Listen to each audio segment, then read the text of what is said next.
Madam Chair, good morning. Good morning, Mr. Chair. Good morning, everyone. We are live on YouTube and recording, just so everyone knows, and we'll wait for just a couple minutes as people gather. I hope people don't start talking about me spending so much time in your living room.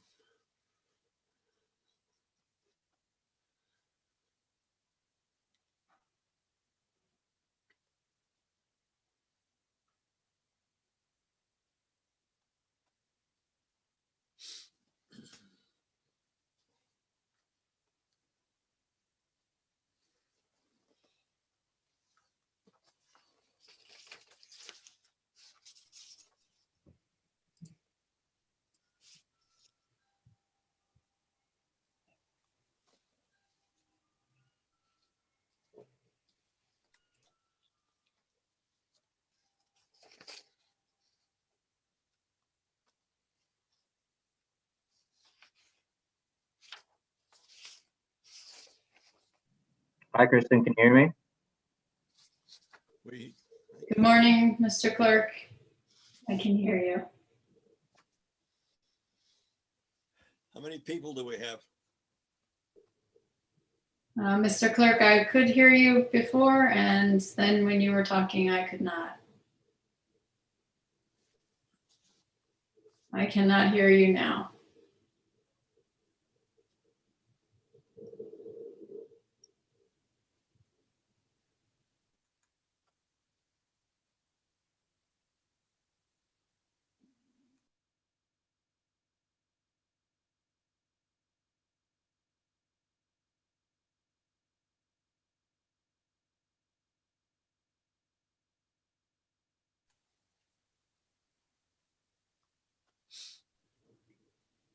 Mr. Clerk, I cannot hear you. No, I'm unable to hear you right now. How about now? Yes. Thank God. I'm just letting in Wendy and Phil. The reason it kicked me out of the meeting was because it. Yeah, sorry, I'm not sure I know.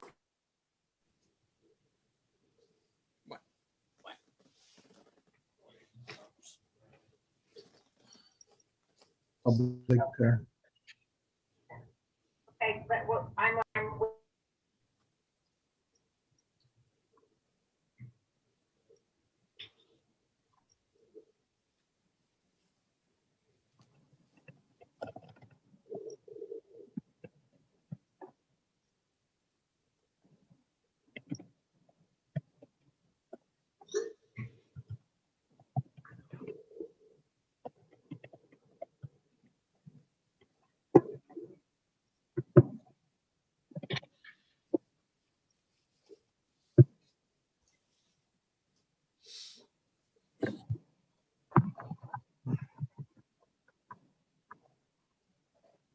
And for members of the public who are watching, we are just had a little technical glitch, but we're back up and running and going to wait for just a moment for a few more members to join.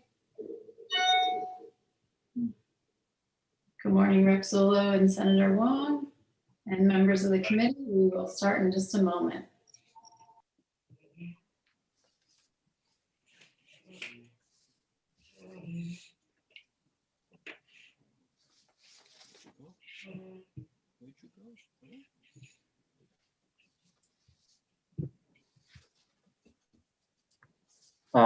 Kristen, we'll be good on my end. I'm going to be on the phone with IT just to try to get Phil on, but we're good on the live and, you know, my end, that part at least.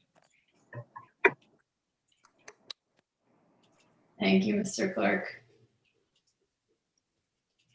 Do we have our first few participants who are testifying in the Zoom with us?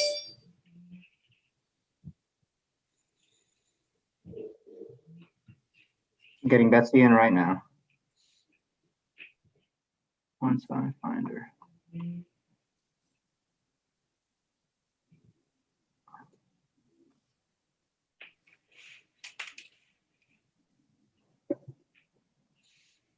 All I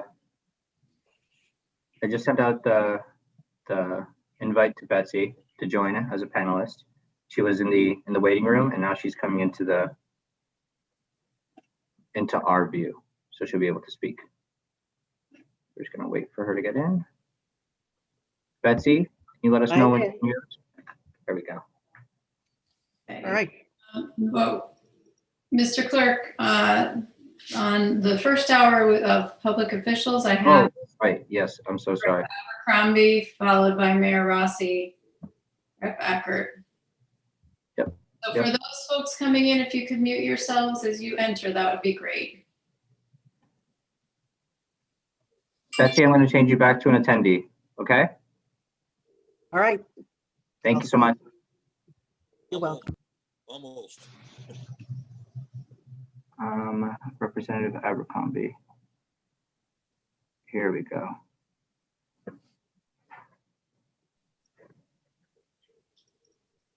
Rep. Abercrombie, can you hear us? Yes, I can hear you. Can you hear me? Yes, ma'am. Yes, great. We are just waiting to start for just a moment. Thank you. Just another minute.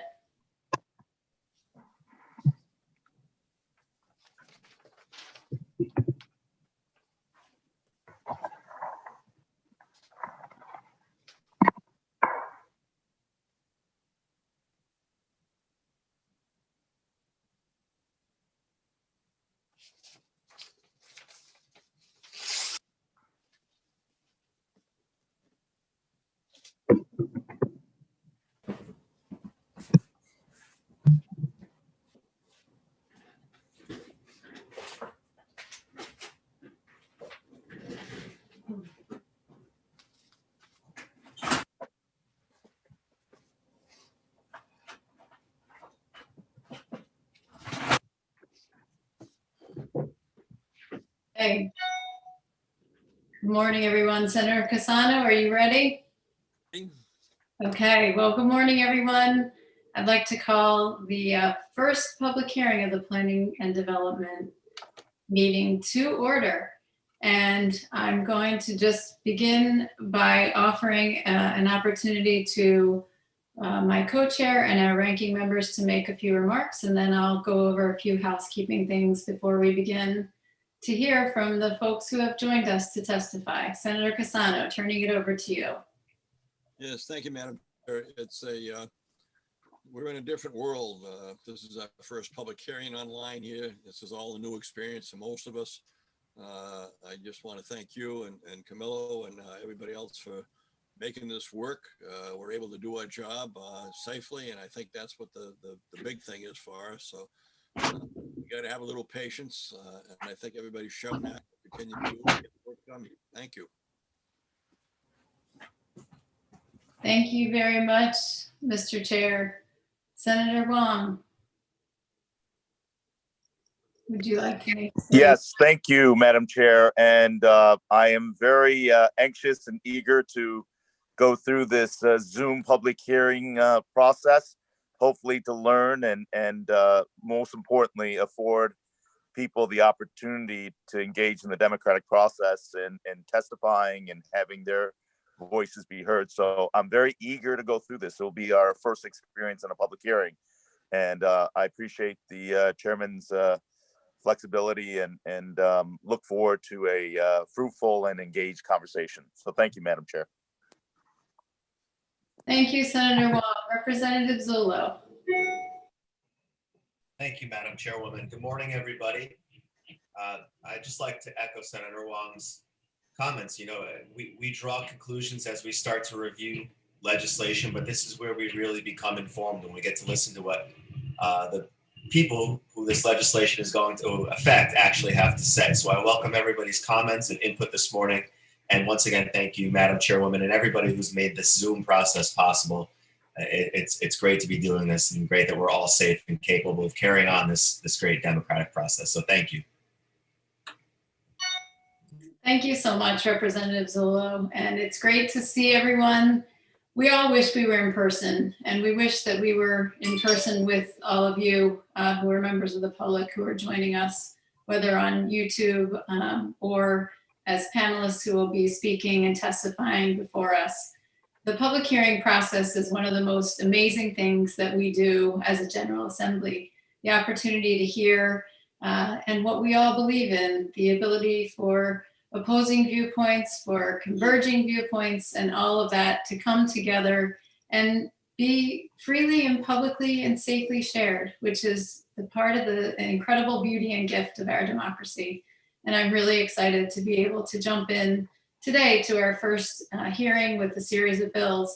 And I invite you as fellow P&D members to approach this hearing with the spirit of openness, curiosity, civility that we've been so great about in this committee, and to truly welcome and engage in a productive dialogue with the members of the public and our colleagues who are here today to present to us. I will say that we had a great example. Some of us are Transportation Committee members, and I will give kudos to Rep. Lamar. I'm going to hope to follow in his footsteps in running what was, I think, a great public hearing. There are inevitably a few bumps along the way, so if you can bear with us today, that would be great. A few things. We will have the first hour reserved for public officials. We have a handful of them on our list, a small group actually, and we will then go to members of the public. If we don't get through our public officials in the first hour, we will alternate between public officials and members of the public. Also, just to make sure that everybody knows where you can access the speaker list, and that is on our committee page. And if you go to the Planning and Development Committee page, and then go to public hearings and click on testimony. And when you click on testimony, you can go on testimony by hearing date and click the February 3rd, 2021 icon, and you will have access to the list of speakers so that you as committee members and members of the public can also follow along. I will note that there has been one shift that we will make. There are 3 COGs who are testifying today, and rather than testifying in 3 separate positions, they will be testifying together, and they will be testifying instead of Sam Gold as the first one at speaker position number 8, they will be testifying somewhere in the middle. I'll let you know when we get there. All speakers will be asked to limit their remarks to 3 minutes, and Camilla will keep time for us and let our speakers know when that time has ended. And are there any questions before we begin from members of the committee? And members, if you do want to speak today, I will also remind you, we will be using the raise hand function in the Zoom. It should be at the bottom of your screen, that if you've updated your Zoom, it would say raise hand. If not, some of you will find it in the participants tab. So please use that function, and we'll use that to call on you for questions and comments. So seeing none, I see that we have our very first person to testify, our esteemed colleague, the chairwoman of the Human Services Committee, Representative Kathy Abercrombie, and I will turn it over to you. Welcome. Thank you, Madam Chair. Can everyone hear me? Yes. Yes. Great. So far, we're starting out on the right foot. Good morning, Senator Casano, Representative McCarthy-Fahey, Senator Wong, Representative Zullo, and distinguished members of the Planning and Development Committee. I'm Representative Kathy Abercrombie. I represent the 83rd District, which is Meriden, Berlin, and Kensington. I'm here today in support of House Bill 6103, an act concerning property tax exemptions for property used for charitable purposes. You have my written testimony, so I'm not going to sit here and read it word for word. But I think that the reason why I'm here today is because we know that nonprofits are the backbone and the fabric of our constituents. They are the ones that are out there providing the services and the help for the people that we represent. My understanding is there's a glitch in this law that is being misrepresented at the municipalities level, and that some of the nonprofits are trying to be taxed. And I'll give you an example. I have a big ARC here in Meriden. Pam Fields will be testifying later on. She has a standalone building where she does services. She also has 3 group homes. Currently, the city of Meriden is trying to tax her on those group homes. And they're saying that the legislation, which is CSG section 12-81 7, is not clear in the language whether they should be considered non-exempt. So I think that it's really important that we look at this statute and that we amend it to make sure that it's clear that these nonprofits, who are by definition exempt from being taxed, that all the municipalities understand this. Let me just state that one thing that 6103 does not do, it does not add any more exemptions. All it does is clarify existing language. And I want to thank this committee for considering this legislation, and I am open to any questions. Thank you, Madam Chair. Thank you, Representative Abercrombie. And for those who are listening, I just want to commend Representative Abercrombie for, first of all, clearly identifying herself, and I can ask all speakers to do so, but also clearly stating which bill she was testifying on, which was 6103. And I neglected to point out at the beginning, as Rep. Abercrombie noted, her testimony, her written testimony has been submitted. For committee members and members of the public, all written testimony is under the bill number. So if you are unfamiliar with using our CGA website, at the bottom of the website, there's a tab that says bill. And when you enter the bill number, it takes you to that bill, and there is a box that shows you public testimony. And you can click on that, and indeed, Representative Abercrombie, your testimony is there. Are members of the committee, are there any questions for Representative Abercrombie?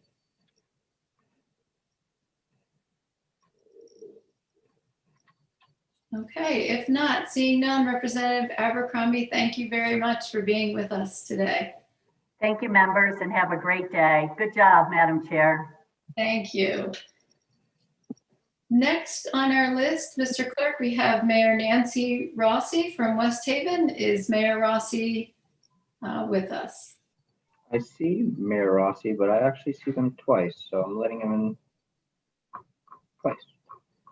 I'm assuming one's a phone and one's a screen. Mayor Rossi, can you hear us? Say, can you hear me? Can you hear me? Yes. Yes, I can. Just want to make sure. Okay, I can begin then? Mayor Rossi, are you on 2 devices? We're getting some feedback. I'm not sure if others are as well. No, I'm on my laptop. Okay. How is it now? Because I'm hearing fine, so. Great. Mr. Clerk? It resolved itself. Okay. Mayor Rossi, thank you. Welcome, and you may begin testimony. Thank you very much. I want to thank Representative Vahey McCarthy and Senator Cassano for the opportunity to submit testimony concerning House Bill 6102, which is of vital economic importance to the city of West Haven. In November of 2017, I was given the honor of being elected to serve as the first female mayor of the city of West Haven. When I began my public service as mayor, West Haven was one of the most fiscally challenged cities in the state of Connecticut, according to the State of Office of Policy and Management, OPM. City by OPM. My administration, with the assistance of OPM and the Municipal Accountability Review Board, MARB, the taxpayers, the city council, the public employee unions, and local businesses, has made tremendous progress towards fiscal stability. However, gone are the days when the city could spend or bond taxpayer funds to accelerate real estate development. Before you is House Bill 6102, which is a necessary tool for this municipal government to allow for real, significant real estate development within its borders. I note the extensive experience of this committee concerning municipal government. Co-Chair Cassano is a former mayor of Manchester. Vice Chair Senator Norman Needleman is a first selectman in Essex, and Vice Chair Representative Kristen Goupil is a former selectman in Clinton, just to name a few of the committee members. I know you understand municipal economic development and the challenges related to it. Fortunately, the entire West Haven legislative delegation understands this. I would note to ranking member Senator Tony Wong and State Representative Joseph H. Zullo that this support is for Joseph Zullo, that this support for this measure is bipartisan. I want to thank the legislative delegation, Senator Gary Winfield, Senator James Maroney, State Representative Charles Ferrara, State Representative Dorinda Borer, and State Representative Michael Damaso. With all your help, this development project can now become a springboard to one of the largest economic development initiatives in the history of West Haven, and important economic development when our post-COVID economy develops. The creation of this new tax district is a milestone on the way to this critical and exciting redevelopment project in West Haven. Some history might be useful for your consideration of this legislation. The proposed tax district is a 26-acre waterfront development site along Long Island Sound and the Port of New Haven and the mouth of the West River. The parcel sits next to Interstate 95 and the City of New Haven border. Senator Cassano might appreciate, given his background, that when whaling ships were plentiful in Nantucket, this parcel served the needs of fishermen and oystermen in the rich oyster beds of New Haven Harbor. The parcel next developed into a significant shipbuilding site. Eventually, manufacturing and retail developed at the site, along with some residential development. However, years of environmental neglect caused some of the city to become a brownfield. Fortunately, a great example of public and private partnership has allowed for this significant development to be realized. Federal, state, and local funds of approximately $10 million was used for brownfield remediation, bulkhead improvements, and other infrastructure improvements. For its part, the private developer has invested approximately $32 million to acquire and develop the site. The proposed project is a $200 million high-end upscale waterfront retail, restaurant, and promenade, encouraging a shopping and dining experience with patrons visiting for an average of 3 hours. The project is expected to generate 800 to 1,200 jobs, as well as several $1 million in municipal and state revenue and fees. The project is supported by the West Haven City Council and is approved by the City of West Haven Planning and Zoning Commission. The State Department of Transportation, DOT, has issued a permit for this project. The developer has fenced off the site and has begun to remove and demolish redundant buildings. However, neither the City of West Haven nor the State of Connecticut is expected to provide funds for additional improvements for the proposed development. West Haven's fiscal position has improved significantly in the last 3 years, but only with House Bill 6102 can we leverage funds that won't stress municipal and state coffers. Passage of this bill will allow funding for infrastructure improvements such as streetlights, trees and shrubs, sidewalks, roads, parking, crosswalks, linear park improvement, and public access, and flood and erosion control measures, to name a few. Bonds issued by the new tax district will not be considered debt of the state of Connecticut or the City of West Haven, and are backed by the full faith and credit of the district in fees, revenue, and benefit assessments. No bonds will be issued by the new tax district until an interlocal agreement has been reached with the City of West Haven and the district.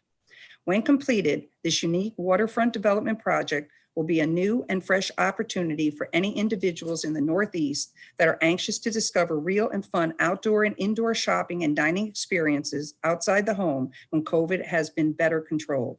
Thank you again for this opportunity. I am available for any comments or questions. Thank you for joining us today, Mayor Rossi, and for explaining the genesis of the project and the background as well. I see that Representative Dubitsky has a question. Representative Dubitsky.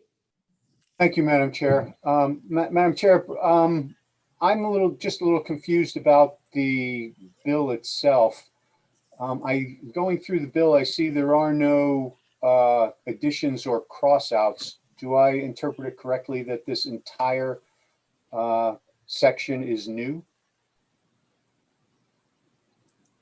Representative Dubitsky, this is the creation of a new special taxing district. And I was communicating earlier today with our LCO attorneys about some of the unique natures of this bill versus some of the other special taxing districts that have been created. And I will confess that because it came in later this morning, I was not able to look at that. But yes, I believe you are correct. And if I may, if you'd like, perhaps reach out to, I'm looking on our Zoom screen, to Mr. Tellerico, our LCO attorney, if I can put you on the spot with that, if I may.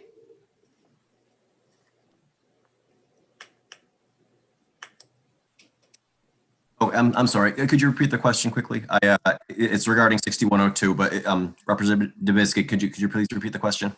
Sure. I'm looking at the text of the bill, and typically when a provision is new, it says new. This doesn't say that. It also doesn't seem to show any strikeouts or additions, and it doesn't indicate what statute it's proposing to revise. So I'm just curious as to whether or not this entire thing is new, and if so, where does it go? You are correct that it is, excuse me, you are correct that it is new language. It is special legislation. It is only impacting the municipality of West Haven. So when, from just LCO speak, when that little parentheses cap new language appears at the beginning of a bill, that's because it's intended to be codified as part of the general statutes. Since this is only going to be impacting, it's not going to be generally applicable to all municipalities.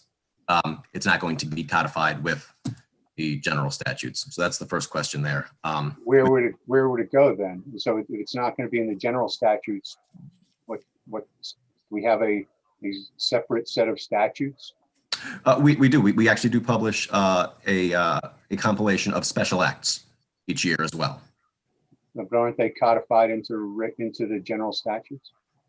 They do not get assigned a general statute number. Okay.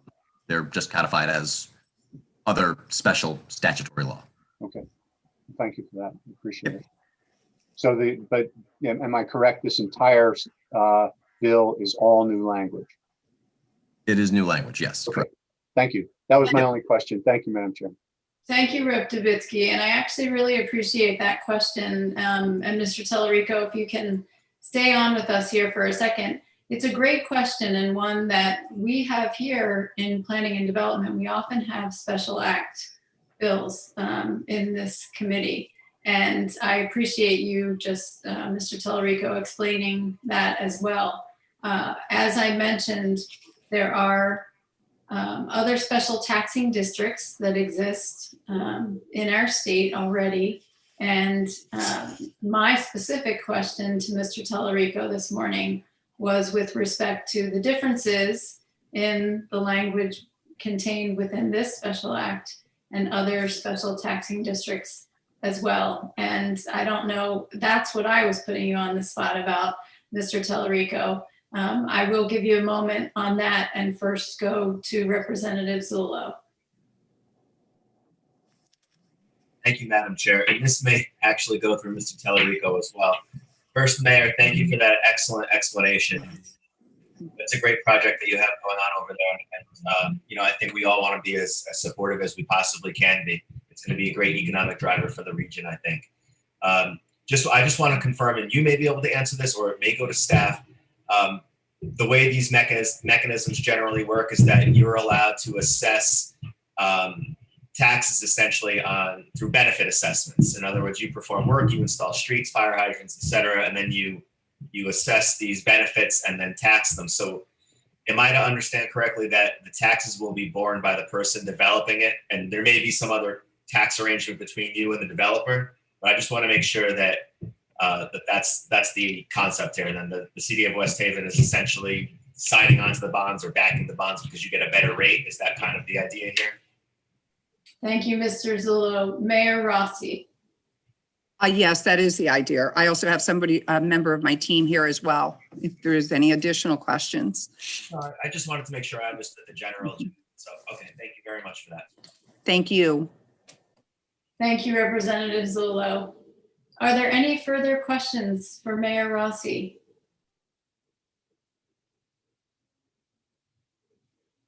And you may recall, as I mentioned at our first organizational meeting, we will have longer pauses in between just to make sure that I'm seeing everyone and don't miss anyone in this. So seeing none, Mayor Rossi, thank you for your testimony with us today and for joining us here at Planning and Development. Okay. Moving on. Thank you very much. Thank you.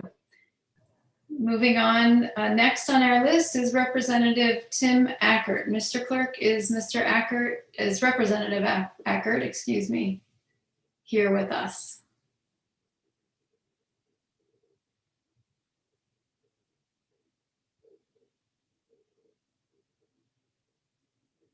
Mr. Clerk? Hi, I'm sorry. Can you say that again? Is Representative Ackert? He was. Just 1 second. Thank you.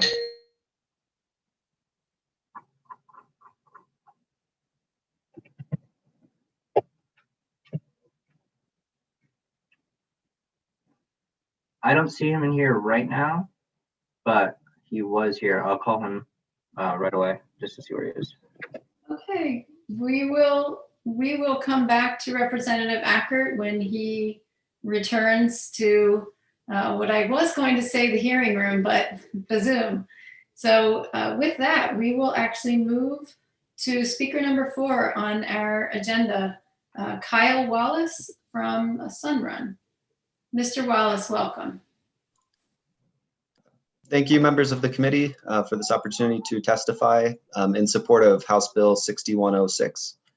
I'm a senior manager of public policy at Sunrun, the nation's largest residential solar installer. We are very supportive of this bill for a number of reasons. You have our written testimony as well, but just to hit a few of the highlights, I think the first important piece is that this is a bill that is prospective in nature. It's just clarifying an existing exemption to provide certainty for businesses, assessors, homeowners, so that we can avoid some of the litigation in the past over whether certain systems qualify for the solar property tax exemption. I think it's important to make clear that the vast majority of towns, this is not an issue. They are exempting all residential solar systems per the statute. And so this really is just clarifications to address the small minority of towns where they have been taxing certain systems.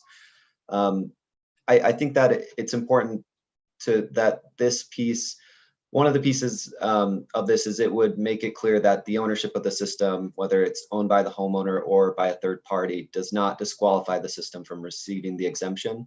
I've attached a letter from Senate Majority Leader Duff about the intent of the legislation when it was passed. That makes it clear that that was not the intent. And it's really important to do this because the third party ownership model for solar really is the primary way that low and moderate income households are able to afford solar. It provides more flexible financing, it provides immediate utility bill savings. And so for those who are not able to purchase a system outright, it still allows them to benefit from solar energy and save money on their utility bill. And so if this is not addressed and these systems are allowed to be taxed, that's an added cost that's going to be primarily borne by those low and moderate income households. That would not be borne by higher income households who are able to own the system outright and thus receive the full exemption. So this really is about trying to create equal treatment between two solar systems that are exactly the same mechanically, participating in the same state programs, but one is owned by the actual homeowner and one is owned by a third party, but is still, the electricity is still being used by that homeowner. And so I just really wanted to state the importance of this for the industry. It's very difficult for businesses to plan for these tax assessments because they pop up after the system's already installed. And when we're relying on this clear exemption from the state, it makes it really difficult because these are added costs that there aren't really any good ways to address. And so, you know, we are strongly in support of this bill, and we ask you to pass it out of committee. Thank you for your testimony, Mr. Wallace, and for your brevity. It's appreciated by all of us. Are there questions from members of the committee?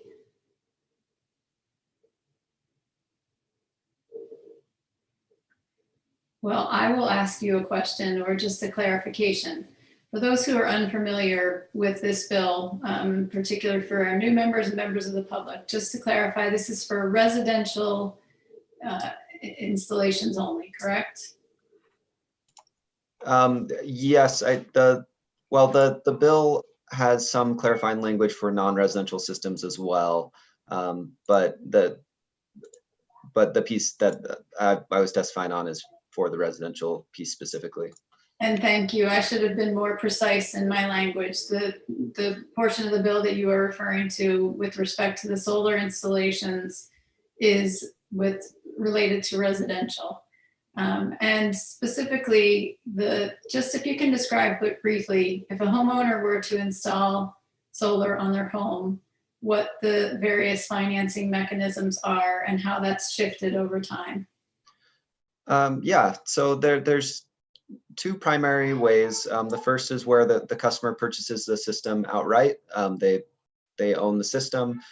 They may get financing through their bank or credit union or some other financial lender. But they have the ownership of that system. They're responsible for the O&M unless they've contracted that out. And that's about 25% or so of the Connecticut solar market currently.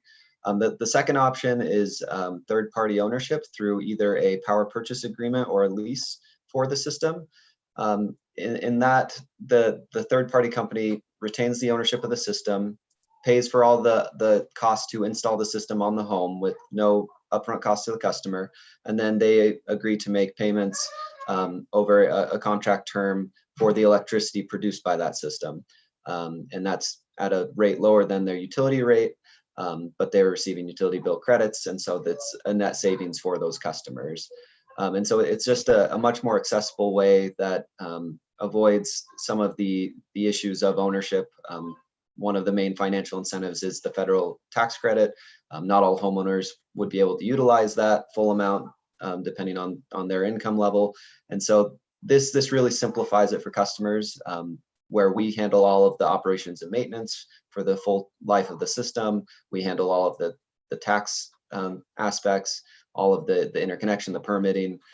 And so it's really a very streamlined approach for the customer that doesn't want to own the system and have that financial cost or responsibility. So Mr. Wallace, just to clarify, you said that 25% of the residential solar market is an ownership market, and 75, I'm assuming then 75% of the market is through the power purchase agreement arrangement. That is correct. Okay, and I think that's an important piece to this. Are there further questions, any other questions from other members of the committee? Seeing none, I thank you, Mr. Wallace, for joining us here today. And before I call on our the next member of the public who is joining us, I just want to check to see if Representative Ackert has been able to join us, Mr. Clerk. He still hasn't. I've been sending messages to his aide, but no reply. Great. I presume you will let me know once he has. Yeah, I'll text you right away. Wonderful. Oh, Well, can you mention the chat, by the way? Yes, a couple things, just again, housekeeping. One, if you are joining us to testify, if you could be sure to turn your camera on during your testimony. And then second, I just want to remind members that we are not using the chat function. If you can refrain from using that, this is a public meeting and we want the public to have access to our conversation and to what is happening at the meeting, and they do not have access to the chat. So please be sure to avoid using the chat function of the Zoom. We did just have some housekeeping questions in there, but nonetheless, please refrain from using the chat. So with that, the next speaker on our list is Mr. Sebastian from the Kennedy Center. And I would welcome you, Mr. Sebastian. It is so nice to see you here with us today. Welcome. Thank you. It's great to see you. Good morning, everyone. Senator Cassano, Representative McCarthy-Vahey, Senator Wong, Representative Zullo, and all distinguished members of Planning and Development Committee. I'm Rick Sebastian, and as Representative McCarthy-Vahey said, I'm representing the Kennedy Center. I'm the president and CEO. Kennedy Center is headquartered in Trumbull, and we provide supports and services in 110 communities throughout Connecticut, excuse me. I want to be in Colorado doing some skiing, even though we've got snow here. We have a workforce of more than 600 who support more than 2,400 people with disabilities and their families throughout the year. We're a 501c3 tax exempt organization, and we've been supporting people with disabilities since 1951. On April 11th, 2021, we will be celebrating our 70th anniversary as a mission-centric, community-based business. The Kennedy Center supports HB 6103 that would take a number of steps to ensure that our tax-exempt status and property tax exemptions with that status are protected for mission-focused and mission-based purposes.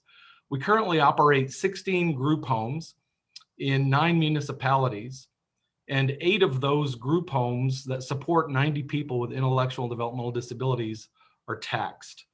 5 of the municipalities are taxing those group homes.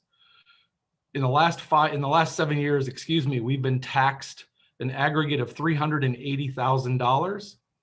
And that $380,000 comes out to about an average of $80,000 a year, given the overall implication of how our property taxes started 7 years ago. And in some years, they're taxed at $90,000, other years at $60,000, et cetera. As you know, 501c3 tax exempt organizations are exempt from taxes, yet we have clauses in those municipalities that somehow tax us. Of irony is that we're only allowed to submit exemption requests every 4 years.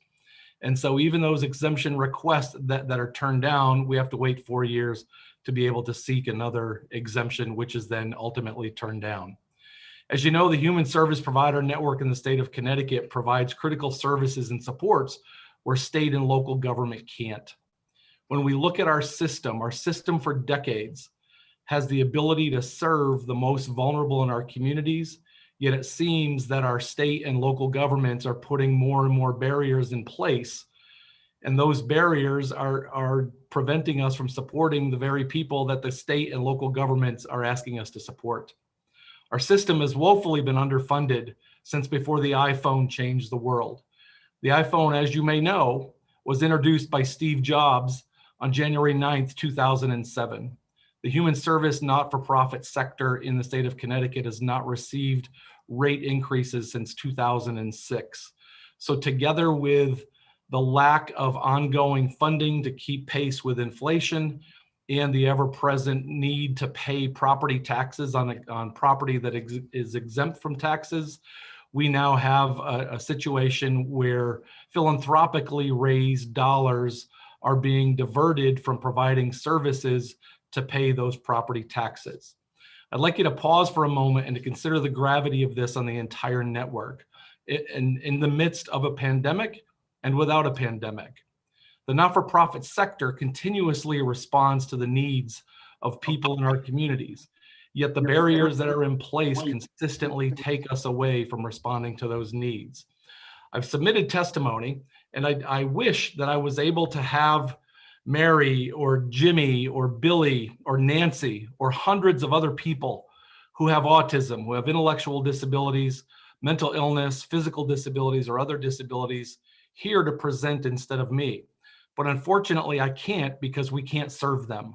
Those folks and hundreds of others, thousands of others across the state are on waiting lists for services. The diversion of $380,000 or $80,000 a year in Kennedy Center funds will not allow these individuals to receive social skills supports, will not allow these individuals to receive independent skill training, will not allow many of the individuals to access their communities. And for those young adults or those high school transitioning students and young adults leaving the world of school to the world of adulthood, they won't be able to get job training. And those job training and those soft skill developments will then decrease their ability to be independent, decrease their ability to ultimately become taxpayers here in the state of Connecticut. I'm relatively new to the state. I moved in here in January of 2018, and I've been the CEO since 2018. I appreciate the support that we get from our legislative leaders. I appreciate the support that we get from our municipalities. What I don't appreciate is this misunderstanding of how we can take a tax exempt entity and suddenly tax it and then not provide recourse for those taxes to be abated. Once again, I'm going to remind you and state again, $380,000 over 70 years is being diverted away from providing services to the most vulnerable in our communities. I thank you for allowing me to provide testimony. I urge you to vote for this bill out of committee and urge you to speak with the rest of your legislative colleagues to pass this so that the Kennedy Center and the hundreds of other organizations throughout the state can serve thousands of more people. Thank you. Sebastian, thank you so much for being here. I hope to see you very soon in person, but appreciate your testimony. We have a question from Senator Wong. Thank you, Madam Chair. And Rick, welcome to the new Zoom world.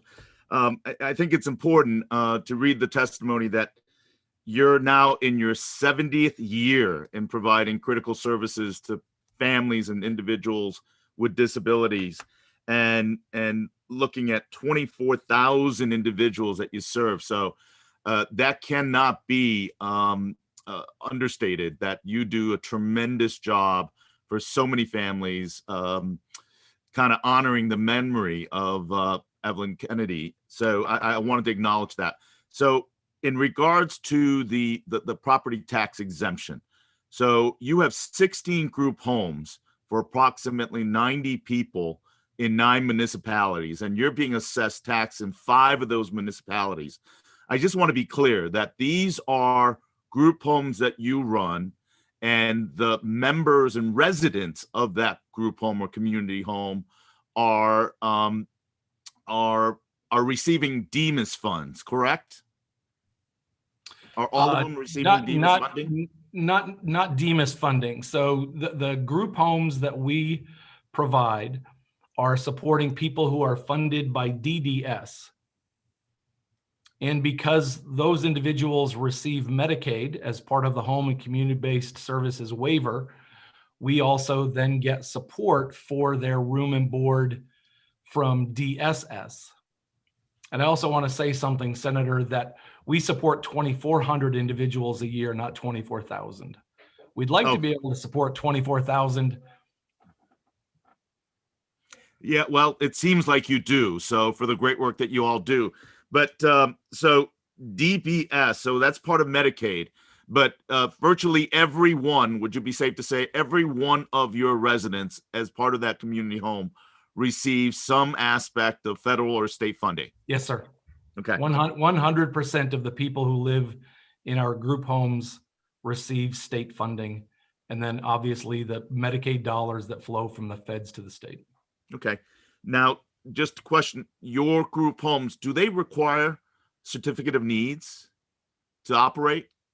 Yes, and we're licensed by DDS, and those licensures, again, if we're looking at all of the requirements and regulations that we have, we're certified by the state to be a licensed community living provider, a group home provider.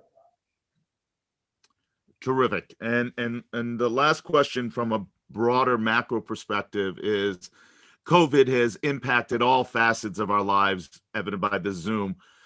How has it really affected your organization's ability to deliver your services, but also how has it impacted your organization's ability to sustain itself? I know that your fundraising has been significantly negatively impacted, but also how are you able to deliver your services because I know you have a very extensive vocational program as well as supportive services for the 2,400 members that you serve. How does that impacted you as a nonprofit? Do you see demand keeping level? Do you see it increasing? Do you see it increasing? Perhaps it's a moment for you to be able to educate the legislative body of how a nonprofit like you that is such an integral part to people's lives that are impacted by developmental disability and autism and all the other arrays. How has it impacted you for us to be educated about how we can be a resource to you? So great question. Not a great scenario that all of us are living in, for sure. The Kennedy Center early on in March of 2020 was impacted with COVID positivity in individuals that we support that live in our group homes, individuals that come to our day programs, individuals that we're employing. The Kennedy Center supports more than 500 people with disabilities in community-based employment. We could not find PPE in late February, early March 2020 without paying extortion-oriented rates for those limited supplies. So we created a relationship. We developed a relationship with a woman-owned small business here in Connecticut that had access to factories overseas, and we started a distribution business for PPE. And that distribution business has created income for us, net income. We have not used state money. We have not used federal money. We have contracted, and we now support more than 40,000 customers across the country, the Pacific Islands, Alaska, Puerto Rico, Guam, Hawaii, with their PPE needs. We're also supporting the state of Connecticut's Department of Social Services elderly program. We distribute on a weekly basis 4,000 to 4,000 Medicaid recipients who are over the age of 65, their PPE, and we support their 14,000 personal care attendants. So we've pivoted from a business perspective and looked at how to bring a responsive need to the community, which is what we've been doing for 70 years. And in that particular pivot, we've also faced the trauma that many folks have faced with COVID. We have more than 70 of our employees that have been COVID positive. We have approximately 42 individuals that we serve in our residential settings and day settings that have been COVID positive, hospitalized. 4 of those individuals have unfortunately passed away.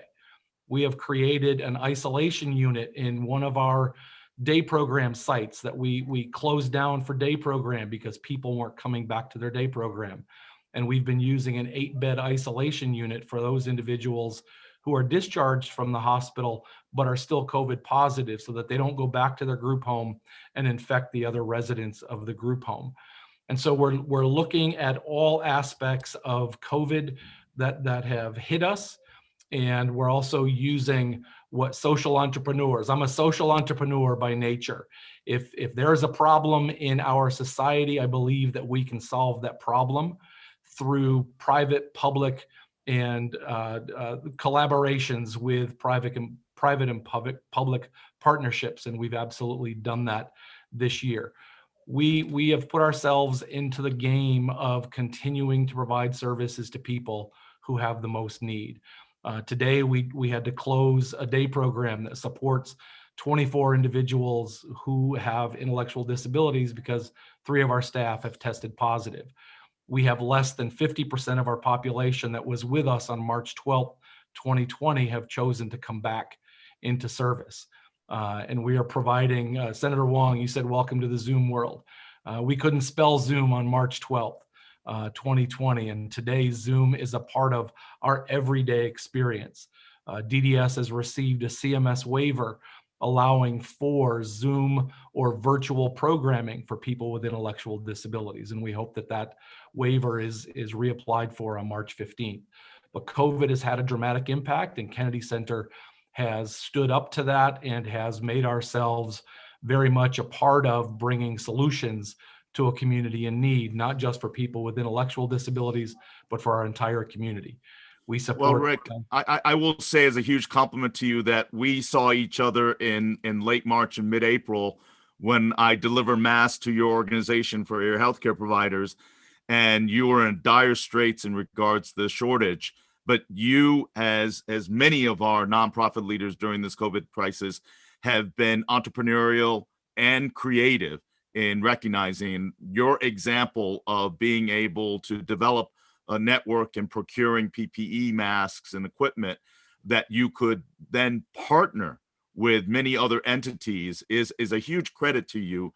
And the thing I will leave with you, knowing so much about the Kennedy Center, is the fact that even during these critical times and challenging times with funding reimbursement shorts that the state has really invoked on many of our nonprofits, you have looked to be a partner with your clients and the service providers, not just simply saying, we need your help. That's important, and we need the proper reimbursement. But you have been innovative, proactive in delivering your services through your vocational entity and also through your ability to empower so many of your client members that been impacted by developmental disability to be a contributing member. I think one of the bills we worked on many years was the vocational opportunity to be able to have companies employ those individuals. And it was a model that the state initiated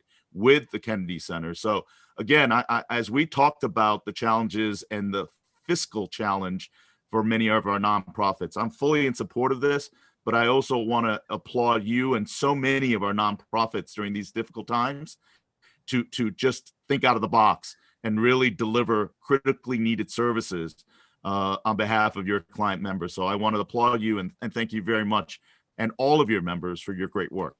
Thank you, Madam Chair. Thank you. Thank you, Senator Wong. Are there further questions from members of the committee for Mr. Sebastian? Mr. Sebastian, I would also just commend you for the work that you've done and the creative and resilient way that you have faced this crisis. And my condolences to you and to those in your community who you've lost to this pandemic. I think that you've been a model for so many. And I appreciate you being here to testify today on this bill, $380,000. Just a quick question for me. Did you say, how many years did you say that was over? That's over 7 years, from 2015 to 2021. We just purchased a new group home in Stratford and moved in 2 weeks ago and have already paid $4,500 in property tax. And I appreciate the balance, as we always hear, and we like to hear, and I know we will, from both sides of this issue, is that, as our municipalities provide that support as well, but what you do is also incredibly important. And I'm hopeful that we'll be able to pass this bill this year, and I thank you for joining us today. With that, thank you very much. Thank you. We are back to Representative Ackert. It's wonderful to have you here with us, and I will turn it over to Representative Tim Ackert. Welcome. Thank you. I'm figuring this technology stuff out. So and through Zoom meetings at the same time is crazy. So, but Senator Cassano, Senator Needleman, Senator Wong, Representative McCarthy-Vahey, Representative Kapil, hopefully get your name down soon, Representative Zullo, and other members of the Planning and Development. My name is Tim Ackert, and I represent the 8th District, which includes Columbia, Coventry, Tallinn, and Vernon. Thank you for the opportunity to appear before you today and speak in strong support of the following bill on the public hearing agenda. Raise Bill 701, enacting the Bolton Lakes Regional Water Pollution Control Authority. This proposal would create a process that would authorize the Bolton Lakes Regional Water Pollution Control Authority Board of Directors to enter into an agreement with the town of Coventry to expand public sewers with the goal of addressing ongoing septic issues in the Route 44 corridor. The town has been in ongoing conversations with DEEP and OPM and others for a lengthy period of time to present plans on how to address these septic issues to enhance environmental protections for the existing farmlands, wetlands, and other sensitive areas along that vital corridor in eastern Connecticut, as well as promote efforts for economic development. The town of Coventry is not looking for financial resources to pay for this project, rather a pathway to accomplish these goals, and will provide a positive for the community and other neighboring towns.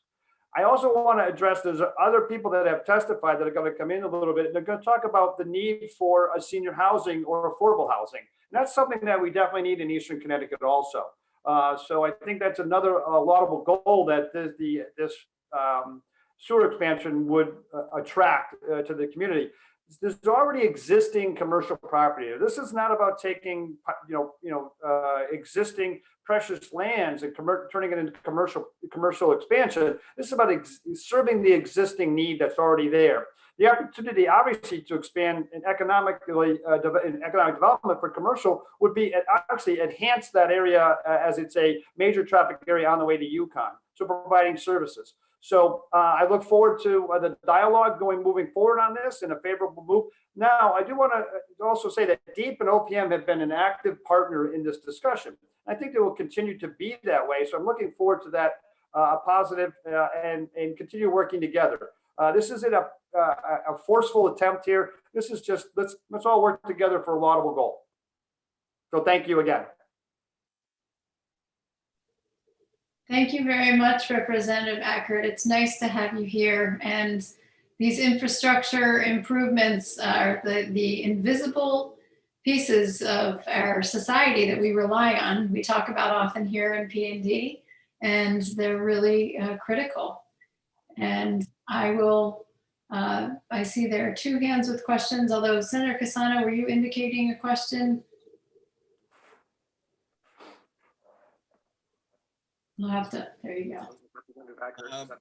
Yes, I do want to speak on this particular item.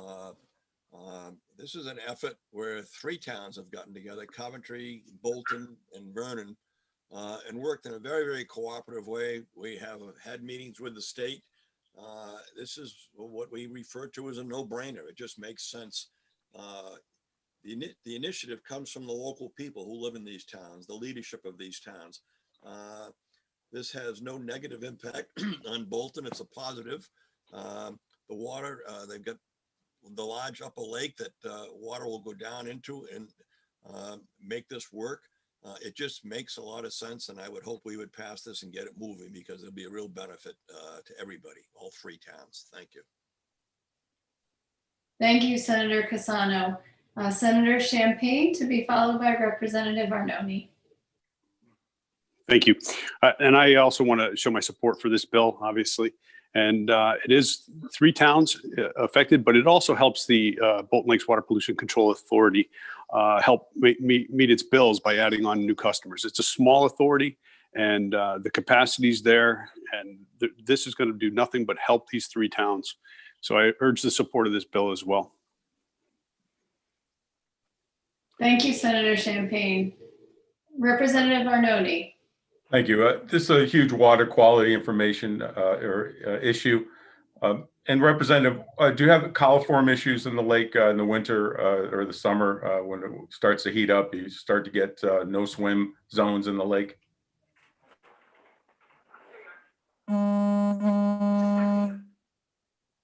Representative Ackert, are you able to hear?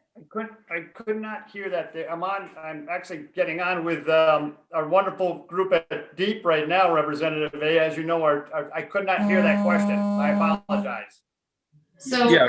Representative Arnone, would you repeat the question? Yeah, a water quality issue, coliforms in the summer. You getting rise of coliforms that prohibit boating and swimming in the summer?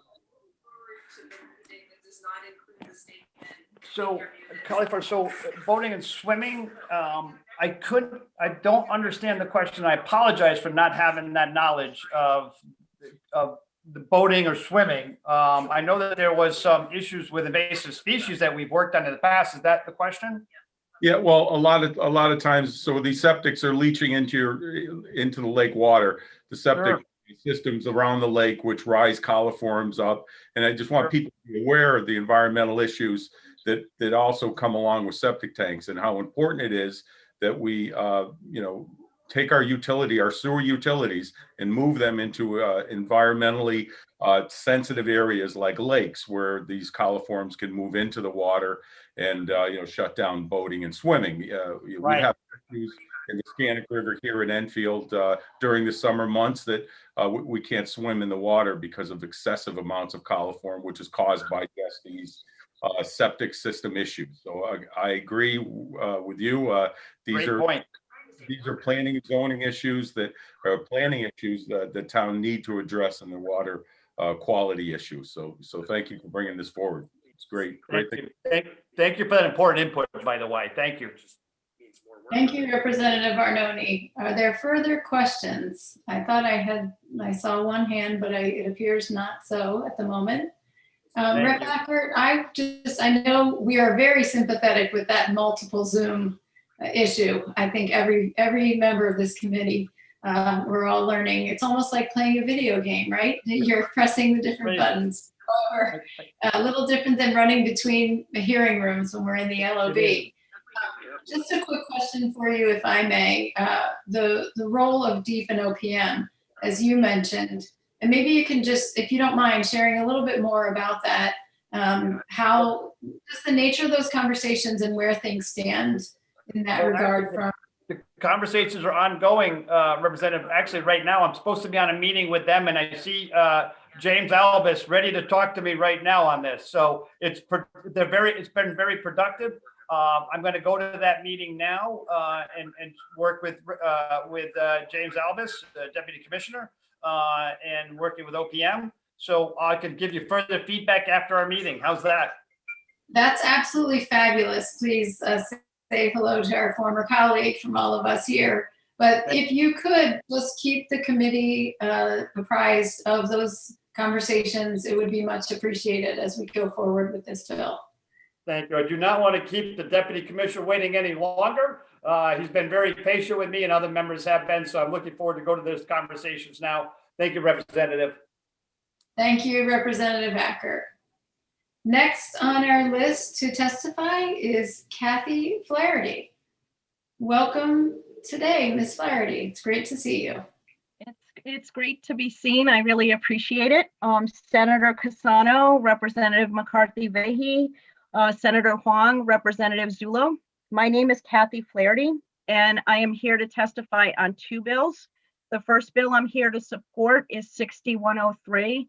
I am doing that in my official role as Executive Director of Connecticut Legal Rights Project, because when the nonprofit providers that serve our clients who are trying to be discharged from state-operated psychiatric facilities are trying to get into the community, when they have to spend their money on municipal taxes, they do not have money available to serve our clients, and fewer of our clients get served. I submitted written testimony. I included a link in that written testimony to an amicus brief that I wrote on behalf of Connecticut Legal Rights Project and the Connecticut Fair Housing Center in the case Rainbow Housing versus Cromwell that's currently pending at the Connecticut Supreme Court. And now that I spent a minute on that, I'm going to take this badge off and use the remaining time to speak in my role as an adult adoptee, personally in support of Bill 6105, and beg you for the 5th time to give me access to my original birth certificate. I've submitted testimony 4 times in the past. I'm 53 years old. I still cannot get a government document that is a true and accurate attestation to the circumstances of my birth. I have an amended birth certificate. It includes the only parents I have ever known as my parents, but they're not my parents. I mean, they're not my biological parents, but they are my parents. I talked to my mom this morning because I've been checking up on her since she got her COVID vaccine the other night. And she said she had been thinking about me and thinking about my brother last night. My brother's been dead for 18 years. He died of a heart attack at 33. We didn't know that he had a congenital heart defect because we don't get access to our medical history. And if you are still pondering whether or not you want to pass this bill, I'd encourage you to read this book. It's called American Baby, A Mother, a Child, and the Shadow History of Adoption by Gabrielle Glazer. And all I can tell you is my worst fear is that the non-identifying information that Catholic Charities gave me and gave my family might also be a lie, which means nothing I know is true. We're entitled to accurate government records regarding us. And I fall into that donut hole of adoptees that can't get them. If my birth mother was dead, I'd be able to get it. I can't know that she's dead because I don't know who she is. If I was born before July 44, I might not be alive, but I'd be able to get it. If I was born and adopted after October 1st, 1983, I'd be able to get it. This is the embodiment of something that is arbitrary and capricious. I beg you to pass this bill and give all of us equal rights. Thank you. Kathy, I want to thank you. And as I've said many times, and I know I will say so many times during the course of this, I wish we could be in person. I know that this is deeply emotional and very painful for so many people. And I just want to thank you for sharing your experience and testimony with us. And just sorry we can't be together with you in person. I see that we have a question from Representative Winkler. Yes, thank you for your testimony. You expressed very succinctly the almost Kafkaesque situation that you're in. But I wanted to ask one question. So you have two birth certificates, one with your adoptive parents, and that is in your possession. And then somewhere in the state's files, there's another birth certificate for you with the information about your birth parents? That is correct. Somewhere, what happens when an adoption goes through in Connecticut, Department of Public Health issues an amended birth certificate to reflect the adoptive parents as the child's parents, and the original birth certificate basically gets locked in a vault. I do not know whether both of my birth parents' names are listed on that birth certificate because, to the best of my knowledge, they were not married, so there wasn't a presumption of paternity. She may or may not have named my birth father, but certainly it would have her name. I know that there are times where people are concerned that promises were made regarding confidentiality. Colleagues of mine will talk about those promises, but basically they were illegitimate promises. At the time I was born and adopted, Connecticut law allowed access to adult adoptees when they turned 18.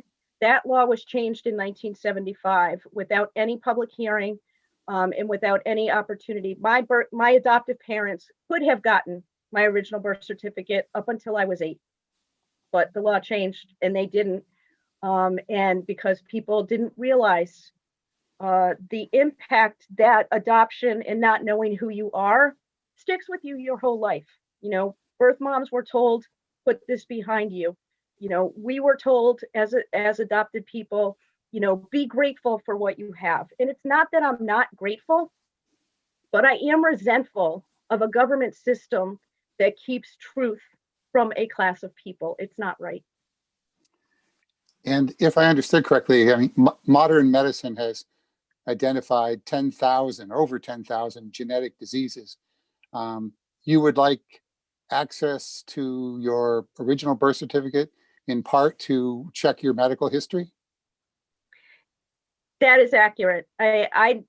All of you, I'm sure, go to the doctor, and all of the time you get asked questions. What do you have a family history of X, Y, Z? I have gotten to the point where I scrawl in really big letters across the whole page. I don't know because I'm adopted. Please stop asking this question, because it's actually just a reminder every time you go to the doctor of what you don't know.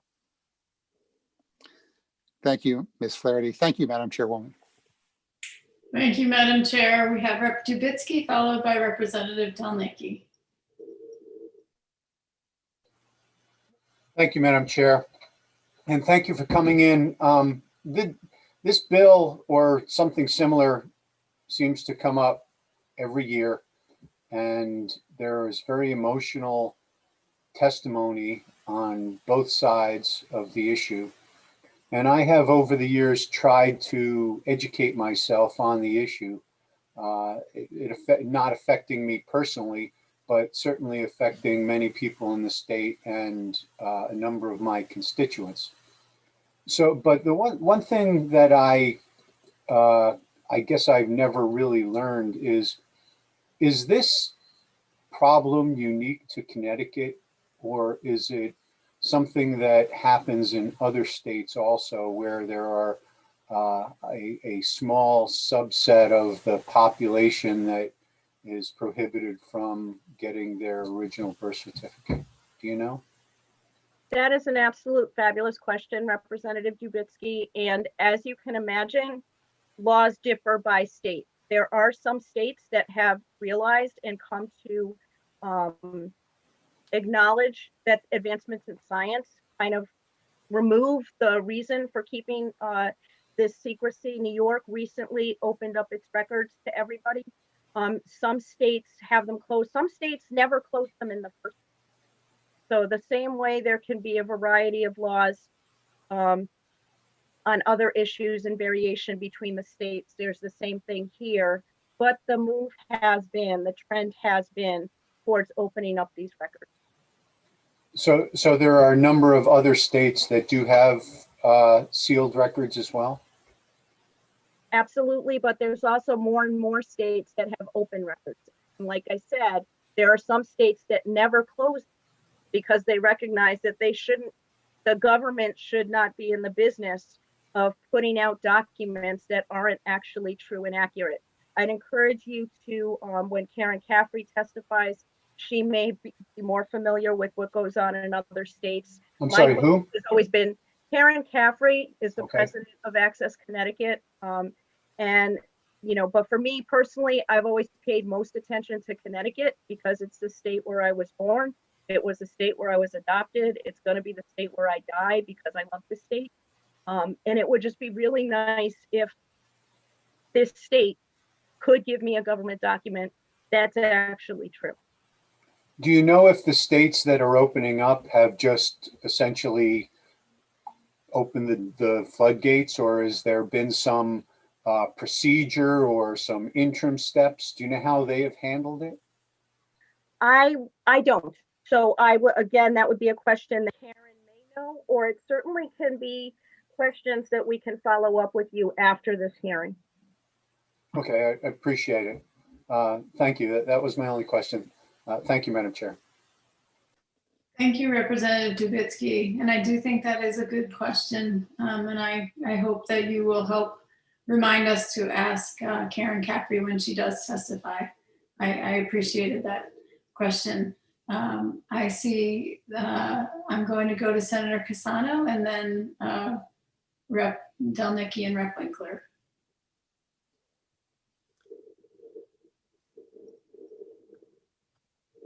Senator, you were actually, now you are muted. You were unmuted. There you go.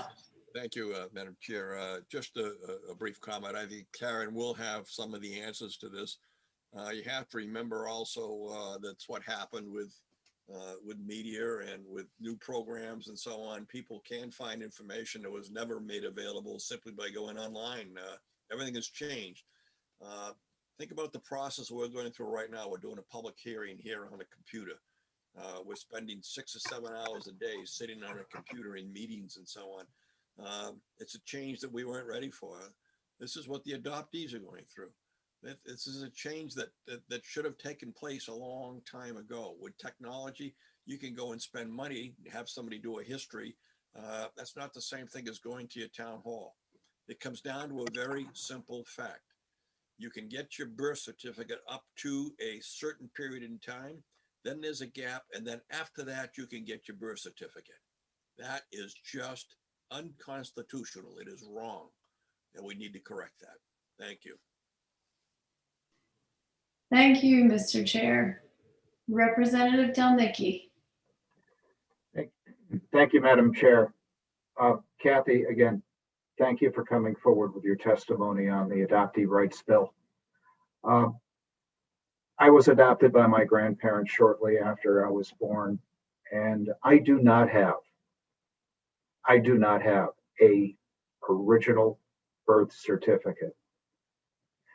You know, it seems to me, and I'm going to ask you this blunt question, do you see this as a civil rights issue for these adoptees like myself, like yourself, that are not permitted to have, are denied by the state of Connecticut from having that right to that certificate? Thank you, Representative Delnicki. I really appreciate the question. And yes, I do, because the state is treating us differently based on our status of being born in a particular age range. And there is no other explanation for those things, except for the fact that the state is discriminating against a class of people based on the circumstances of their birth. And we should not be doing that in Connecticut. I just also want to point out, in case nobody else does, that my amended birth certificate was issued in October of 1968, which was a year and a month after I was born. If I had not already had a passport, and if I had not already verified my ID, I would not be able to comply with the Real ID requirements once they actually get around to doing them, because in order to do that, you need to have a birth certificate that's issued within a year of your birth. Right now, I don't have that because my birth certificate was issued in October of '68. So, you know, it really, I wouldn't be able to fly. You know, I wouldn't be able to visit another country. And there's just something profoundly wrong about that. And this is something you can fix. And there will be thousands of us who are grateful to you for fixing it. So please do that. Well, I can tell you from my perspective, this should have been done 5 years ago. You testified first 5 years ago. When I first got in the legislature, the bill was before us. And it's like Groundhog Day, literally. And here we are again, and we need to get this done. And we need to take it off the books, and we need to make the process fair and honest and forthright for each and every person like yourself and like myself, who do not have that access to a legal document that every other person in the state of Connecticut, except for that tiny group, are entitled to, that have a right to, and are permitted to have it. Again, thank you for coming forward, Kathy. Thank you, Madam Chair. Thank you, Representative Delnicki. And thank you, Ms. Flaherty, for that answer. In listening to testimony, I don't recall having that point made so clearly in terms of the Real ID piece. And that's a pretty significant point. I did see another hand. I don't now. Am I mistaken in that? Are there further questions for Ms. Flaherty?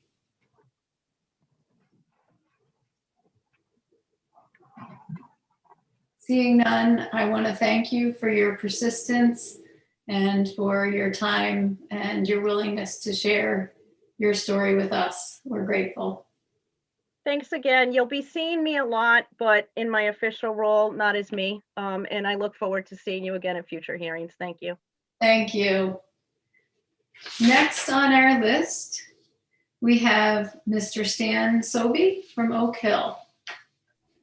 Mr. Sobe, welcome. And I hope I pronounced your last name properly. Please correct me if I'm wrong. Thank you, Madam Chair. You did pronounce it correctly. Good morning to you.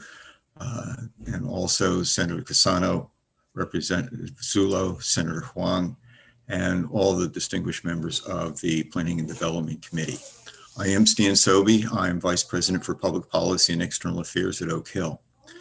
Oak Hill is providing services for over 125 years and is a leader in providing the highest quality community-based programs through education, assistive technology, programs and advocacy.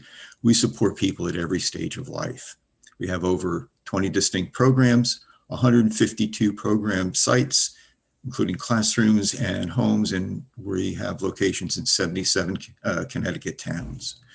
We employ over 1,700 professionals to help successfully meet the changing needs in partnership with close to 40,000 people with disabilities each year. I'd like to speak in support of House Bill 6103, which would take a number of important steps in ensuring that nonprofit charitable property tax exemptions are protected. Here's some of the impact in the situation that we currently find ourselves. We've been newly assessed in 4 municipalities on 6 homes that have had the same use, and in some instances, some of the same people involved for decades. The annual taxes for each home range from approximately $5,500 to $15,800 per year, totaling over $50,000 in just 1 year. Certainly has a financial impact on Oak Hill, as it does all nonprofits like us, particularly when we no longer get 100% reimbursement from the state for the cost of operating. Rates have been flat for the past 14 years, in which time the consumer price index has increased 28%. That $50,535 is the cost of wages and benefits for about 2,500 hours of direct support staff time. And we do a significant amount of fundraising, as all nonprofit charities do, but fundraising to cover property taxes is not the most engaging appeal to potential donors. There are some other costs that are a little bit harder to quantify, but just as difficult to manage. Municipalities use different versions of the M3 form. They're not electronic. And so that's time consuming doing the paper submissions. We're also required to submit certificates of incorporation, portions of the Form 990, other materials. And all this needs to be repeatedly done in all of the locations. Utilizing electronic data warehouse could really make a difference here. And sometimes this information doesn't always seem to get to the people needed to, who are making decisions, especially on appeals. With issues that are mail delivery that we've particularly noticed during this time. Well, I texted him, but it would be. I don't need to read this text. It's kind of old school. There you go. Thank you, Mr. Sobe. Go ahead. I Hey, know, thank you. like I said before, those buttons, we all struggle with that at times. Absolutely. You know, if this could be, if all of the exchange could be transmitted electronically, it would be a cost savings and would certainly provide more reliability. Nonprofits exist for the public benefit, to improve the health and well-being of people in our local communities, enhancing the quality of life and the public good. The social compact dates back more than 100 years. It was a piece of Oak Hill's founding in 1893 and remains the foundation for the state of Connecticut's support of people with significant needs. I thank you for the opportunity to speak in support of HB 6103 and ask for your support of it as well. Thank you. Mr. Sobe, thank you very much for your testimony and your very soothing voice, I might add. It's a pleasure to have you here with us. Are there questions from members of the committee?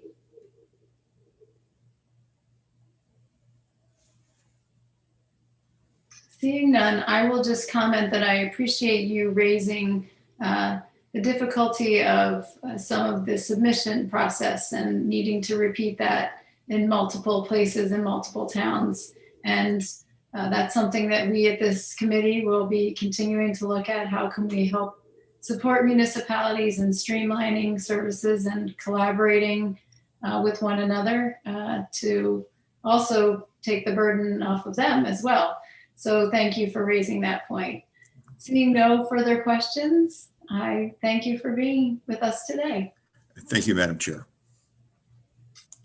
Next on our list, and as I mentioned earlier, the next on our list is Mr. Sam Gold, but we will be moving him down to the number 12 position where he will testify along with John Filchek and Matthew Folda, who is number 42 on our list. The three of them are all COG directors, and they will testify as a panel, so to speak, and have a couple extra minutes. We're not going to give them the full 9. We can ask them questions. But just like we do sometimes when we are at the Legislative Office Building and it makes sense on a bill, we do that together. So our next speaker is Priya Morgenstern. And again, I hope I pronounced your name properly, from the Pro Bono Partnership. Welcome. Yes, you did. Thank you very much, Representative McCarthy-Vahey. And good morning, Senator Cassano, Senator Huang, and Representative Zullo, and other distinguished members of the Planning and Development Committee. I appreciate the opportunity to present testimony today in favor of House Bill 6103, an act concerning property tax exemptions for property used for charitable purposes. As you heard, my name is Priya Morgenstern. I direct the Connecticut program of the Pro Bono Partnership. We are a 501c3 public charity that operates a public interest pro bono law firm where all of our clients are nonprofit organizations, and we provide pro bono legal services to nonprofits in New York, New Jersey, and Connecticut. We provide these services by connecting our clients with volunteer attorneys in the community.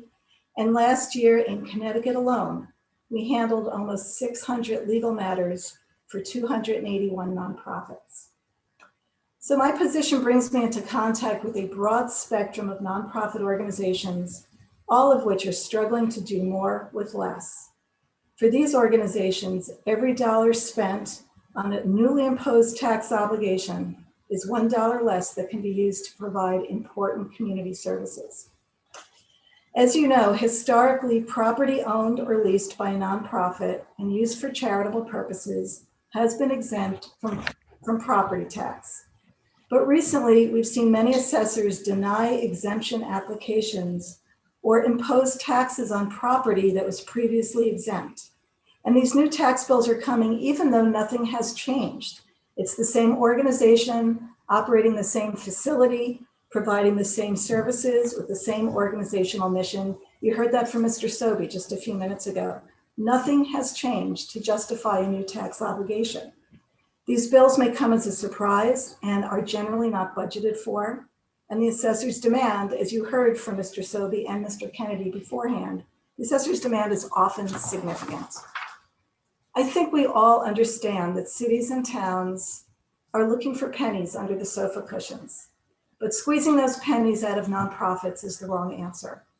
Nonprofits have no owners or shareholders, and they're required already to use their funds to benefit the public interest in ways we all understand and appreciate, such as housing and shelters, food pantries, social services, and the like.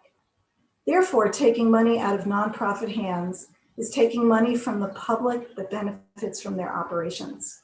It hurts the very people that towns and municipalities should be seeking to help. HB 6103 will revise Connecticut's property tax statutes to ensure that the charitable property tax exemptions are protected. This will be a win for the nonprofit community and, more importantly, for the people of Connecticut. Given that the Pro Bono Partnership's mission is to strengthen the nonprofit community, we stand with nonprofit organizations across the state in support of House Bill 6103. Some of those organizations are clients of ours and in fact will be testifying here today. We thank the committee for raising this bill, and I thank you for this opportunity to speak with you today. Thank you very much, Ms. Morgenstern. Are there questions from members of the committee?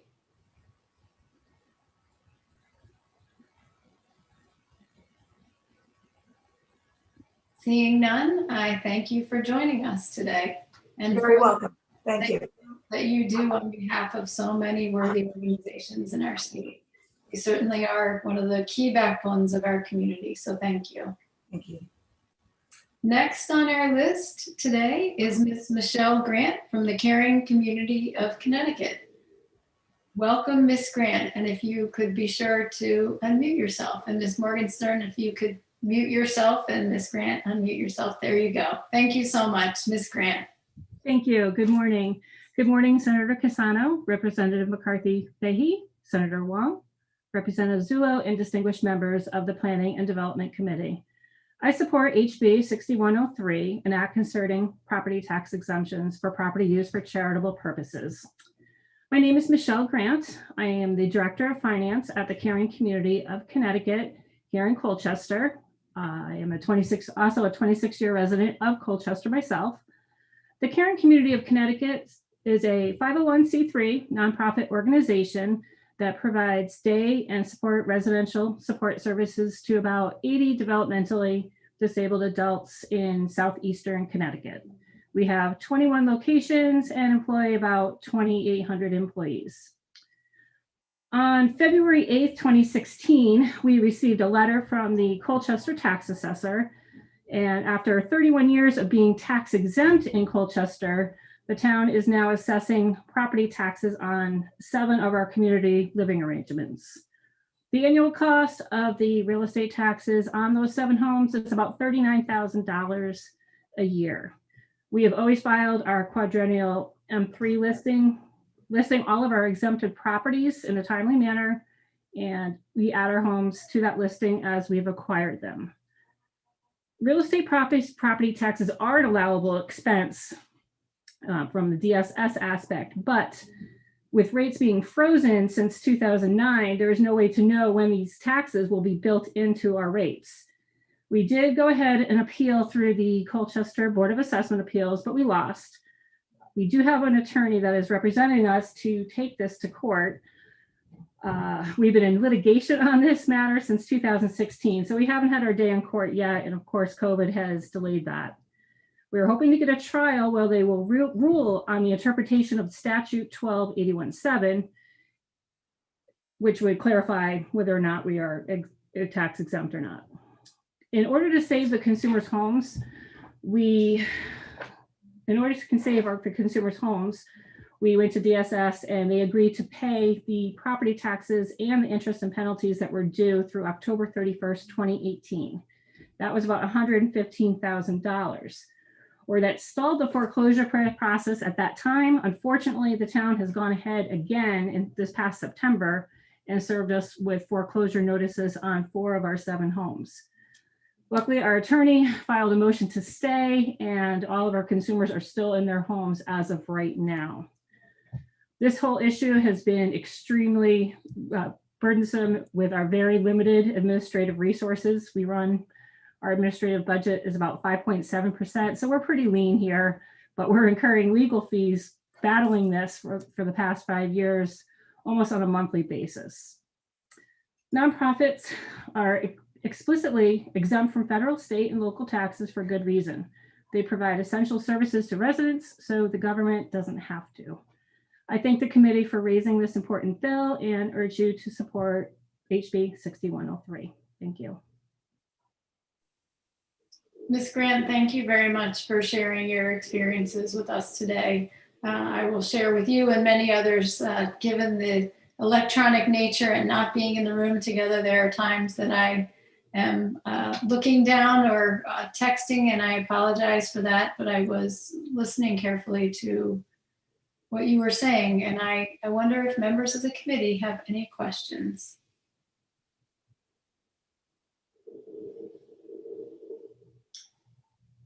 Senator Cassano, there you go. I see your hand, but I saw you leaning in. You are muted. Can you unmute yourself, Senator Cassano? Oh, Senator Cassano, you are muted. There we go. I don't have a question, more of a comment than anything. We've had a meeting with the assessors on this issue in the past as well. The assessors can't keep the assessors in line, I guess. This is a state law, and local assessors and several towns have decided they were going to interpret the law their way instead of the way the law was written. And it's a little discouraging. This is happening time after time. And every dollar that's spent on taxes is a dollar that's not being spent on the needs of the people in these homes.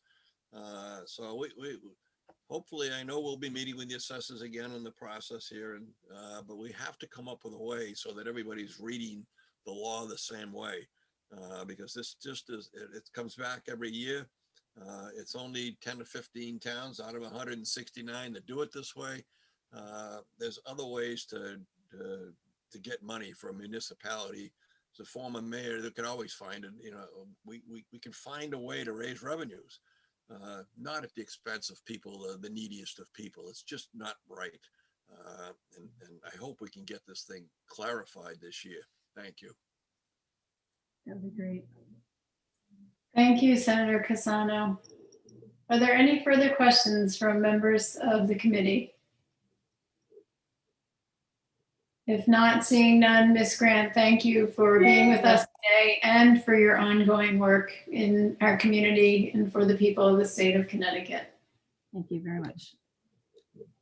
Next on our list to testify today is Mr. Fernando Muniz, and he is from Community Solutions. Welcome. Thank you, Representative McCarthy-Vahey. Good afternoon, Senator Cassano, Representative McCarthy-Vahey, Senator Wong, Representative Zullo, and distinguished members of the Planning and Development Committee. My name is Fernando Muniz, and I'm the CEO of Community Solutions. Community Solutions is a nonprofit organization headquartered here in Connecticut with programs in 9 other states. Since 1962, we have positively impacted the lives of our clients and their communities by providing services that facilitate skill development, enhance responsible citizenship, and increase overall well-being.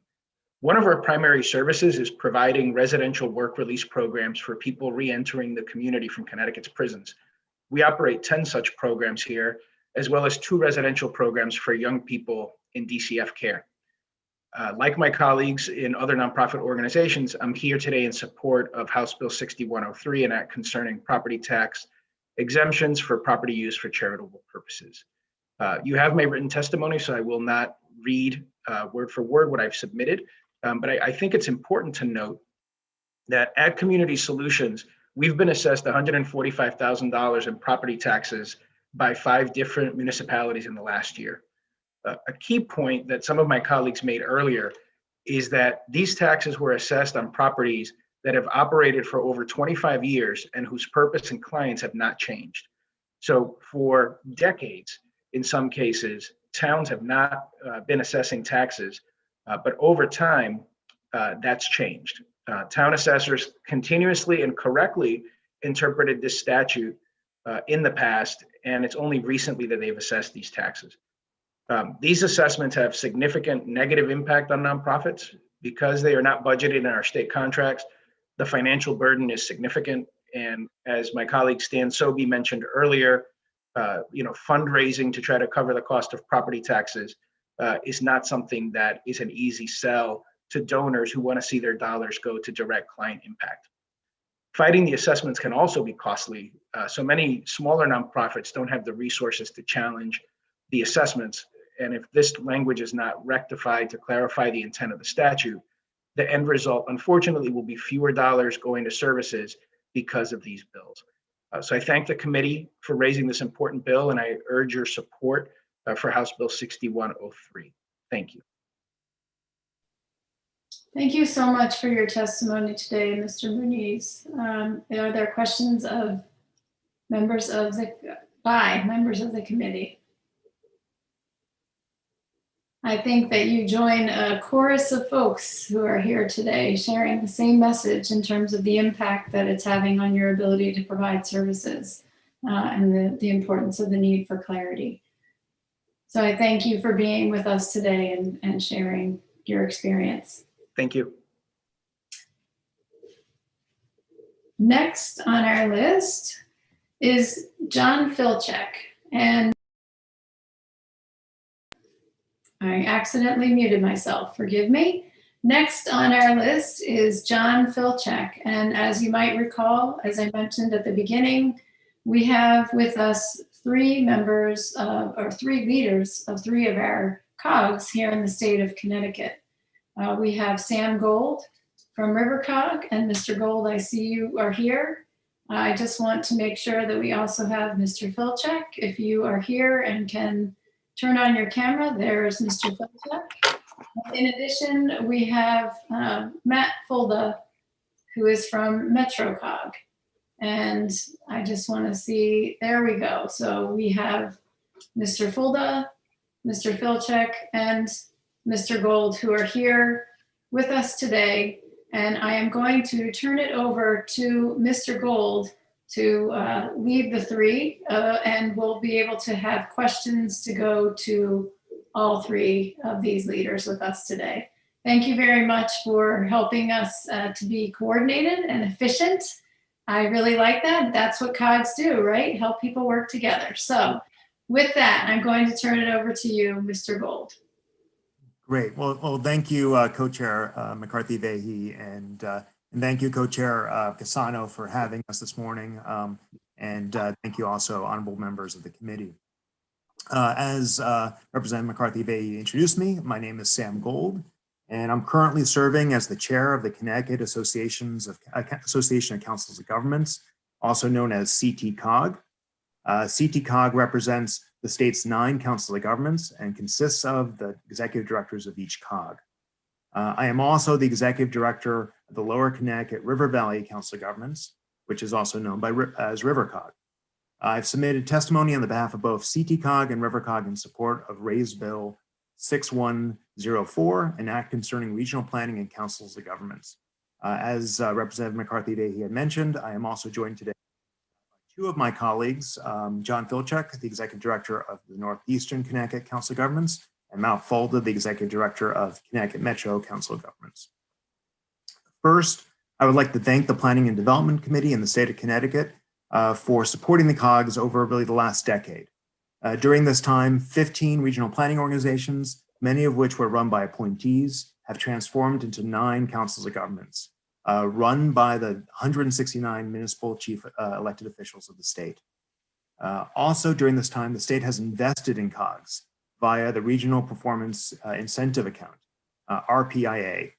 RPIA is funded by a small portion of the state's hotel and car rental taxes, and RPIA is used to fund the COGS annual Regional Services Grant, RSG, and the Regional Performance Incentive Program, also known as ARPIP. Both RSG and ARPIP have helped build stronger and more effective COGS and have facilitated municipal collaboration in new and expanded regional services.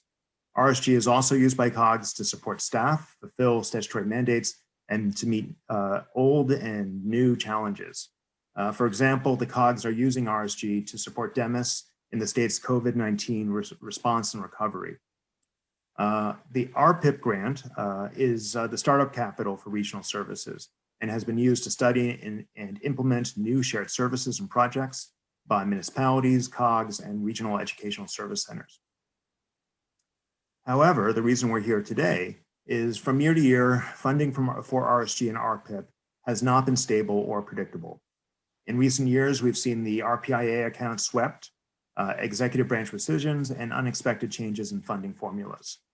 We hope that the raised bill's language, in particular the RSG formula, will provide for a more stable funding and will allow COGS to commit to multi-year projects and hiring needed staff, and also ensure more regular RPIP grants. The RSG formula in the bill is a consensus formula arrived through discussions at CT-COG and has been agreed to by all of the COG directors. I would like to point out that the bill does not change the overall funding provided to COGS from the RPIA account. It maintains the same level of funding of the past 3 years. But it does, however, ensure a fair and common formula across all of the 9 COGS. Other provisions of the raised bill modernize other items regarding COGS in the statutes that date back to when much of the state was covered by regional planning agencies. This bill also helps protect and streamline the Regional Performance Incentive Program. At this point, I will turn over my remaining time to John Filchek and Matt Folda for any additional comments they may have on the bill. Thank you. Thank you, Mr. Gold. Mr. Filchek? Well, I think Sam summed it up pretty well, and I think both of us are ready to address any questions that you all may have. And just for the record, and because for those watching at home, it is a speaker view as opposed to the gallery view that those of us who are in the Zoom see. If you could just say your name and where you're from, and then Mr. Folda, I'll ask you to do the same, and then we'll begin with questions. My name is John Filchek. I'm the Executive Director of the Northeastern Connecticut Council of Governments. And I am Matthew Folda, Executive Director for the Connecticut Metropolitan Council of Governments. Wonderful. Thank you very much for being here with us together. Are there questions from members of the committee?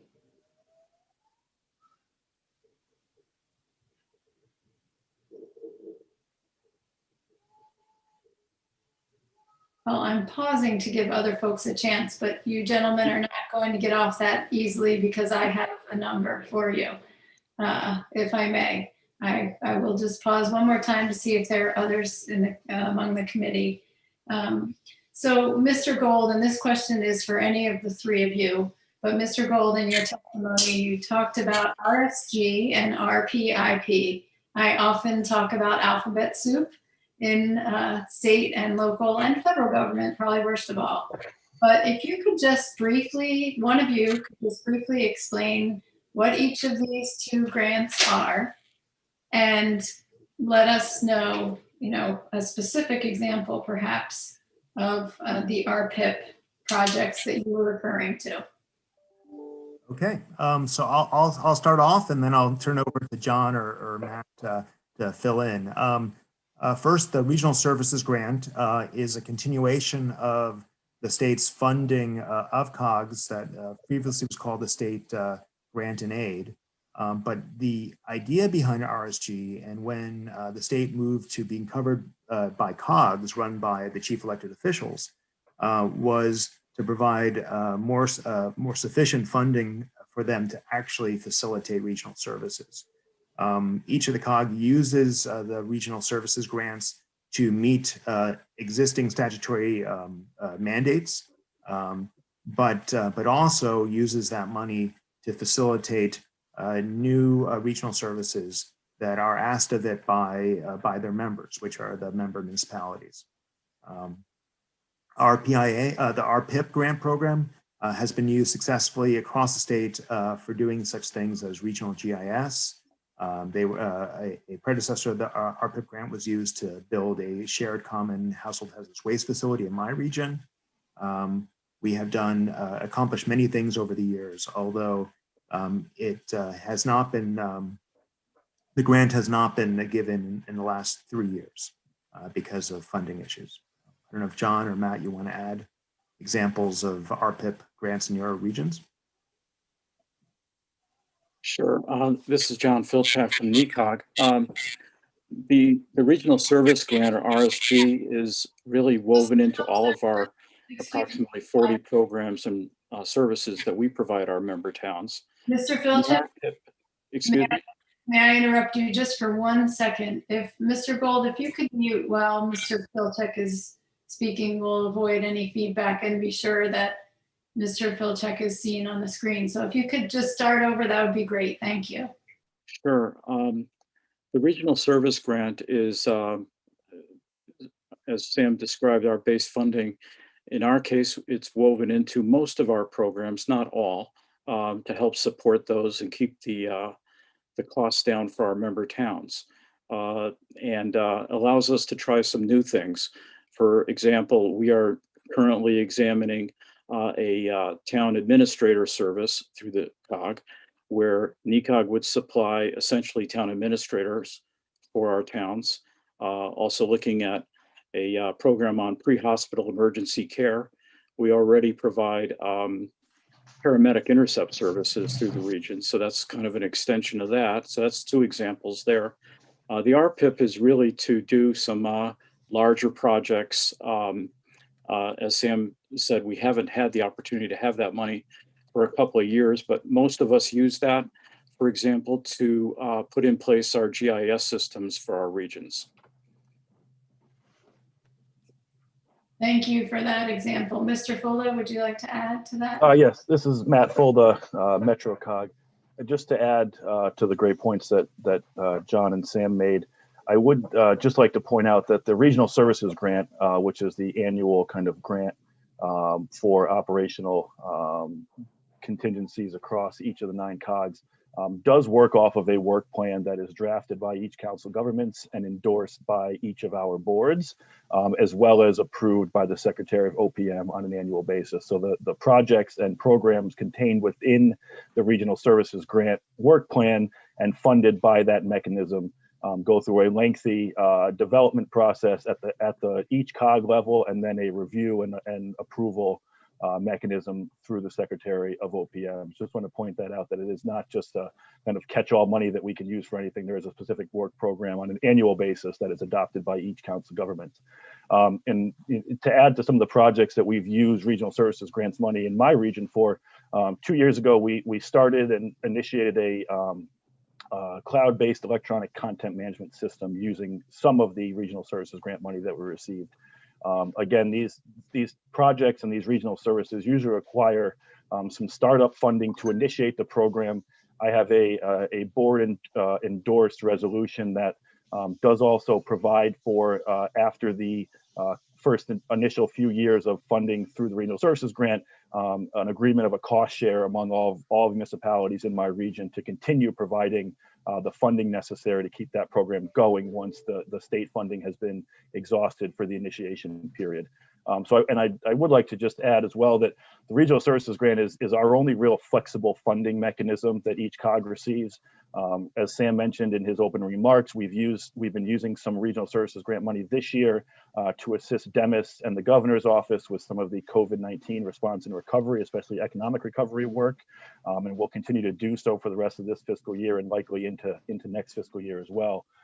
There also there was a directive and a request by the Secretary of OPM for each of the council governments to come up with a plan by March 1st of this year related to potential avenues for consolidation of municipal assessment and municipal public service answering points. I won't get into the details of that. I know that those are issues and conversations that need to happen outside of this bill, but those are also things that we will use that funding to help work with our municipalities, our elected officials, and the municipal staff members that are part of those different processes to help move those initiatives and create these regional efficiencies where possible.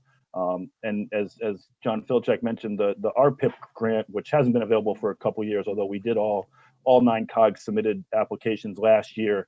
But given the funding mechanism of, as Sam pointed out, for the regional planning incentive account, being that the money comes from 1% of the hotel sales tax, as well as 1% of the rental car sales tax last year, obviously with COVID, that account and those transfers were significantly limited, in which case OPM, thankfully, and working with all 9 council governments, decided to hold enough money in the account for this year's regional services grant at the expense of the potential awarding of the regional performance incentive program grants. That was a consensus opinion that we came up with across all 9 council governments. Sorry, Representative Hennessy's cat. Across all 9 councils governments to ensure that we had that regional services grant funding for this current fiscal year. But we do hope to come back to the regional performance incentive program, grant program this year or next to provide that startup money for other projects, including back office IT and other programs that could benefit from regional efficiencies. Thank you.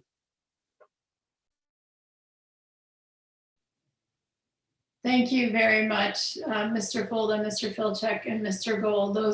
I think that's a very helpful outline of how those grants work, how those grants are funded. And Mr. Folda, you were almost reading my mind, because one of the things that I wanted to ask was how the determination was made that projects get done. And it is the chief elected officials of each of the communities who are weighing in on those projects. And then you also said the OPM piece of it as well. So I think that that's really important to remember. You know, while the 3 of you are here, you represent those bodies. And I have a couple other questions, but I'm going to pause and turn it over to Rep. Goupil. Thank you. And thank you very much for coming to speak on behalf of the regional planning agencies as well. Having been one of the participants on the River COG and working with Sam Gold, just the efficiencies that take place and through these grants, the allowances for different municipalities to find opportunities is very important for us to be able to continue that work. We don't want to be working in a vacuum, and the opportunities that we see at the table. Knowledge-based sharing and research, etc., couldn't be done without the benefits allowed through the COGS. So I do appreciate you coming and speaking on behalf, and it is a very important funding mechanism to allow for that to continue. Thank you, Representative Goupil. And I will just follow up with a couple of other questions, if I may. Just to go back to what you talked about with respect to the DEMIS recovery efforts, can you speak a little bit more about that? I want to understand, what happened there in terms of how you as COGS became involved and what kind of responsibility you've had. So again, the genesis of that, and then what that has actually meant in terms of the work of the COGS. So I'll begin. This is Sam Gold again from RiverCog. Back when DEMIS was set up after 9/11 and after the receipt of significant federal Homeland Security grants, the state was divided into 5 emergency planning regions. And from the very beginning, the COGS were there to support the establishment of the DEMIS regions and to provide really staffing and fiduciary services for the DEMIS regions. So for example, RiverCog is the fiduciary for DEMIS Region 2, which covers most of Middlesex County and most of the New Haven area. So we were obvious partners with DEMIS when the COVID pandemic started. We also, our staff at the COGS provide staff to our regional emergency planning teams and are the liaisons between DEMIS and our chief elected officials, our EMDs, our emergency management directors. So the COGS have always been involved in this emergency management and planning structure from the beginning. The uniqueness of COVID-19 and how it sort of, it's been, the length of the COVID-19 disaster is unique. DEMIS framework has really been tested with individual storms or individual events. This is an ongoing, multifaceted disaster that has medical and social service implications, but also major economic implications.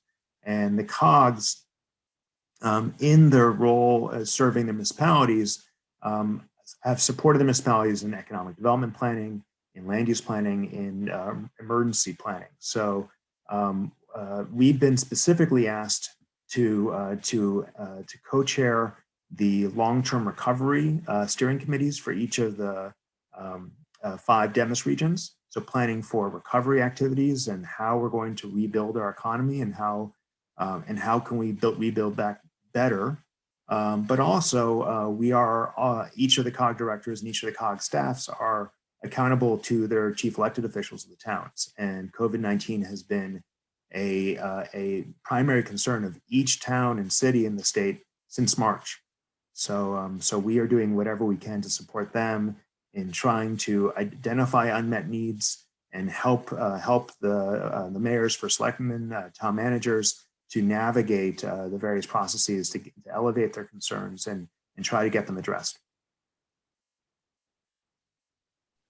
Thank you, Mr. Gold, for that. I saw, Mr. Filchek, that you had your hand up. Did you want to add something to that as well? No, I think I'm all set. Thank you. Representative McCarthy-Vahey, if I could just add one piece to the COVID response work. And you asked kind of how the COGS got involved, and Sam gave a very good comprehensive background of our continual involvement with the DEMIS region since their inception. I would just add our specific involvement in the COVID response came at the direction of the governor's office. The governor's office asked us as the regional council governments to assist DEMIS. As Sam mentioned, DEMIS is very well suited to respond to acute impacts of a storm and those types of events. They're not as well suited from a long-term planning perspective to adapt to long-term economic and social service disruptions. So we were asked through Lisa Tepper Bates at the time in the governor's office to assist Demis on the planning and kind of recovery aspects of the COVID work. But we do believe as we move forward here that each council governments across the state is very well suited on a COG level, and we will still work with Demis as we continue to provide this work to provide economic recovery activities as we move forward here. We know that the economic impacts of COVID are going to be lengthy.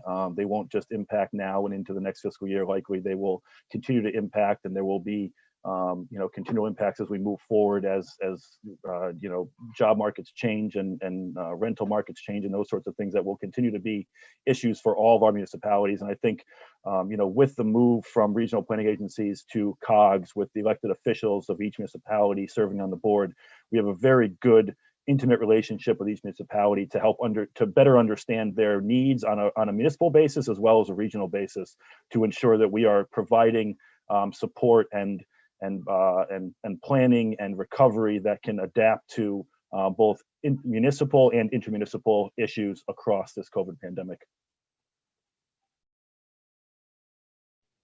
Thank you for that, Mr. Fulda. And what you reference in terms of the long-term need is absolutely spot on.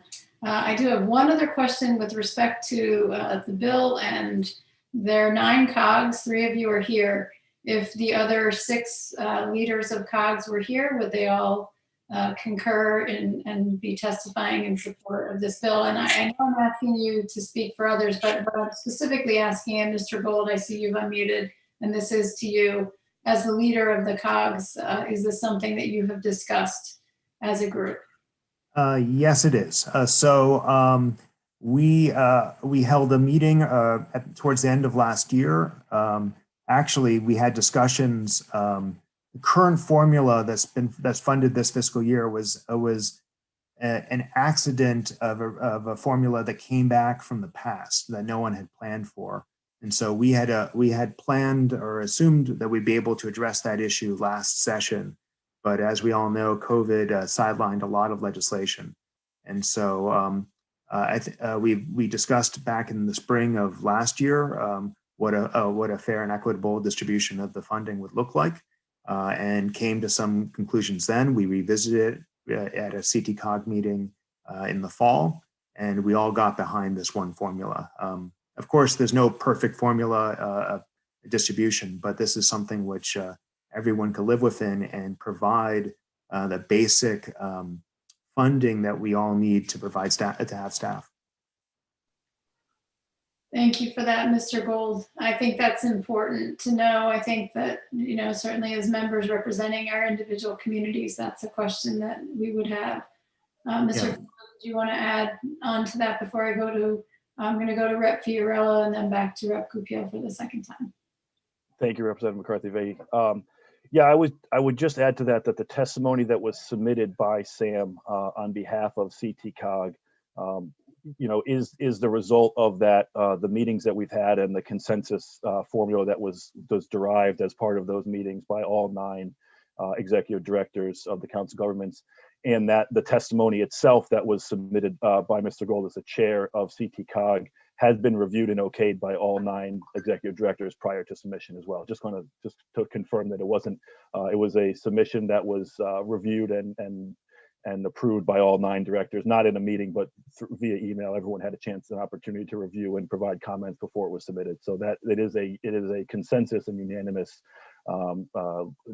formula and legislative language. Thank you both for those answers and for just underscoring that. That's an important consideration. Representative Fiorello. Thank you, Madam Chairman. My question is, this is so interesting to meet the 3 of you and learn about the work of the COGs. It's like such a unique role when you think about local government. What is the profile of executive directors of COGs? I mean, we know who mayors and first selectmen are and even representatives, but what are the talents and the profiles of people who run to be executive directors, and how do your elections happen? And I will again turn it over to Mr. Gold, who is not an elected leader, and he will explain. Mr. Gold. So thank you, Representative, for that question. So the COG directors have a variety of backgrounds and expertise. I come from the background of urban planning. I was previously the director of the Council of Governments of the Central Nordic Valley in Waterbury before coming over to RiverCog. But I came up as a regional planner and then to assistant director and then director. But we have former mayor serving as a COG director. We have John Filchek is formerly a state commissioner. We have a wide variety of talents represented in our COG directors, but our COG directors are staff. We work for our chief elected officials, and we work at their pleasure. So that is the entity. The board of the COG hired me for this job, and that's the same with each of the directors. So we are very much an extension of municipal staff, and are accountable to those boards and those elected officials. Thank you, Mr. Gold. Mr. Filchek, would you like to add to that? Yeah, I think one of the things that is important to understand, a COG is not, while planning is and understanding the basics of planning is fundamental to the job. When we all made the transition to be councils of governments, and in my region's case, it was done in 1987, it really requires a full breadth of knowledge of local government, of state government, and how the federal government interacts with the towns. So it's often we get called planning agencies, and that's a piece of what we do. But we're there as a resource on virtually any issue, from developing grants to new programs. In our case, we have very small towns and fairly high turnover in first selectmen. I've now served with 83 different chief elected officials. So they have a lot of questions and they need assistance, and that's what we're there for. In many cases, one-on-one, to let them understand the legislative process or help them with that. And so it really requires now a broader range of skill sets than it once did when they were simply primarily planning agencies. Thank you, Mr. Filchek, and thank you for underscoring the differences among our COGs, serving different regions and the different profiles of communities.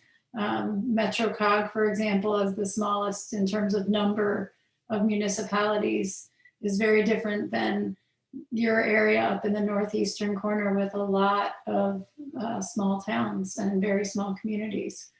So did you want to add? Yeah, if I could just add, I think that's really important, that regionalism or shared services in Connecticut is not a one-size-fits-all. What we have in my region with 16 towns and just 96,000 people, we have programs, for instance, we do animal control basically for the entire region and other towns. That worked really well for us.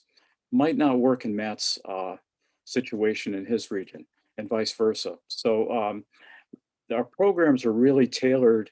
They come up through the first selectman, through the chief elected official, and then we try to come up with a solution to their needs. And that's fundamental to it. So that's why you see the range of programs and services that we all provide.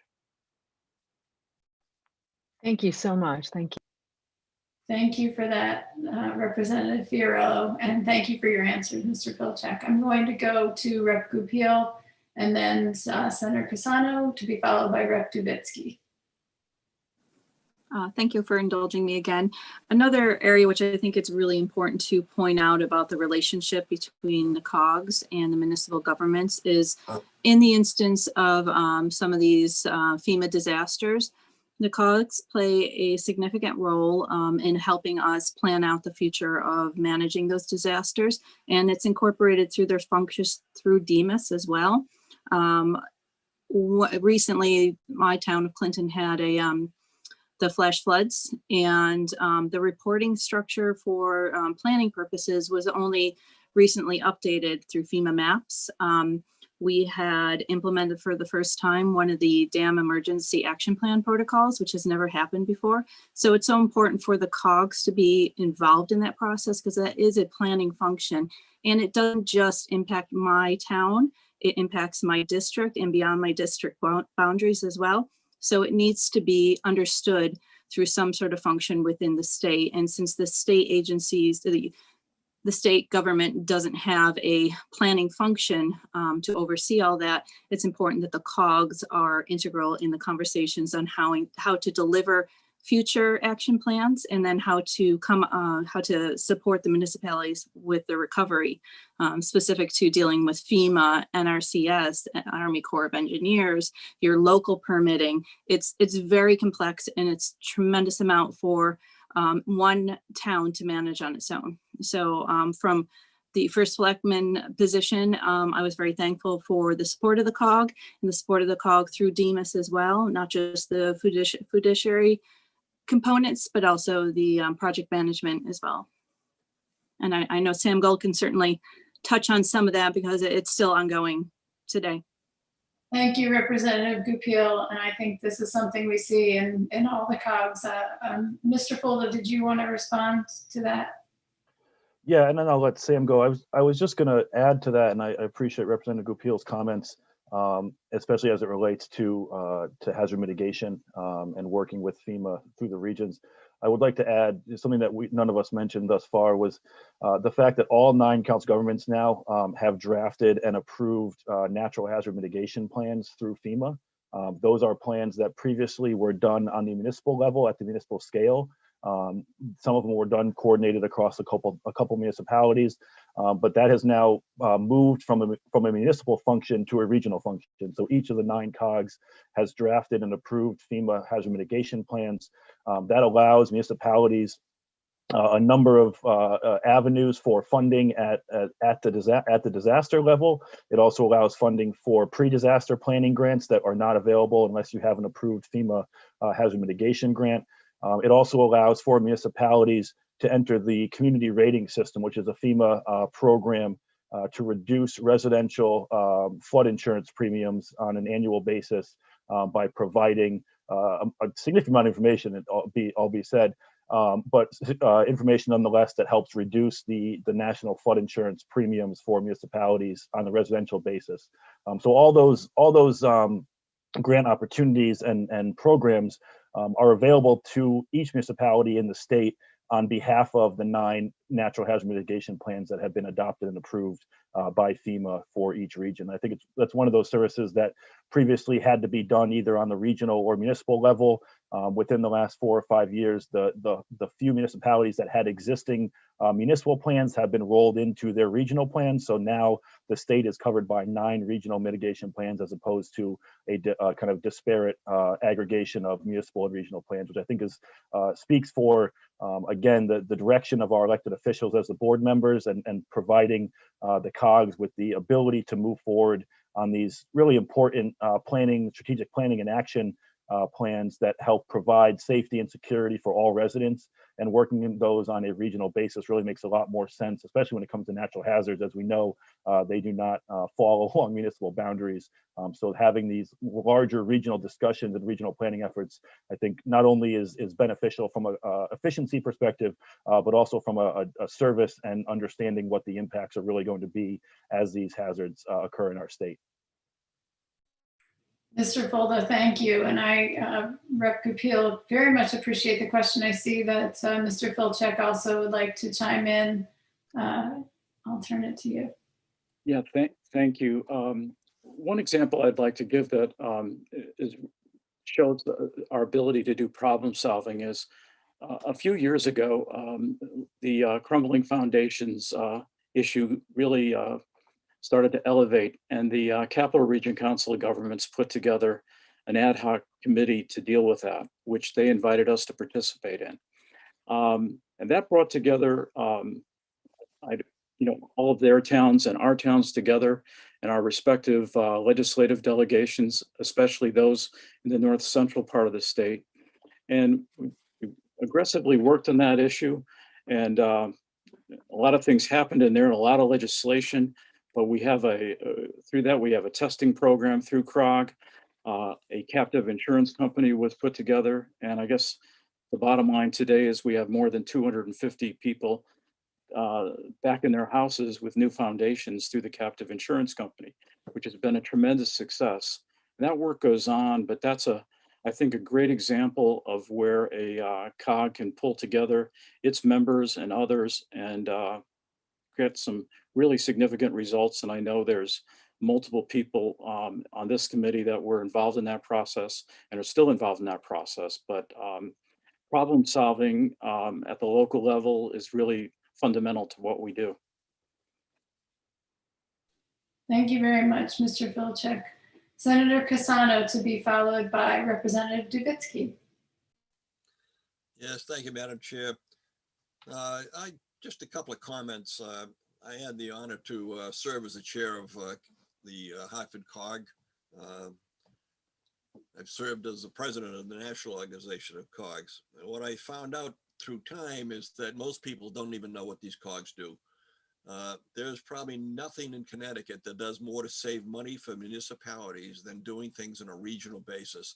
Instead of 169 principalities doing its thing on its own, they get together in the COGs and they collectively purchase, bid. There's a whole variety of things, and sharing of services, sharing of ideas is just a tremendous asset. If you look at local elections, nearly 50% in the state of Connecticut, nearly 50% of chief elected officials turn over every 2 years. You come in as a new elected official, you are now the first selectman, the mayor, and all of a sudden you've got a duty that you've never done in your life, and you don't know how to go about it if you're a normal person. The COGs have been a tremendous asset. The COG leaders are the first ones to go out and to reach the new elected officials and let them know what COGs are. Most people have no idea what they do. Little things that you wouldn't think about: public safety, cross training, police departments going on a regular basis as a unit, developing regional units. And how good is that? Well, when we had the shootings in South Windsor, Manchester on the line at the Anheuser-Busch, where 9 people were killed, it was that regional task force that was able to get the shooter. Efficiencies, tremendous efficiencies, purchasing, sharing of snow plowing responsibilities. Everybody has to do their own street and stop. Well, now they're starting to say, well, you go to this street and we'll go that street. There are so many things that are being done, and it saves money. Every one of those things saves money. It creates efficiencies. It's probably the best secret in Connecticut, quite honestly, when it comes to government, as to the efforts of what is done through the COGs. And, you know, I'm pleased to have them, pleased to be a part of the process. And it's good to see that we're seeing more and more recognition of what they're doing and how they're doing things, because all of us in the state of Connecticut benefit from it. Thank you. Thank you, Senator Cassano. And I recall earlier when Mayor Rossi began her testimony, she was pointing out the municipal role that many of us in leadership have had, and myself also having served as a select person in Fairfield, I think we know how important that relationship is. Representative Dubitsky, thank you for your patience. Thank you, Madam Chair. One of the words that I always like to hear used over and over again when talking about the COGs is the word voluntary. And you know, I have 2 COGs. My district spans 2 COGs, and as far as I know, none of the services that they provide are compulsory. Everything they do is voluntary. And I would just ask, John Filczyk is the executive director of NECOG, which is one of the COGs in my district. And I just like John to chime in and indicate how he thinks the towns in northeastern Connecticut would feel if the services of NECOG were suddenly compelled upon them. and just chat a little about the voluntary nature of the services that the COGS provide. Thank you for the question. I think, as I commented earlier, that regionalism or shared services is not a one size fits all across the state. That's the same within the region. So, ours is a menu, and no one is forced to participate in any given program. So they are all voluntary, and I think that's what makes them successful. In fact, we have, as you know, we have programs deal with animal control. Some towns like that. Most of the towns like that. A couple don't, and that's fine. That's up to them. That, I think, is one of the keys to the success. If we made it mandatory, I think we'd have a lot more pushback in terms of the willingness to participate. They have a vested interest, those that participate, in the success of the individual programs that we provide. We just went into our third 5-year phase for property revaluation in the region. Not everybody participates in that. It's a really good program for some, others say no. That's their choice. I can maybe disagree with that, but that's not my job. It's just to provide the best programs possible for my towns. Thank you. There are a number of services that my town, I live in Chaplin, and NECOG provides GIS services to quite a few towns around the area, and my town decided that it was not appropriate for us. It didn't work the way that we work. So I know that Chaplin has opted out of that particular service, and I believe a couple of other towns have as well. And I just, as we talk about COGS and giving COGS more to do, I just want everybody to make sure that we remember that they do provide a voluntary service, and that anytime that they are not a county government, they cannot and should not be able to dictate to the towns what to do. Thank you. And I see Mr. Gold looked like he wanted to chime in on that issue as well. Thank you, Representative Dubitsky. I was going to offer Mr. Gold the opportunity to reply as well. Would you like to do so, Mr. Gold? Definitely. Thank you, Representative. The COGS and the COGS staff are problem solvers. Our boards, our chief elected officials come to us with problems every day, and they're looking for assistance, guidance, how to navigate DOT, how to address one issue or another. And many of these regional services, I would say all of them, kind of come from our chief elected officials as problems. Hey, when Christine Goupil was first selectwoman of Clinton, she came to me and said, "We can't find a zoning enforcement officer. Can you help?" And we were able to help with that. One of our regional performance incentive program grants from the last round was a pilot program of a shared building official and a shared building department between two of my towns to be a pilot for a larger approach for small towns who have trouble finding building officials.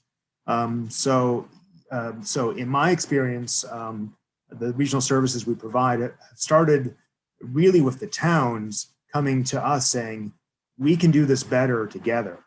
And not all towns choose to participate. We have a regional hazardous waste program that East Haddam decided to go with a different direction, and that's fine. The voluntary nature of the COG and the voluntary and the process of the chief elected officials discussing and determining what we're going to focus on, I think is key here.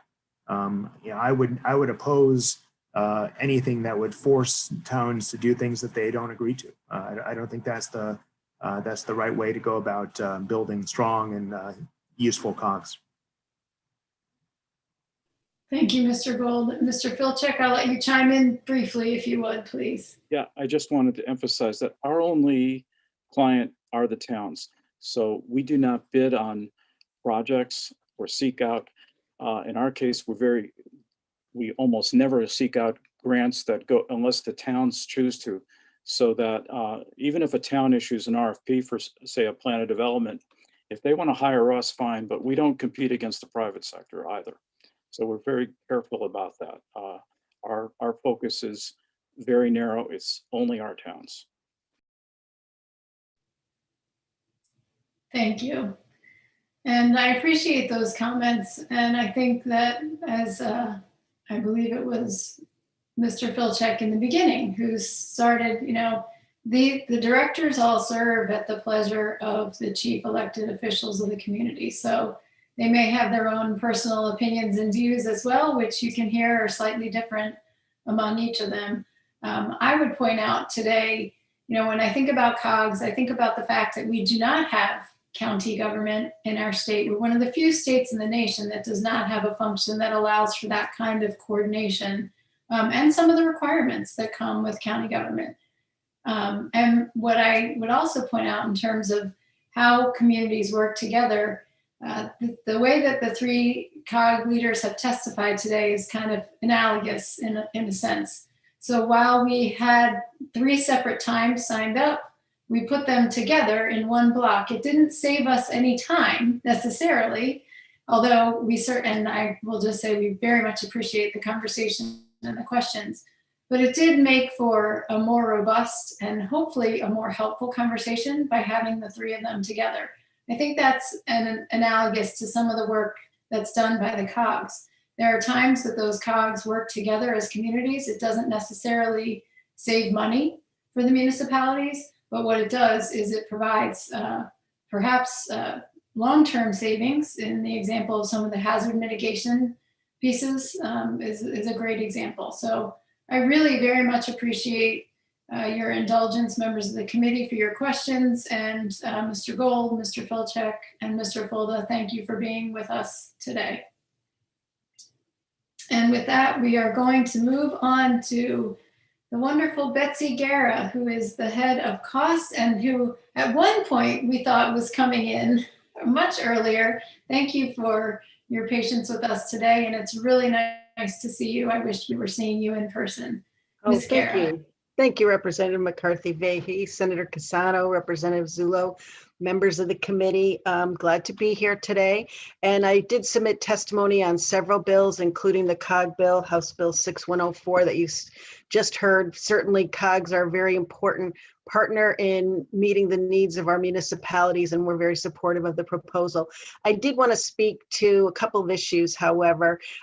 Costs very strongly support Senate Bill 698 and an act concerning the online publication of legal notices by municipalities.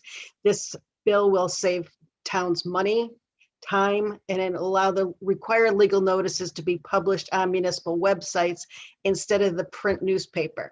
Now, it does feel a little bit like Groundhog Day because we've been up here for years supporting this initiative and it hasn't gone anywhere, but I think a lot of things have changed recently that make this the year to really get this past the finish line. First of all, the Connecticut court system in December 2019 ended up moving its legal notices from the print newspapers to the website, recognizing that it was cheaper, but it was also more efficient in terms of reaching a wider audience. In addition, a number of state agencies have modified their regulations or statutes to allow them to post their legal notices online instead of in print publications.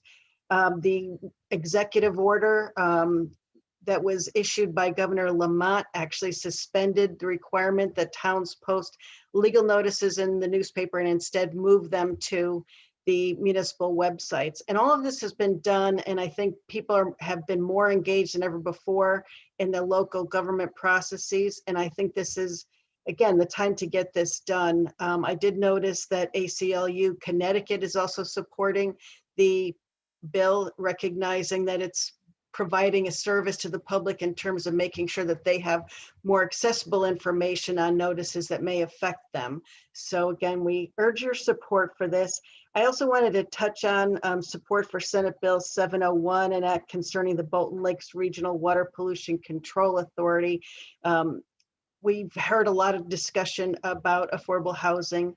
And one of the issues that smaller towns face is that they generally have issues relative to water and wastewater capacity that are difficult to address. And if they can't address them, it's hard to support housing, community, and economic development strategies. And this is an example of communities that are trying to address this, but they have bumped up into some regulatory hurdles and they just can't resolve those issues. And they've been meeting with DEEP since 2019 to address these. I know Representative Ackert talked about it. The town of Coventry will be testifying, but it is something that deserves your support and will help us address some of the housing needs in our communities. So again, I did submit testimony on a wide range of other bills. If you have any questions, I'd be happy to answer them. Thank you. Ms. Gara, thank you so much for the brevity of your testimony. And I am going to ask you some questions to flesh some of that out. But first, I'd like to turn it over. Are there members of the committee who have questions for Ms. Gara?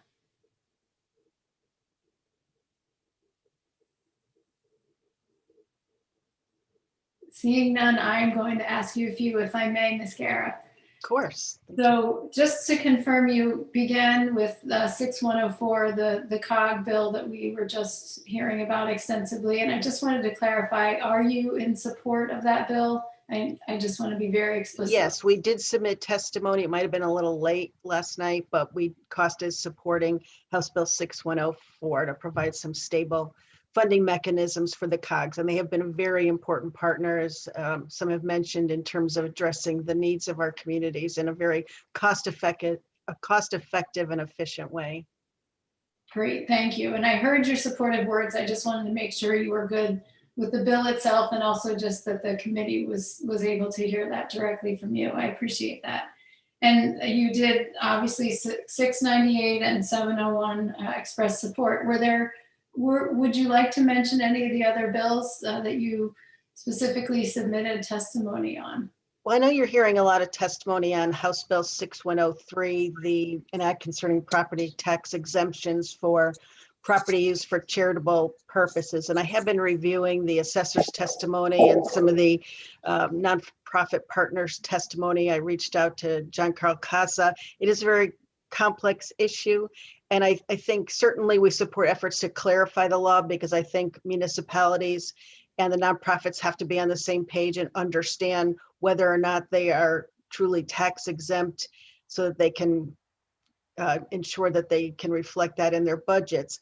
However, my concern is with the bill that to the extent that it may expand the exemption and how that will impact property tax revenues in certain communities. So I'm certainly willing to work with the committee to address this. We recognize the value of our nonprofit partners, particularly in addressing the needs of our communities during the pandemic. But again, I just want to make sure that we have a complete understanding of how that may impact local property tax revenues. Thank you for that. I appreciate you elaborating. Are there other further questions from members of the committee?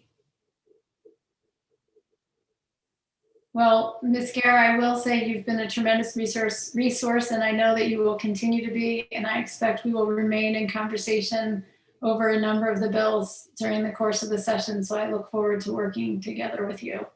Thank you. I appreciate that. And if anyone would like to meet with COSTA or our members, we're happy to set up a Zoom meeting, have conversations on any of these issues. Thank you. Wonderful. Thank you for adding that. I know it's much appreciated. Thank you, Ms. Gara. Next on our list for folks joining us today is Eileen McQuaid from Catholic Mothers for Truth and Transparency. Is Ms. McQuaid here? Kristen, Ms. McQuaid is at the doctor's right now. I just got a message in between her and Karen. Her and Karen are from the same organization though, and Karen is here. Capri. I think you got muted. Yep, what we'll do is we will go ahead and pass on Ms. McQuaid. If she joins us later, we will revisit. And next then we will go to Karen Caffrey from Access Connecticut. is Ms. Caffrey. If you can join us and turn on your camera. I have to not only unmute myself, I have to turn on my camera. There we go. There we go. Welcome, Ms. Caffrey. Thank you. Good afternoon. Representative McCarthy-Vahey and Senator Cassano and distinguished members of the Planning and Development Committee. I am Karen Caffrey. I am co-president of Access Connecticut Now. We are an all-volunteer organization of adoptees, birth parents, adoptive parents, and adoption professionals who support House Bill 6105, which would work to ensure that all Connecticut-born adoptees, regardless of their date of birth or other circumstances, have the right to obtain their original birth certificate. I'm going to do a very quick primer. I know some of you are familiar with this issue. We have some new folks. So I'm going to lay it out as simply as I can. I'm obviously willing to answer any questions. We're before planning and development because towns and town halls are where one of the places in Connecticut where birth certificates are maintained. And the non-adopted have a single birth certificate that is maintained in the town hall where they are of the municipality in which they are born. We have the same circumstance, but adoptees have two birth certificates. We have what's called our original birth certificate, and I happen to have mine, with my date blocked out. And this document for all babies born in Connecticut is created by law at the time of birth. It contains a lot of information, but the birth name of the child and the name of the biological parent or parents. Sometimes a father is not named, but this is a true original document. This is my original birth certificate. I'm an adopted person from Middletown. When that baby is adopted, this record is replaced. It is superseded by what's called an amended birth certificate. This happens to be mine. It has a nice little raised seal from the city of Middletown. And what this document does is that it changes the adoptee's name from their birth name to their adoptive name. And it replaces the biological parents' names with the adoptive parents' names. With the intent, so this now becomes the adoptee's legal birth certificate with the intent that no one can tell when they look at this birth certificate that this person is adopted. And this functions as the adoptee's legal official birth certificate for all purposes, like everybody else. If you needed to get married, to get a passport, like Kathy Flaherty mentioned earlier, to perhaps qualify for dual citizenship in another country, if you want to do some genealogical research. So that's your legal document. In Connecticut, there are a certain class of adoptees who do not have the right to get their original birth certificate. Now, it's attached to my testimony in this strange little Zoom world. I'm going to try and hold this up. Here's a little chart. I hope you can all see it. This is a little graphic of what is currently under Connecticut law, the 4 classes of adoptees regarding whether they have the right to access their original birth certificate. Over here, for those born before January 1, 1944, yes. And by the way, there still are a few of those unicorns around. I know a couple.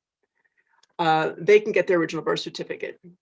If you were born after January 1, 1944, but before October 1, 1983, and you can prove your birth parent is deceased, you can get your original birth certificate. If you're in this class, which actually I happen to be in this class, you were born after January 1, 1944, before October 1, 1983, you do not have the right to your original birth certificate. This is what HB 6105 would change. If you were born after October 1, 1983 in Connecticut, you do have the right to your original birth certificate. So here we have this sort of complicated scheme of 4 classes of adoptees. Also attached to my testimony, I'll just hold this up, that you're not gonna be able to read this tiny, but here's a little summary of how the law has changed from the institution of the 1935 dual birth certificate system, which by the way exists in every state in the United States. And they were all adopted about that time, about the 1930s. And then this is what's happened in Connecticut as the law has evolved. For most of that time until the mid-70s, adult adoptees and their adoptive parents did have the right to obtain their original birth certificate. There was a big leap, a big retroactive change in the law in the 1970s that took that right away. There have been sort of smaller incremental compromises, changes, evolutions in the law since then that have resulted in us getting our little 4-category thing here. I'm not sure where I am for time, but I'll say a little bit. Ms. Caffrey, it's Yes. funny you say that. I was just texting with the clerk asking about time. Yes. Okay. Am I at my 3 minutes? Because I could stop. I could talk for 3 hours, which I promise not to, but I can stop here for the moment. Well, you know what, I'd ask actually, if you don't mind pausing, and what we'll do is take questions. I imagine that there will be some questions from members Sure. of the committee, and we can talk a little bit more that way. Sure. And I see Representative Delnicki.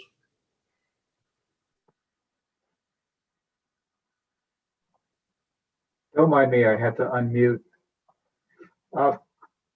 Karen, you have a tremendous knowledge of this issue, and I just want to probe a couple of points with you pertaining to the issue. What organizations support the Adoptees Bill of Rights here, HB 6105? Can you go through the variety, the cornucopia of organizations? I can. I will also say that is in my testimony. And by the way, I don't think what I have in my testimony is exhaustive. And by the way, most of these organizations have submitted testimony on precursor bills to this over the past 4 or 5 years. On our website, accessconnecticut.org, there's an interactive database of over 500 testimonies submitted in support of this bill in the past years. And some of these organizations have testimony there, but it includes the Connecticut State Medical Society, the Connecticut chapter of the National Association of Social Workers. The town clerks happen to support this, which is nice. The Village for Families and Children, which is Connecticut's oldest social service organization. I think they've been around about 200 years. The Connecticut Council on Adoption, the Connecticut Alliance of Foster and Adoptive Families, the Academy of Adoption and Assisted Reproduction Attorneys. And they actually just came around maybe just to that position maybe a couple of years ago. And that's important not only for this issue, but for all the children who are being born. It's not in this bill, but by other means, surrogacy, other individuals who are going to have amended birth certificates. So the current thinking in the legal profession, as well as in the social work and adoption professions, is that individuals have the right to know their identity and their history. So there's a coalition of 18 sort of pro-woman organizations in Connecticut who support this, including QUELF. That's the Connecticut Women's Education and Legal Fund, the United Church of Christ. I won't go on. Lots. So you made a comment pertaining to compromises over the years. So how in the world do you compromise away someone's civil rights to have this document, this original document? That's a $64,000 question. You know, I think how I would respond to that, well, first of all, as we know, it's sort of the legislative process. But the truth is simple. When we base laws on the truth and reality, laws tend to be pretty straightforward and simple. But if people, these laws are based in a part of our societal beliefs that are based on shame. The dual birth certificate system was an attempt to remedy the belief at the time that children born from women who were not married were not equal to others. They were bastards. They were called bastards. As a matter of fact, in some states, the word bastard was stamped in red on the birth certificate, so all would know in their future that that person carried bad blood. We wouldn't want to breed with them, would we? Or illegitimate. So, and then in later years, certainly the women were tremendously shamed for conceiving a child when they weren't married. Adoptive couples, parents who were infertile, couples who were infertile were considered in some belief systems being punished by God or whatever. So these are somewhat compromises, and I would say sort of tortured remedies to try and protect people who were being shamed without just saying, listen, we're going to treat you all as equal, and the law should just straightforwardly do that. So I don't know, Tom, Representative Delnicki, if that answers your question, but you know, that's kind of how we've got these ins and outs that happened over the years. Yeah, and I think that's important to remember over the years, because we're in 2021. Yes. And many of these things occurred, what, 30, 40, 50 years ago. Yes. Is that a fair comment? Oh, yeah, on my part? Or longer. Or longer. Yes, and there was a question earlier, I believe it was Representative Dubitsky asked about what do other states do and how do they do it? First of all, there are 2 states, Kansas and Alaska, who never restricted access to original birth certificates. There are currently 10 states that have completely unrestricted right to access for adult adopted persons. And that doesn't include the state of New York, which just enacted that law in 2019. It became effective in 2020. New York, interestingly, made a massive leap. They didn't do incremental, like we have done little incremental changes. They basically were a highly restrictive state. They hadn't really changed their law since the 1930s. There was basically no access. You could go to court, and frankly, even if you were practically dying as an adoptee, let's say with a terrible medical condition, you're out of luck. Across the board, they passed a bill, they created the right of access in 2020. That went into effect in January 15th of last year. 600,000 adult adoptees have the right to obtain their original birth certificate in New York now.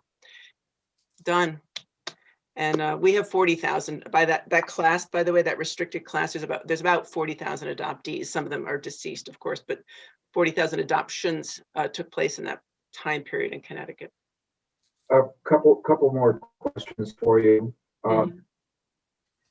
There was commentary made, might have been last year, year before, that adoptees conceivably could have gotten medical history from the adoption agencies.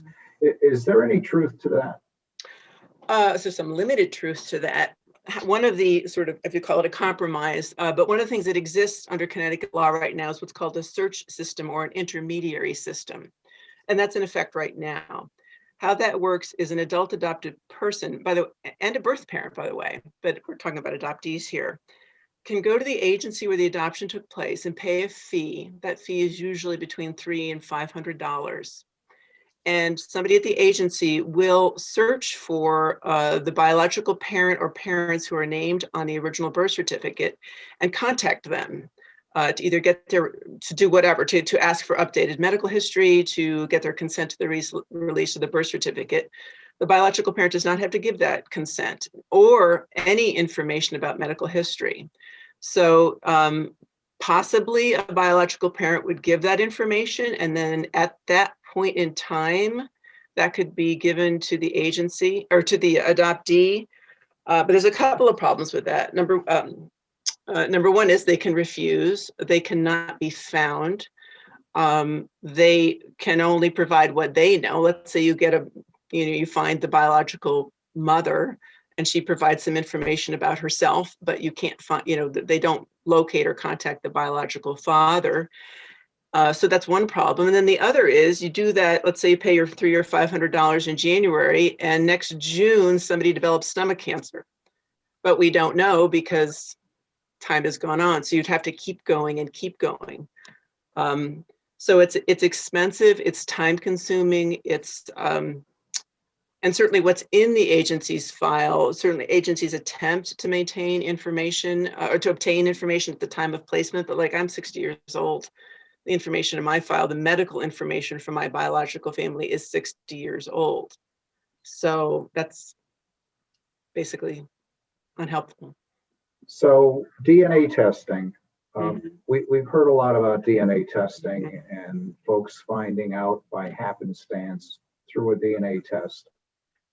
And you've done a pretty good job of talking about the ramifications of not being able to know what a family medical history is and the deleterious effect it can have on that adoptee, not being able to find out what precursors they may have and how they can actually protect themselves if they knew what the medical conditions were out there. Right. Which is why doctors ask us for our family medical history when we go to the doctor. Helps diagnosis and treatment. Yeah. Right. And literally my GP, every time I go for my checkup, says, oh yeah, you're the guy who doesn't know the medical history of his father. And I say, yep. And that in and of itself is kind of a stigma. I've got to be perfectly blunt. Absolutely. Although it's something I've gotten used to. How else are adoptees being harmed by the existing law?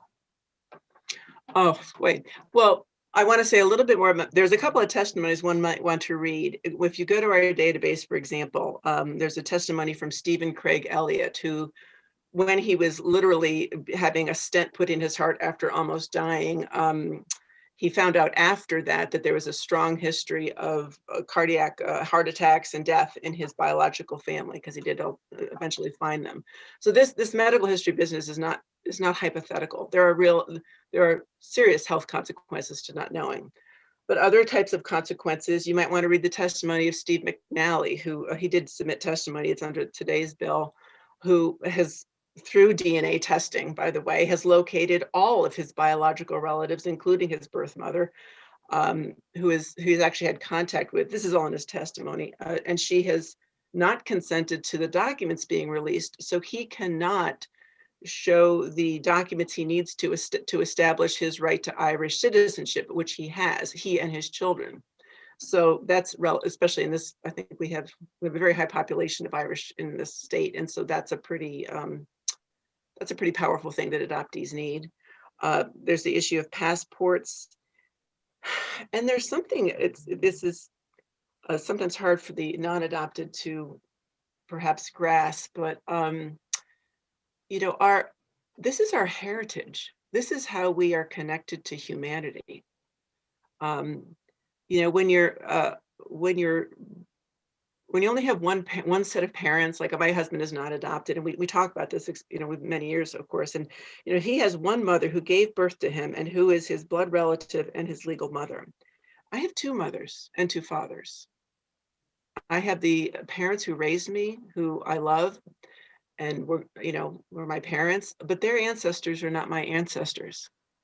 Their heritage, their blood is not my blood. My biological family, my birth family, that's my blood. Now it happens, I found them 40 years ago. I happen to love and know them as well. In my personal situation, my heritage, I can trace my heritage back 8 generations to a mud flat in Texas, which I've seen.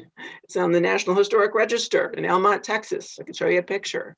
And this helps. This is who we are. I think about, this is how we connect and how we know who we are in the world. Here we are in this pandemic, so disconnected right now, talking to each other over a machine. And I'm a therapist, so I think this way, but we are suffering because we aren't able to connect in the way that we need to as human beings. And this is a fundamental piece of our connection. It's not just a piece of paper. It's our blood. It's part of our identity. And to be amputated from that is a deep harm, a soulful harm. Do you and this is an easy question. Do you see this as a civil rights issue and a function of having closure to the essence of your life and who you are? I see it as a. Before you answer, I'm sorry. I'm going to just note that there are a couple others with questions.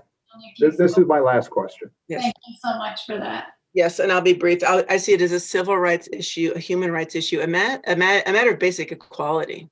This is equality. Our principle of our democracy is we are equal, and we do not have equal access to a government document that everybody else does. So. And I apologize, Madam Chair, for taking up so much time. This is an issue that I'm very passionate about. It's an issue that literally I would like to see it pass this year, because it's been out too long and we need to right a wrong. Thank you. Representative Delmicky, there's no need to apologize. This is something that is deeply personal to you and to so many others. So I appreciate your questions.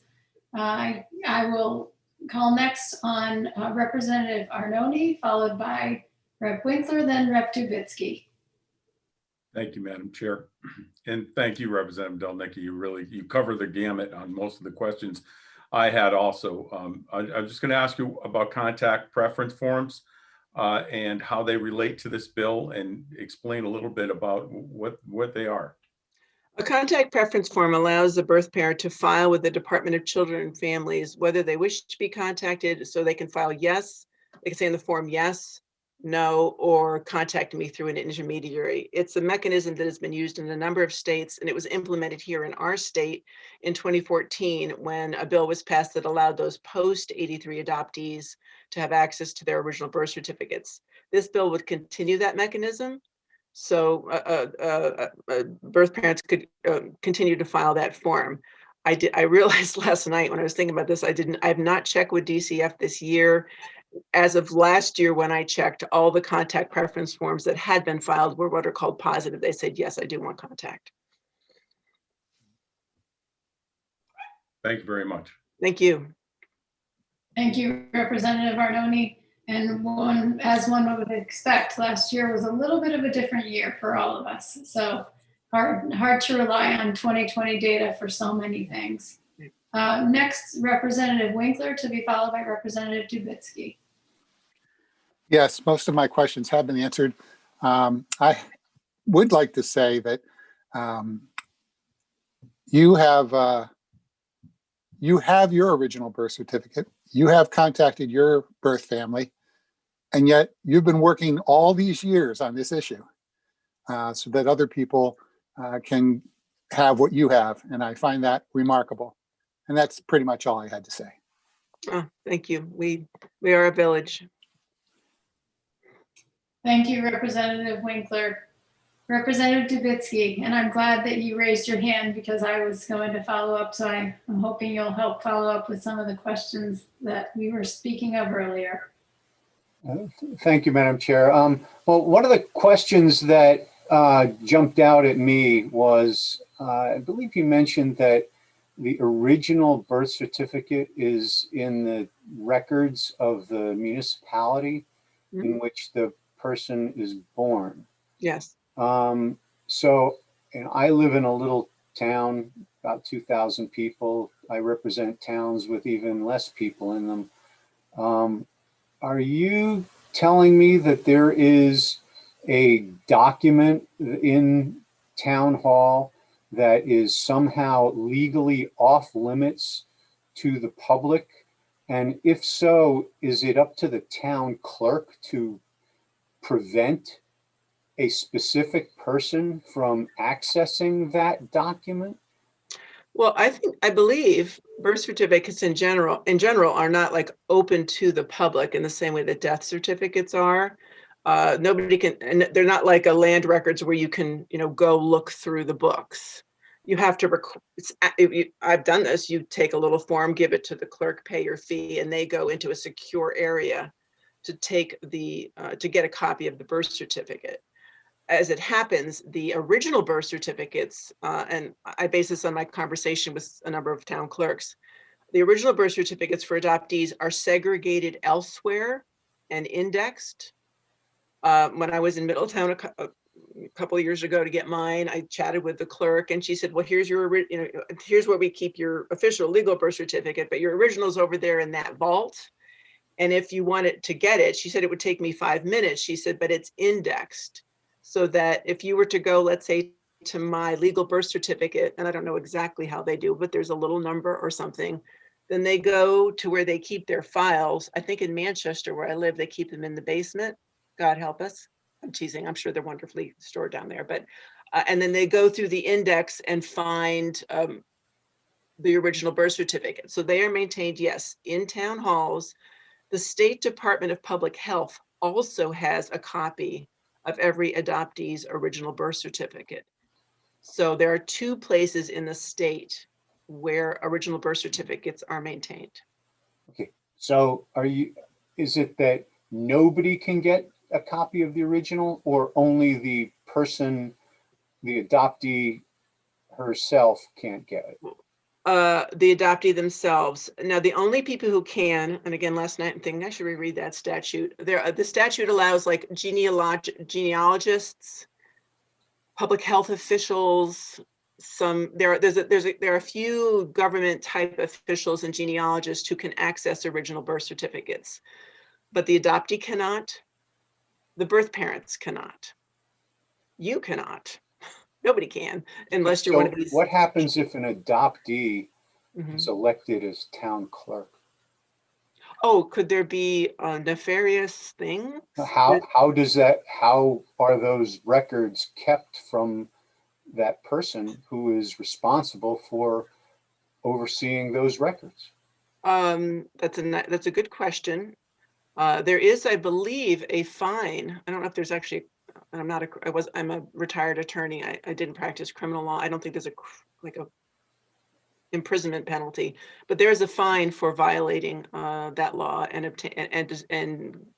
accessing. I think I'm a little on the edge here. I know there's a consequence if you do something that's you're not supposed to do. I think there's like a $500 fine if a government official gives an original birth certificate to somebody they're not authorized to. Okay, it seems like a convoluted process with some glaring holes in it, because a pretty significant percentage of people, and I know it's not a majority, but a bunch of people in the state are adopted, and essentially, it seems odd to me that a person who is adopted, if they're elected town clerk, how do they deal with the records of adoptees if they're not allowed to look at them? I guess we count on them to comply with the oath of their office and not violate the law.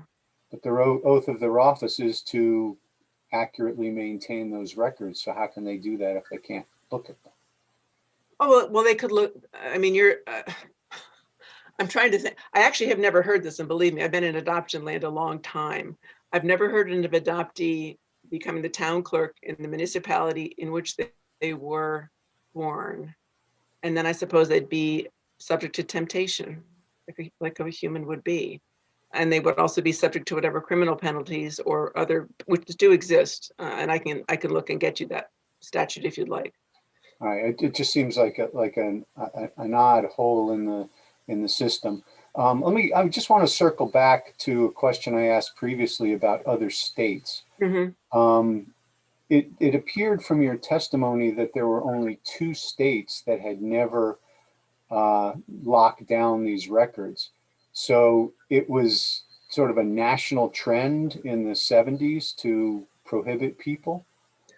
From what happened, it used to be, yes, there was a slow moving trend and it just never got to Alaska or Kansas for whatever reason. I don't know exact history. What happened is initially when the dual birth certificate system was created, society did not care. The judgment was so severe on women who bore children out of wedlock. They didn't care about their privacy. They were just bad people who should go away. They were trying, the intent at that time was to protect the innocent infant. And then as sort of values and things evolved over time, it's like, wow, well, maybe we do care and we're going to sort of whitewash these women and sort of give them a clean slate. And so that's when at that era, the post-World War II era, there's actually there's a lot of cultural forces that were in place at that time, which would probably take too long to go into. But yes, there was sort of a slow evolution of states moving towards more secrecy in the idea, more secrecy in the entire process. What happened is, and the adoptee rights movement was sort of born in the 1970s, about the time that trend was ending, is that, oh, and by the way, and social workers thought that was a good idea. We'll just people can have babies and adoptees will be like they just got born into these families and everyone will forget and everybody will be happy. Very sort of June and Ward Cleaverish mentality. And what started to happen is it became clear that wasn't the case. Adoptees, people aren't okay when they're cut off from their heritage and know nothing. And women who have babies, don't just forget about them. And you'll hear more from Eileen McQuaid, who's going to be testifying because she is a birth mother and will have a lot to say about that. And the mental health profession said, this isn't good. It's not even good for adoptive parents to be having to live in some sort of pretense that these are their biological children. That's not good for family cohesion. That's not good for mental health. And so the trend over the past 3 or 4 decades has been to really try to remove the entire process, both the practice of adoption and the laws that reflect it, out of a sort of a shame-based mentality and more into an open, this is life mentality. And laws, yeah. It's interesting to me that you're saying that this is sort of a national thing that swept the country and it was a shame-based trend, because over the last number of years when this bill has come up, or this concept has come up, I've always understood, and we've heard lots of testimony, that the reason why the records were sealed was because there was a promise made by essentially the Catholic charities to these mothers that their identities would not be revealed, and that somehow the state was abiding by the promise made. What you're saying doesn't seem to comport with all of what we had heard for the last number of years in testimony. Yeah. So can you tell me which one it is? I'll tell you what I think it is. Certainly in the 1970s, up until 1975 in Connecticut, this is black and white. I actually can send you a copy of the statute. Adult adoptees and adoptive parents had an absolute black and white, unreserved, unrestricted right to obtain the adoptee's original birth certificate. Full stop. Once that adoption was finalized, that adoptive parent could walk out of that situation, walk out of the closing, as it were, walk down to town hall and get the adoption decree, which is why I have mine, because my adoptive parents got it. So I am aware that Catholic Charities has stated that during that time period, they were saying something different to birth mothers. Eileen McQuaid will speak to this as well. You can ask them. I can say the birth mothers that we have spoken to and have submitted testimony say that was not the case. That they were actually told correctly what the law was, that their adult children would have the right to find their identities when they became, adult, 18 or 21, whatever the legal age was. There's almost nothing in writing. There were some writings, and we have 3 of them are attached to one of these testimonies. Again, I'll refer that to Eileen McQuaid. There has never been in Connecticut or anywhere in the country a written promise of confidentiality signed by an agency and a birth mother that I have ever seen, ever. And you can look under the testimony submitted today by Professor Elizabeth Samuels. She's a professor emeritus from the University of Baltimore School of Law.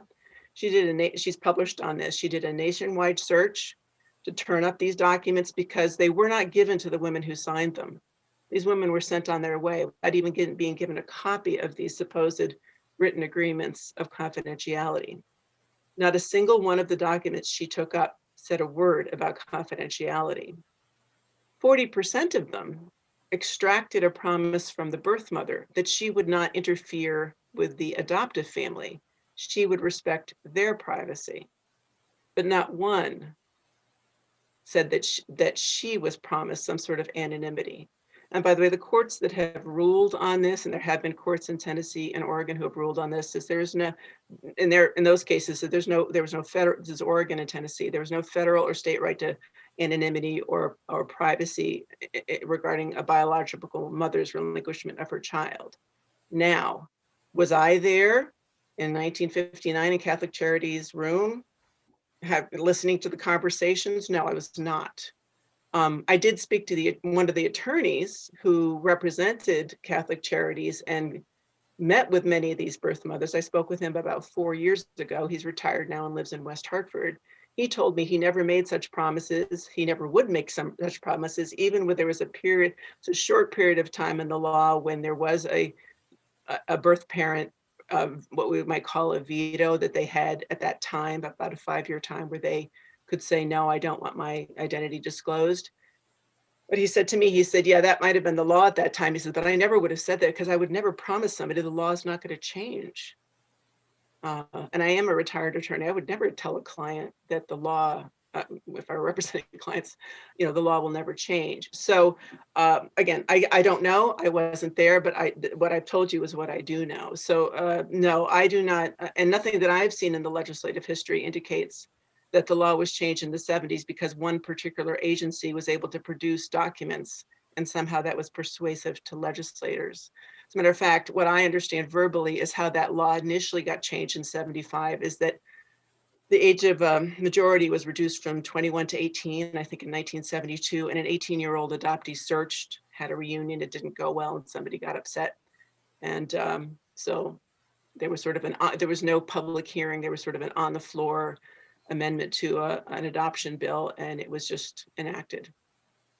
So, and here we are. Well, I appreciate your testimony, and it certainly gives us something to think about, given that it is, in my opinion, diametrically opposed to much of the testimony that we've heard for a number of years as to how this problem came about and what the basis of it was. I thank you for your testimony. And who is it, the next person who's going to testify that you would Eileen McQuaid, who is a birth mother. You're very welcome. The last thing I would say is I actually don't see this as a matter of seeing who made what agreement with whom. I see this as a matter of what is the right thing to do now? What is the human civil right now? Maya Angelou has said, she's a poet, I'm sure you all know, do the best you can until you know better. And then when you know better, do better. And I think we know better. So thank you for your questions, by the way, for giving me a chance to speak. Thank you. Thank you, Madam Chair. Thank you, Representative Dubitsky. I very much appreciated the questions that you asked today and the conversation. And excuse me, we'll just add that sometimes the views that we have or the experience that we have are very different. And I think that in this case, this is of course, it's a very passionate and personal conversation, but it's also a very interesting conversation as it applies to the law. Now, I am not a lawyer, as you know, I'm a social worker, but these questions regarding what the law was, how the law changed, and what the conversations were in the process of a legal adoption, but also in the process of working with families. And as a social worker who was at one point a post-adoption social worker, can speak to the norms that we had in terms of that were in place at one point in time in terms of things that were shared. So I very much appreciate the conversation. I will go back to Representative Winkler. I am sorry, I have nothing further. Gotcha. So we will lower your hand, Representative Winkler. Are there any further questions for Ms. Caffrey, knowing that, yes, we do have others who will testify with respect to this bill? Seeing none, I would like to thank you, Ms. Caffrey, for your commitment to this conversation and for the answers that you've provided to the committee today. Thank you very much for your attention and your time and the wonderful questions. It really was good to be able to explain. Hopefully I did. Thank you. Thank you. And Mr. Clerk, I am understanding that Ms. Eileen McQuaid has joined us and is available to testify. Is that correct? Let me just triple check. Thank you, Mr. Clerk. Where'd you go? There she is. Well, she just has to turn on her video and her mic. But she's in. Ms. McQuaid, if you can join us by unmuting yourself and also turning on your video. We'll give you a moment. Hi, thank you for the advice. Okay. Co-Chair Senator Cassandra, Representative McCarthy Vahey, and members of the Planning and Zoning Commission. I represent an organization called Catholic Mothers for Truth and Transparency. We are a nationwide group in support of HB 6105, access to the original birth certificate by adult adoptees. My personal story is very reminiscent of women of my generation. I became pregnant in 1966 with my college boyfriend. And what we did is we went to our parents for advice. And our parents sent us to the priest. And what we heard was one option and one option only. And that was to send me to a maternity home and to relinquish my child for adoption. I was shamed. I felt powerless. I didn't feel I had any options other than to follow their advice. The most painful day of my life was the day I relinquished my daughter. The happiest day was 30 years later when she called me. And that began a period of healing and feeling authentic for the first time in my life. Birth mothers like me have been silenced way too long by shame and the institutions that facilitated our adoption. Now many of us have chosen to speak up, talk about our experiences, what it was like, the lack of support lent by society, and what it has meant to our lives, the burden we felt we carried. We had grief at the loss of our children, but we were not allowed to express that grief. We kept it in and it became silent. And if you know, family secrets can be incredibly burdensome on the people who carry them for many years. And I find that speaking our truth is an important part of our healing process, that we can talk about what it felt like to give birth in isolation, give up our children, and trying to regain some of the power that we lost so long ago. So the majority of my organization, the Catholic Mothers for Truth and Transparency, support this bill. In fact, all of them do. And as a matter of fact, we submitted some testimony in support of it, of 50 some odd mothers from across the country. We no longer need adoption agencies or Catholic charities to speak for us. We want to speak for ourselves because we are full members of society. But secrecy was imposed on us. It was the way it was done. It wasn't something that we requested. We were not in a position to negotiate with agencies.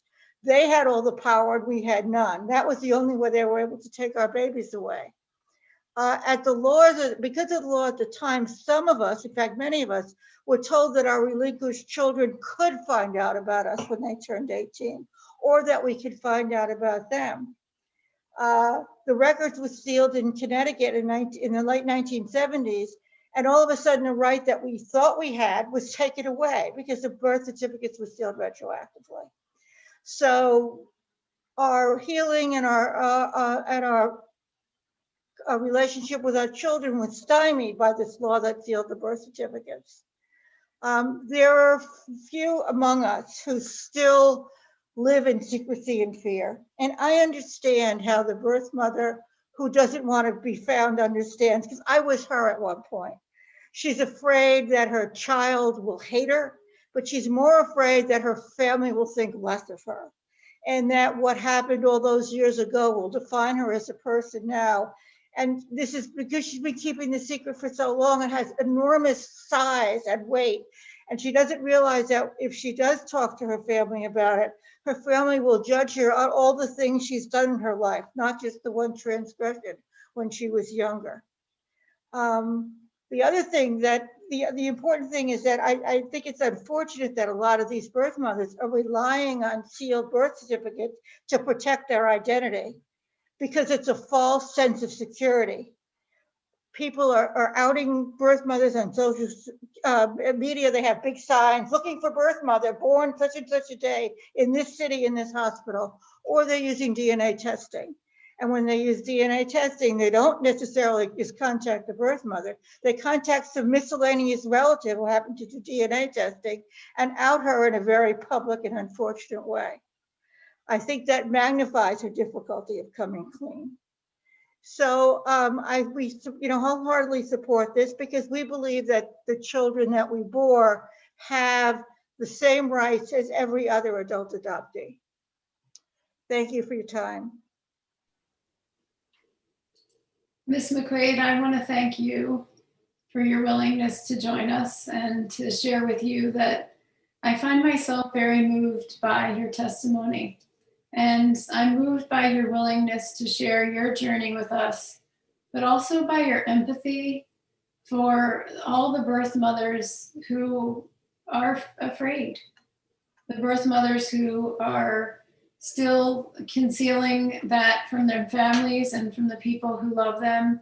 And it's understandable, that fear. And you said that you understand that in a way that most everyone else cannot. And I appreciate you expressing that today.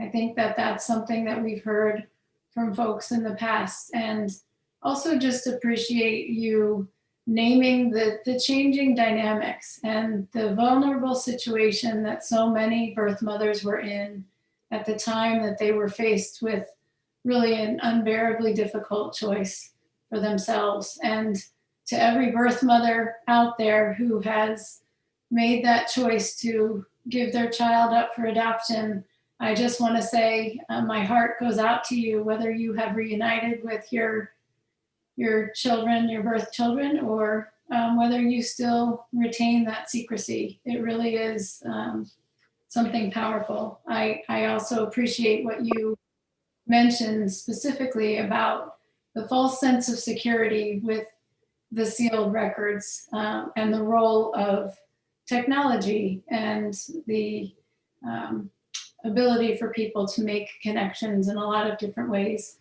I know that we have a question from Representative Arnone. Thank you, Madam Chair. Adoption agencies, they're written privacy contracts with the mothers. Can you speak a little on that and what they really say? I have no idea because I've never seen one. I was never given one. And I think I know one or two birth mothers of the thousands I've encountered over my 30 years of being an activist who was actually given a copy of the relinquishment document they signed. And a lot of them signed it in the hospital after being medicated for being in labor. So I don't believe I signed it at the hospital. I think I signed it a little bit after. I think I remember going with my father to Catholic Charities and signing a document, but I really can't tell you what was in that document. I have no idea. And I wasn't giving a copy. So I'm sorry, I can't really answer your question. And especially in a traumatic situation like that, how do they expect you to sign legal or documents at all? Right. At the time without any counseling, I would assume. Thank you. Thank you, Representative Arnone. I see Representative Delnicki the old-fashioned hand-raising way. That's Representative Delnicki. I got to apologize. I'm old school. I wish we were in a meeting room where the raising of the physical hand was the norm. And Eileen, I just want to thank you so much for coming forward and the courage to speak to this. Just a follow-up question. How are birth mothers being harmed by the current law? And what would you say to somebody that one birth mother that might be concerned about being found? And I realize these are two difficult questions, but. Well, let me just go back to my own experience. When my daughter found me and we started to develop a relationship, everybody said to me, "You look 10 years younger." And I felt like I'm restored to my authentic self. I felt like I had been frozen when I was 18 by this loss and this horrible thing I had done. But once I started to develop a relationship with my daughter, I realized that, I contributed another human being to this world, and a person who's making a contribution and who has children that are my grandchildren. And I never would have known them. They would have never known the geology. What was started out as a transaction between me and my daughter as a baby really involves her husband and her children and her grandchildren or whatever. It just spirals, and this lack of knowledge and just goes on and on and on. And I like the person I am now much better than I like the woman who didn't want to talk about it, who every time the word adoption was mentioned, she turned off the television, who was in fear when the phone rang that somebody would find me out. I thought there were adoption police. I mean, I was just terrified, and that's no way to live. You don't have to live that way. What I did was something that a lot of women in my generation did. I happened to get caught. And you know, some of that's on me, but some of that's on the society at the time too.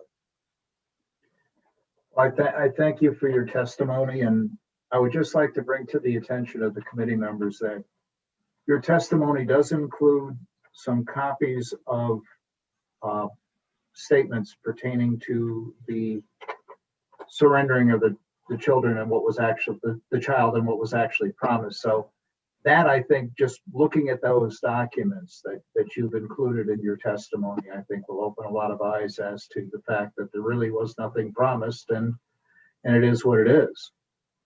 And I thank you for including that information, and the folks that were willing to actually offer it up as a public document. Thank you. And thank you, Madam Chair. Thank you, Representative Delnicki. Are there further questions from members of the committee? I will just say, Ms. McQuaid, thank you very much. I know every birth mother and every adoptee has a unique experience and a unique story. And everyone's reaction to it is certainly different. And each person who went through that had different family members, different doctors, different social workers, and different agencies that they were involved with. And I, again, appreciate your recognition of that and speaking to your own personal experience about that. I also would just say, you know, when we have these conversations, we talk almost exclusively about birth mothers and very little about birth fathers. And I know, you know, in the past we've heard that birth certificates may or may not have a birth father's, original birth certificates may or may not have a birth father's name on there, but that the birth mother's name indeed always is, because she, of course, was certainly present at that birth. And I just want to acknowledge that piece of it as well, because in all of these situations, there is a birth father as well. And I don't know if you wanted to comment on that aspect of it at all. I would like to. I haven't studied birth fathers in depth, but my personal story is something that happens in about 25% of the cases. I subsequently married the birth father, and we had 2 subsequent children, and we never discussed it because of the guilt, because of the shame. It was a big no-no in our marriage. But as we had other children, at the time, he didn't really think it was any big deal. But as our children got older, it became more and more painful for him to realize what we had lost as we had other children. And the fact that we weren't taking it, and as a matter of fact, he started to kind of look for her in a way without even telling me. So I think men maybe don't go through the pregnancy and don't go through the immediacy, but a lot of birth fathers, as they get older, realize that they have left a child somewhere and regret the fact that they don't know who that child is. So I think it's a more subtle thing. And you know, even though I had identified my now husband as the father to the agency, his name does not appear on the birth certificate, because that's what they did at that point. There was no DNA testing to confirm it anyway. So anyway, that's a piece of my story. I can't speak for everyone, obviously. I just want to thank you so much for sharing that aspect and that insight with all of us. That's very powerful. And I think, you know, as I've listened to the conversation with you and with Ms. Caffrey today, and think about how things change as we get older and our desire to connect with our roots. I know that when I was in my 20s, I wasn't as focused as I am today with an aging parent who's ill on how I'm connected to those roots. And I know what you are saying about your husband, it resonates with me as well. So thank you so much. Was there one other thing you want to say before we? Well, there was the other aspect that we haven't talked about is the effect of my other children, who now have a great relationship with their big sister, and their children have relationships with their cousins. So it affects my whole extended family too. So this is more than just a mother and child, it's an extended family issue. But thank you very much for the opportunity to testify today. I appreciate it. Thank you so much for being with us today. We are going to go next to Mr. Arpin. Mr. Arpin, are you here? There you are. If you could unmute yourself. There we go. Okay. Hi. Thank you. Hi, good afternoon, everybody. Good afternoon, Representative McCarthy-Vahey and Senator Cassano and other committee members. Thank you for sharing some time with me today. I'm here in support of HB 6105, and I'm going to follow Eileen and Karen and Eileen's point of view of the birth mother. I'm going to give you a little bit of the point of view of the adoptee and how this bill is so important. The access to original birth records reflects a basic human and civil right to know of one's origins and be able to access family history for medical and other reasons. There's no reason why people should have to wait until their birth parents are deceased, especially since those younger than age 35 can access this information. Now, my story is a very personal and a very compelling one, and it, again, follows up a little bit to Eileen's story. I was born and adopted in Massachusetts in 1953, and I lived in Massachusetts until I moved here to Connecticut in 1979. I was fortunate in that I was able to receive information regarding my birth mother from the agency that placed me. And in 1981, my birth mother and I met for the first time. Excuse me, we had a relationship that lasted until her death in 2018. I was able to learn so much from her. I learned so much about who I am, where I got many of my characteristics, my interests. We both love to play board games. And I also was able to meet somebody for the first time that looked like me. My adoptive parents had passed away some time ago, and my birth mother and her family became a very important part of my life. Representative McCarthy-Vahey, you just asked about the birth father. You made a comment about the birth father. My birth mom and birth father did not have a relationship, and he did die many, many years ago. So I didn't get a chance to meet him, but I do have a very good relationship with his family. They have also welcomed me very much into their lives. It's also been talked about the concern about medical history. And like Representative Delnicki and many other people, I've always been asked questions at the doctor about my family history. I used to have to say, I don't know. I have more information now because of my relationships with my birth families. And as I've gotten older, that question gets asked more and more often. And I'm glad to know that even though right now I'm in good health, as I go forward, it's going to be more important to have the answers to these questions to be able to assist in my continued care. Now, had I been born and adopted in Connecticut, I may not have been able to meet my birth relatives. I would have missed out on so many wonderful experiences and such great personal fulfillment. Now, being from Massachusetts, being adopted and raised there, I went back there to find out that that state does allow access to original birth certificates for adopted children. Last year, and I did this testimony last year, and I showed everybody that was there, my original birth certificate shows my birth name and my birth mother's name and other pertinent information, not my birth father's name. And it was a very simple process. I filled out an online application. I paid a $20 fee, and in a few weeks, I had my birth certificate. And I'll be honest with you, I did not expect such an overwhelming feeling. I mean, I've lived with this all of my life. I've had this relationship for so many years, but it was like I was learning everything for the first time. It was a wonderful, wonderful feeling. I've heard about privacy of birth parents. All I would say that for the folks in our age group, our birth parents are getting on in years. As I mentioned, my mom died a couple of years ago. Privacy, maybe not so much of an issue. And some of these parents and the children that were given up for adoption may feel a greater sense of urgency to attempt such a reunion. We've talked about the unfairness of this class of people. And I think that I don't need to make the point again, but I do want to say that the legislature now has an opportunity to undo a vote that allowed for the state to discriminate against a segment of the population without reasons. This bill is going to have minimal impact economically on the state of Connecticut, but it would have a significant impact, on the lives of many of its citizens. I thank you for your attention.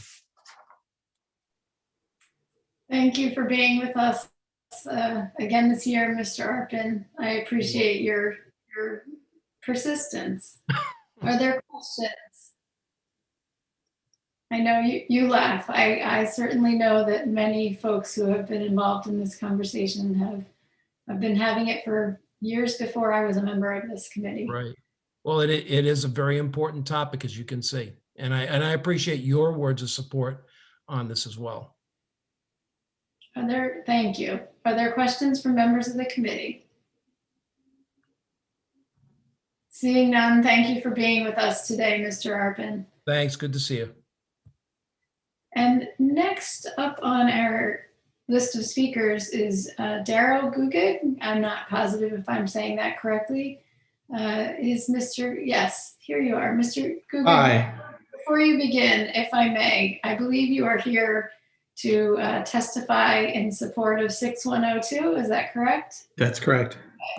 And before Mr. Gugig does speak, I just want to note that earlier today we were getting going in terms of some of our technical glitches, but I wanted to just note that the West Haven delegation, Representative Borer, had reached out to me on multiple occasions, as well as Rep. DeMassa, but we have received and is filed in testimony on the bill, testimony from the delegation in support of this bill from Senator Winfield and Senator Maroney, Rep. Borer, Rep. DeMassa, and Representative Ferraro.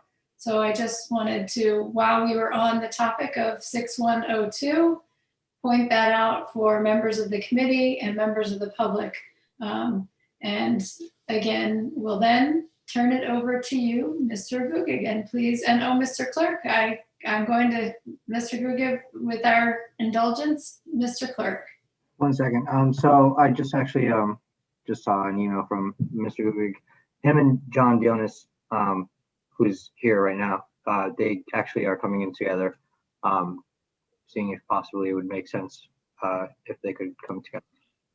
Thank you, Mr. Clerk, for pointing that out. So Mr. Dionis is next on our list, and similar to what we did with the COGS, we will have both Mr. Gugig and Mr. Dionis. If you could each introduce yourselves and then speak one at a time, and we'll have questions for both of you together. Okay, well, so my name is Daryl Gugig. I'm the Deputy General Counsel for Simon Premium Outlets, which is the one of the two partners in the development called the Haven Group. And I'm available to answer any questions that Mr. Dionis is unable to field.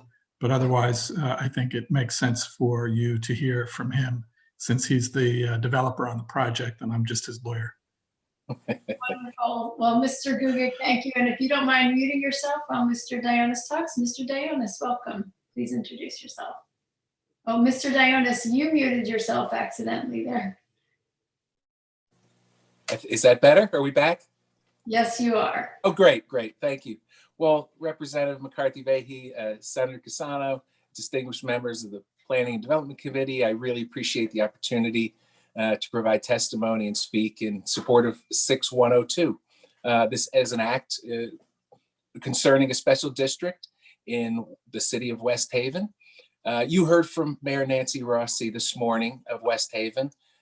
She has always been very supportive of our transformative project, and Representative, as you mentioned, the delegation is as well. and we appreciate working with that team. That's been a privilege. My name is John Dionis, and I am the Vice President of Development for Simon Property Group, as Daryl alluded to earlier.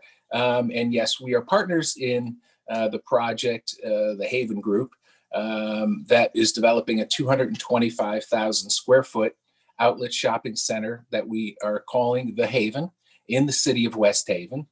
And the Haven will be a world-class luxury outlet shopping experience in a unique waterfront setting, featuring the world's finest brands at discount prices. The Haven will be a local and regional draw, bringing shoppers from Boston, Greenwich, New York, and beyond. The development efforts for the Haven began in 2012. The process of acquiring these 57 parcels of land took years to complete. Over that time, and it was millions of dollars, we put together our plans with the project that we laid out along the Long Island Sound. It includes a waterfront park, restaurants, a green rooftop space that takes advantage of the water views. We also obtained local land use approvals through city and state channels and agencies, and negotiated leases with luxury tenants.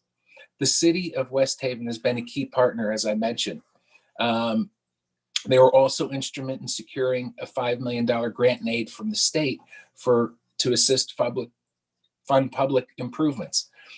Look, given the magnitude of the project and the overall infrastructure needs, which we expect to be $30 to $35 million, we always knew a significantly greater public financial support would be necessary for the project to proceed. In recognition of the state's fiscal priorities, however, we have worked with the city to develop an approach which does not rely on city or state to backstop the remainder of infrastructure financing. Instead, this bill would authorize the creation of a special tax district with the power to levy property taxes and issue bonds to finance the project's remaining infrastructure needs by selling those bonds to private investors without creating the need for any additional state or city financial support. And thank you very much for the opportunity to speak today, and let us know if you have any questions at this time.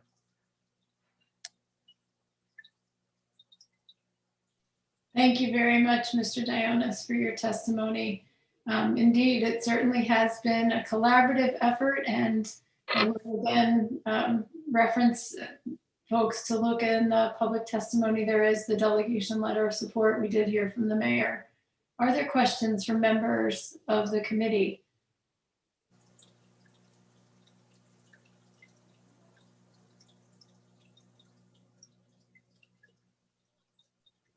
Seeing none, Mr. Gugig, is there anything that you would like to add in addition?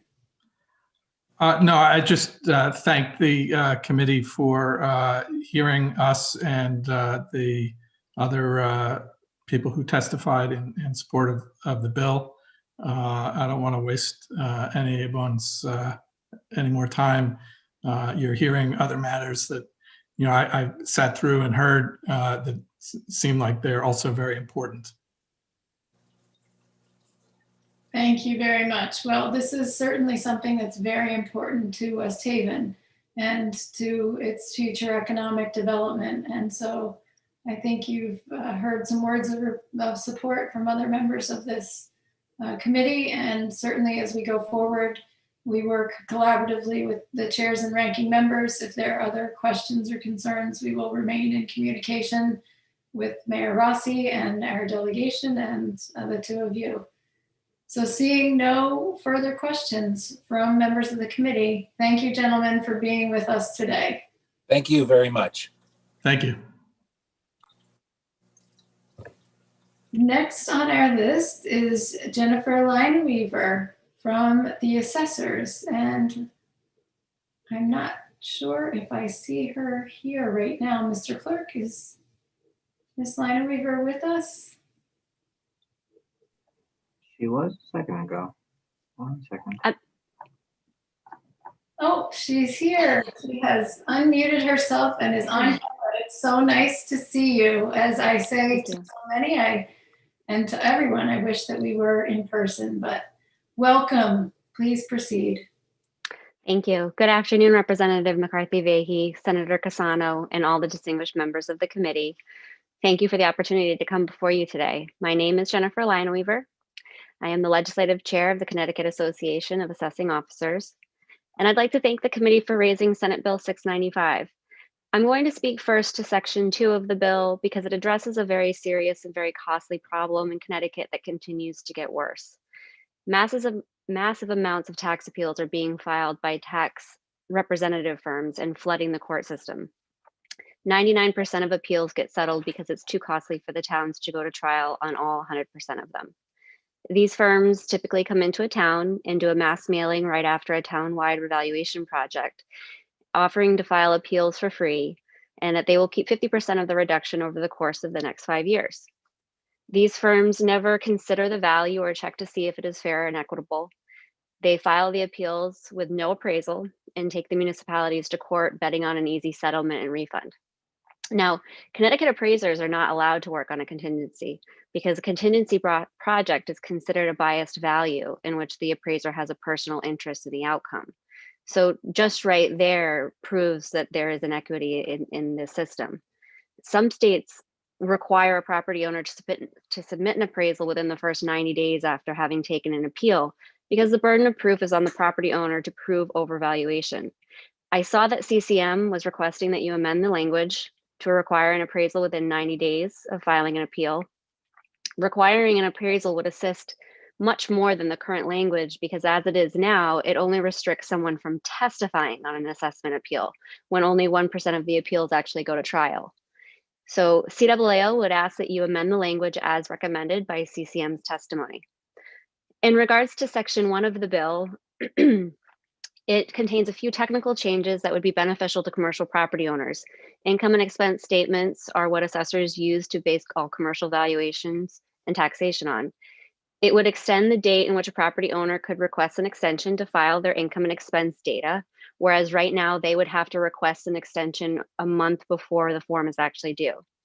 It will afford property owners the right to submit the paperwork by mail and have that considered a timely filing if it has the USPS postmark. Lastly, if they refuse to submit the required data, it would make the date and manner in which the penalty is assigned uniform throughout the entire state. So I thank you for your time, and if anyone has any questions, I'd be happy to answer them. Thank you so much for being with us today and for your many years of being here to help inform and educate the committee. I appreciate that. Are there questions from members of the committee?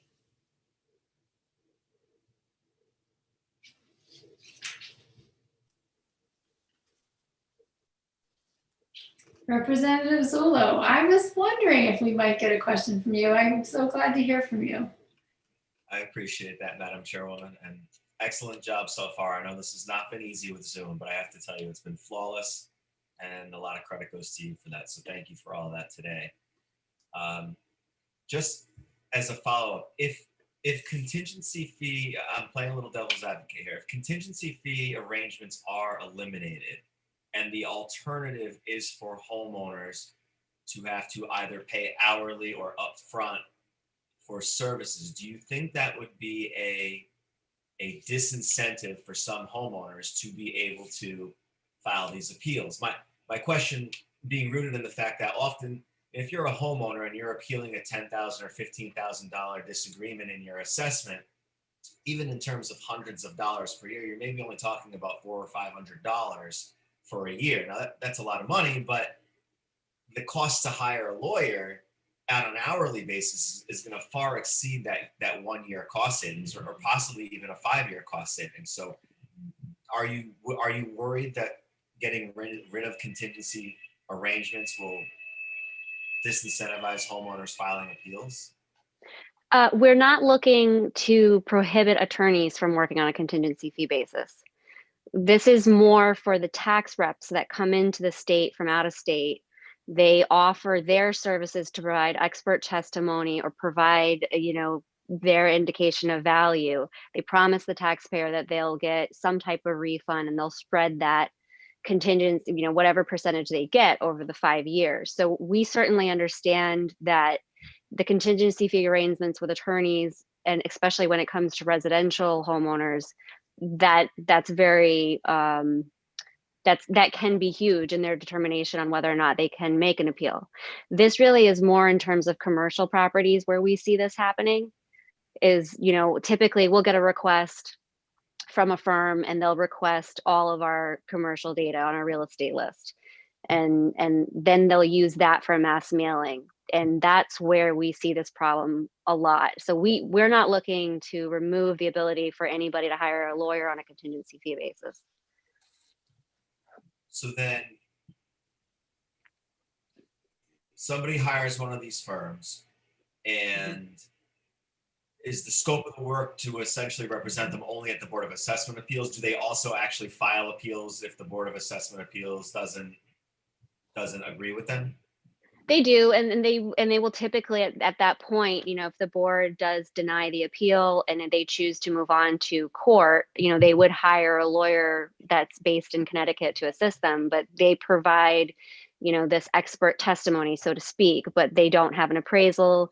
They don't come to the table with any type of paperwork or evidence to document why they feel that that our value is excessive or incorrect. But when you finish a reval project and you have, let's say, you know, 100 to 200 appeals, the town doesn't have the ability to litigate all of that. So a lot of times when you go, you're forced into, you know, a settlement, whereas there's not any proof being submitted that your value is wrong.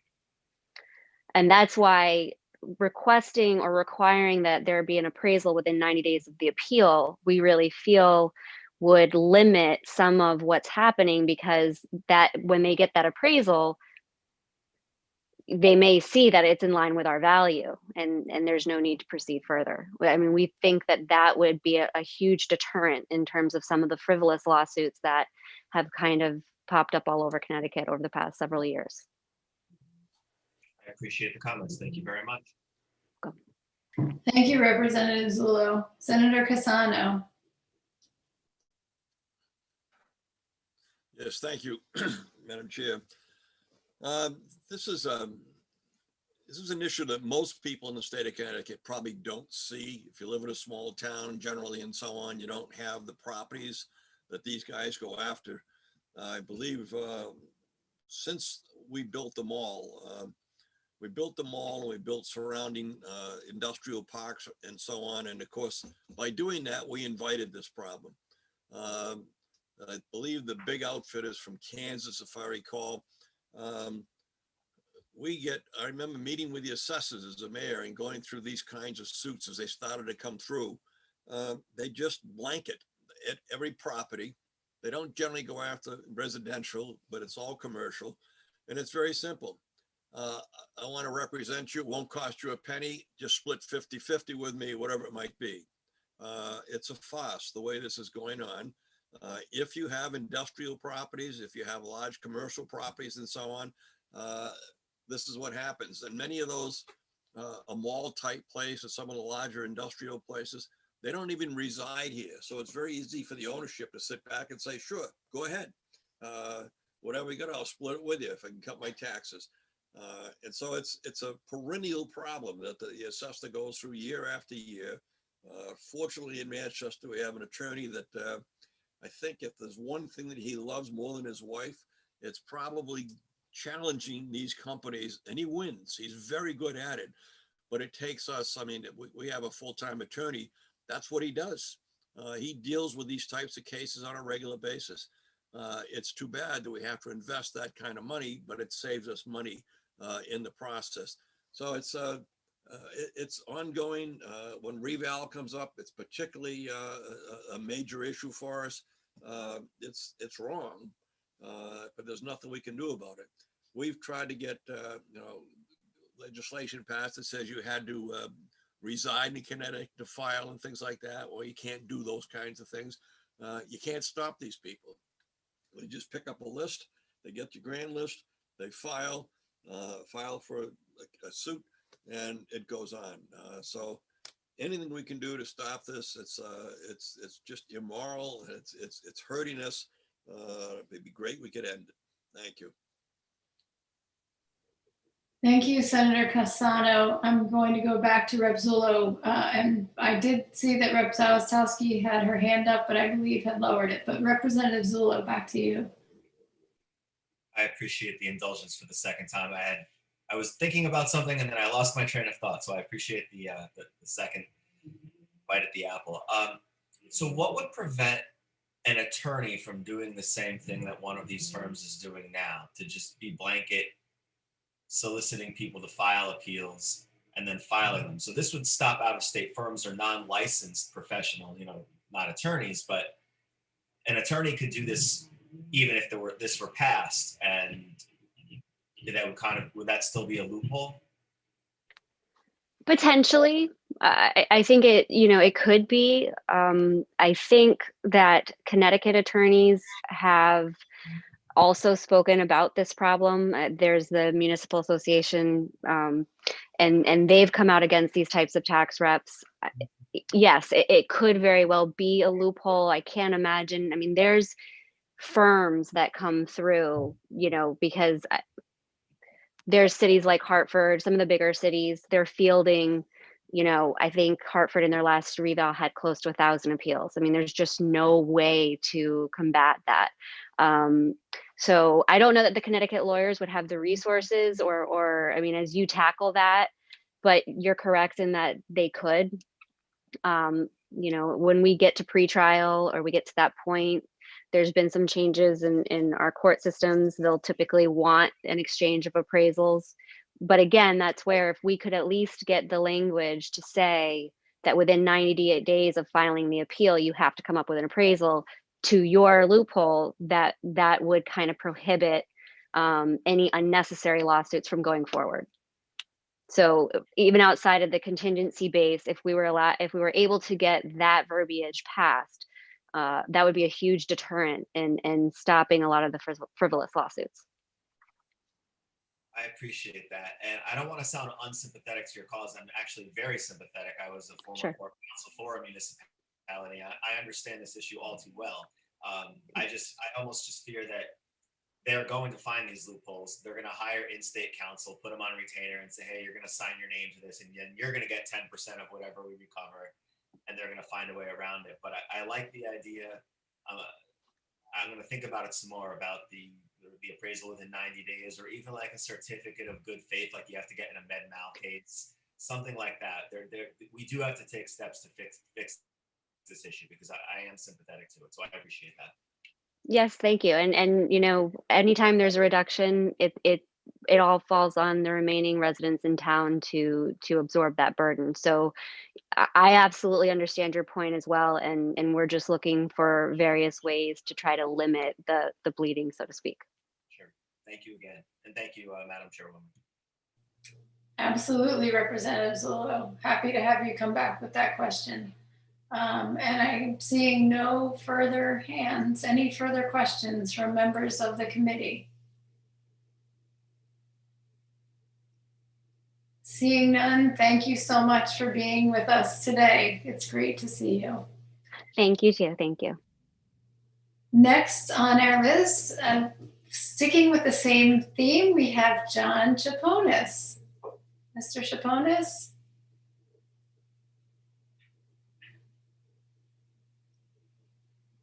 Mr. Clerk, let me know if He's being added up right now.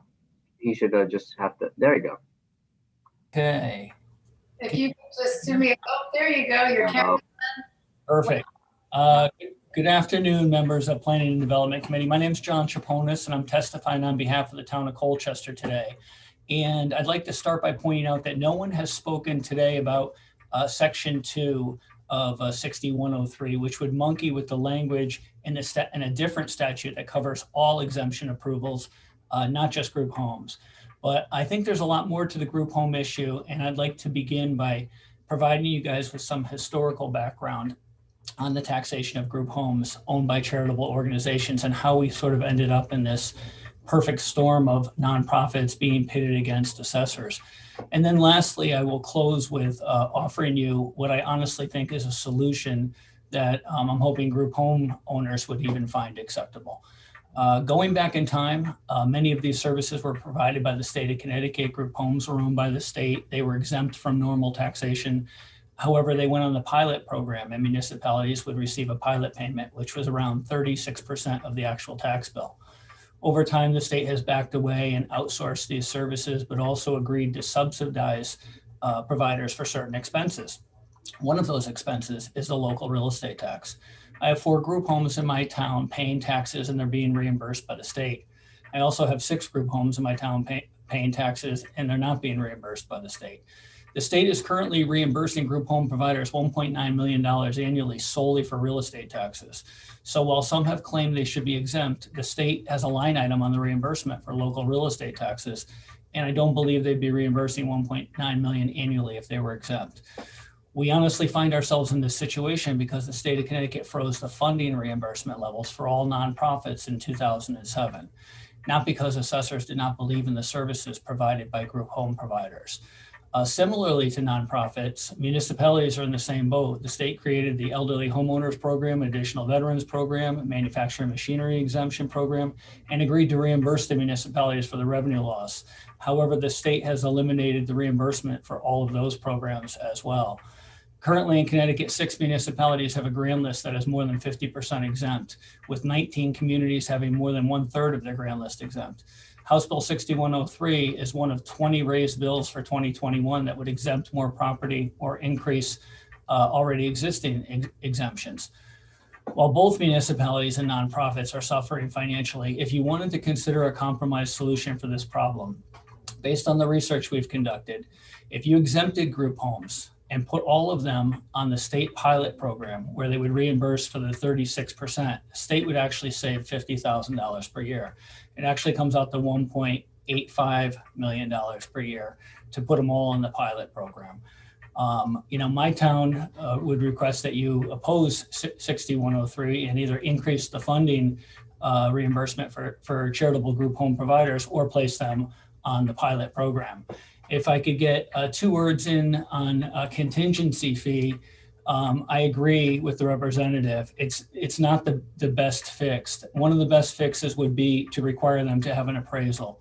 Since the burden of proof is on the property owner to prove that the value is excessive, they should come in with some proof. When we go to a pretrial conference, as Jennifer mentioned, the judges are ordering both sides to get an appraisal, which forces the town to go out and hire an appraiser, which can be very expensive. And then, the town attorney is saying, well, it'd be easier if we just, cut something off instead of spend money here. And we are reducing the values of properties that, probably shouldn't be. I rolled the dice and gambled last year on a $6 million assessment, and I went to trial, and I told the judge, you can't force us to get an appraisal. We went without an appraisal. We let them put on their case. We showed what was wrong with the appraisal, and they wanted $3.2 million. We got to keep the entire $6 million, which ends up being about $50,000 or $60,000 a year in taxes. And over a couple of years, that adds up. This is real money that's going out. And, it'd be great if we could do something to sort of curtail it. I came from New Jersey. I worked for the city of Jersey City for 5 years before coming to Connecticut 30 years ago.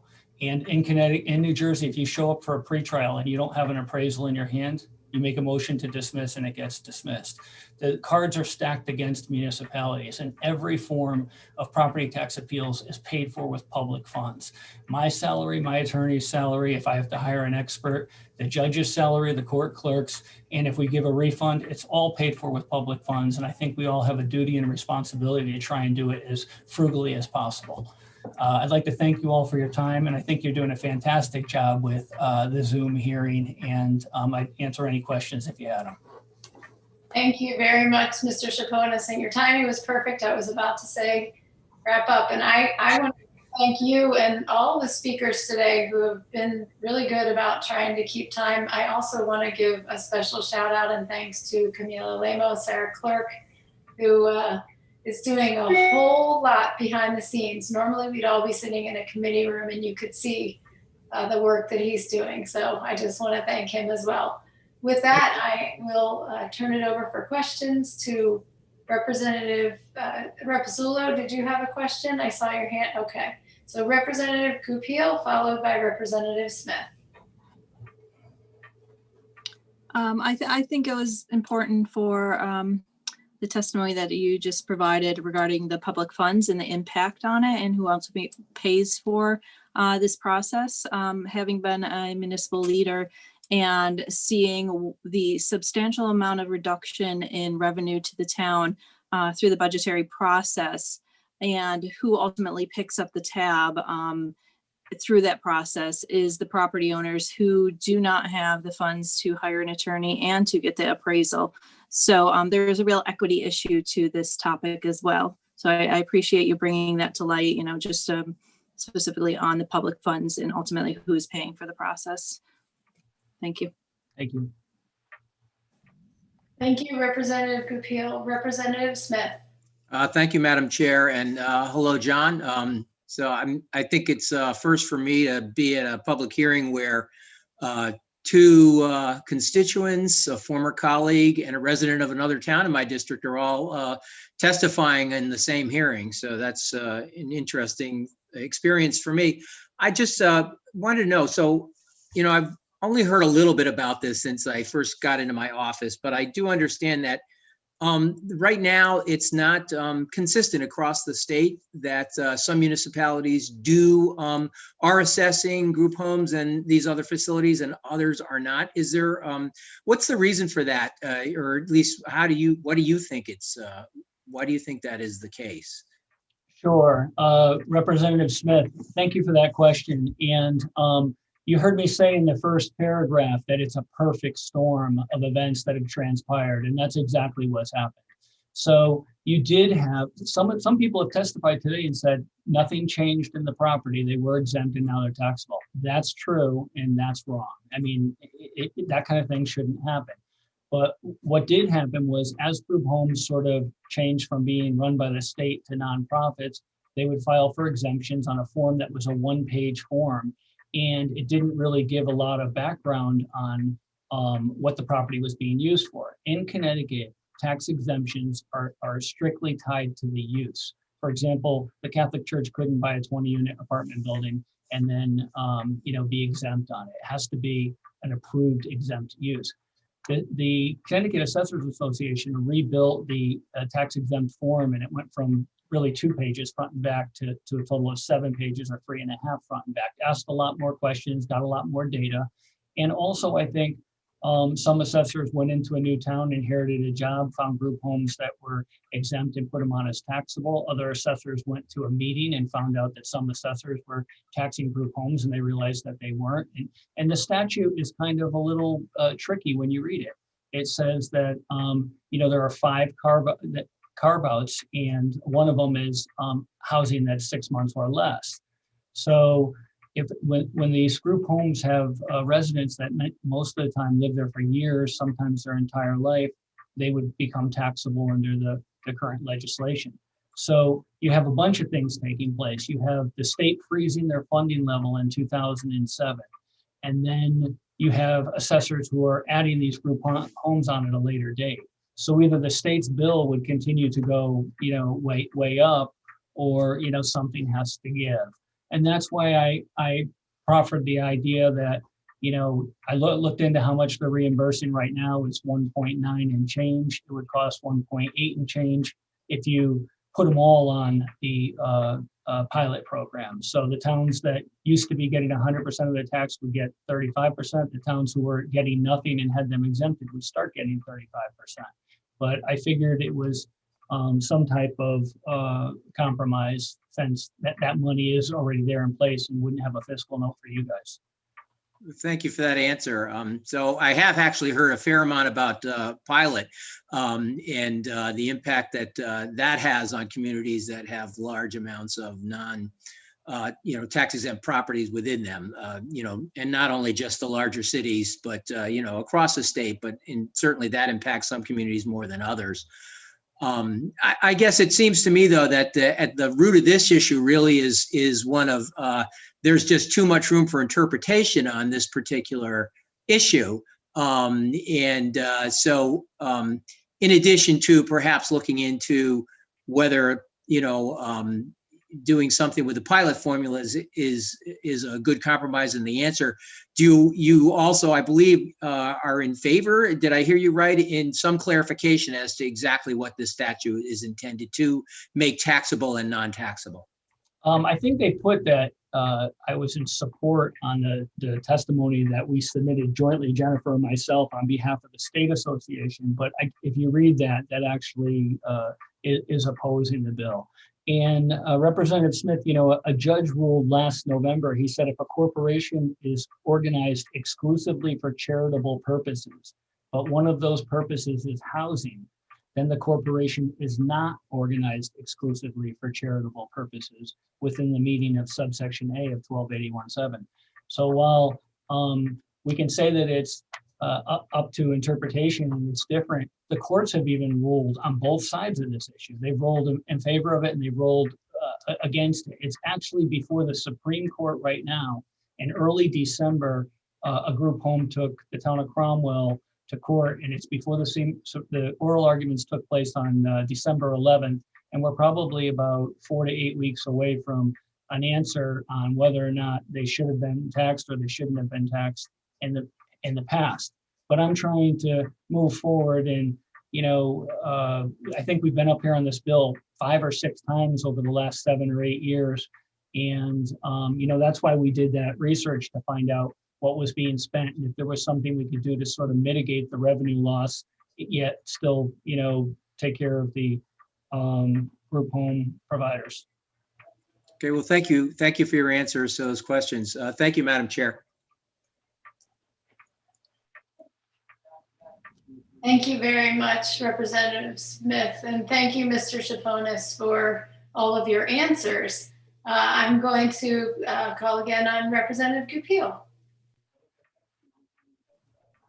Thank you very much. I just want to clarify as well, my comments about the equity issue were in response to Mr. Chaponis and also to Mrs. Lineweaver's comment regarding Bill 695. So I know that you're discussing 2 different bills within the conversation. I want to make sure that was very clear on that. Thank you. Thank you, Madam Vice Chair. Representative Smith, did you have further questions? Oh, I'm sorry, I will take my hand down. Thank you. Are there any further questions? Representative Winkler.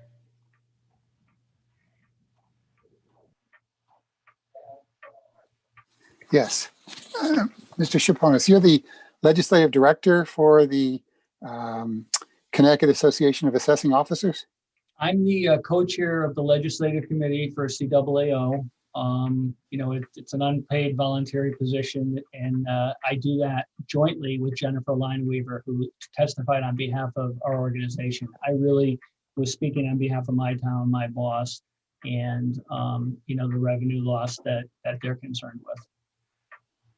Now, you mentioned your boss. So assessors aren't free agents. They're under the direction of the chief executive officer of the town?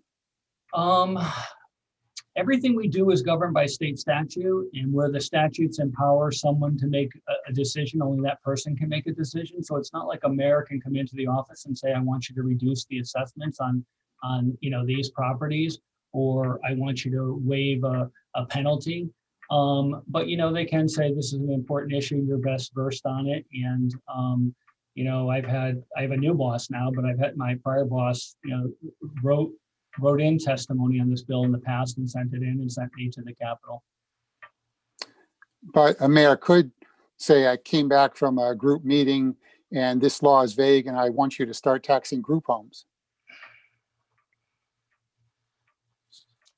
Possible? I think what would be more likely would be a mayor might seek input from the corporation council and ask if they thought, you know, their assessor was interpreting the statute correctly, and then usually the corporation council would have a conversation with the assessor.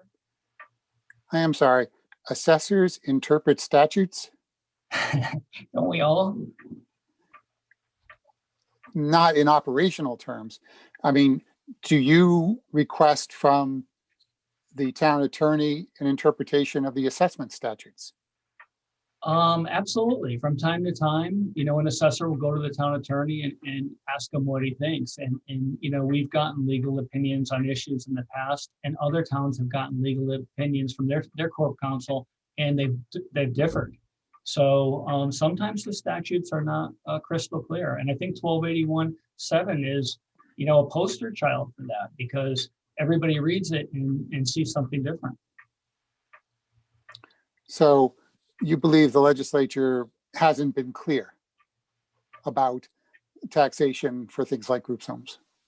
I went back and read the legislative history, as did members of the Alliance. We've met with them and we've talked, and it's interesting how they read it and saw one thing, we read it and saw something else. So I mean, I to me that's the definition of not being clear. Yes, sometimes I've seen what I would consider willful misinterpretation, but we'll leave that aside for now. So you said that if we put all group homes on the pilot program, we would save money. I didn't follow that. Okay, if I said it that dryly, it's really more of a break-even point. Right now, the reimbursement that's going out in round numbers is $1.9 million the state is spending. So if you were to, and right now, based on our research, the group homes that are being subsidized by the state, that's about 40% of them. So about 40% are being taxed and 60% are being exempted.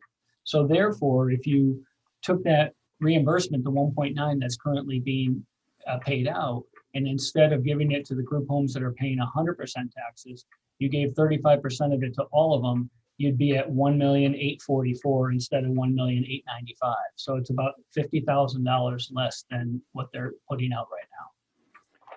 And is the difference between the group homes the state's paying tax?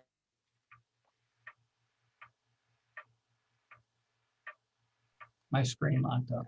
Representative Winkler's screen has frozen actually for just a moment. And I think, so it's not your screen, Mr. Chaponis, it's actually Representative Winkler's screen. Mr. Clerk, if you can. But I'm back. Oh, then there you go. He is back. So Representative Winkler, we will go back. I was trying to sign off.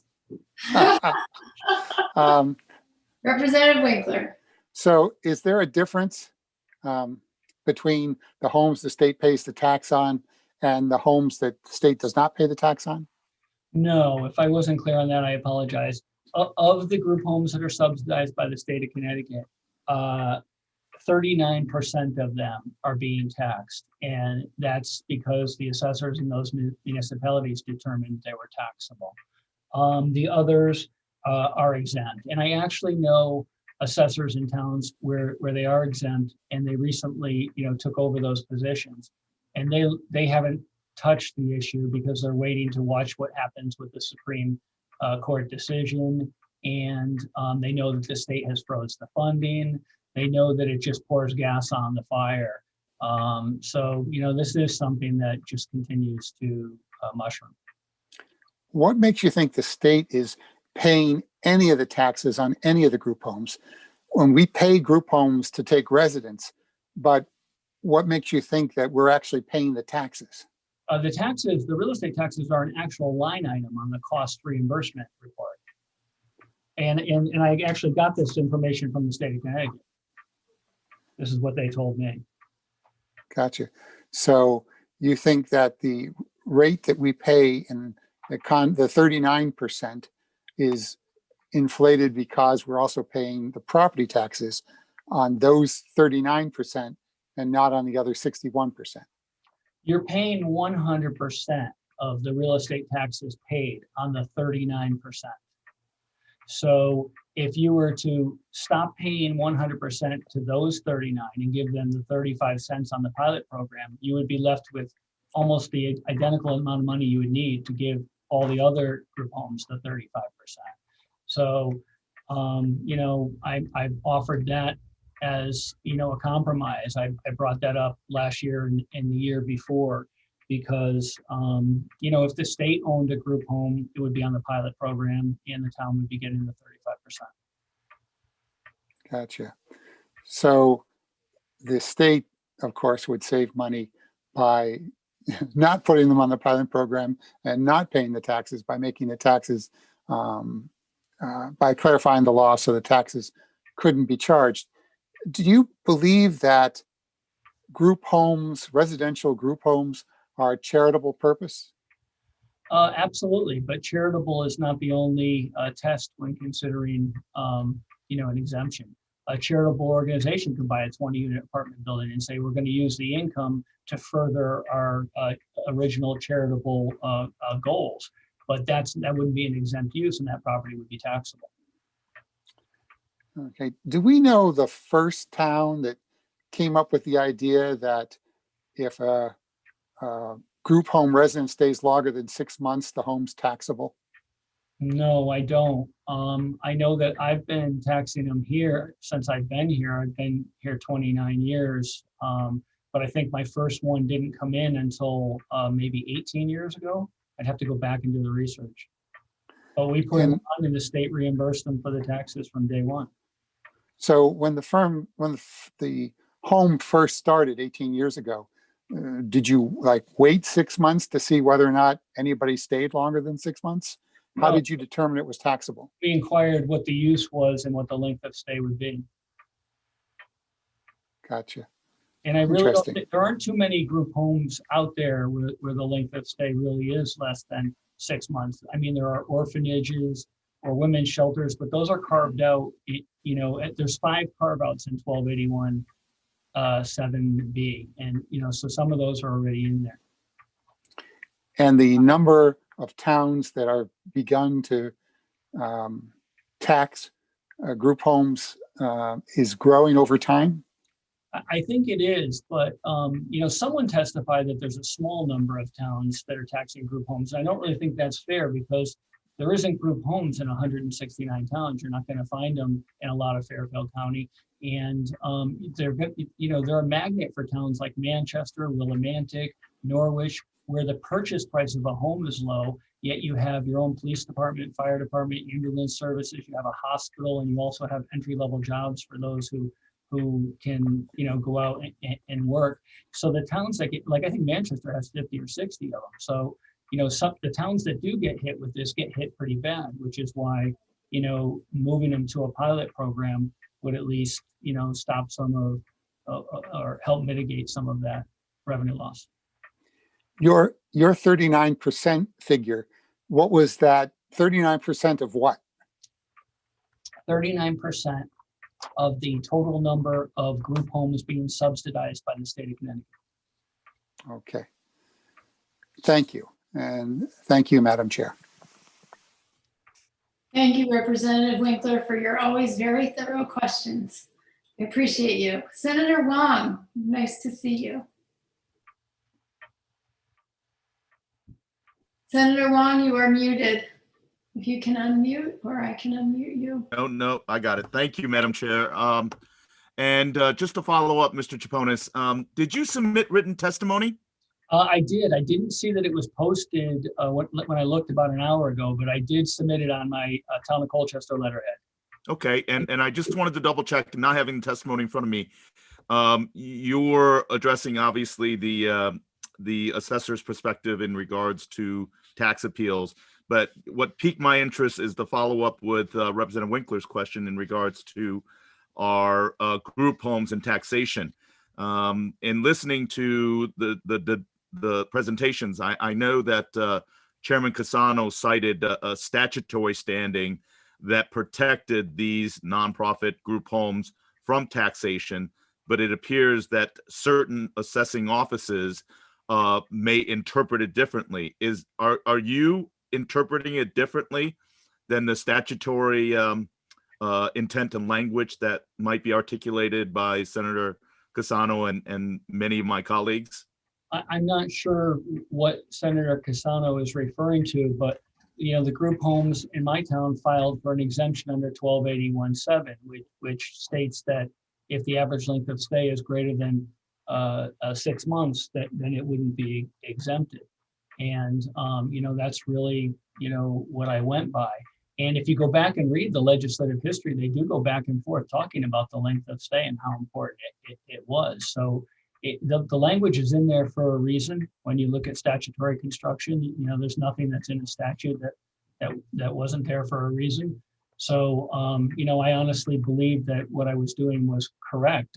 I'm not on commission. I'm not trying to, raise anything or be overly aggressive, but the Supreme Court ruled that exemption from taxation is the equivalent of the appropriation of public funds. And we get one chance to carefully scrutinize the applications that come before us. And in all honesty, we're just trying to, do what's right. Granted, I can see the group wants to exempt group homes, and so when I'm talking about the town of Colchester, my boss would love to see it move to the pilot program, knowing that there wouldn't be any additional cost to the state.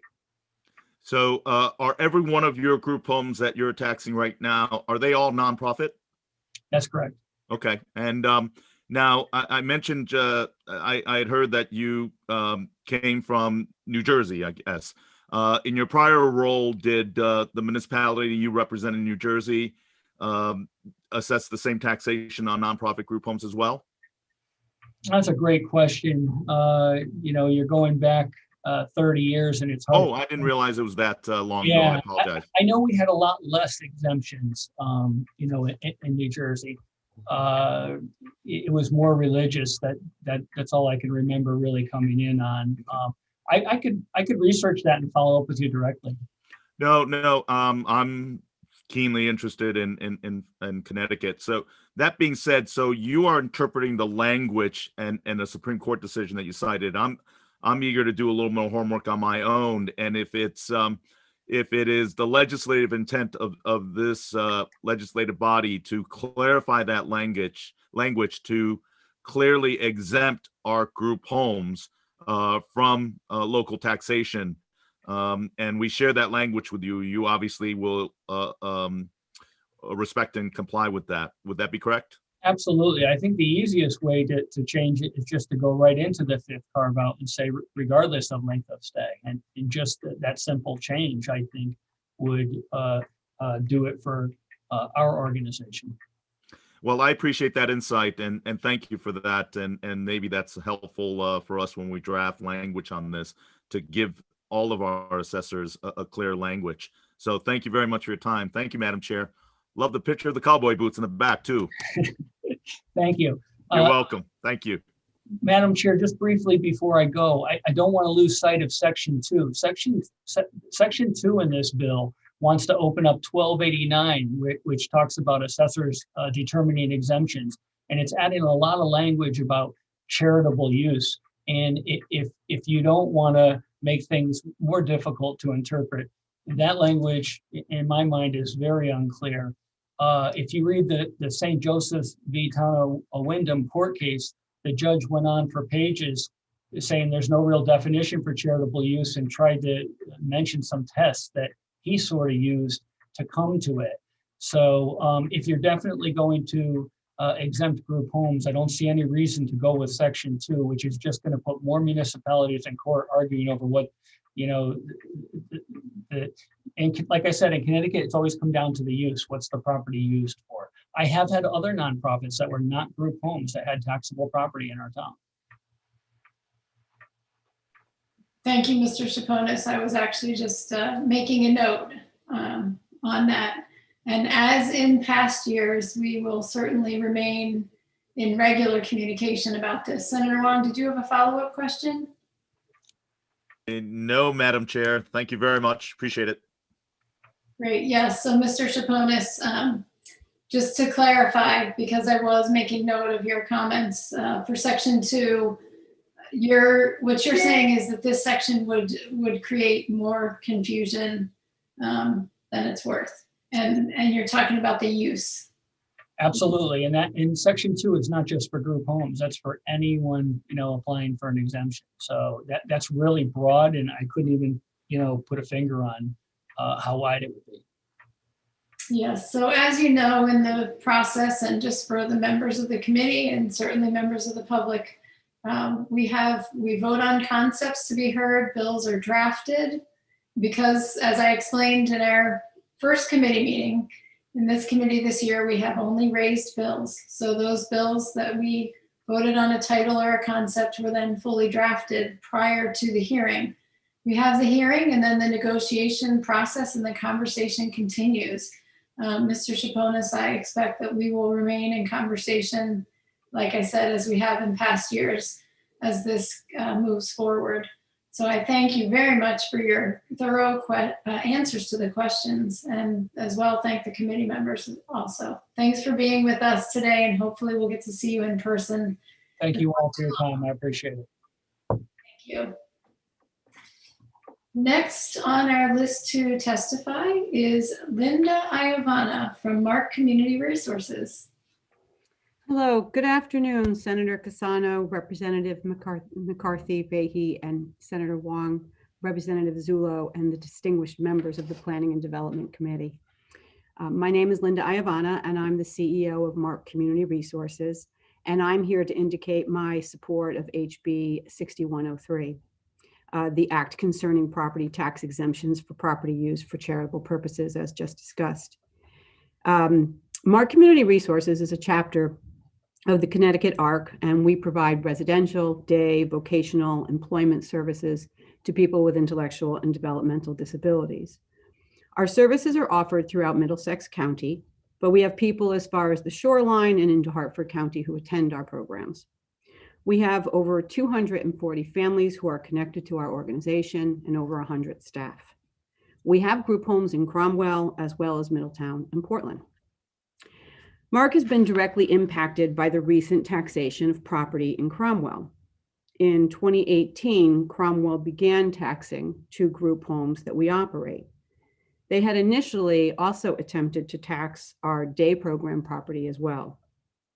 We were aggrieved by this action, particularly since we've been designated as tax exempt since inception in Cromwell. Mark has paid taxes under protest of over $48,000 and close to the same in legal fees. This increase in operating costs has not been offset by an increase in revenue. We're left with no choice but to use donated funds to cover program expenses that exceed stagnant rates. This expense would have covered at least 1 full-time direct support person and a part-time manager's salary, or the cost to run our outreach and advocacy program for a year, a program that relies entirely on donations and fundraising.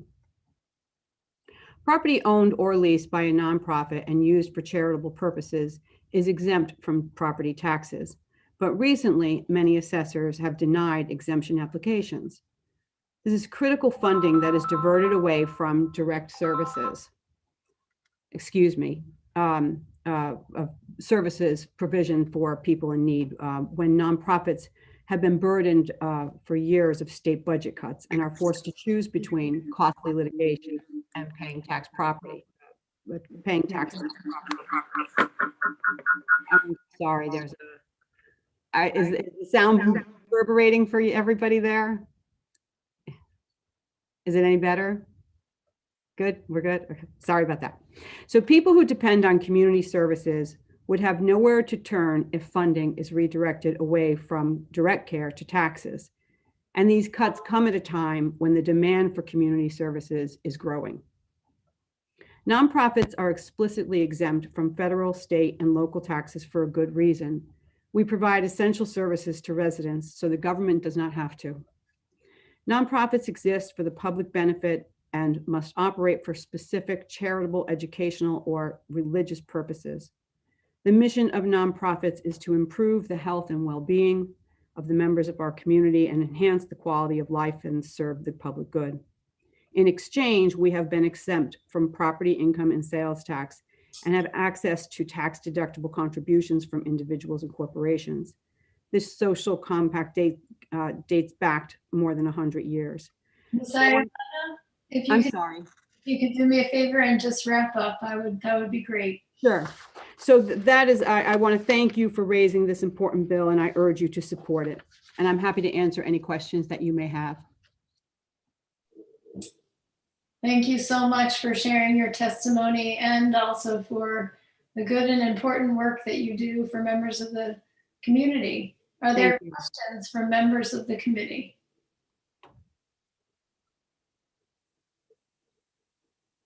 Seeing none, I thank you again for your time with us today and your patience in waiting. As with all of those speakers who are waiting, just to note, we're about halfway through our speakers today. So good job, committee, hanging in there.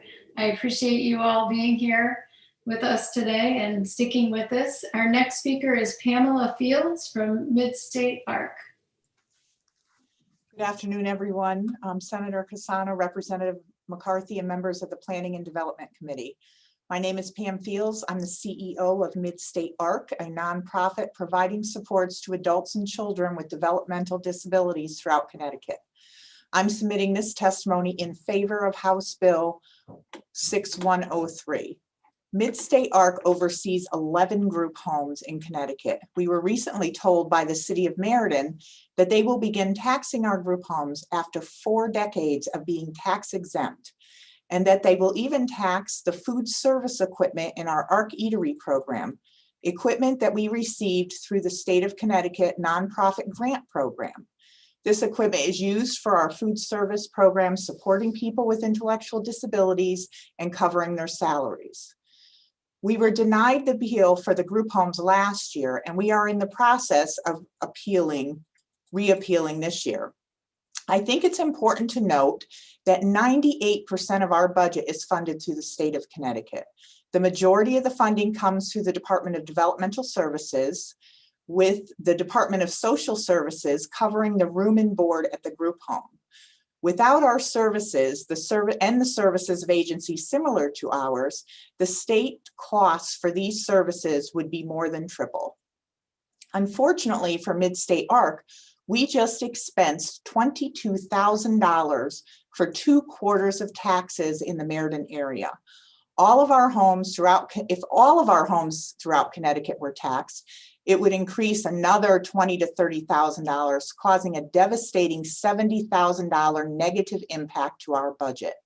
As stated above, this expense falls under DSS room and board rates that have been capped for at least 7 years. The cap does not allow any new expenses, and therefore this expense would take away from the funding to pay for food, heat, electric, etc. Currently, due to this cap on room and board, our agency is already running a deficit of $14,000 as of January in this area, without the new proposed or the new expensed property tax being added in. We have no other revenue to cover this expense. When a new expense is added without an increase of funding, it has a negative effect on the quality of service. The ultimate result is a negative impact on the health and safety of some of Connecticut's most vulnerable people in Connecticut. As an advocate for over 300 people with intellectual disabilities, we are imploring you to support House Bill 6103 that allows our agency properties that are used in the service of people with intellectual disabilities to be tax exempt. Thank you for your time, and I am hoping you will make a favorable decision on this matter. Thank you very much, Ms. Fields, for your testimony and also for your good work in the community and supporting the people of Connecticut. Are there questions from members of the committee?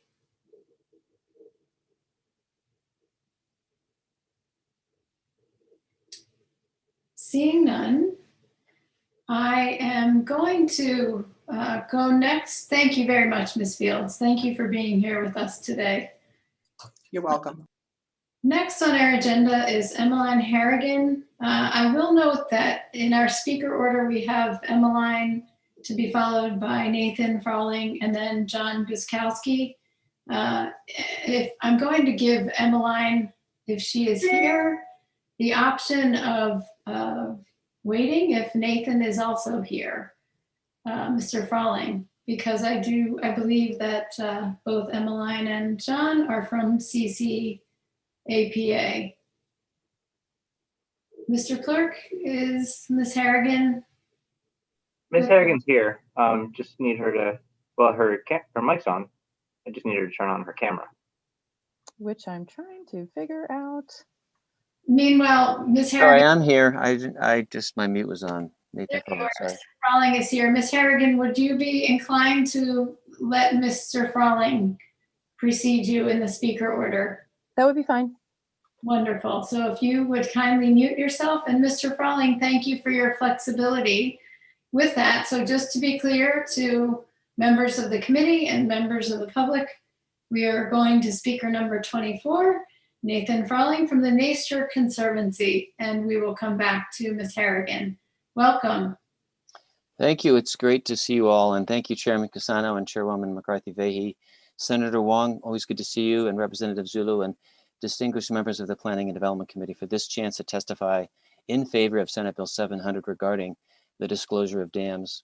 I am Nathan Froling, Director of External Affairs for the Nature Conservancy. And on behalf of our 28,000 members here in Connecticut, we believe this is an important bill requiring notice of the existence of a dam on the real estate disclosure form. Owning a dam entails significant responsibilities and expense, and if a dam is in disrepair and could threaten downstream properties, those expenses could run into the hundreds of thousands of dollars. There are over 4,400 dams in the state, an average of 26 per town. Yet there is no requirement that a prospective buyer of a property in Connecticut be notified that the parcel includes a dam. And even if they are aware of a dam, many people assume that all dams are owned by the state or by another nearby property owner. Fewer than 300 dams, however, are actually state-owned. Many people simply do not realize that thousands of dams in Connecticut are privately owned. So in Connecticut, dams are required to be inspected by a licensed engineer every 2 to 10 years, depending on their hazard rating.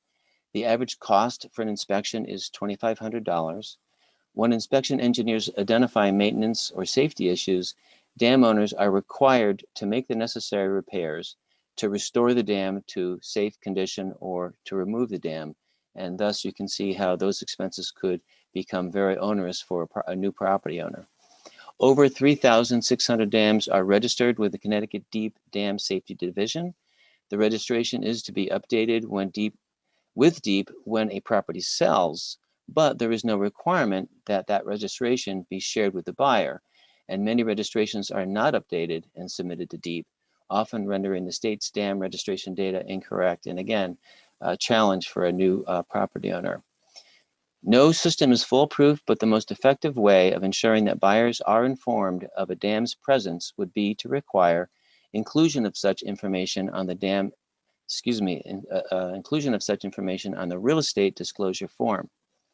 This form currently lets buyers know about lead paint, underground storage tanks, septic systems, wells, radon, neighborhood association fees, and potential municipal assessments, among other things.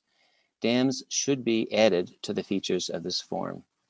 Thank you, and I'm happy to answer any questions you may have. Thank you so much, Mr. Froling, for being here. Are there questions from members of the committee? Representative Goupil. Thank you so much for testifying on this matter. I think one of the things you didn't touch on was the emergency action plan, which is required for dam property owners who do have a dam within their property. And again, you did specifically call out the I'm not gonna say exorbitant, it's very expensive to have a dam on your property with engineering and all that's surrounding making sure that it's in good condition. A lot of the times you'll see dams, instead of disclosed as dams, listed as fish ladders or spillways. And I think this is an important disclosure that needs to be made available to new property owners. Again, going back to the emergency action plan, which is required by the state, which can be fairly expensive as well for a property owner to maintain that plan and keep it updated. We're glad for your support. Mr. Froling, I just wanted to note, thank you, Representative Goupil. I just wanted to note that I think this bill is a tremendous example of collaboration and coordination when people coming from different perspectives are willing to talk with one another directly and work things through. I just want to commend also the Nature Conservancy and the Connecticut Realtors for the kind of collaborative effort that has gone into this compromise. We've had this conversation has gone for a couple of years. Obviously, 2020 made things a little bit different, but that was a significant piece of this. Senator Wong. Thank you, Madam Chair. And I want to echo those sentiments of the collaboration between, the Nature Conservancy and the watershed protection areas and the realtors. It really is a credit to all of you in working together to address an important issue. That being said, I do know that there are certain property owners that may be new or transient and don't really know their backyard, so to speak, from a small dam or anything. As part of that disclosure, if they didn't know about it and they didn't put it in because of just lack of knowledge, is there a penalty or a liability for those home sellers not disclosing it in the language, or any thoughts to it? Senator Wong, are you addressing that to me, I assume? Yes, if I may, Nathan. Certainly, it's a pleasure. I'm not aware that there is. I'm not an expert on this, but I'm not aware that there is any penalty or liability on the seller. I mean, unless there was some intentional malfeasance or something like that. But I think that's why we're raising this issue, is because the way the system is set up, there's not that kind of liability or pressure, if you will, on the seller to be clear about the fact that there is a potential, that there's a dam or potential liability for the new owner. And I appreciate that clarification. And more important is the fact that a bill like this and the education that will ensue will allow a lot of our homeowners to pay attention and perhaps learn more about if they are surrounded by riverways, to be conscious of it and to be knowledgeable of these dams and how important they play in the ecosystem sustainability. So I want to thank you for the collaboration and making things work. And you, through the Conservancy, have always demonstrated that. And I applaud and thank you for your great work on the environmental advocacy. Thank you, Madam Chair. Thank you, Senator Wong. Representative Smith. Thank you, Madam Chair. Just a quick question for Mr. Froling, if I may.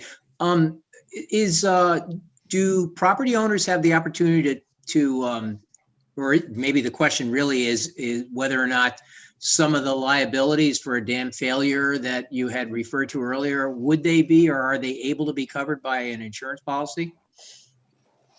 I would, I think, I'm not an expert on this, but what my understanding is that if the insurance policy doesn't specifically call attention to that, for example, if a property owner doesn't really think about it and the typical homeowner's insurance policy doesn't call that out, I think that the property owner might have greater liability. Again, it may depend on the insurance policy and exactly how general language might cover something like this. I'm giving you a common sense answer, but I think the short answer is that I would not count on insurance to be the ultimate protection of a property owner. Again, this whole issue, there's a fair amount of, I hate to use the word ignorance, but if you're the dam owner or if you're the property owner and you have a dam and you just assume the state owns it, you may not even think that this is an issue I need to bring to the question of my property owner's insurance. So I think you'll probably be hearing from Sally Harold in a little while. She's actually been very involved in dam removals and the whole reality of dams, and you might want to ask her that question as well if you get the chance.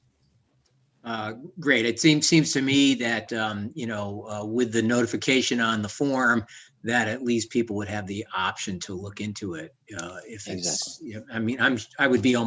I'd be shocked if it was included in a standard policy, but it might be something that people could attach to their insurance if they had the proper notice. Thank you. Right. Yes. Thank you. Thank you, Representative Smith. And Mr. Froling, we will remember to follow back up when we hear from Ms. Harold. That's great. Thank you. Longtime advocate. So it's really wonderful to have you here before the committee, and grateful for the opportunity to hopefully resolve this one this time around. Right? Love to get this one over the finish line. We know it's a tough session to getting a lot done in a short amount of time, but if there's anything we can do to help, let us know. Thank you. Wonderful. Thank you again for your collaboration and cooperation.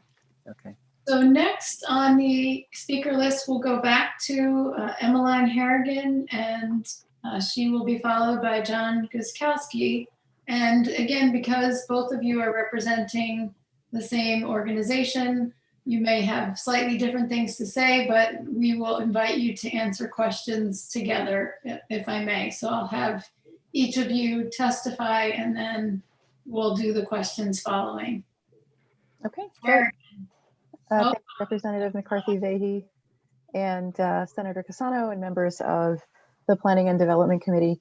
I'm here in the capacity of the co-chair of the Government Relations Committee for the Connecticut chapter of the American Planning Association. We represent over 400 members who are private planning consultants, municipal consultants, regional planners, as well as land use attorneys, and other professionals who work within planning, land use, economic development, transportation, housing, etc. We are actually speaking on 3 proposed bills today, so I'm just going to take them in order. Proposed bill number 698, an act concerning the online publication of legal notices by municipalities. CCAPA is in strong support of this proposal. I know that this has been before the committee in prior years. I think that the proposed statute allows for this as an option. It doesn't entirely replace newspaper legal notices, if that would be the preference of the municipality. We have certainly found amongst our membership and a poll that was informally done in 2018 that by and large, newspaper notification is not how people find out about public hearings. Most of the time it's through notification as abutters, and a large number of folks are, of course, looking to municipal websites to find out information about meetings, and particularly where those municipalities have push notifications when meeting notifications are posted on their websites. We also have heard from our member municipal planners about the increased costs for legal notifications, and that being a concern. I think as somebody else mentioned earlier in the testimony, we also feel like one of the benefits of the COVID-19 pandemic has been really kind of testing legal notifications online, and we've really found it to be successful, at least in my municipal practice as a town planner. It hasn't diminished people attending.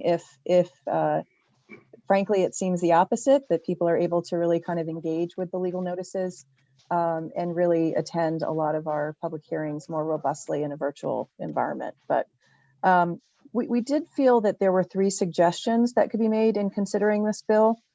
We had heard concern about when the date was that that things get posted, and some sort of timestamp that shows that that legal requirement has been met. So we're not quite sure how to digitally timestamp that, but we feel that that would be important just to know that sufficient notice was provided.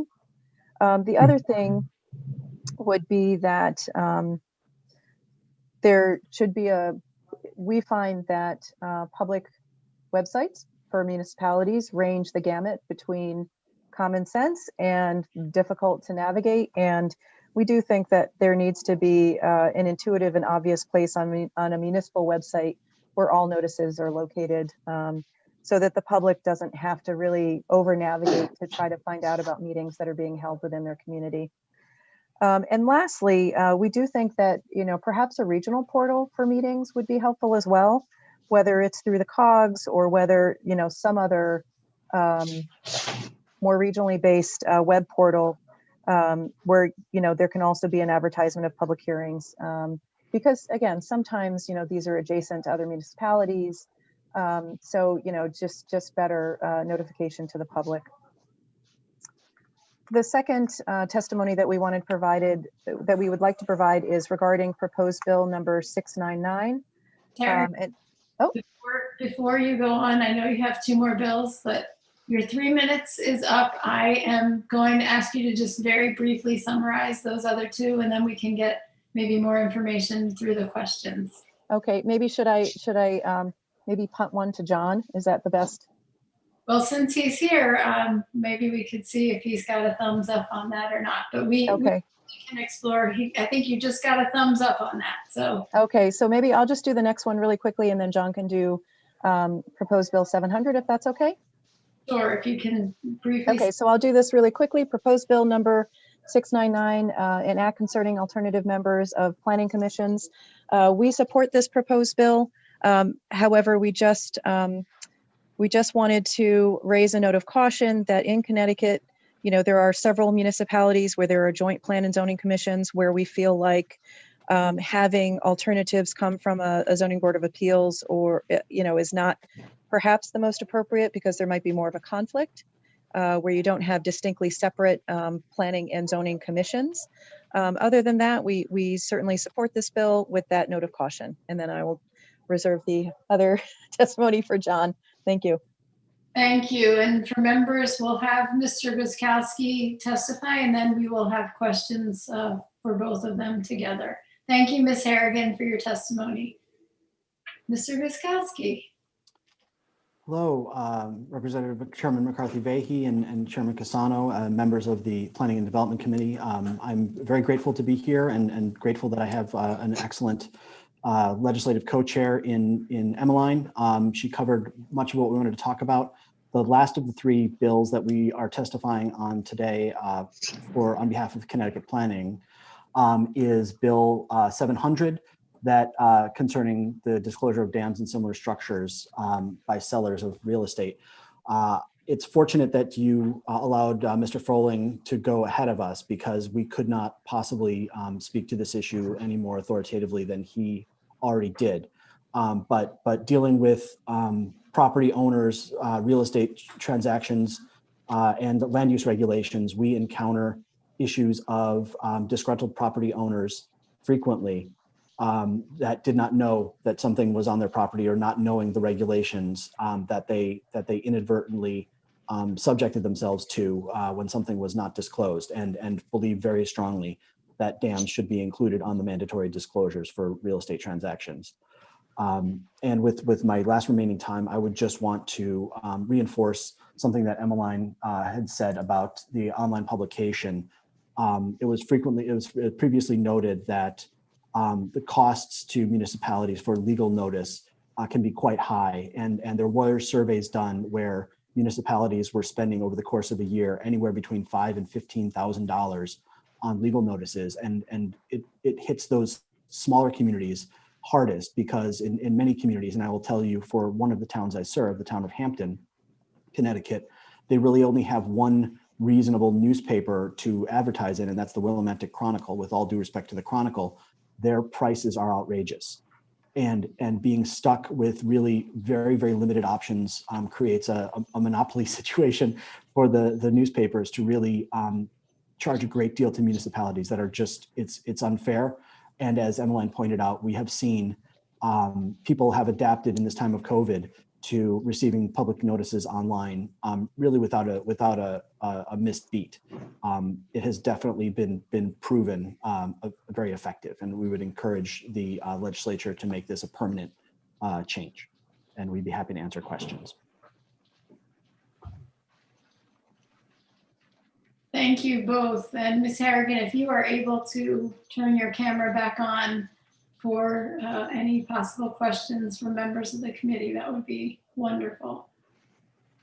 Are there questions from members of the committee?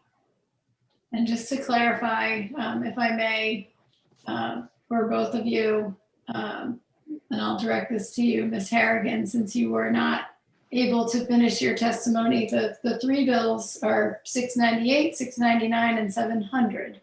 Those were the three bills that you are essentially each of them testifying in support of those bills. And was there anything that you wanted to add to that, Ms. Harrigan? No, thank you. That summarizes accurately. Thank you. Great. Are there questions from committee members?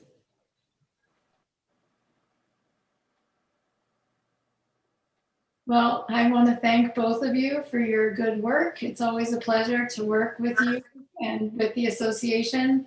And might take a moment to do something I neglected to do when the COGs were testifying and talking about their much of their work collaboratively on GIS, to say thank you, particularly to John, for your work and help with the GIS information forum, which committee members may have seen will be held tomorrow from 2 to 4 for the committee. And we'll look forward to seeing you tomorrow down there. And thank you both for your testimony today. Thank you, Representative McCarthy-Vahey. And I also just wanted to say, if I might, a special hello to Representative Goupil. And I'm joining you from her own hometown town hall in Clinton right now. So hi, Christine, good to see you. That's wonderful. Well, thank you both. And with that, we are moving to our next speaker today, who is Gwen McDonald from Save the Sound. Ms. McDonald, welcome. Thank you. Thank you, co-chairs McCarthy-Vahey and Cassano, vice chairs, ranking members, and all members of the Planning and Development Committee. My name is Gwen McDonald. I am the Director of Ecological Restoration for Save the Sound. I manage our ecological restoration program, which includes work to remove dams and restore rivers. I'm speaking on behalf of Save the Sound, our 10,000 advocates statewide, and as a Connecticut resident. And I would like to express my strong support for Senate Bill number 700, an act concerning the disclosure of dams and similar structures by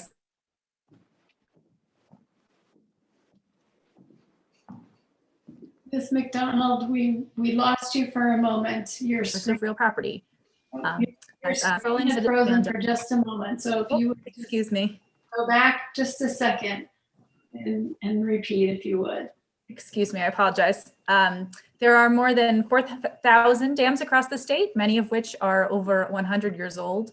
Long considered a ubiquitous part of the landscape, these dams block the passage of migratory fish, increase the risk of flooding, especially when thinking about the increasingly frequent and intense storm events associated with climate change.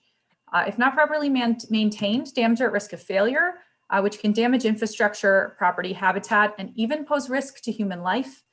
And the responsibility for maintaining or removing these dams falls on the owner, the dam owner, and that can be significant. Of Connecticut's over 4,000 dams, over 3,500 are not listed on the municipal property records. And in response to Representative Goupil, I just wanted to mention that the emergency action plans are required for certain hazard classifications, hazard B or C classifications. And so there's kind of a hole that hazard classifications B, B, or A fall through, where there isn't a disclosure process like there are for higher hazard classification dams.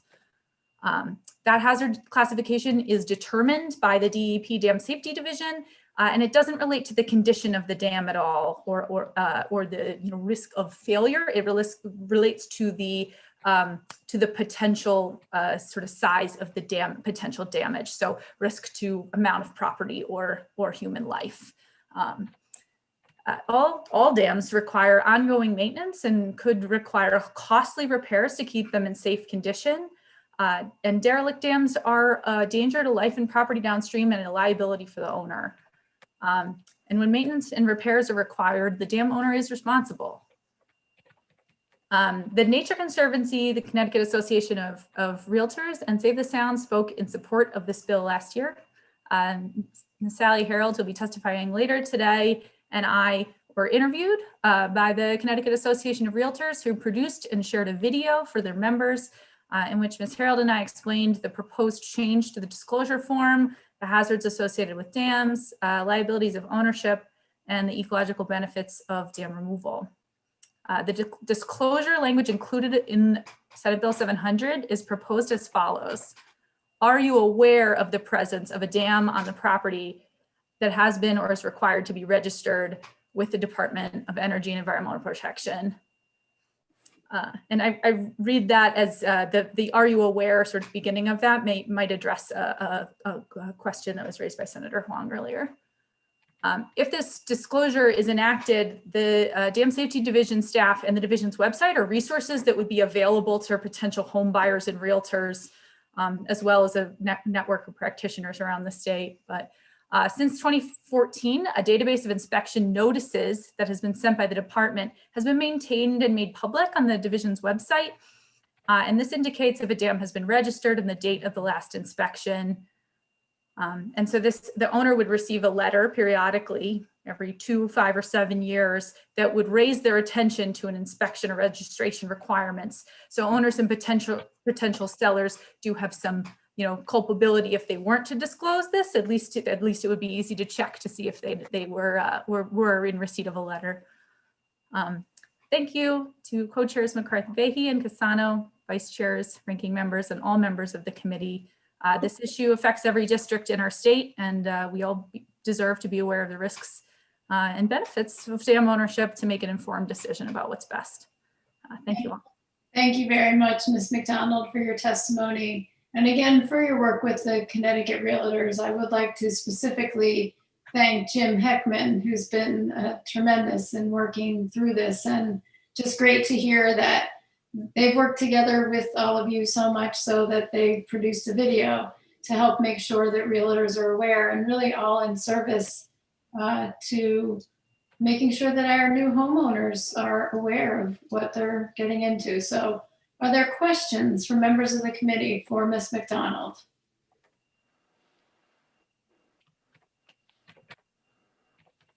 Representative Smith. Thank you. I was just going to ask Ms. McDonald whether she's aware if a homeowner can obtain an insurance policy on dams, as we had spoken about, with a prior witness. I'm sorry that I am not aware of the limitations of how that would work. I think that certainly owners, let me put it this way, an owner that is aware of their dam definitely does obtain insurance. Often you'll see postings where people have private property postings around dams and no trespassing signs.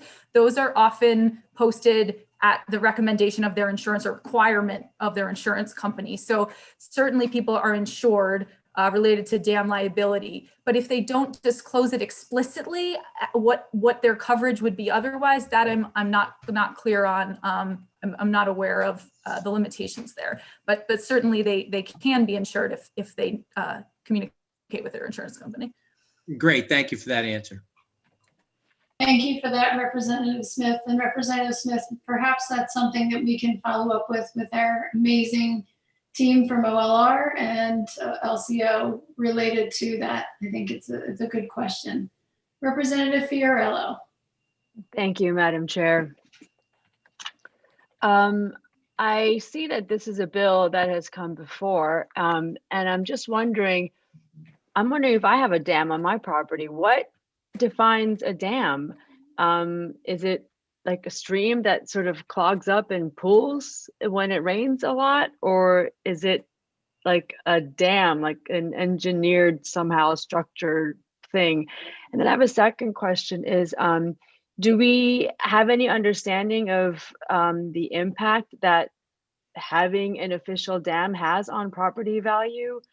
And then I'm wondering, if we know where the dams are, why don't we just reach out to the property owners and let them know that they have some responsibilities related to the dam? Is it necessary to pass this law and put the onus on the realtors? I'm just curious if those questions have been brought before. Go ahead, please proceed, Ms. McDonald. Yeah, absolutely, and I'll do my best. And I encourage if there's anything I miss or you still have questions about, there's another opportunity later in the session as well. First of all, your question was, what is a dam? And a dam is a structure that impounds water on a river. So if you have a free-flowing river, effectively it could be a wall, it could be, in Connecticut, a lot of times it's a masonry stones. You might think of it as a waterfall. A water feature is sometimes how it would be described in in real estate. It doesn't have to be the Hoover Dam in order for it to be classified as a dam. There is a definition associated with a registered dam in Connecticut, and that has to do with both the height of the dam and the potential risk of dam failure. So when we start to think about what the potential risks are if that dam were not maintained, that comes into play. So now we're talking about dams that are in line on a named river system, if you have a stream and then you have a pond on that stream, there is a dam most likely somewhere on that pond.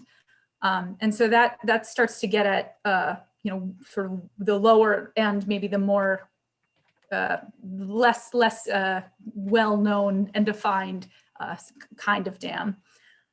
Dams in Connecticut have been around for a very long time. And so when we're talking about these structures, some of them have been around since the 1700s, and they may not be as the records of those structures may not be as well maintained as we would like. And so conveyance of ownership is also a really hard thing sometimes for us, particularly for me. I'm working in the field of dam removal. That's sometimes its own question. And so an owner should re-register as a new owner and communicate with the state. But if they don't know that they're an owner, that system breaks down. And so the current registration system that we have, there's a registration with the state, and then they receive an inspection letter from the state on a certain periodic time, depending on the hazard classification of their dam. So every 2 years, every 5 years, or every 7 years, they'll receive a letter from the state. But if in that time period the ownership has changed, there may not be continuity between the ownership and the registration, and our records start to break down. Also, I will say that registration system has only been in place since 2014.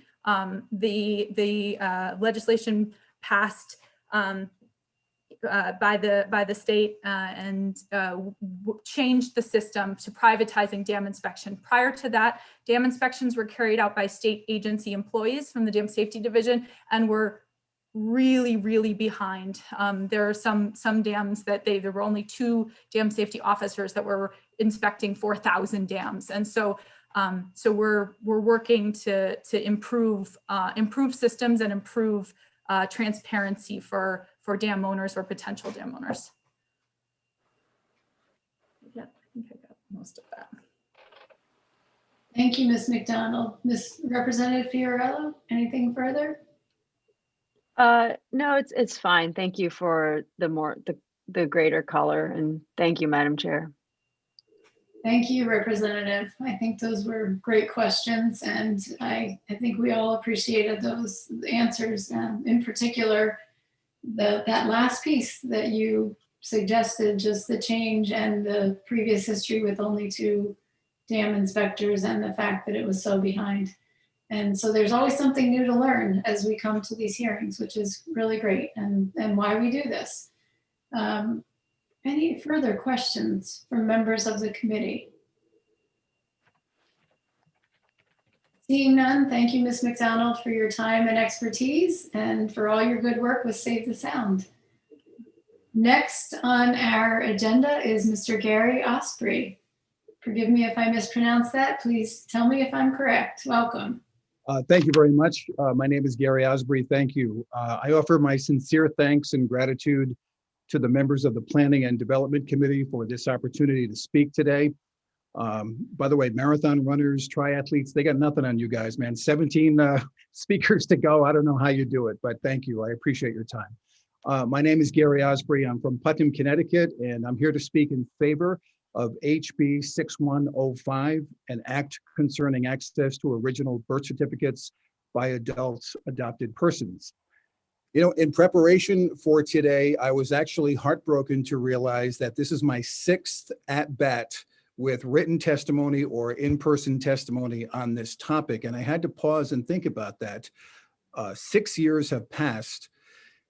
And I can't help but think of the adoptees who've died in the past 6 years waiting for resolution on this topic. Adoptees who were denied access to their original birth certificates by the state of Connecticut. Adoptees who went to their graves, never knowing the answers to their heritage, their background, and really answers that everyone else has and pretty much takes for granted. I am an adoptee, and I had the good fortune of being born in Rhode Island. And in July of 2012, 8.5 years ago, Rhode Island, after many years of the same arguments and the same concerns and objections that we hear each year in Connecticut, they decided to open the records. They allowed adult adoptees access to their original birth certificates.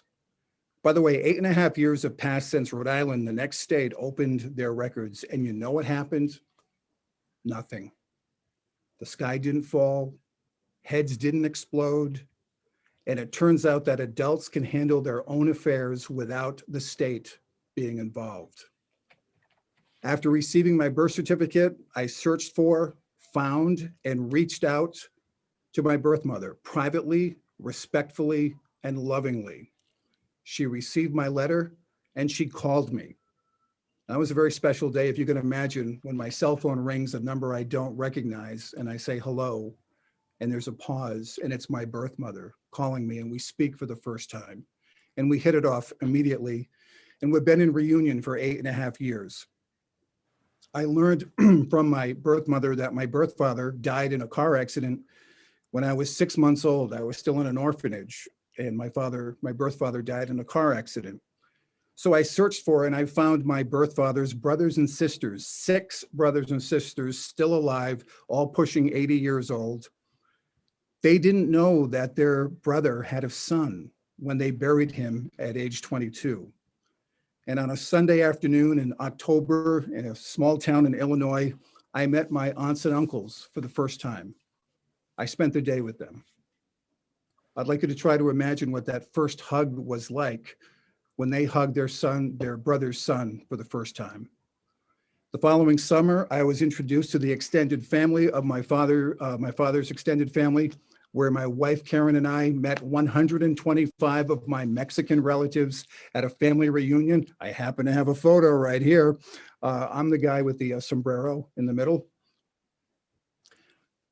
And for the first time in my life, I saw people with whom I resemble, which was a joy that's indescribable. During my journey, I've had dozens of people tell me, Gary, you're living a dream. I should write a book. Your story would make a great movie. And they're right. I have been richly blessed, and I'm so grateful, and I thank God every day for this. However, if I were born 30 miles to the west in Connecticut instead of Rhode Island, the state of Connecticut would deny me this journey.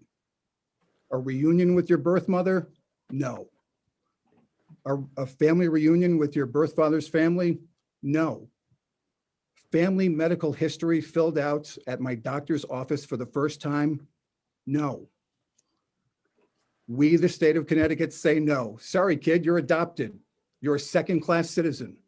Your basic human right of knowing your heritage does not exist in Connecticut. Is that okay with everyone here? You have the chance to correct this. You have the chance to restore basic human rights to adult adoptees in Connecticut. And I beg of you today, please put an end to these discriminating, cruel practices. Please support HB 6105. Thank you. Thank you, Mr. Osprey. And I see your on-air sign behind you. Are you on air? I own a radio station in Putnam, Connecticut. Wonderful. Well, I just want to thank you so much for your testimony today. And I'll say more, but I believe Representative Delnicki has a question. Yeah, and I'll keep it brief because we've talked a lot about this. So 8 years ago, Rhode Island opened the books and allowed people full access and to know and understand and to receive their original birth certificates, correct? That is correct, yes. And there was no public outcry, no discord, and it went smoothly. Yeah, and as each year passes, it's another year. You can say there were no problems, and all the same arguments leading up. There were all the same arguments that we hear in Connecticut every single year, the same concerns. But the reality is that when they do open the records, the reality is adults know how to act. We know that this is sensitive, and we know that this is very personal, and it's between two adults. And we don't need the state involved. We can handle this. We're adults. And the problem with adoptees and these laws is we're kids forever. We're babies, we're infants forever. We never get to grow up and break out and be adults. And prior to opening, letting the sun shine in, how did you feel? And once the sun shined in and the books were opened, how did you feel after that? That's a great question. I was 50 when I received my birth certificate. I was 50. I asked the state of Rhode Island for it when I was 37. I was 37 years old when I decided as an adult that I wanted to pursue my history, my background, and learn. So I went to the state of Rhode Island, to the records and vital records, and I asked for my original birth certificate, and I was denied. I was denied. And just let that sink in for a minute. Two people walk into the vital records office, an adoptee and a non-adoptee. The non-adoptee asked for their birth certificate, and they get it, the truth. And on that document is their birth parents. The adoptee walks in, I can't have it. A records clerk, by the way, has access to it right over the counter. I can't have it. They know my history, but I can't have it. And they deny me that history. That's maddening, by the way. That is absolutely maddening to be denied your history that they have and they can go look at, but you can't. It makes no sense, but that's the way it was. So I had to wait. I had to wait 13 years. And in the meantime, some of the relatives died. In this picture, there would have been more relatives had that happened 13 years prior. Well, I appreciate you coming forward and testifying about how smoothly it went in, how there were no calamities, yep, and how we can learn from our next door neighbor about how to do it right and correct an injustice that has been dogging, albeit a small group, but nonetheless denied that civil right. Absolutely. Thank you, Representative Dilnicki. Thank you. And thank you for coming forward. Thank you, Madam Chair. Thank you, Representative Dilnicki. 40,000 people is probably not considered a small group by most people. Senator Cassano.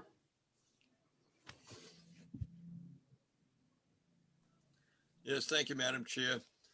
I'm just, Gary, you mentioned it's been 6 years. I guess I just haven't looked at it that way. 6 years of building a great friendship with people like Karen and working with yourself and working with others.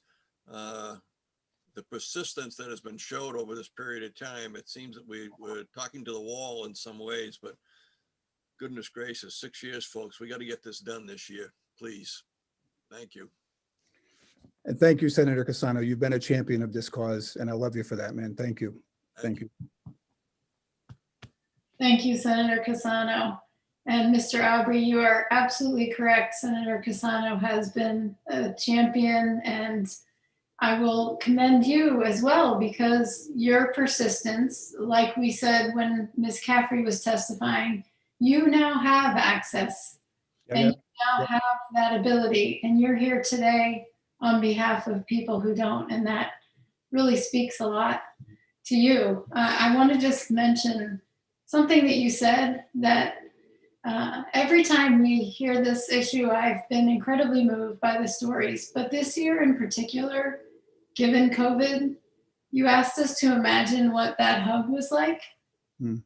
Yeah, that's right. Yeah, absolutely. While we're all missing hugging our family, absolutely. Yeah. That really, really struck me, because we have spent the past year disconnected from one another in very significant ways. And the hug is a symbol of that connection and that sense of welcome and belonging. And that was a very powerful thing that you said. Thank you. Thank you. Representative Fiorello. Thank you, Madam Chair.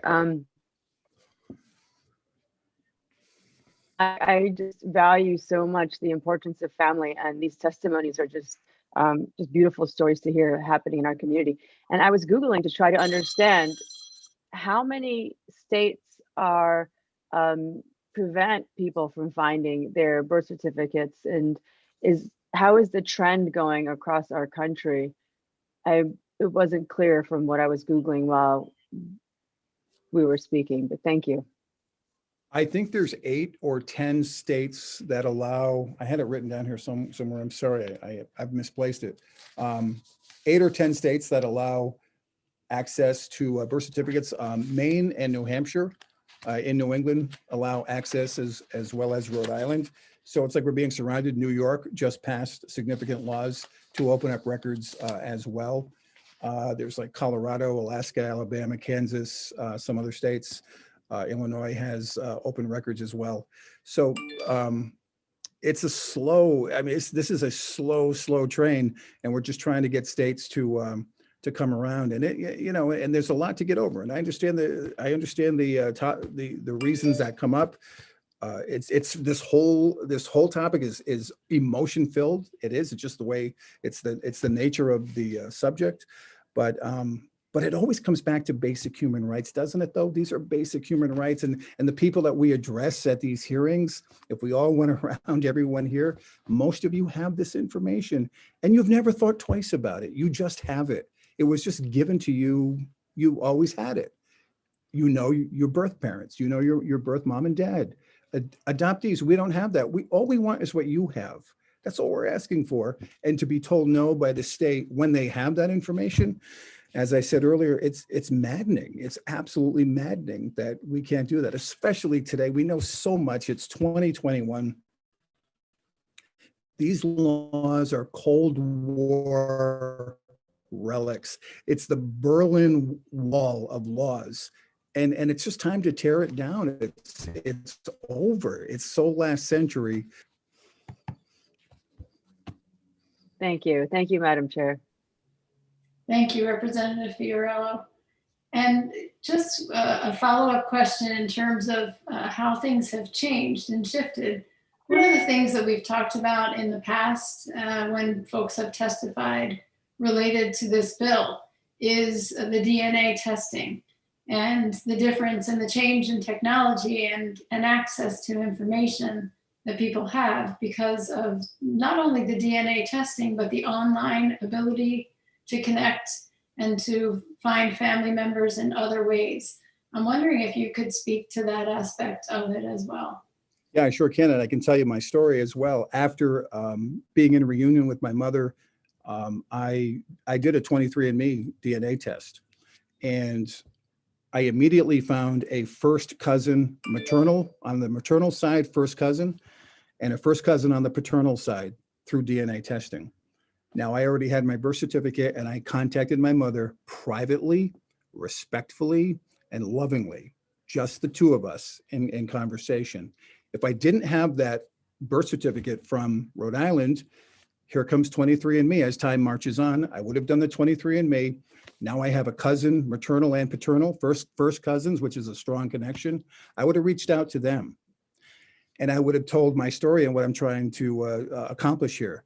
And they would have started asking their mothers, their fathers, aunts, uncles, family members, all would have started working on this to solve my problem for me. The last person who would have known and been contacted would have been my birth mother, who would have been outed by all these people who were trying to help me solve this question.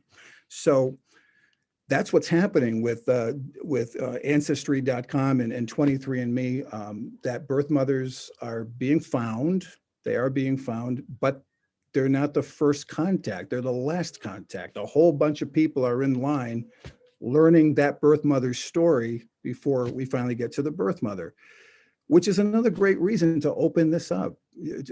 That's not a reason to not do it. Some have said, well, you got the DNA testing now and just go for that. No, that's not a good deal. That's not fair for the birth mother.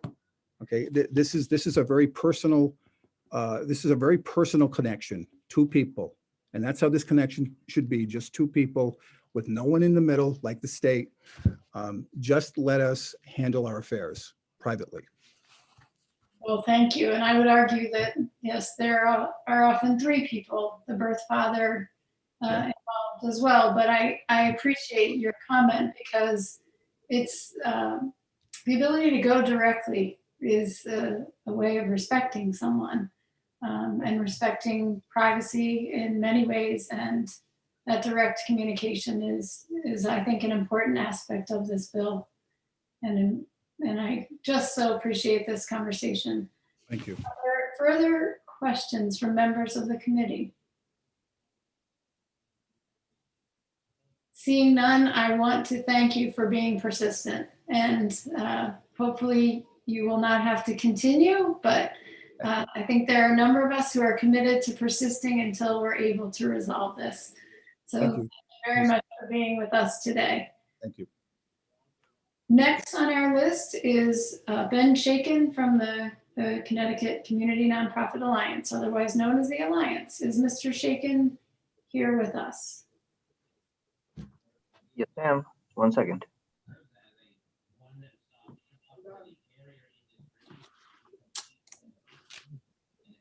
Hi, good afternoon. Can folks hear me? Yes, Mr. Shaken, please proceed. Thanks. Thank you, Madam Chair, and good afternoon to the members of the Planning and Development Committee. My name is Ben Shaken. I work at the Connecticut Community Nonprofit Alliance. We're the statewide advocacy organization representing nonprofits who provide essential services to over 500,000 people and families in Connecticut every year. They also employ about 14% of Connecticut's workforce, improving all of our quality of life. I'm here to urge you all to support House Bill 6103, which has been the subject of a lot of conversation so far today.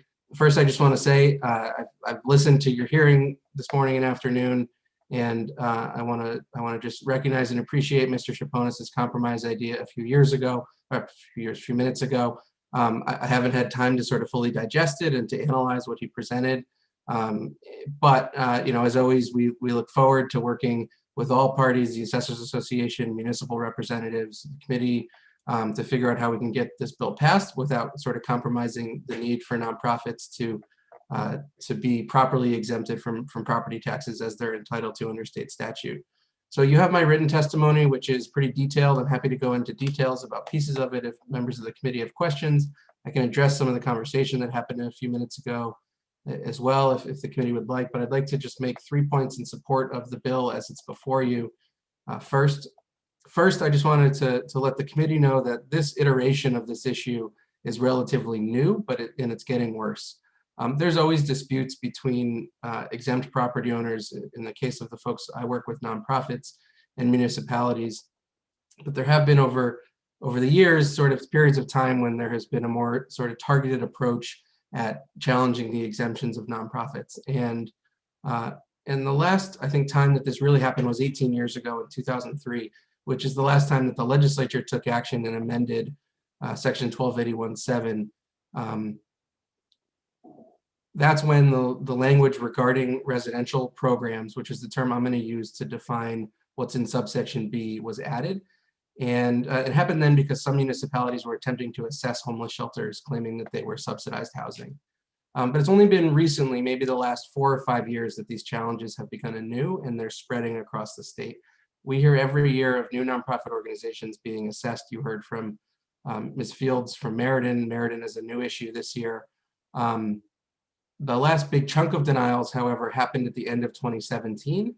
And that means that we are expecting, because these applications happen every 4 years quadrennially, that another big chunk is going to happen again this fall, 2021, if the legislature doesn't act. Second, I want to highlight something that hasn't been brought up by some of our members who testified earlier today, which is the inequity that's created when the law is interpreted differently across municipal lines.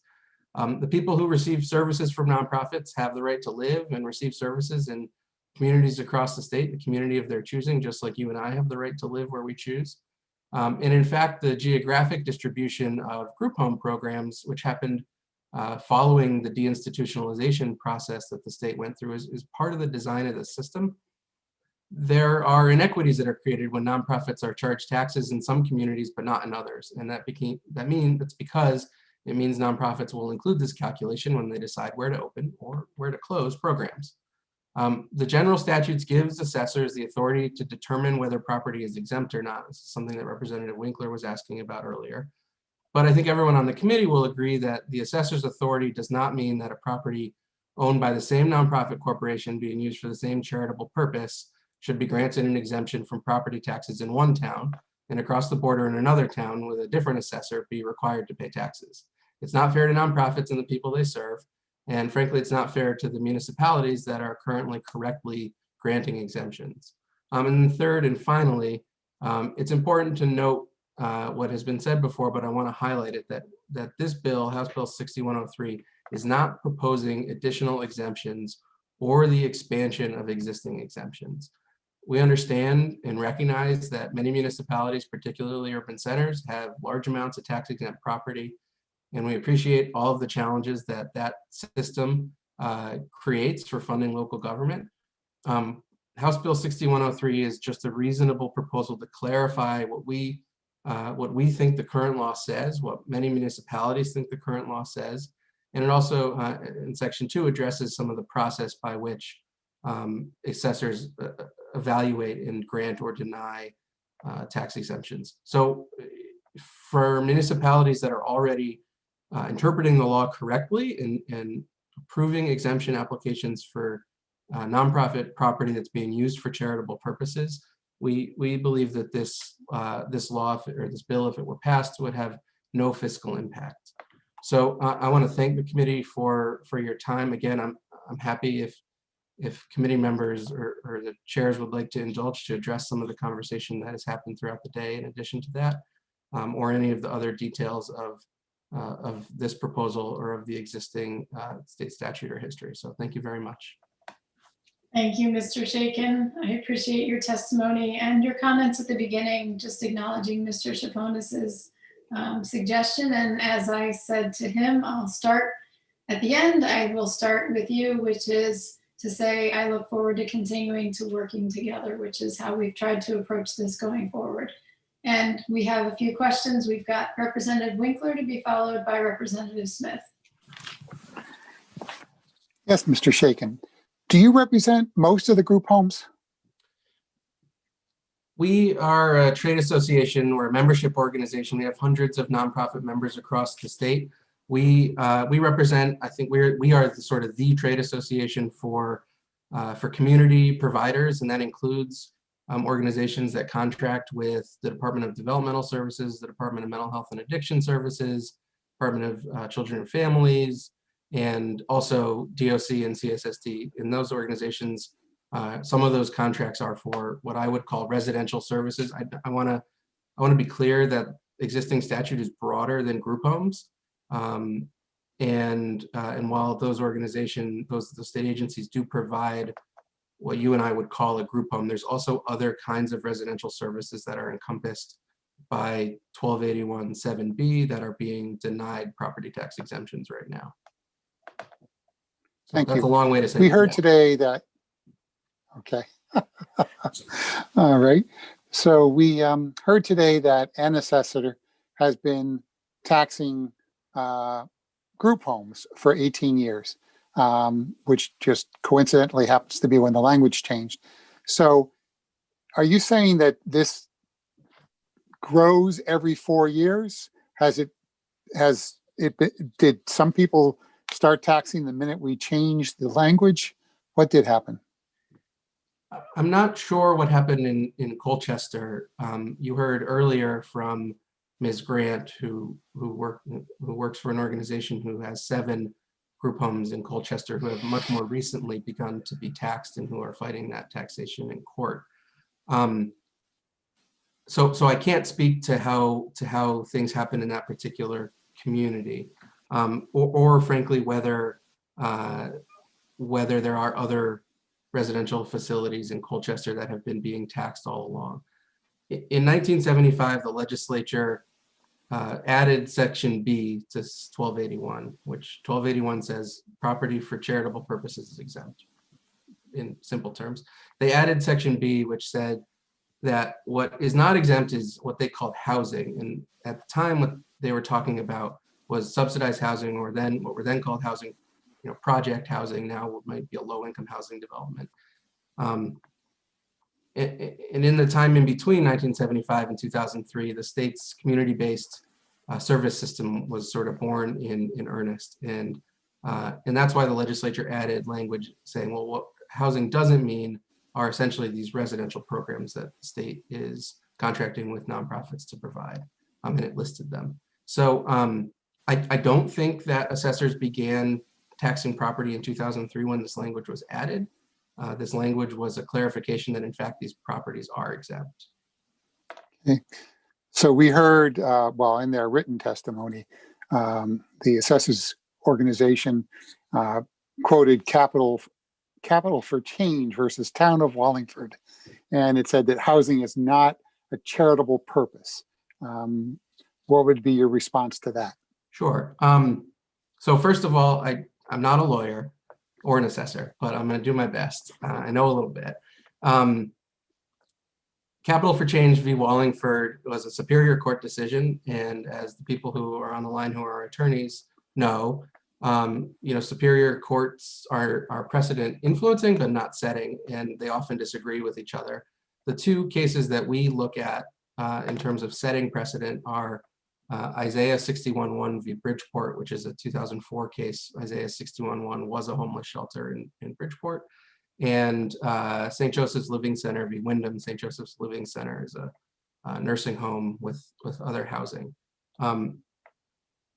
Capital for Change deals with an organization that provides capital loans for people and nonprofits who need support. And part of what they did was provide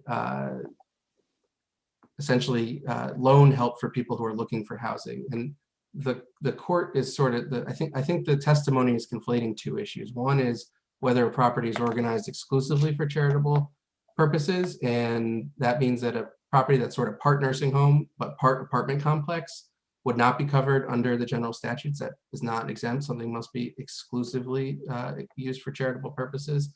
And then the second issue is what qualifies as housing under the statute. And like halfway houses or group homes, is that housing or is that support and treatment? And that's what the court held in Isaiah 61-1, which is that halfway houses are exclusively used for a charitable purpose, because the main thing that they are providing is rehabilitation and counseling, even though providing shelter is a component of their overall purpose. So I don't really think that Capital for Change is relevant here for a number of reasons. But I do appreciate that the court did sort of mention housing in its decision.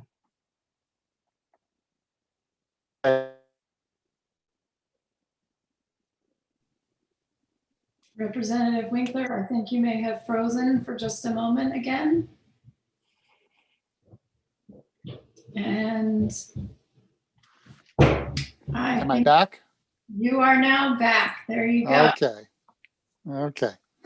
So you testified that this procedure occurs every 4 years, and that you expect that the number of municipalities taxing things like group homes and other types of facilities will increase. So what is the end game? What is the end result that you see? What's the impact on the nonprofit community? The impact is pretty stark, and you've heard from some nonprofits who are spending tens of thousands of dollars, both in taxes and on attorneys. Ultimately, it's a question of that funding has to come from somewhere, and so this is money that would otherwise be used to support the people that the nonprofit's mission is to support.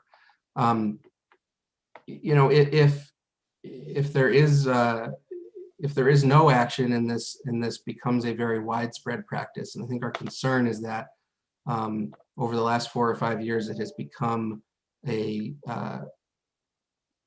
more widespread practice among assessors that ultimately it will fall on nonprofits and the state to pay this burden one way or another, and that's not what the funding that nonprofits are receiving is supposed to be used for. It's supposed to be used to serve their charitable purposes, not pay taxes.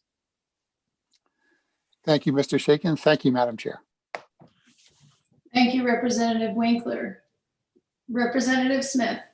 Thank you, Madam Chair, and thank you, Representative Winkler, for your great questions, which I was very much interested, particularly in the, you know, what's it look like in the future without the change.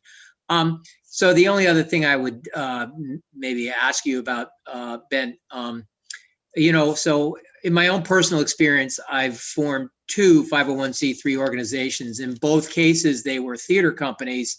And really, they didn't own anything. You know, when you're doing theater by the skin of your teeth, you're borrowing everything and you don't own anything, usually including the space you're in. And so I never really had to think about, you know, the tax exempt status running all the way through to personal property or real property or anything else. So, and it was at that time that I had always just assumed all 501c3 organizations are tax exempt from property taxes. Are there instances where they're not, in your experience, since you work with so many? Yes, thank you for the question, Representative. There are. The statutes, first of all, and I won't read from them at length, but they exempt the real property of or held in trust for a corporation organized exclusively for charitable purposes.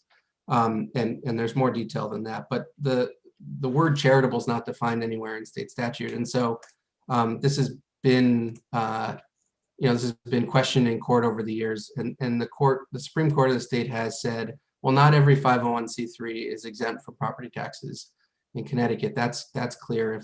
If the legislature wished to exempt everyone with that corporate designation, they would have said so. And so they've established a test for how an assessor can determine what is or is not charitable. And basically the test is that, first of all, they must be a charity. They must be organized exclusively for charitable purposes. And the court has held that charity is a pretty broad word. It's much, because there have been times when assessors have challenged, well, we don't think this mission is charitable, in our opinion. But the court has said that charity is broad and embraces anything that tends to promote the well-doing and well-being of the social man. The second thing, though, is that an organization must not be self-supporting. And that means that the organization must rely on multiple sort of revenue streams. They must expect or rely on financial, private philanthropic support, and they can't rely exclusively on fees for their services. So even if you organized yourself as a theater company, but the only money you brought in was like ticket fees, for example, to take your example farther, Representative, you would need to also rely on either private philanthropic support, grant funding from the government, et cetera. And then finally, the court has held that the organization must relieve a state burden, that the organization must give something to the state in return for the privilege of being tax exempt, either by relieving it of a financial burden or by pursuing a publicly mandated moral obligation.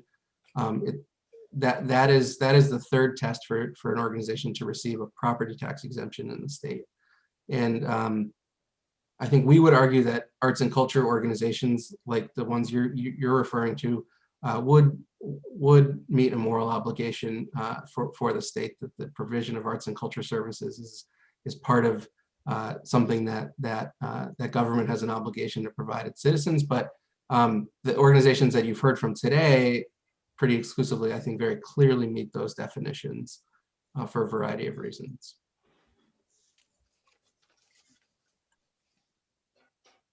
Representative Smith, you are muted. Oh, I was just saying thank you for that answer, and I appreciate it.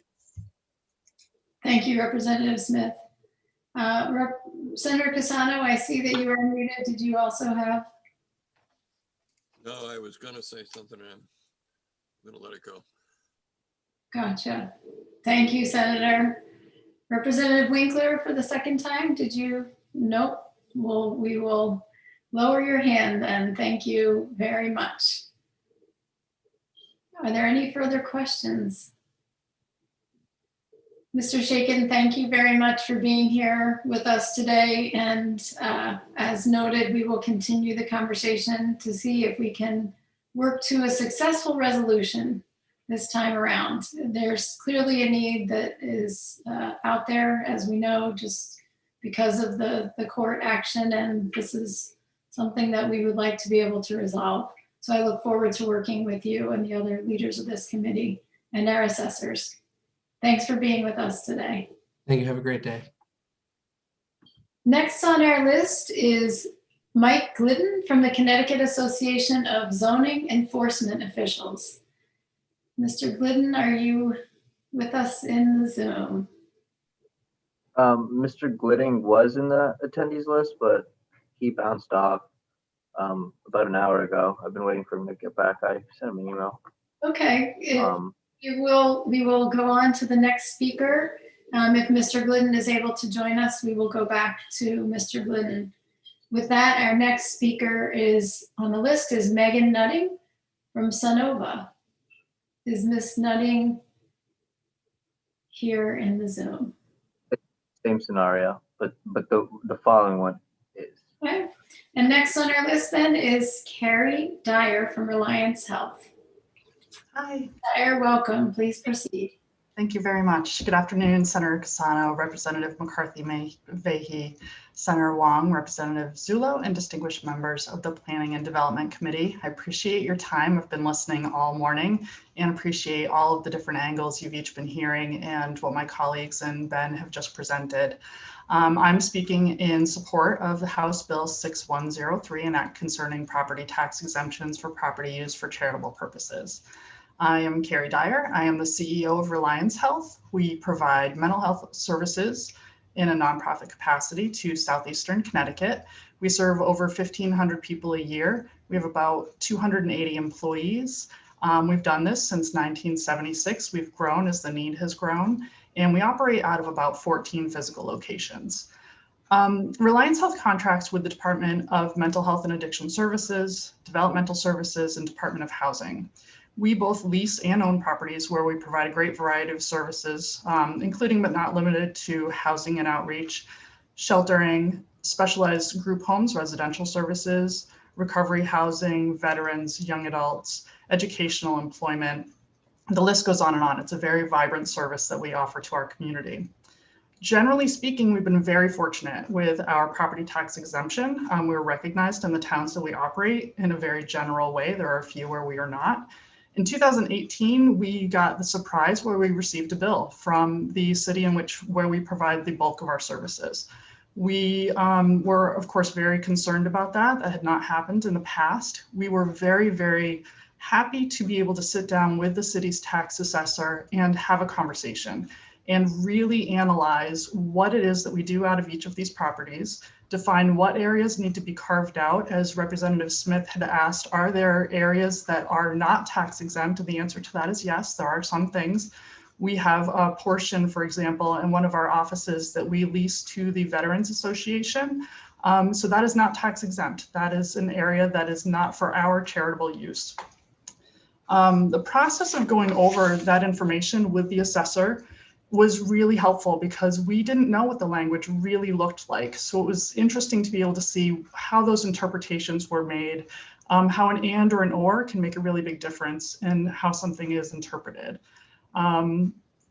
So clarifying the language within the statute would remove that subjectivity and simplify the determination process, thus removing any contention between municipalities aiming to maximize their revenue with nonprofits who aim to serve those capacities in those communities. If not for the nonprofit exemption, Reliance Health's qualifying properties would owe approximately $130,000 a year in real estate taxes.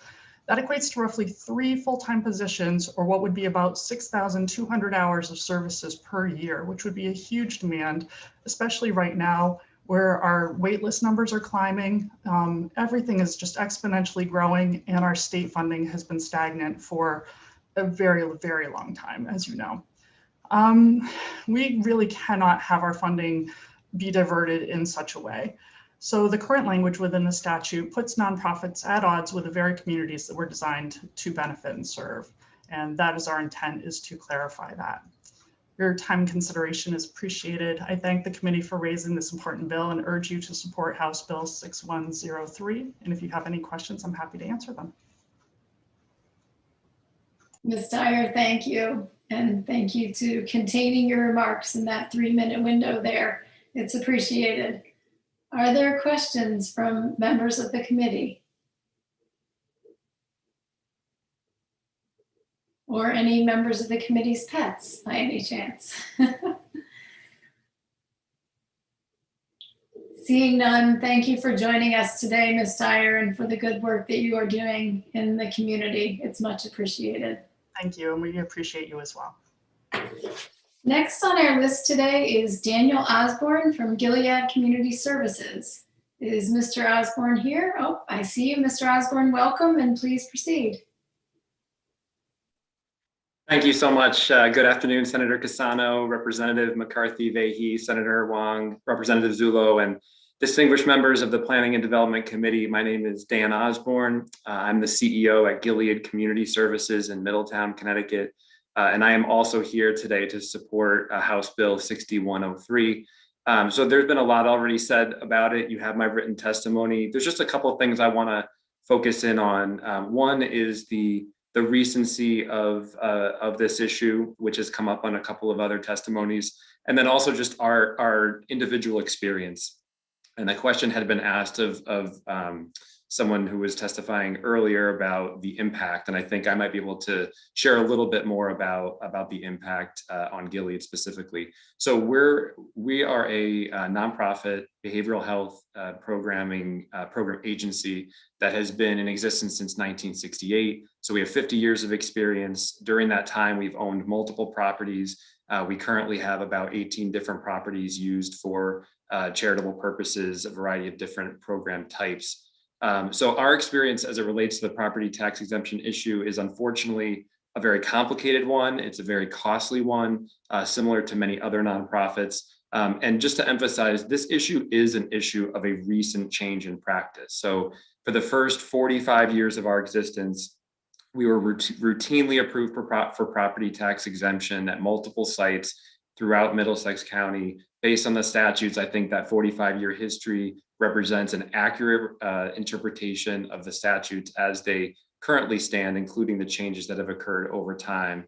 Because our properties are owned by a charitable organization, we are used exclusively for charitable purposes. And in my opinion, 1281(7)(b) is very clear that while subsidized or affordable housing is not subject to tax exemption, property with a primary use for, and I quote, housing for mentally handicapped individuals or person with intellectual disability is tax exempt. So while some of that is admittedly antiquated language that we don't necessarily use anymore, I think the intent is clear that persons that fall under that description, when that is the primary use of the program, that tax exemption is appropriate. So the impact of this is extremely significant for us, based on about 3 or 4 years ago, the decision being made in a Cromwell, for a Cromwell program, 2 Cromwell programs that we run with no change in use. It has been a dramatic financial investment over the past 3 or 4 years, both paying in under protest the taxes, which for our agency averages about $5,000 per program. Obviously, it depends on the home, but also the legal battle. So we've been invested in a legal battle now for 3 to 4 years. I stood before you a couple of years ago and testified that we anticipated that would cost $10,000 a year. It's actually been far greater than that. We are looking at about $75,000 in at this point on the tax battle, and that number is only growing, and that's over about 3 to 4 years. So if we were to be taxed on all of our current properties, we'd be looking at somewhere between $75,000 and $100,000 per year, which would absolutely result in program reductions and potential closures. So this is not a this is a significant issue. This is not something that we take lightly, and we are very concerned about the direction, obviously based on our investment in this issue, both financially and the time that we've put into the legal battle. So I'm happy to answer any questions. I wanted to keep my comments as brief as possible, but this is something that impacts us, and the cost that we are investing in this legal battle is directly taken from the services that we would otherwise be providing with that revenue. So there are a lot of reasons for us all to be concerned about this trend. So I'm happy to take any questions if there are any. Thank you very much, Mr. Osborne, for sharing your experience. And I see we have a question from Representative Winkler. Yes, I was going through my notes and I realized I didn't understand one thing that was said by an earlier speaker that you might be able to help. He mentioned something about a 4-year. This happens every 4 years. Was he talking about the nonprofits filing papers every 4 years or something else?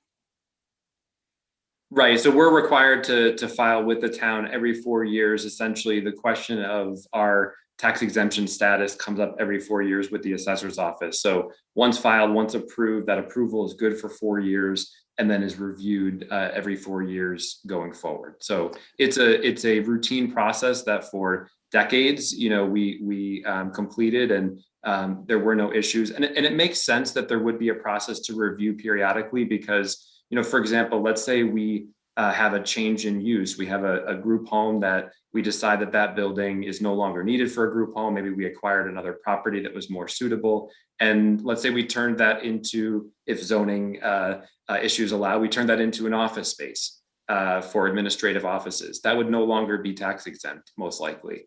And so it does make sense that this is reevaluated because changes in use, maybe the property was sold and the new buyer does not qualify.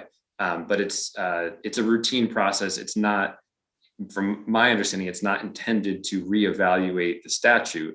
It's intended to evaluate if some change occurred, which is what was, I think, the most shocking for a lot of the providers is that, I think you've heard in many of the testimonies, the emphasis on no change in use, that this had been a historically accepted interpretation. I think it's very clear if you look at the statute. Personally, I actually think it is quite clear. But we're of course in support of anything that will clarify it for those who feel that it isn't clear. Are all towns and all nonprofits on the same 4-year cycle? No, that's a great question. They're not, and so that's why when Ben Shaken from the Alliance talked about how we anticipate this problem increasing, those 4-year cycles are not aligned. So those of us that have experienced it over the past, let's say 3 years, there's some agencies who their 4-year cycle hasn't hit yet since we've seen this rise in this behavior from various assessors. So that is the concern. Given that, the assessors that made the determination for our particular case, since that was almost 4 years ago, that cycle has likely completed. But I think as other assessors see the behavior and decide, oh, you know what, next time around, I'm going to take a similar approach, that may not have happened yet. Thank you. Thank you, Madam Chair. Thank you, Representative Winkler. And Senator Cassano, my apologies if I missed you. I tend to use the Zoom functions, which are pretty linear. So, Senator Cassano. Not a problem. The 4-year cycle, are there changes ever made within the 4-year cycle?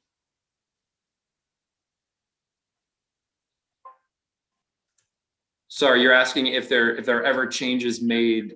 Yeah, you got a 4-year cycle, but has anybody ever, let's say that you start out the 4 years and you're tax exempt, but 2 years later they change it. Is that happening at all? Or is there a decision that's made for a 4-year period? Yeah, I can only speak to my experience, which has maintained within that 4-year cycle. I haven't seen any changes implemented by the municipality inside of that 4-year span. I can't speak specifically to whether or not that could be the case given a change of use or sale. I think there are other things that could potentially trigger that, but based on no change in use, that has not been my experience. All right, and the second question, mostly hypothetical, but it frightens me. We have seen a dramatic increase with autism and children, young adults suffering from autism. We're going to see most of those, first of all, victims of autism, their families tend to be taking care of them and they're not hospitalized and so on. I see out 10, 15, 20 years from now, a major need to provide facilities, support programs for autistic children who will be autistic adults and seniors. We're not ready for that. We've made no planning for that I can say of or that I know of. Am I being overly concerned, or is this a real issue that we have to worry about in the future? Yeah, no, thank you very much, Senator Cassano, for that question. I think so. Gilead Community Services, our parent corporation is Oak Hill, which Stan Sobe testified earlier today. I think many of you are familiar with Barry Simon and other members of the Oak Hill agency. And so we see a lot of what you're talking about in terms of, family members supporting individuals with a variety of different disabilities. We see that across the developmental disability spectrum, as well as in the mental health work, which is more of what I'm involved in and focused on. So yeah, I think that we aren't prepared, and there is a need for more services and different kinds of services, the ability to be creative and innovative. I think what we're here today, advocating for is really more of a protective advocacy of don't make changes or support changes that are being forced on us that are making it more and more difficult to provide these services, when in actuality, we need to be providing more services, making different types of services available. All that being said, I think that it's really important that we maintain the conversations, as others have said. I think there is a balance to be had. We really respect the municipalities that we work with. We respect the cities and towns that we live and work in, and we want to be great partners with the neighborhoods and the cities that we're working with. So it's not, I'm not just saying we just need more and more and more programming. I think it needs to be thoughtful conversations, evaluating the need, being innovative, not just doing what we've always done. But we can't do that in an environment where our resources are being shrunk by, applying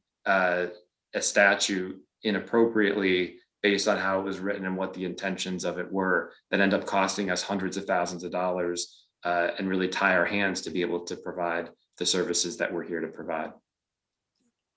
Thank you.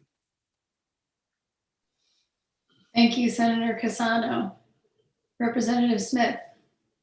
Thank you, Madam Chair. Thank you, Mr. Osborne, for your testimony. I was particularly interested when you discussed sort of the, the 5 purposes that are contained in paragraph B there. Just wanted to know what your take is on this, because first of all, I'm new to the committee, as you may know, so perhaps in prior iterations, this has come up and I'm just unaware. But it seems to me that subparagraph 5 in B, the short-term housing operated by a charitable organization where the average length of stay is less than 6 months, could be any and all of the 4 above it, except for the time limitation on there, where it's a short-term housing. Would you agree with that? Yeah, and that's actually been quite the subject of focus within the legal conversation and otherwise, is how we're applying words like short-term and temporary. So I appreciate the question. I see that similarly as you do, that's a separate designation not to be applied over and above the other descriptions that are listed in that subsection. So if you are for charitable purposes and operating a facility for the population that's described, then you are tax exempt. If some folks have wanted to really dig deep into this temporary or short-term language and apply it over the entire section, which we have pointed out, if that's the case, then what we're saying is that the originators of this statute intended only orphanages that were short-term, 6 weeks or 6 months, or however we define that, or less, were tax exempt. I think that kind of points out the sort of the obvious nature of this, that of course was never the intention, that those other locations were identified, or those other service types were identified specifically, and then the temporary piece was intended to be another category. So that's, either way, we believe we are exempt, whether you want to try to apply the word temporary on our services or not. But I think that is an important distinction. I appreciate that question. Yeah, so I've had this on the right side of my screen all day as we've been going through the testimony, and I've been going back to it and rereading it and rereading it. And it would seem to me that if the intention was to apply that temporary status upon all of the 4 prior items, that last item wouldn't have been labeled paragraph or subparagraph V. It would have just been and said differently.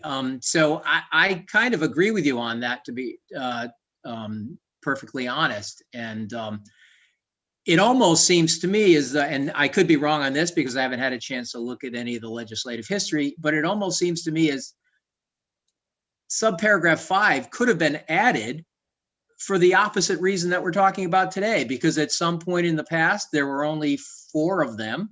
And somebody said, oh, but what if it's short term? That's really not housing. That's more like a hotel or other temporary accommodations. And therefore, that would not be a charitable purpose. So I'm almost thinking that if that was the intention, that it may have appeared in order to correct that kind of a problem. I'm just editorializing on that, but I just wanted to thank you for sort of really focusing my attention on really the way that it's constructed. I'm not sure that the difference between and or are really all that significant in this case, because, whether you list out and say, I believe that this exclusion should apply to the following purposes, and you say 1, 2, 3, 4, and 5, or you say 1, 2, 3, 4, or 5, you're saying one or more of them anyway. So if you've got any one, what the other 4 say doesn't matter. At least that's the way I would read it as a layman who had a little bit of exposure to reading the law. But thank you for your testimony. I appreciate it. Thank you, Madam Chair. You're welcome. Thank you. Thank you, Representative Smith.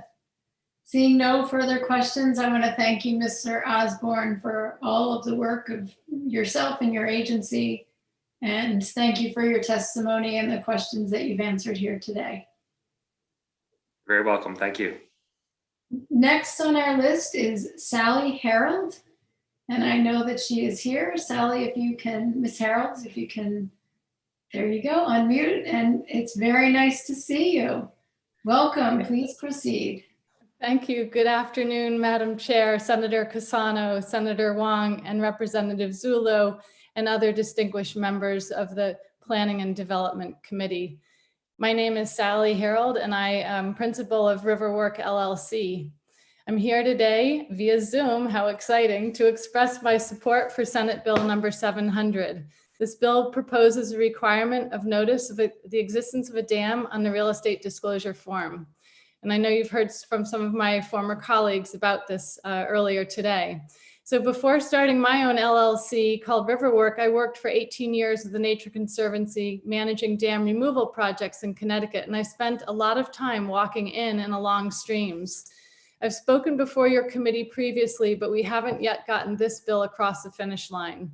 Well, with the Conservancy, I worked with Gwen McDonald of Save the Sound and the Connecticut Association of Realtors, CTR, to produce a short infomercial for real estate agents to outline our concerns about disclosure of dams and our interests as conservationists in removing them. We worked with CTR on various options for wording that would be appropriate on the disclosure form. And I believe that the current proposed language is simple enough and provides the potential buyer with a heads up that more information may be needed.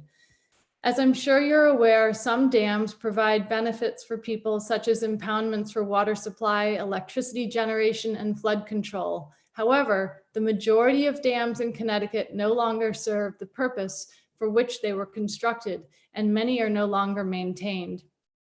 As a conservationist committed to restoring and protecting the health of our natural resources, I'm a big promoter of dam removal.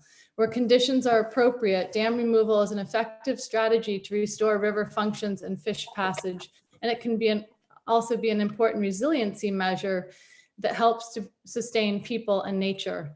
In New England, as we've all experienced, more frequent and severe storms often result in heavy rain events that can bring about sudden high stream flows. Dams that have not been maintained are especially prone to failure during such storms. Raising awareness about dams can lead to dam owners choosing to remove them if they're not going to maintain them. So you've heard Connecticut has over 4,000 dams, and just about 500 of these dams, or about 17%, are listed on property records and would become evident in a title search. These are dams that have a classification of significant or high hazard. These dams are often the more obvious ones and are often well maintained. Among the 500 are water company reservoir dams and some recreational impoundment dams. But that leaves 83% of Connecticut's dams, or over 3,500 dams, that are not listed on municipal property records, but whose owner is required by DEP to inspect, maintain, and when necessary to repair them to keep them in safe condition. The cost of an average inspection is about $2,500, and repairs to dams can easily exceed $150,000. Many property buyers are unaware that they can own stream bottom in Connecticut. That's not the case in some states. And so therefore they may think that if there's a dam in the stream, that may, they'd be unaware that that may also be theirs when they purchase a property. Homeowners who choose to purchase a streamside property with a dam should be fully aware of their responsibility to inspect and maintain the dam in safe condition. Ms. Harold, if I just going to ask you if you would mind wrapping up for us. I support the legislature's efforts to provide property buyers an indication of the presence of the dam through a question added to this disclosure form. I encourage you to support passage of this bill. Thank you. Well, you were right there within the time. So much, Ms. Harold. Thank you not only for being here with us today, but for being such an integral part of the conversation to get us to this point. And it's certainly through your good work that I really think that we can pass this bill. And I'm very hopeful that we can pass this bill with the kind of consensus that we've been able to reach. Are there questions from members of the committee? I think we've had some good conversation previously, so I think a lot of those questions have been answered, but I know that you remain a resource for us, and we're very, very lucky to have you and have been lucky to have you in Fairfield as well. Thank you so much, and thanks for the opportunity to provide the testimony today. Thank you, Ms. Harold. Next on our list is William Lucy from Save the Sound. Mr. Lucy, are you here in the Zoom? And if so, if you could unmute yourself and turn on your camera.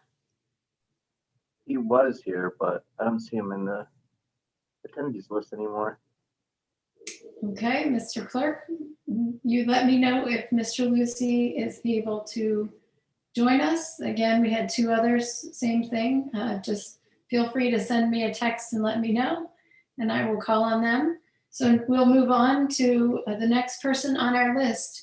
Next person on our list is actually Donna Hamsey from CCM, but in her place, we will have another representative from CCM, Randy Collins. So Randy will be speaking. I believe the name in the Zoom is actually Ms. Hamsey and Mr.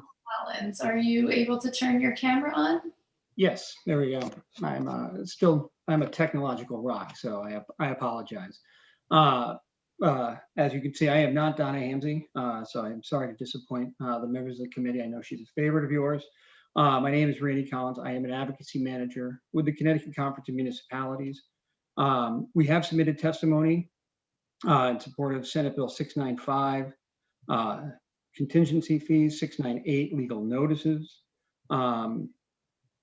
We have raised concerns with 6106, property tax exemptions for certain solar facilities, but I'm here today to talk quickly about 6103. I know we've heard a lot about it today. Both the assessors, members from the Assessors Association spoke on it. We've heard from a number of providers with their concerns. So I don't want to go through a lot of the technical aspects. I think the assessors did a much better job than I could ever do. But as I said, basically, we do look at this. CCM is opposed to this bill. We truly believe that this bill would expand an unfunded create a new tax exemption, expand a current exemption. And we believe that the law right now, which is being reviewed by the Supreme Court after our recent arguments, but was very clear.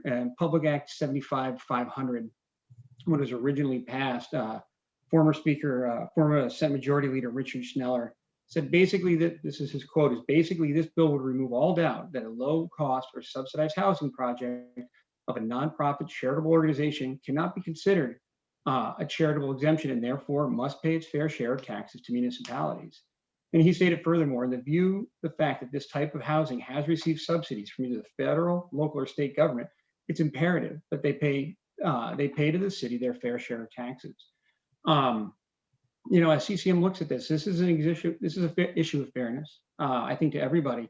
There are more than 77 mandated property tax existing exemptions in current statute.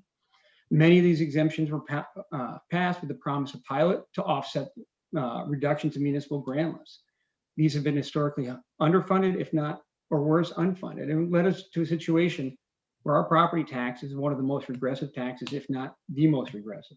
We as municipalities, we are overly reliant on this property tax because we don't have other revenue options outside of some minor fees and inconsistent state aid to fund all levels of state government, which include police, fire, maintaining our infrastructure, providing park and recreation services, and ensuring quality education to our children.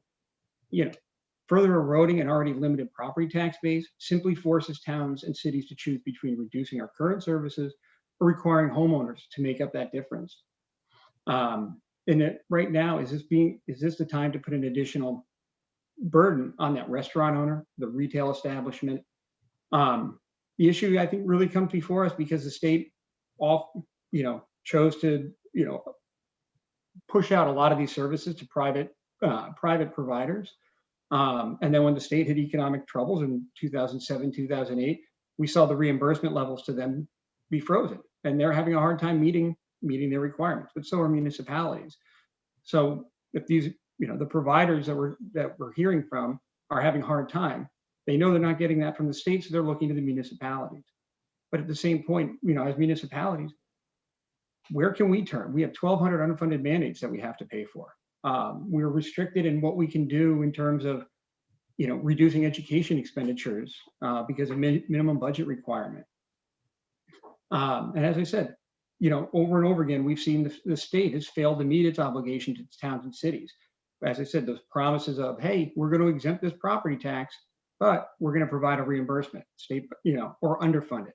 State property, college and hospital property, municipal manufacturing and equipment, enterprise zones. It goes on and on of what states have to, what our towns are forced to deal with. We're continually being asked to do more, provide more, yet we're restricted how we can fund all of these requirements. So we can't just find money unless we want to raise taxes and raise the property tax. That's what we have.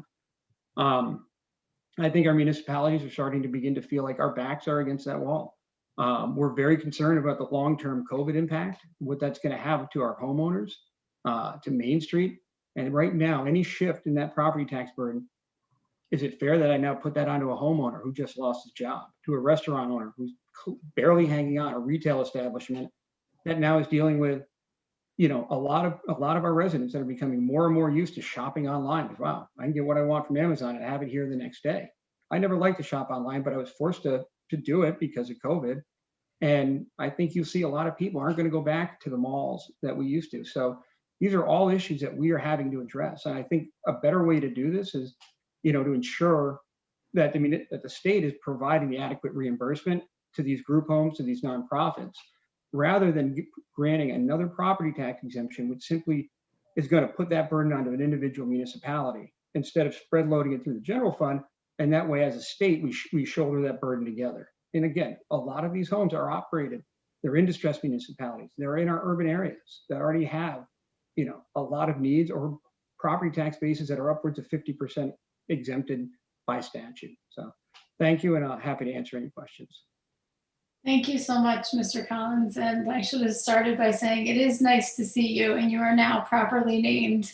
You're right, we do love Donna Hamsey, but we also love to see you here in this committee. So it's nice to have you back here again. I am going to ask if there are questions from members of the committee.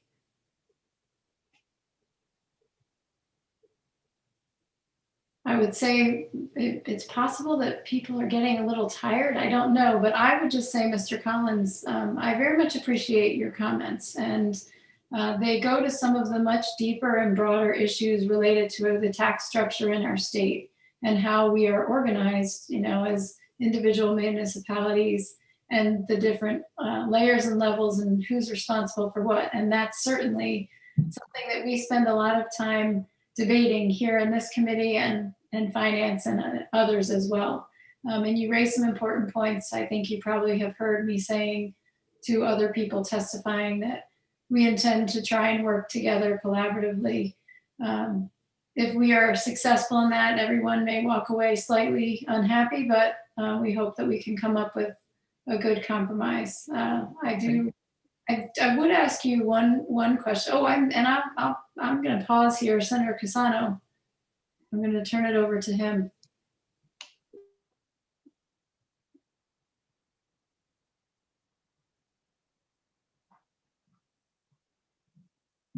Senator Cassano, you are muted.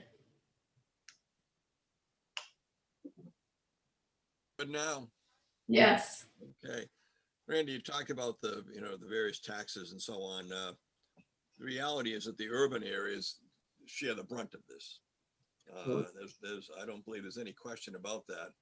And many of those taxes that we hate, taxes or costs or fees to run programs for people in need, and those tend to be in urban areas as well. So I have a rough time looking at this objectively because the spread of the burden is not spread objectively.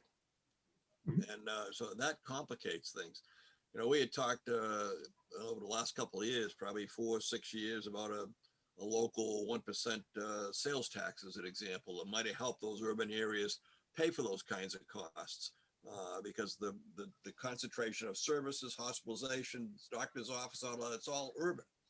And so you don't have the luxury of the open space that you have in rural towns. There's a lot of things you give up by providing all of these services. And it seems that we just hold and tie our hands when it comes to trying to provide some kind of support to those cities or in urban areas, small to larger cities, small cities at the same time. And, how do we get beyond this? I know that I think earlier this week, Monday, I'm losing track of my days for the snow days and the kids having been home, but I believe, yes, it was Monday. We were on a press conference that we participated in with Senator Looney, Speaker Ritter, looking at a tiered pilot program, which would increase the reimbursement level, not to the statutorily defined 70%, but it would at least increase it towards 50%.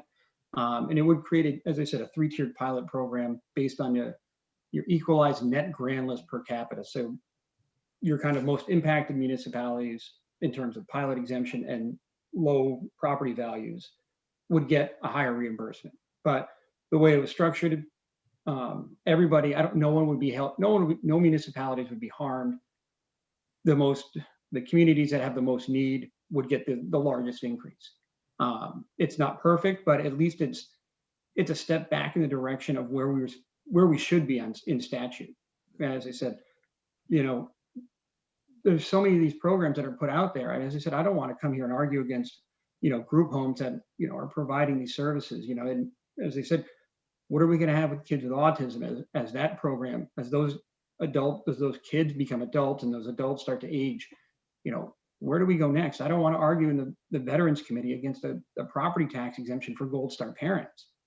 But as municipalities, it's forced us to, because we have nothing else. And we've looked at, there was when they increased they did that 1% on the increase the hotel and beverage tax, or the meal, food and beverage tax, for right up until it came out, it looked like that was going to go back to municipalities.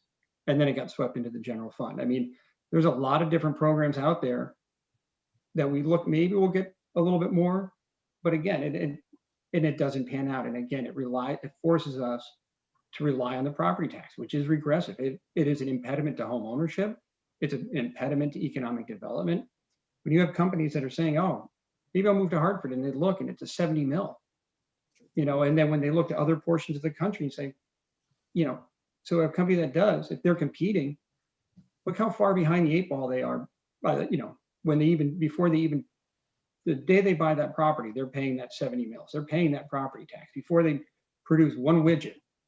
They're doing that. And against other states that aren't relying on the property tax, it's, again, it forces us as CCM into this position where we have to say no to well-intentioned, well thought out, ideas. But as I said, we have obligations. We provide childcare. We provide swim lessons. We provide police, fire. We maintain roads.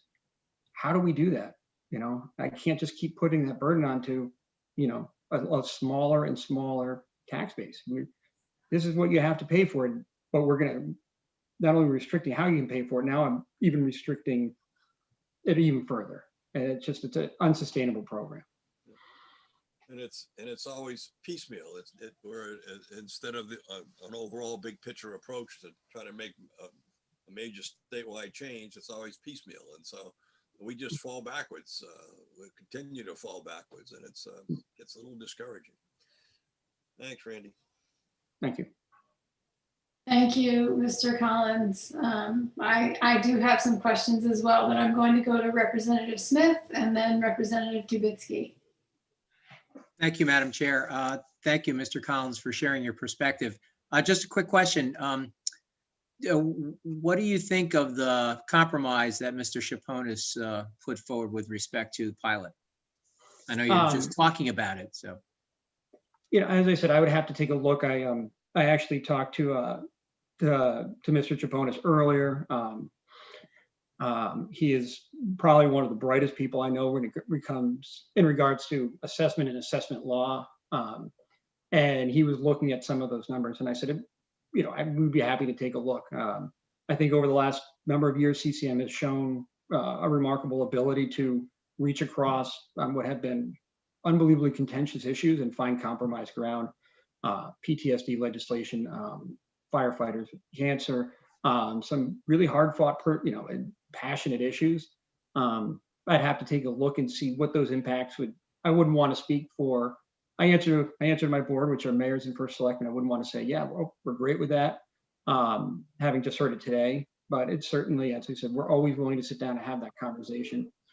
If I don't have to come back next year and and argue the same bill, and maybe we can actually work on something more progressive than something that provide a little bit more benefit to municipalities rather than just fighting a defensive battle year after year. Great. But Thank happy you to sit down and talk with the committee and the proponents of the bill to see if we can find common ground. Thank you. Thank you, Madam Chair. Thank you, Representative Smith. Representative Dubitsky. Thank you, Madam Chair, and thank you, Mr. Collins, for coming in. Obviously, this issue has been bouncing around for years and is always one of the most contentious in this committee. Some towns Donna sent me today. Some towns are greatly impacted. In many of my towns, more than 50% of the property in the square acreage of the town is exempt from taxation or near exempt. If you were to have your druthers, what would it look like? Would all currently tax exempt properties be taxed at full rate? Would we just eliminate the exemption on nonprofits? What does it look like from your perspective? If I was to cover my CCM badge and just my druthers, I think I would really look at the property tax exemptions and are we going to continue with them?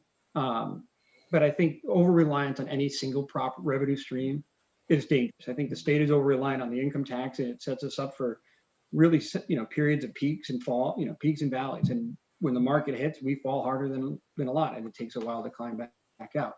municipalities. We're over reliant on a property tax. I think probably the ideal solution would be, reduce the reliance on the property tax, but expand that base to say, hey, is it a local sales tax? I know that CCM has put, in the past, we've put forward a report that said, one of the recommendations was an increase in the sales tax. I think we looked, and if we could increase it to, 6.99, which still keeps us below most of our neighboring states. Massachusetts is already below us, but it would still keep us competitive. As I said, and then we had a distribution system that we had come up with. And I remember sitting in the room and hearing the Mayor Bronin from Hartford and former First Selectman Leo Paul in Litchfield kind of going back and forth. And it was like a 60-40 split between whatever that percentage was that was collected from an increased sales tax to 60% towards pilot communities, 60% based on a pilot distribution, and a 40% based on a LoCIP. Because you wouldn't want to impose a tax, like a sales tax, and then not provide a benefit for, all residents would pay into it. But it also would address the fact that there are communities with significantly greater needs. And I think, but if you do that, if you're going to just, it's not just a revenue option. I think we need more ability to better control our spending. If you look at the fact of if I wanted to close a school because of declining enrollment, I can get a minimum savings in the MBR based on declining enrollment. But if I want to reduce my MBR further, say I don't have to turn the lights on in that school, I don't have to plow the parking lot. Towns have to go to the Board of Ed or the State Department of Education to get permission to do that. As I said, local leaders are not going to shortchange their kids. They're not going to be local leaders for very long. But I think there has to be an understanding of that we do have limited resources, and I think we need better flexibility in how we spend those. And unfortunately, as I said, 1,200 unfunded mandates. A lot of them have probably gone by the wayside at this point, but the common refrain is, well, it's just a little mandate. It's just this. It's not too much, but you add 1,000 of those together, it becomes very hard for municipalities to meet the obligations that they're given. Well, I certainly sympathize with you and understand the kind of the death of 1,000 cuts. But with regard to this one issue, is it in your opinion or in your organization's opinion, is there a way to resolve this one issue with regard to taxation of nonprofits without addressing essentially the entire taxation scheme in the state of Connecticut? As I said, I would be very interested to talk to the assessors and see what their numbers come out. And does that provide relief? Would it be a perfect fit for everybody? No. But if it's something that, hey, a lot of times the best legislation is not,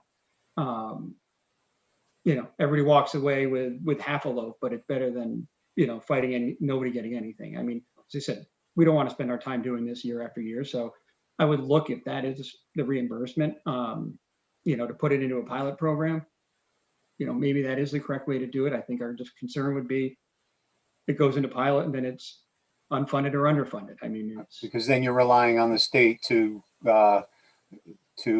stand up to its promises, and we all know that rarely happens. And that, as I said, unfortunately, that creates.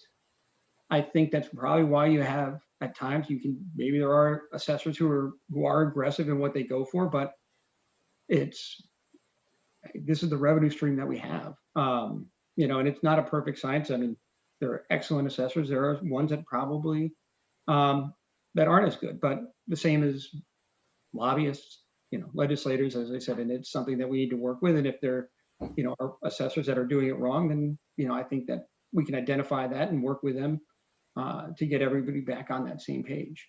Can you talk to me a little bit about assessing or differentiating between property owned by nonprofits that are used for nonprofit purposes and properties that are owned by nonprofits that are used for money-making purposes that essentially compete with the private sector in the areas that they operate? Where do you think we should be drawing the line between those, or should we be drawing the line? Well, I mean, I think if you can say it directly relates, I think if you would look at, take like a St. Francis Hospital, both of my children were born there. So there's a wonderful little, Aubon Payne, little restaurant down in the, on the first floor.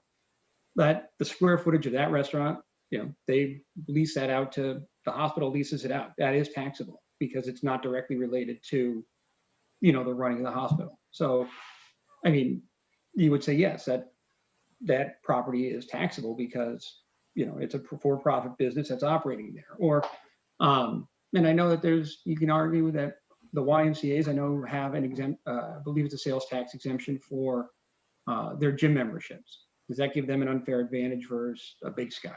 I don't know. I mean, it has to strike a balance, I think, but we need to find that balance. But until we get away from a sole reliance on the property tax, I mean, you could always say, if you just open it up, tax everything, everyone would pay significantly less across the board. I don't think we're going to go there. I mean, there's constitutional issues to that in our own state constitution, but if the pie is bigger, then everyone can get a slice and not have to, everyone get a slice without having to carry too much more burden.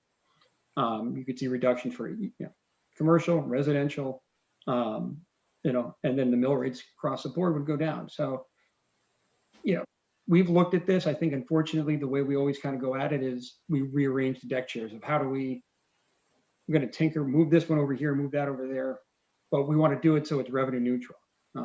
We're shuffling the chairs instead of really addressing the problem that, again, we're overly reliant. I mean, no one likes a car tax, yet we're $900 million worth of municipal revenue comes from it. No one's really figured out how do we get out from underneath that.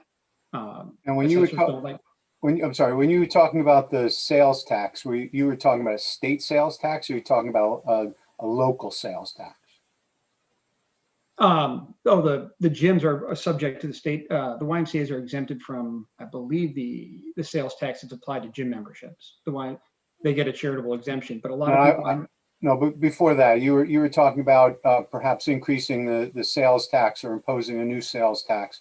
I know that there has been, before this committee and before other committees, a number of times a proposal to allow municipalities to impose their own sales tax locally and keep most or a portion of that money. Is that what you're referring to? CCM hasn't.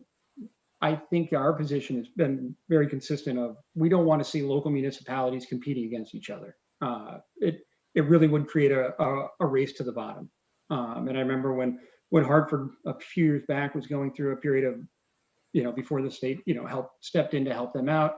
I was sitting at one of the CROG council meetings, and I, might have come up of, hey, well, what if we allowed you to charge a sales tax on parking? And Mayor Bronin said, that just puts me further economically, competitively further behind my neighboring towns. So if you have towns that say, hey, you know what, I can sell this as, we're the lowest tax, lowest sales tax in the state, come here. There will be people who travel for that because they could look at it as a loss leader. So we believe if you're going to do a local, a sales tax, that there be a dedicated portion of that revenue to local municipalities.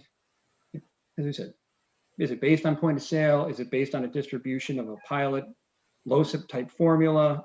But I don't think we want to see 169 different taxing authorities across the state. I think it would be tough on some businesses who have franchises. Wait a minute, I've got this tax in one town, this tax in another town. I think if we're going to do it, I think uniformity would be a much better process. Well, you've also got towns with virtually no business in them. So it's right, not and tax.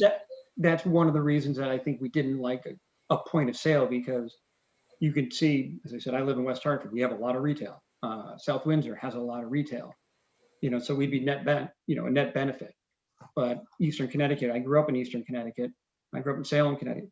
There's not a lot of retail in Salem, so they wouldn't see it. But if you looked at it, as I said, formulas based on, as I said, pilot, LoCIP, because Bridgeport doesn't get a lot of pilot, but they get more LoCIP. So that's what we were kind of looking at. What is a good way to provide a little bit more for those municipalities that are struggling, but at the same point provide something for all towns, to ease that property tax burden. but we would like to see cost containment side of it as well. If you just put more money in, how do I know that we want to see action measures so we can reduce the property tax?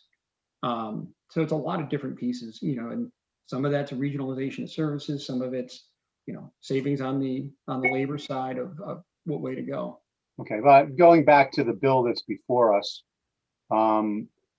so CCM opposes it, and is there a way to, do you see any way to come to some type of compromise with those nonprofits that are feeling pressured and feeling like their core function is being impeded by a lack of uniformity and towns that are just deciding whether or not they're exempt?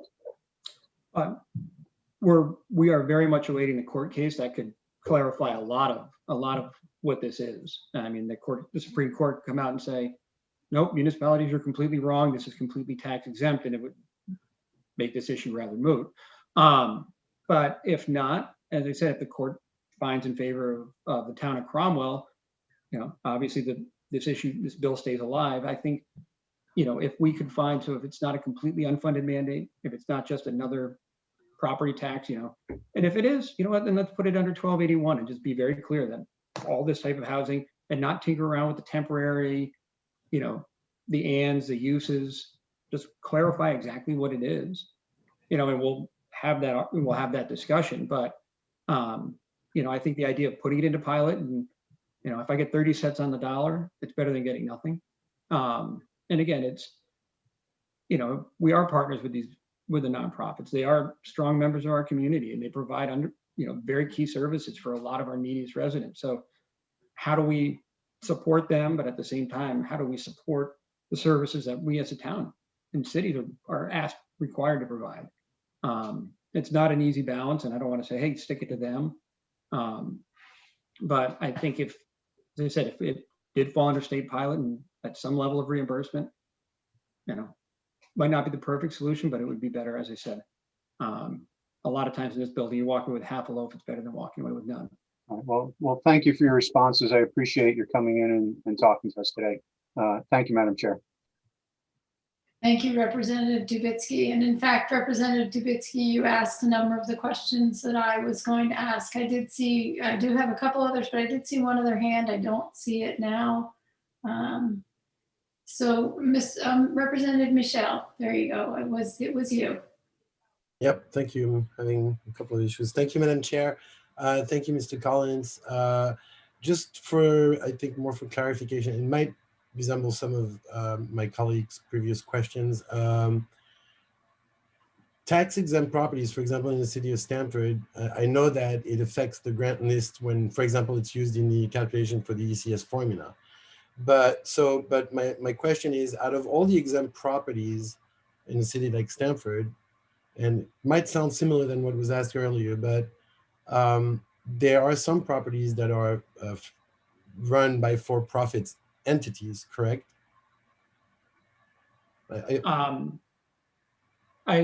I'm sure that I don't know if there would be, if it's a for-profit entity, unless there's a specific statute that specifically exempts them. Most of them should be subject to property taxation.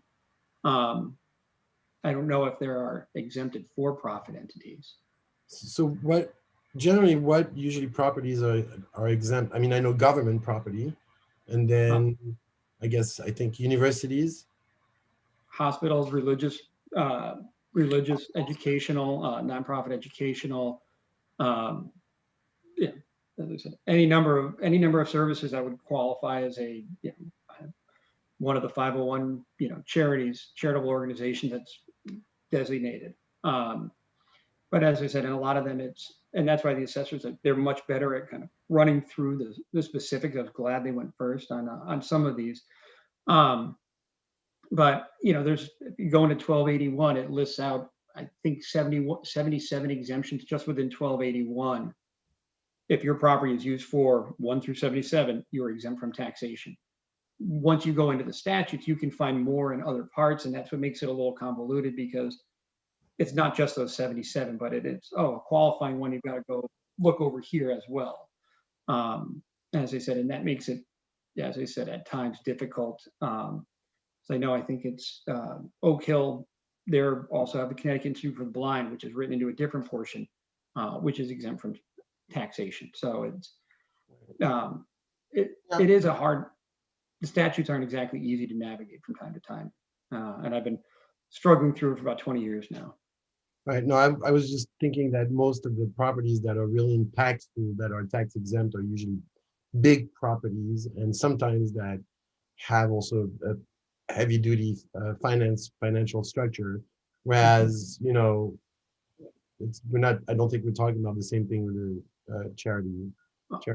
Here, good example, manufacturing machinery and equipment. So if you're Pratt Whitney, your machinery that you use to build your machines is exempt, and the state used to provide a pilot payment for that MM&E. We hit hard times. The exemption has stayed in the books. The pilot payment is gone.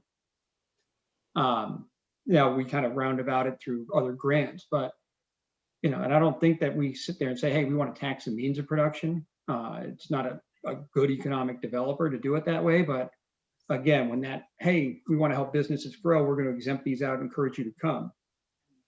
But then the state fails to make that payment, and the towns are holding, we're holding the bag.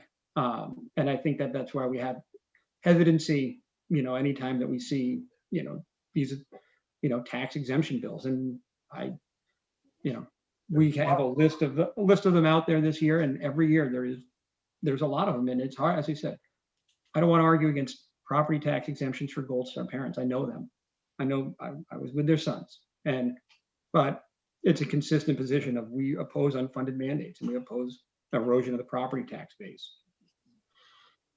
Okay, no, thank you. And as much as I appreciate the previous example with machinery, but machine making, but yeah, there might be maybe some review should be made on some of the 77 tax exemption, and maybe review the priorities. Thank you very much, Mr. Collins. Happy to work with you. Thank you. Thank you, Representative Michelle. Representative Fiorello. Thank you, Madam Chair. Mr. Collins, I was wondering, the tax assumptions are there because there's a need and a burden that we don't want to put upon these different organizations and people. But where does CCM stand on the other side of the discussion, which is to control costs and to reduce costs? That's also another way to reduce burdens. I feel like we are always seeking different ways to grow revenue for the state, but what about reducing the costs of running the state? Yeah, well, as I said, a few years back, I referenced CCM did put out a report maybe 3-4 years ago, and the report was called "This Report is Different," because it wasn't just, hey, here's a new option to raise more money. Yeah, but it did. It almost like 3 legs of a stool. We looked at local revenue diversification, different options, and I'd be happy to get a copy of that report because I know we have lots of them. And CCM actually is working. We have a property tax working group within CCM that's been meeting for the last few months, and we're hoping to get a report out before shortly with new recommendations kind of updated. But as I said, we were looking at revenue diversification options, either sales tax, sales and user fees. We did look at cost containment options. Where is there savings that we can be achieved? And some of it as simple as, if I wanted as a town of, the town of Coventry, and I wanted to share services with the town of Mansfield, but my public works, my collective bargaining process says I now have to, you're asking me to work in a different town. That's a right to be collectively bargained. We don't want to get rid of collective bargaining, but what if we were simply able to negotiate with both labor unions at the same time, rather than having to do it with two separate entities and try to marry up the recommendations that come together, similar to what the state does with CBAC.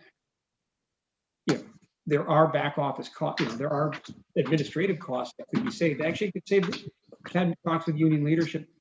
that are interested in that because they do some negotiations for 3-4 member bargaining units. And they're like, that's really costly. If we can consolidate some of those negotiations, there could be savings for all sides. Other aspects, I mean, we look at some of the, education costs. And if you say regionalization, people jump. You're moving my kids here or there. But what about the back office functions? I said, I grew up in Salem. They've been going to East Lyme High School for 50 years. I don't even know how long, longer than I've been alive. And yet Salem is still required by law to have a superintendent, even though the town's expressed interest and talked with East Lyme. Could we just buy into your superintendent? We'll pay a prorated share, have a principal in Salem, but we don't need the duplicative services across the lines. Mr. Collins, yes. If I may interrupt you, I think I'm just going to stop you for a second because we've had a pretty broad-ranging conversation about tax policy in general in our state. And while I really appreciate it, I think it's one that generally speaking is more in line with the Finance Committee, though it does apply specifically to this bill. And I think Rep. Dubitsky took it back there. So just also in the interest of time and knowing that we have others, I will turn it back to Rep. Fiorello. No, I appreciate that. Well, thank you, Madam Chair. I'll look to more research from CCM. Thank you. Happy to talk anytime offline. Thank you. The one question that I have for you, Mr. Collins, is that when we've heard this in a number of testimonies, and specifically Mr. Osborne, who was testifying with Gilead, is that the services haven't changed. And over a period of, and I'm missing my notes, shuffling papers here, I believe he referenced, I don't remember how many years it had been that they had the same determination made as to their tax exempt status, and then the change occurred. And that's one that kind of concerns me. How would you respond to that? I mean, I would think that I'm not exactly familiar with that case and the circumstances, but I have heard other cases similar, examples where, the assessor had been there for a long time and kind of just would go through and I'd always given this person the exemption and continued on. And, when the new person came on, they realized, wow, we shouldn't have been providing that exemption the whole time. You continue to, because the town had made a mistake, you're not going to go back and collect what you should have taxed. But at the same point, do I continue to provide it because I've been wrong in not collecting it, but I recognize my mistake and I need to collect it going forward. Again, I mean, I don't know what the specific circumstances are. Never easy to get a new tax bill. I don't want to get a new tax bill, but based on the the interpretation of as I said, based on the interpretation of the law, and that's why it's in front of the Supreme Court right now being deliberated. They think that, hey, it was incorrectly not assessed or incorrectly exempted and it should be on the book. So as I said, I think if you want to eliminate the confusion, just very clearly, this housing under 1281 is clearly exempt. Get the full tax, full note from OFA and take the confusion out of it. And then we'll go back and, understandably, like this is now coming off our rolls. It's another, added to 78 on that 1281. Thank you. Thank you, Mr. Collins. I did find my notes. It was 45 years. So I'm betting it was more than one assessor in that case over time. But I think, to your point, the law is the law. And we certainly do have different interpretations. And thankfully, we do have a co-equal branch of government, which is our court system, which can help adjudicate in those cases. But in this case, this is an opportunity for us to potentially clarify and make a little bit more clear. But I really appreciate your answers and your testimony here today and your patience in waiting through, along with, again, the patience of the other speakers. So with that, I'm going to say thank you very much. Please give our best to Donna as well. And we will look forward to seeing you again in the future, I'm sure. Hopefully in person. Yes, amen to that. Take care. Thank you. Next on our speaker list is John Elsesser from the town of Coventry. It is very nice to see you, Mr. Elsesser, and thank you so much for waiting patiently to join us. Please. That's fine. I appreciate your long day too. I'm John Elsesser, town manager of the town of Coventry, and I'm here today to speak in favor of Raise Bill 701. So very much appreciate the opportunity of Representative McCarthy, Vahey, Senator Cassano, and the Planning and Development Committee. I know your day is long. I have to say that in my now 40 years of service to municipalities in the state of Connecticut, I find that this issue is the most frustrating that I've had to deal with. We have, for a long time, over 20 years, tried to look at economic development strategies so that we can promote affordable housing, which requires density, so we can afford paying for the services through property tax. So in our planning, we've looked at the Route 44 corridor. I'm sure many of you on the way to a UConn game have passed through Bolton Notch and into the town of Coventry.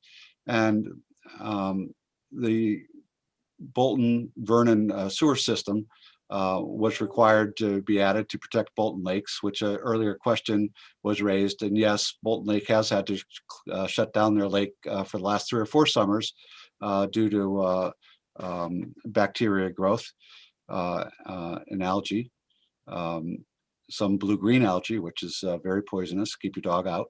But in 1999, Bolton was being ordered by the state to put sewers around their lake, like the town of Coventry was in the late 80s. So our lake is now sewered, but we have very limited sewer opportunity, and not where there's traffic. Route 44 has 18,000 cars a day.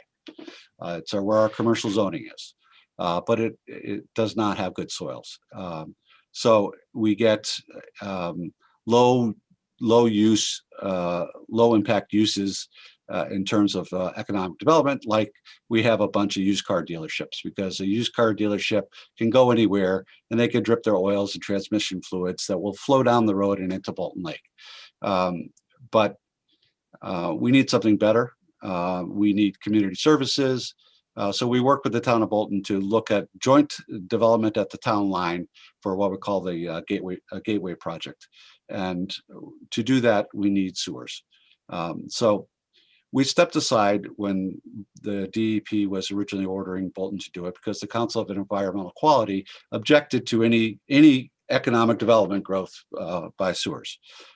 So we waited 10 years and instead worked with Bolton to develop a plan of what this development could be, and came up with a concept for community Y, for daycare, some higher density affordable housing, some retail, restaurants, which we can't have restaurants on 44 because the septics won't support them, and some other community essential services for the health of the community. So we waited 10 years till the Bolton sewer system was completed to start looking at, again, a minor expansion. We're talking about expanding the sewers over the town line for 22 properties. Originally, it was a little larger. We negotiated with DEP, good faith negotiation, to try to limit the impact. And there's testimony from Matthew Twerdy, the chairman of our WPCA, which includes this map, which shows the areas in purple and blue are the areas, Route 44 is in the middle. But you'll see a lot of green around it. People are saying that we are like taking a lot of farmland. No, it's only the blue and green areas. So it's the frontage along 44 and not the full depth. We're very sensitive to agriculture in our town and want to preserve that. So anyways, we got caught in a log jam. DEP worked with us a little bit. We had to do studies for them. We spent $50,000 doing engineering to show that the Bolton sewer system could handle our flow. As a matter of fact, the study proved that the flow would actually be improved, because right now they have to add chemicals due to smell, due to low flow, and our flow would actually reduce the amount of chemicals that Bolton would have to do. It would flow ultimately within the category or the contract that they have with the town of Manchester, whose treatment plant was built before water-saving toilets and and certainly has enough capacity. Yet the Council of Environmental Quality, in objection to our expansion, cited that we're going to pollute the waters of Long Island Sound. So that's what we had to start with. So we spent $50,000 answering all the questions that the Bolton system could handle the pressure because they're grinder pumps of the system. We thought we were heading towards a positive way of getting this forward. And yesterday, a fight reemerged between OPM and DEP, where OPM is, DEP is asking for a determination whether it's consistent with the state plan of development. And OPM is saying your own policies of DEP, your published policies, your legally adopted policies say you don't need it because they're not looking for state money. So we're frustrated. We go round and round. We know what we need. We need these opportunities for senior housing, for affordability, attainable housing. We need community services. You can't have a Y if you don't have sewers. So we're just very frustrated. So I think we need a law to allow us to do what's right for our communities. Vernon, you heard from Senator Champagne earlier. This will make the sewer rates less for the Bolton and Vernon users. It will ultimately help the town of Manchester pay for their plant. And instead of having people build septic systems, which will fail because the soils are poor, that will flow down the hill to Bolton Lakes and still pollute the lake. It's just common sense, and we're just frustrated. We're trying to do whatever we can, and I'll stop there and answer questions. Thank you so much, Mr. Elsesser. And I can hear and sense the frustration in your voice, and it sounds like it's been quite a long journey to get to where you are, and you're still not quite where you want to be. With that, I'm going to turn it over to Representative Winkler. Yes, sir. Could you hold up the colored back? And Representative Winkler has frozen, but ironically, I was going to ask for the same question. So while we wait for him to return, I'm going to ask you, Mr. Elsesser, I missed, I think I was taking a note. So can you describe again? Okay. So right in the center is Route 44. The Bolton town line is right here. So the area in purple and blue are the areas that we're talking about providing sewers. Originally, I was going to serve a neighborhood up here that has failed septic systems, and DEP made us take that out of the condition because we wouldn't address an environmental threat. They said there was public water, so it was okay that the water effluent goes into storm drains and into Bolton Lake. But that's an issue for a different day. So it's basically just the frontage lots here, and you see farmland up and below that remains outside the sewer district service area. And Mr. Representative, while we were waiting for you to come back, I just asked that be shown. So yes, I saw the whole thing. I saw the whole thing. And I wanted to do that only because he happened to say the blue and the green instead of the blue and the purple during his presentation. And the green was so enormous, I didn't want anybody to leave with that in their heads. No, thanks for that correction. So are the lakes sewered? Bolton, middle, upper, lower, are they all sewered now? Yes, they have a low pressure system. So it's whether it's in Bolton or Vernon, they have a two-town authority, and we would end up being a customer to that authority. We have our own water pollution control authority. So the expansion would not save the lake, which is already sewered, but it would allow a small amount of development in the town of Bolton.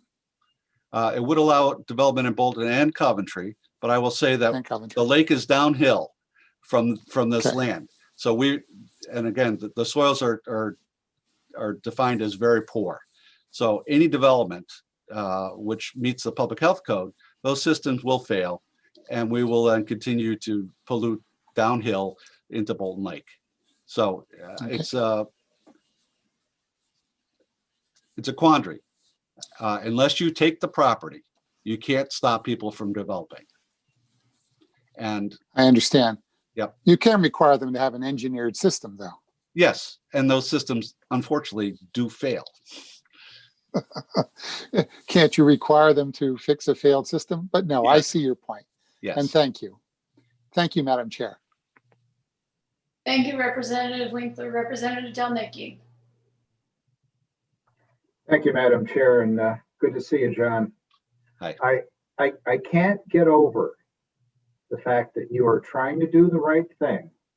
You're trying to provide a safe way to take sewage away, and you have an area, a subdivision that's got failing septic tanks, and DEEP just doesn't get it. Is that a fair analysis, a fair observation on my part? I think that they have different priorities. I mean, we pointed out that the 7-Eleven that would get septic, would get sewers, uses a porta potty for their customers. So, But you're not asking for any money from DEEP. You're just asking to be able to have a permit from DEEP for the sewage diversion. Is that fair? yes, And they have other priorities. they have an internal conflict. They have a standard policy right now, written, adopted, legally adopted regulation that says if you're not asking for money, you can do these expansions. Yet Yet they won't allow you to do the expansion, and you're not asking for money. Correct. Was this catch-22? They're saying they can't do it unless OPM confirms that it's in accordance with the state plan of conservation and development. Although those requirements only kick in if you're using state money. Right. So we're in a catch-22, and we spent $50,000 to answer questions to try to get past this issue. Yeah, and it's not the first time a town has spent money to answer questions only to have more questions come from DEEP. I feel your pain because we went through a number of issues in South Windsor of a little different nature, and it almost well, I won't comment on how projects. Something about beetles. Yeah, yeah, exactly, beetles. So yeah, I have a full sympathy for you on this issue, having been a municipal leader. So I just want to say we continue to want to work with both OPM and DEP because we believe ultimately that's the right way to do it. I don't believe that this is necessarily the type of law we should have, but I don't see any alternative at this point.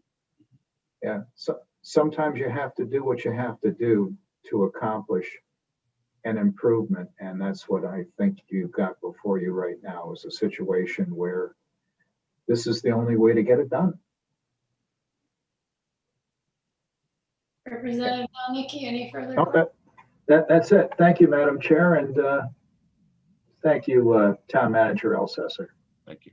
Thank you, Representative Delnicki. Before I go directly to Senator Cassano, Mr. Elsesser, could you confirm, is it 15000 or 50000? That 50,000 or 50,000. Okay, 50. $50,000. Yes, just confirming to be clear.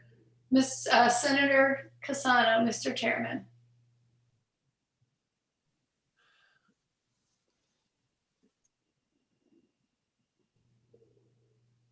You are muted, Senator. There you go. I'm just wondering if it might, I sat in the last time we had a meeting and things, we walked out of there thinking that it was gonna move along. I wonder if we're wasting time trying to set up a meeting maybe with a committee and DEEP and OPM. We've had some success in working with them in the past. Is it something that we might be able to help by trying to get this thing ironed out, or is that hurting that much? Up to yesterday, I thought we were on that path, and we appreciate the efforts spent a year ago and a year and a half ago, and we were willing to do the investment to answer the questions. And again, we're back to a interagency argument. And if this committee can help resolve that argument, great. And I just can't sit back and let, quote, the interagency argument carry on and hurt the project. I know Bolton was very much up on this. It helps them with development. It helps you. It's a safety thing. It's clean. It just makes sense. And it's like two kids in a playground that can't seem to get along, so everybody suffers. And Madam Chair, I would be glad if we could put something together to maybe iron this thing out, because sometimes it takes something like that to ring a bell. Senator Cassano, this is why I love being a co-chair with you. I think we think very similarly, and I see a meeting in our future. We'll be in touch, John. Thank you. Thank you very much, Mr. Chair. Thank you. Senator Anwar. Thank you, Madam Chair. Mr. Elsesser, thank you so much for your testimony, and thank you for raising the awareness. I am just here to say that I support you and the work that you're doing, and then look forward to working with the committee and beyond to make sure that your work does not get slowed down further. Thank you so much. Thank you, Senator. Thank you, Senator Anwar. Mr. Elsesser, I suppose it's the persistence that we've heard from others testifying on other bills, but we will work together with you to talk with the OPM and DEEP folks and see where we can go forward. Thank you for hanging in here with us today. We appreciate it. Thank you very much. So I would say next on our list, but we are actually going to go back to speaker number 30. Megan Nutting. Miss Nutting, I believe, has joined us. Mr. Clerk, am I correct in that? Yes, ma'am. Miss Nutting, if you could unmute and turn on your camera in order to join us. Hi there. Welcome. Please proceed. Thank you. It has been a long day, and you all are amazing, and seem to still have so much energy. I don't know how you do it. Anyway, color me very impressed. My name's Megan Nutting. I'm the Executive Vice President of Policy and Communications at Sonova Energy Corporation. So I'm here to testify on House Bill 6106. Sonova was founded in 2012. We're based in Houston, Texas, but we operate all across the country, including in Connecticut. So we're a leading participant in your residential solar market. We're a residential solar and storage service provider. So I know one of the first people we heard testify was Sunrun. He talked about leases and PPAs. We offer the same thing to solar customers. So it's either a PPA or a lease, and just to homeowners once again. And under both of those agreements, we install systems and then we service and maintain them at no cost to the homeowner, to the property owner. So this third-party ownership model has been shown to actually increase adoption of solar among lower and moderate income households. So it allows residents who couldn't otherwise afford the upfront cost of purchasing and installing a system to have access to doing so. So under our model, the rates we offer homeowners are dependent on, for example, the National Investment Tax Credit, local incentives, and also property tax exemptions. So we offer them in Connecticut with the expectation that they're exempt from local property taxes. And that's one of the ways in which we offer our customers the savings, and it's a pretty significant way. So we're concerned that the assessment of property taxes on PV systems in Connecticut could potentially limit or impede future development of such systems statewide. And other states right now are embracing things like 100% renewable, carbon-free, or clean energy standards. And it's definitely would be a different approach to what many other states are taking. Also, more than 30 states currently exempt PV systems from property taxes. So there's a fairly common understanding among most that such exemptions encourage the deployment of renewable energy. And actually, we feel that Connecticut it should be included in one of the states and is. Until 2016, our systems in Connecticut were always treated as tax exempt by tax assessors in the municipalities where we serve customers. But starting in 2016, there were a handful of local tax assessors who disregarded what we thought was fairly clear law, ignored what we think is a mandatory tax exemption, and then started assessing taxes on PD systems. So we support this bill. We think it's great legislation. It's a clarification to the language that already exists. It eliminates uncertainty, and it just makes sure that regardless of ownership, net metering, and energy tariff, that these systems are exempt from property tax, and that's relevant especially today because Priya has actually introduced a new tariff called the buy all sell all tariff to the mix, which takes effect January 1st, 2022, or likely will. They still have to do a final vote, but according to many tax assessors, unless this is clarified, customers who take service under this new arrangement, now being mandated by Priya, would be subject to this property tax. So, in summary, we're very supportive of this bill. It clarifies a number of things, and I'm really grateful once again for your longevity and your patience all day. Thank you very much, Ms. Nutting. I appreciate your hanging in with us as well. Are there questions from members of the committee?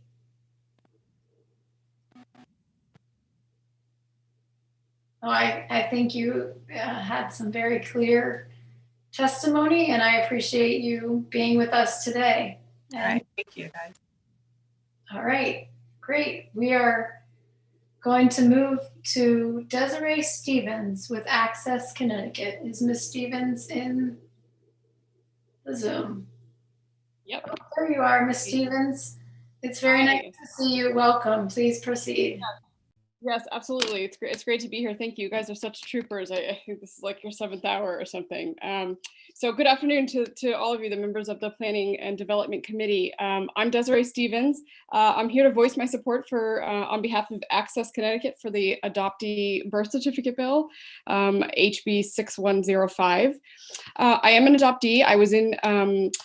I had a closed domestic adoption out of New York in 1985. I have my original birth certificate, but only in the last few months was I able to get it because their laws opened up a year ago and went into action last January of 2020. Because my adoption was like in the 80s, I was sort of at the tail end of the closed adoption era, which is really the era that this adoptee birth certificate bill is concerned with. So I want to offer up an additional expertise to the committee today, and that's one regarding consumer DNA, which we've talked a little bit about. Other people that have testified before me, and we say it kind of like yes, and also this is erroneously, but I want to really like dive in and give you a picture of what it's like to use consumer DNA, what adoptees are doing and birth parents are doing to circumvent the current law and why it matters. I did use consumer DNA to identify a birth parent, my birth father, so I was successful doing that. The first thing I want to say is that advocates that have been dealing with this issue for a long time, they joke, and I hear them joke. It's so funny. They say, "I never thought I'd see a day where it was actually more private to restore rights to adoptees than to not." And I want to say that day is here, and it's been here for a few years. So let me just dive in. What are adoptees actually doing with consumer DNA? Many of them are trying to get the information they need and that they deserve through agencies and other proper channels. And it seems that they get to a point in their search where they have lukewarm results. They're out of a lot of money because some agencies really overcharge them for these services and whatever. They get frustrated, and so at a point of resignation, they say, "All right, I'm going to try a consumer DNA test." There's 4 big companies you probably know. Ancestry DNA is the biggest one out there. They own about 2/3 of this market, which is like a $1.2 billion market. Sorry, I'm a numbers person, so I might be spouting off some numbers here. But anyway, so they decide, okay, many of them will cast a wide net and say, I'm gonna get a DNA kit for all 4 of these companies and just go from there. They're pretty cheap, like anywhere from $50 to $200. It's not chump change, but adoptees find the resources to do it because they're pretty motivated. Once they decide to do it, they get the kit. In the kit is a little tube, like no bigger than a pen. They spit in it, they send it back, and then a few weeks later, they get an email back from the company saying, "Hey, we decoded your genome, and here's 1,500 of your closest relatives." And I'm not exaggerating. The average person that does a DNA test will get 1,500 new relatives back in their email box from that company that they tested with. Now, full disclosure, many of those are like fourth, fifth, and sixth cousins. And when you start looking at that far down your ancestry, you know, everybody on this call is related by DNA. So that's not super helpful. But what's staggering is that 92% of adoptees, 92% of them, and this was a study that was done in 2019, that reached statistical significance, 92% of them will get a second cousin or closer. So what they can expect when they spit in that tube is to get at least a second cousin, the overwhelming majority of them, and once or closer, an aunt, an uncle, a sibling, or even a parent. And once they get that, what happens is, I always like this little flyer. Everybody in the legislature, you know, I actually don't like it, but everybody in the legislature really likes it. I did email it all to you, so I'll go off camera for a second, but this is what happens. The adoptee has their 1,500 relatives, and then they start communicating with everybody. And the difference is, if we passed HB 6105, it would cut out the middleman. There would be, you know, along the way, the adoptee is exposing their story, which is, you know, I can personally attest is quite humiliating, but also outing their birth parents. If we pass the bill, this allows for direct, private, sensitive, and I like the word loving communication that Gary used earlier today. So that's what they're doing. I think the takeaway is, the only possible reason to keep the law in place is that we think it's protecting somebody, that we think there's, we think we're protecting, and the reality is we're really not. Everybody is exposed. DNA does not discriminate. You know, I'm sort of grossly understating the kind of work that adoptees do when they get their DNA results. But I want you to know there's an entire robust community out there online, social media. Each of these platforms, DNA platforms, have their own community forums where people can upload their DNA and ask for help. You know, it's a lot of telling our story over and over and over again. And there's very little dignity in this process. We'll do it. Adoptees will do it because we don't have any other choice, but it's not private. And like I said, the numbers are staggering. We're talking about 25 million people as of now that have done a DNA test. And of course, that is only going to grow, you know, the longer the industry sticks around. So the last thing I'll kind of leave you guys with, and I'm happy to answer questions after that, is I've seen the legislature here for the last 5 years. I've been working on this bill with Access Connecticut. I've seen you guys struggle with this issue, and I empathize, because I know you know, it seems like every time you pick up this issue that you accidentally create, you know, another class of citizen that doesn't have rights. And I know you're trying to get to the place that is like, let's get to the right place here. So I hope that you feel a sense of relief and sort of security. You know, I hope that my testimony about what the reality is out there is empowering to you and reassures you that this bill is the right thing to do now. There's a reason why, like Connecticut Council of Adoption Agencies and National Association of Social Workers, that all of them endorse a bill like this, is because they know the best practices. They know what the reality is out there, what birth parents and adoptees are experiencing, and they've got their thumb on what is actually happening, and they're trying to stay ahead of the curve, and that's why they support bills like this. Most agencies do. So I think I've said it all, so I'll leave it there, and I'm happy to answer questions. Thank you so much, Ms. Stevens, for being here. I just want to clarify one thing that you said in terms of the DNA industry and the four main companies. Did you say $1.2 billion? Yeah. That's a significant number. I would be interested in seeing some of the background on that. I'm not surprised. I also was noting the average person gets 1,500 relatives in results. And I can only imagine. I come from a very large family. I have over 60 first cousins, so I can imagine what that might be if I did participate. Yeah, it's crazy. And these DNA companies are also emailing you, like every month I get one, like, oh, 84 new people have, you know, 84 of your new relatives are here, like, check it out. You know, I mean, it's crazy what, you know, how many people are out there. I will also note that another number you noted, you talked about the costs of the kits and that cost could be up to $250, and you said it wasn't that much, but I think this is one of the other issues around this bill, is to equalize access, because not everyone can actually afford to pay, and do some of the kind of follow-up. We've heard from adoptees who have hired private investigators and other things, so there's an equality issue in that way as well. Yeah, absolutely. Are there other questions from members of the committee? Representative Delnicki.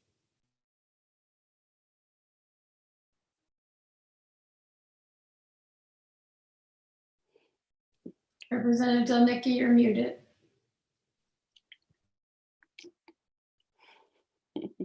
It's a long day. I can read lips a little bit, but I don't know that that's very good for public access. So I'm not sure if you're able to unmute yourself, or let me see if Camilo or myself. Okay, I think I finally got it cured. There you go, Rep. Delnicki. Okay, thank you, Madam Chair, and thank you for bearing with me with the technical difficulties I had out of the blue. Again, Desiree, thank you for your testimony. I think this is the 5th time I've heard you testify before us. I actually have not. I actually have not No? testified publicly. I'm a little introverted. I like to do the back work, but I'm here. Or Yes. I've read about it. Yes, we have talked many times. Okay, so a couple of really quick questions. I don't want to drag this on because I think we've heard quite a bit and it all makes sense. But when you talked about that many folks showing up on the DNA test, yep, and now an adoptee then reaching out to virtually every one of them to try to find out who is the person they're trying to find, you have a situation where whatever anonymity somebody thought they might have had is totally blown away. And if anything, an entire family would know that somebody was looking. And literally you'd have more anonymity if you had your original birth certificate that showed your original birth mother, birth father, as opposed to casting a net to those 1,500 relatives. Yeah, exactly. Yeah, it's crazy to think we're in a world where that's the private option. But that's true. Yeah.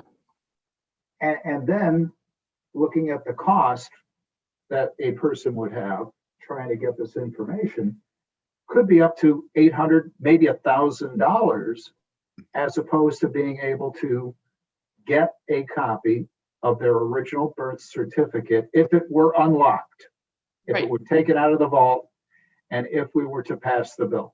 Right. Yeah. Yeah. I'm not, it's outside the scope of my expertise around like what is the actual charge, the agencies. I mean, I've heard anecdotally that, some adoptees have spent like, yeah, $1,000, they're out 4 figures and they have like nothing but a redacted piece of paper saying, yeah, you were adopted. So yeah, and I believe this bill is revenue positive. I think it does make a little money for the state actually, but it does equalize, that it's one fee that you pay that's pretty affordable. Yeah. So bottom line, in, I don't know, 25, 30 words or less, if DNA works, though it would cost a person, say, upwards to $1,000, in your opinion, why do we need HB 1605? Yeah, no, that's a great question. All human beings have an inalienable right to know where they come from, and regardless of how complicated their narrative is. And so even yes, I am oversimplifying this process of how cheap and easy it is for adoptees to do this. But I do know from personal experience, it is like I said before, there is no dignity in it. It is humiliating to have to tell your story over and over to pretty much total strangers. I mean, these are your relatives, but like you don't know them. That's the irony of it, that adoptees are like, they have this natural need to want to know where we came from, know the truth about ourselves, which is a need that everybody understands for everybody else, but expects adoptees to not have that need. And then we face all this friction and all this, just having to tell our stories to people, and we're willing to do it. And we're not excited about it. We're not enthusiastic. We are willing to do it, but it is harrowing and just not dignified. Adoptees don't deserve it, and they deserve to have access to their records just like everyone else. So in a nutshell, you see that the adoptees have a civil right, absolutely, as I do, yep, in having that information. Yep. And I thank you for your testimony. Yeah. I think you summed it up very well. Yes, Thank you, Madam Chair. Thank you, Representative Delnicki. And seeing no further questions, I want to thank you, Ms. Stevens, for making it through the long day and being here with us to share your testimony. It's much appreciated. Yes, I absolutely appreciate you guys are troopers. Thanks for all your work. So. Thank you. Have a wonderful evening. Next on our list is Gary Nielsen from Easter Seals of Greater Waterbury. He's here. Mr. Clerk? He's here. He's being promoted now. Wonderful. Thank you, Mr. Clerk. Mr. Nielsen, welcome. Please proceed. Yes, thank you, Madam Chair. I try to make this quick. Mr. Nielsen, your volume is very low for some reason. You are unmuted, but it's very difficult to hear you. Okay, one moment.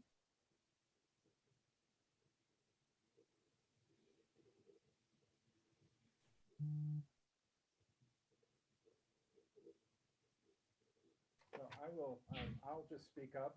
Does that work for you? It's very, very difficult to hear. I know I'm not the only one. Okay. That's a little bit better. So if you can. If you can bear with me for 1 second. That's actually better. Okay. There you go. All Your right. sound, now your sound is hearable. Okay. So good afternoon, Madam Chair, Senator Cassano, Senator Wong, Representative Zullo, and all distinguished members of the Planning and Development Committee. My name is Gary Nielsen, and I am the Chief Financial Officer and Chief Operating Officer for Easter Seals of Greater Waterbury. I have filed my written testimony.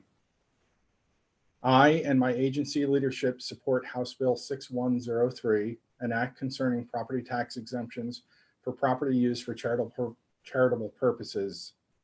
Easter Seals of Greater Waterbury is a 501c3 charitable organization and serves over 60 cities and towns in primarily the western and central parts of our state.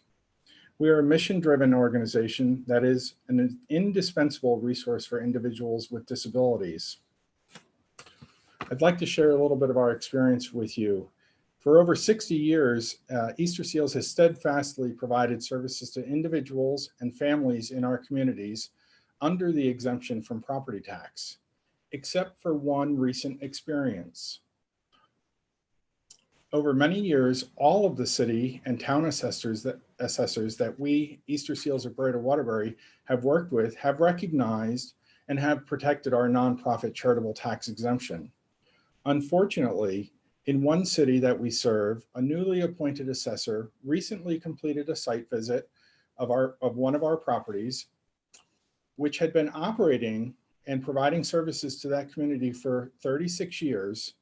And that assessor made a unilateral, unexplained decision to revoke the nonprofit charitable property tax exemption to us. Easter Seals was forced to hire legal counsel to request a response, and we're now trying to have that unilateral decision reversed. The process has cost the agency real dollars that could have certainly been used and utilized to provide services to the community.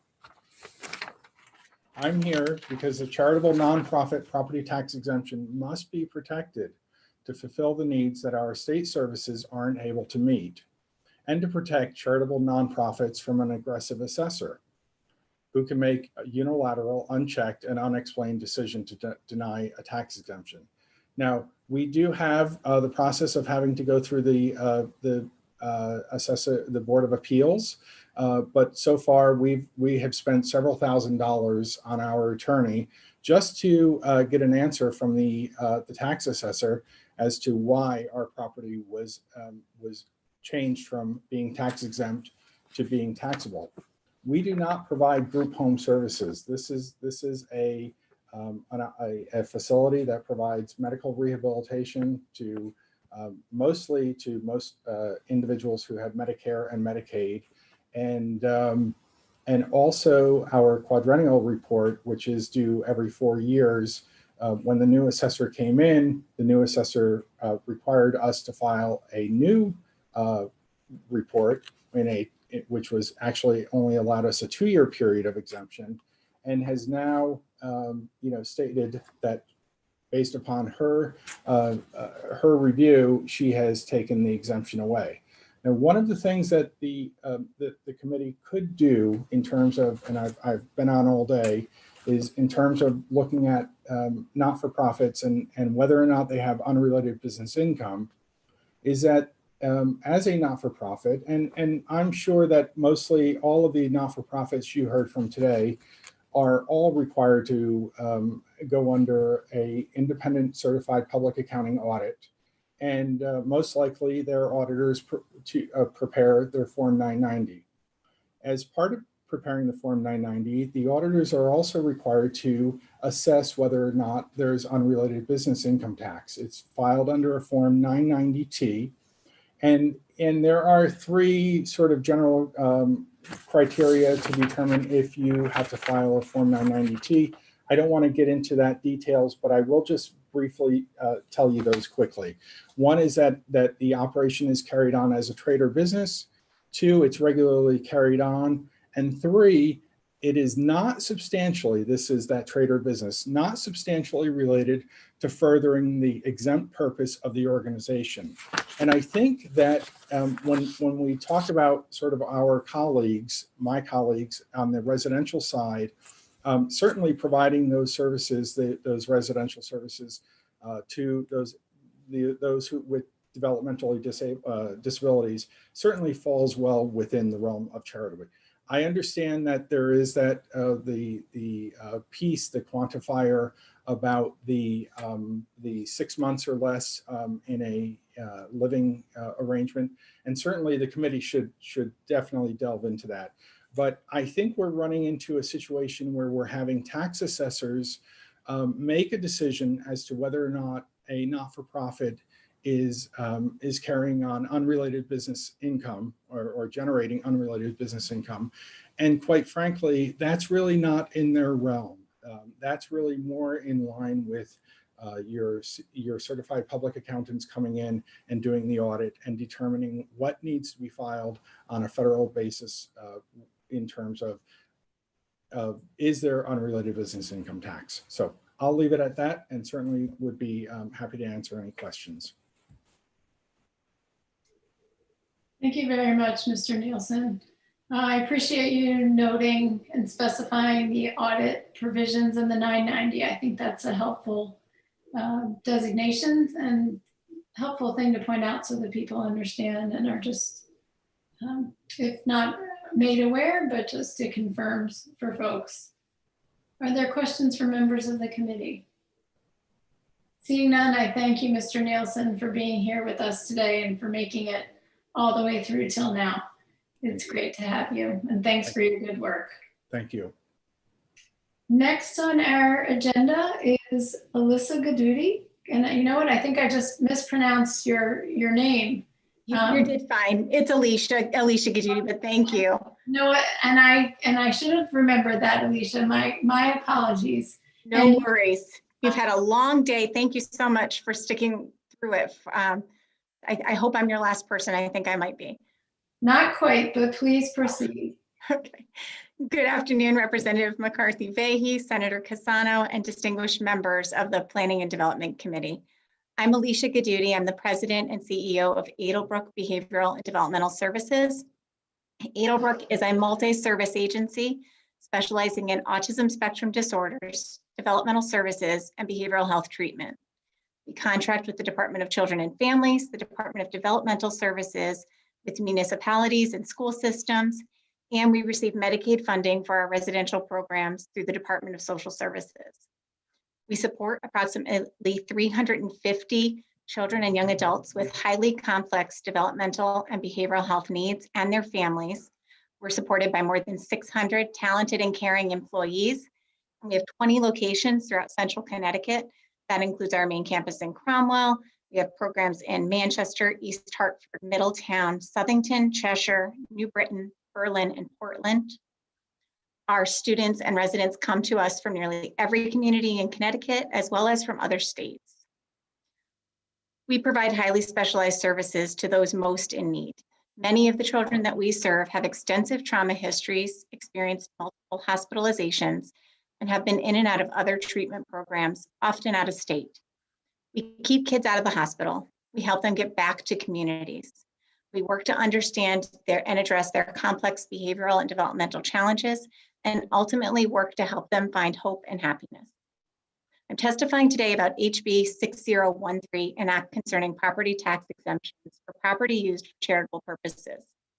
This bill would take a number of important steps towards ensuring that nonprofit charitable property tax exemptions are protected. Property owned or leased by a nonprofit and used for charitable purposes is exempt from property tax. But recently, many assessors have denied exemption applications. This means that critical funding is diverted away from direct service provision to those in need, when nonprofits like Edelbrook, impacted by years of budget cuts and inadequate funding, are forced to choose between costly litigation and paying property tax that should be and is exempt by law. As you know, demand for our services is growing increasingly. I know Senator Cassano asked earlier about services for youth and young adults with autism. The needs that come to our door are tremendous, and all funding should be allocated to support those needs, not to pay for property tax when we have an exemption. For years, we've served communities through our nonprofit property tax exemption, but in 2019, we were assessed property tax in the town of Cromwell on one of our group homes. Now, it's important to point out, as we talked about earlier, this is not a new assessor in the community. This was a new policy and new approach. As always, we had filed a tax exempt return, our M3 quadrennial, which was denied. We then filed a petition with the Board of Appeals and Assessment, which was also denied. We paid a total of $15,000 under protest. The assessment on this one home, and you may say $15,000 is not so much. The concern is year after year, and on our 20 different locations, this is extreme. And these are dollars that are not able to go into direct services. It's unplanned and unfunded and burdensome. We are a 120-year-old nonprofit organization. We started as an orphanage. Our mission is about helping people find hope and healing. Nonprofits like us are specifically and explicitly exempt from federal, state, and local taxes, and for good reason. We're providing essential services so that government doesn't have to. Representative Fiorell asked earlier about strategies to reduce costs. We do that every day in the nonprofit system. We provide services that would otherwise have to be provided in more costly settings, and we are really helping to save the state money. I listened to the testimony earlier, and Mr. Collins talked about making sure that nonprofits across the board are adequately reimbursed. We appreciate that, but this new approach by assessors is not the way to infuse dollars into municipalities.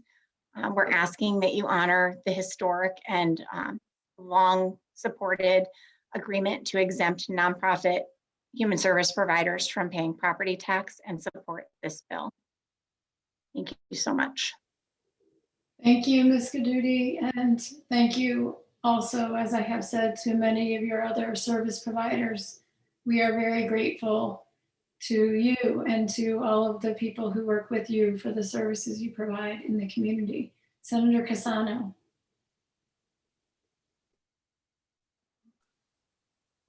Thank you, Madam Chair. Thank you for your testimony. I'm a little concerned that there's a little runaway train taking place here. I know when I was mayor, my assessor never made policy decisions. Usually they went through the town council. I see Saud was a former mayor sitting there. Others of you have all served. You know, when it comes to assessing fees and charging fees and so on, that's an elected official's responsibility traditionally. Now it seems that that's been given up so that assessors are doing the same thing. That's inconsistent with what I've known in government. And I think we need to look at that. And if we have to, I mean, if this is a policy, if they want to establish that policy, it should be done through the local city council or the town government, whatever it may be. But to have officials of the town assessing fees that are not gone through the elected officials who are the governmental structure is wrong. That's inconsistent with the government that I've known since I was elected in 1977. I've been a part of it since then. This is a little strange as I start to think about this, and it's quite dangerous, quite honestly. Will it be the director of park and recreation is going to get a special fee for park people to go to the park? You know, where is this going to stop if this is continuing like this? The assessor can make a recommendation based on their evaluations, whatever it may be, but they have no business assessing fees. That's not their job. And this is a little disconcerting. Well, I absolutely agree with you, Senator Cassano. We did appeal to the Board of Assessment. We did go through that process, but that's why we're asking for your help to clarify the statutory language so that there isn't that room for interpretation from assessor to assessor, municipality to municipality, and the statute really will prevail and set clear expectations for what should be exempt. So I absolutely appreciate your comments. Thank you. Thank you, Mr. Chairman. Senator Anwar. Thank you, Madam Chair. I just wanted to echo what Senator Cassano has said. I have served as a mayor for 2 terms, and this is a decision that is very heavy-handed by some individuals within municipalities, and it's against the historic trend. I know the municipalities are hurting, but when somebody's hurting, you don't steal from children with special needs. This is essentially stealing from children with special needs in a heavy-handed manner, and essentially breaking a historical but also current rules. I think this bill is going to hopefully clarify that and move things in the right direction. I wanted to thank Ms. Geduti for your work and your organization's work, and all the other and organizations that have come forward today to share their concerns about their sustainability and their abilities to give the care to the most vulnerable in our state. Thank you. Thank you so much, Senator. Thank you, Senator Anwar. Senator Champagne. Thank you. I just have a question, because I also am kind of worried about the direction of that as well. Is there something within the building that we're talking about that was assessed? Are you renting out to anybody else, or is this just a change of policy? The particular program that we were assessed on is a DCF funded group home for, it's a group home for adolescents and children. Okay, and it's nonprofit, 100%. Nonprofit for 120 years serving the community. And we were not previously assessed for this same particular home. So our worry is this home was assessed, but we have other programs in this community and in neighboring communities. And we just want to make sure this policy gets changed so that we don't get assessed on all of our properties. Okay, yeah, something doesn't sound right. And I think we do have to look at that. Thank you. Thank you, Senator Champagne. Other questions? Ms. Geduti, one question I had, just specifically to the group home in question that we were just discussing. If you were not providing those services, and if other nonprofits were not able to provide those services, how and where would those young people be able to access services? Yeah, so we serve a highly needy population, and many of the individuals that we serve before coming to us came to us from hospitals, came to us from out-of-state treatment providers. We really, I mean, we are the ones that are diverting people and keeping them successful in the community, teaching them skills and getting them back home to their families, to their communities, and to the foster care system. So the essential nature of the work that we do, I can't underscore more. And it's also an efficient strategy, an efficient way of serving highly needy individuals. Thank you for that answer. I think you answered by saying that there are some out-of-state placements. So in other words, children who live here in Connecticut would have to be sent out of state to other places far away from their families. And I don't know if I heard any other specific answers to who else and where else they might be able to be served. Yeah, so the state's done a really great job at bringing kids back into Connecticut from out-of-state treatment. We serve a lot of those kids that would have been served out of state, but the kids end up in the hospital if they aren't able to get the therapeutic services that they need. They may need to be served by a state system. We would have to build up the state system, which is not in anyone's best interest. So that's ultimately where some of the youth would be if we weren't able to help them. And forgive me because you did say hospital as well, and I missed that one in my follow-up, and that's an expensive solution as well. I thank you for your testimony, and if there are no further questions, I wish you a wonderful evening and appreciate you being here with us and what the work you're doing. Thank you very much. Next on our speaker list is Mr. David Reynolds from the Connecticut Catholic Public Affairs Conference. Is Mr. Clerk, is Mr. Reynolds in the Zoom? He's just unmuting himself and putting on his camera. Wonderful. Well, I hope I'm not speaking from, but he's as panelist, so he can unmute himself and can turn off his camera. Wonderful. There we go. Okay, and his camera should be on. Mr. Reynolds, welcome. We can hear you, but we cannot see you. I know why my camera isn't working. Are you able, do you want to try? I got it. I see it now. Yep. There we are. Okay. There you are. Welcome. Thank you very much for hanging in there today, and please proceed. It's my first experience with the video testimony. Well, my name is David Reynolds. I'm Associate Director of Public Policy for the Connecticut Catholic Public Affairs Conference, which represents the Catholic bishops across the state of Connecticut. And I'm probably a little of an anomaly today because I'm here to testify against HB 6105 concerning the change in birth certificate law. The current law was adopted, as you probably know, in 2014. And the reason that date was chosen in that law was because that's when the adoption forms for the state of Connecticut changed, that actually made people aware that if they agreed to an adoption, there was no guarantee of its privacy. But I find, we share the stress and the hardship that the adoptees have relayed to you today. I'm not an adoptee, and I think people who are not an adoptee can't actually feel what they're feeling on this. But what we haven't heard from today is the people that the Catholic Conference and Catholic Charities are concerned about. And those were the people who over 50 years ago were made, put their children up for adoption with the understanding that this would be a private matter, that this would be kept private, that their identity would be kept private. And I think you don't hear from those people. You hear from groups and associations of adoptee people who are very for this. And you heard from a few adoptive birth mothers who had no problem, proclaiming or meeting their children. But we forget that there's many mothers out there, tens of thousands, who were probably sitting out there who aren't involved in this process because they're not organized. They're not organized because they want their privacy maintained.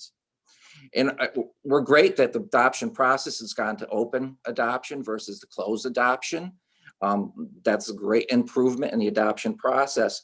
But this retroactive law, and it's going retroactively because it's going to affect people in agreements, whether they're legal or whether they were verbal, with these understandings over 50 years ago. So these people, these mostly birth mothers, who seems to be contacted the most, are now probably between 60 and 80 years old. And this law is going to allow that privacy agreement that they had to be violated, whether it was legally in a document or whether it was understanding. So that is a very big concern to the conference. It's a very big concern to Catholic Charities, because the people affected by the changes in this law aren't just the adoptees. The people affected by changing this law are the birth parents that are seeking anonymity, that do not want to be contacted, that maybe put something, that happened to them 40 years or 50 years ago behind them. And also, I think also we have to realize that too, there's many adoptees that have no interest in contacting their birth parents either. But this retroactive law is a danger to their privacy. So it has a negative effect. And that we hear a lot about what we've heard today about great meetings, great, associations. I reached out, I saw the one gentleman with the big family, but all things aren't Hallmark movies. I know through my conversations with Catholic Charities and their searches to unite adoptees with their parents, it's been a mixed bag. It's been a bag of, I'm interested in doing that, to slamming phones being slammed down or being screamed at us. How dare they reach out and contact us because it was supposed to be a private agreement and they weren't supposed to be identified. So I think as this committee considers this bill, we have to consider there's a bunch of people that haven't shown up today because those people value their privacy. They're not organized in groups or units. They're basing it that the protections and promises that were made to them will be honored. I mean, as I said, the process of open adoption is a great movement to relieving these type of problems for everybody. I think what we have to do is, and I would just respond to one other thing that was mentioned, I'm deviating from my text here, is we heard a lot about DNA testing. Now I hear about DNA testing to meet, find out who your your birth parents are. But that is extremely intrusive way to go about it, extremely intrusive. So, I don't personally, the question that drives of people that would be so intrusive, but to begin to do that process is an intrusive process. But the key is either if the state changes the law or if people do it by DNA, the result is the same. You're outing birth parents that don't want to be outed. You're making them forced to confront something that happened 40, 50 years ago in their lives. So the impact isn't just on adoptees, the impact is on these birth parents. And I think that's key for this committee to understand. And with that, I'll conclude my testimony. Thank you, Mr. Reynolds. Are there questions from members of the committee? Representative Delnicki. Thank you, Madam Chair, and good evening, Mr. Reynolds. How are you today? Good, good. So I've got before me 3 agreements that were signed with Catholic Charities that were provided to the entire committee. Mm-hmm. One dated June 30th, 1975, one dated August 28th, 1961, and one dated October 15th, 1981. And reading through these agreements, and these are written agreements, there is absolutely nothing in there pertaining to any guarantee, indication, suggestion of confidentiality in any one of these agreements. Now, do you have agreements that actually show, because I'm looking at your testimony, the Conference of Catholic Charities believe that the enactment of HB 6105 would violate agreements between Catholic Charities, adoption agencies, and the agreement made with the birth parents that their identity would not be revealed. Yet, these agreements carry none of that legal weight, nor mention it, nor suggest it, nor imply it. If you have agreements like that, I mean, I would love to see one. You could redact the name of the individuals to show that there were actually agreements like that. But these were actually supplied by people that had reunited with their adopted parents, with their birth parents that were adopted. Do you have any agreements like that that you could provide us? Representative, I don't have those agreements. I could talk to Catholic Charities and see if they're there, but I think as part of my testimony, I didn't stress it out in my written testimony. I mean, we're going back to the 70s, to the 60s to understand what was going on at that time here from 2021. And those agreements, you've had the legal forms and you had the verbal agreements. You had the understanding. If they understood, hey, we're allowed to keep this private, that necessarily may not have made it into the legal agreement. Okay, I don't think there's nothing on those forms. Don't have those forms in front of me, but I don't see that. I'd have to look at the forms actually that you're looking at too. So I don't. Well, you can actually go online onto the testimony that's submitted for the hearing today, and I'm trying to remember the name of the individual. It escapes me right at this moment, who actually entered the agreements as part of their testimony, right, to lend credence to the fact that there was nothing committed to paper, nothing made as a legal document to substantiate basically the gag order on on the entire deal. Well, And likewise, I do have to bring up the DNA issue. And we heard testimony from somebody who's an expert, well, not an expert, has a substantial amount of experience with DNA. And they get 1,500 people as hits.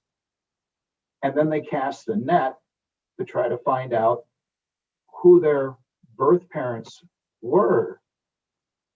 And that is an awful way to go about it when you could have a very simple solution like they've done in Rhode Island, New York, neighboring states, and have remedied basically what, in my view, is a civil rights issue. Again, I don't have those forms. I'll be glad to talk to Catholic Charities and look at other forms to see if they have agreements in them. But I think what we're doing is, again, we're going back in time to a time when things were verbal at the time. You know, you don't have to have everything in writing. And I think the problem here is no matter what you do, whether you're doing it through DNA or you're doing it through a change in the law, you are forcing people to you're forcing people to be outed, I guess, is some earlier speaker used that term, so I'm using it. But you're forcing people that want to be home, want to have their families. They gave up a baby when they're 18 or 19 or 20 or even older, whatever that, and they thought that was ancient history. And that was good. And now all of a sudden, the state is going to say that doesn't matter anymore. Those agreements, those understandings, if we don't call them agreements, understandings don't apply anymore. So I think that you're hearing from a lot of people who are adoptees. You're hearing from a lot of people who are birth parents that have had their they met their adopted children, but you're not hearing from the people that want to leave it as part of history. That's something I did, it happened to me years and decades and decades and decades ago. I want that history. I don't want that history being thrown back up in my face. Well, I have to point out, Mr. Reynolds, I'm one of those people that were adopted by my grandparents. Yes. Okay. And I can't get an original birth certificate. Mm-hmm. I actually have the legal documents of my adoption. My birth mother was a Delnicki. I'm a Delnicki. And it just strikes me that we're looking at things through a prism of 2021 and things that occurred without a formal document, without a legal contract, that is implied done by word of mouth. Well, I would just like... And just let me finish my thought here, Mr. Reynolds. Sure. And we're looking at DNA testing, which is probably the worst way to go about it. If you had your original birth certificate, you could make a contact, and if the birth mother or father said, you know what, I want nothing to do with you, fine. But think about the folks that are doing it with DNA testing, contacting thousands of people to try to get the answer of what is the origin of their life? Who are they? Where did they come from? What are their families? And it's creating a situation where DNA testing, that in and of itself, if you're talking about protecting anonymity, if you're talking about not outing people, that is the ultimate way of outing people, as opposed to something that makes sense, allowing folks access to their original birth certificate, their original essence, where they came from, what their family consists of, who they are. People want to know who they are as part of what their essence is. And people have a right to that. I understand the drive of the adoptees. Like I said at the beginning, I'm not being an adopted person. You are. You have a different viewpoint on that, probably a more personal viewpoint. But I think the core of this is, as a committee of the legislature has to say, are we ready to discard the understandings. Now, as you mentioned, the forms and the legal forms, if there weren't understandings going on within the adoption world about privacy, why in 1983 did the state of Connecticut have to add a note to the form saying that things may not be kept private?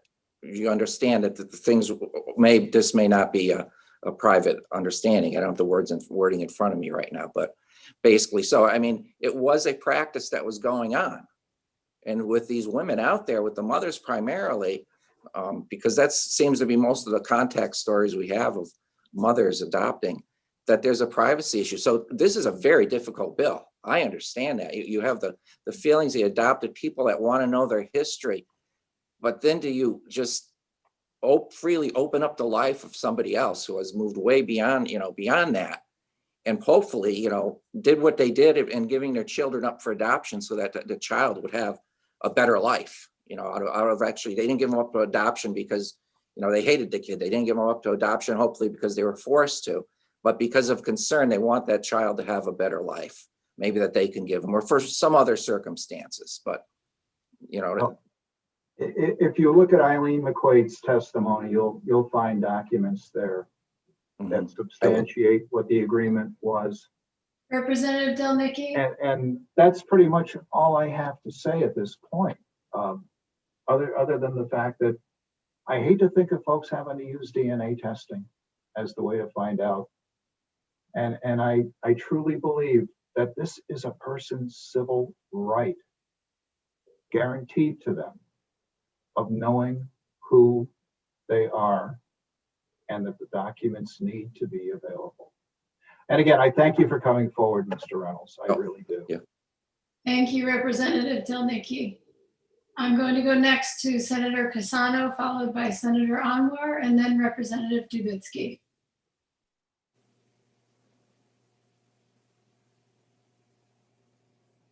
Senator Cassano, you are muted. We're on. Yes. Thank you. Mr. Reynolds, I could hear him, but I can't see him. So. Okay. I'm up in the corner on the top here. I can understand where you're coming from in trying to protect, quote, the mothers or the whoever back from 40 or 50 years ago. But it's not 40 years ago or 50 years ago anymore. These are people that are trying to find out something about their own lives, their own history. And they're asking the church to open the door to let them do that. I've had nothing but respect for the Catholic Church for my whole life.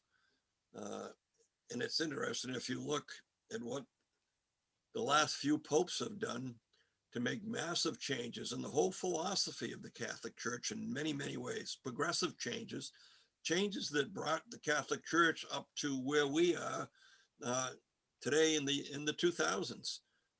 Painful changes for some, but change, because change comes with time. And in this case, this is a change that would benefit the lives of many people that still are looking for answers. And so it can't be that the church can make changes of policy and so on, but people that are trying to make a similar change can't do it. I mean, it's the world we live in. We can't live 70 years ago or 50 years ago. We can't change 50 years ago, but we can learn from 50 years ago.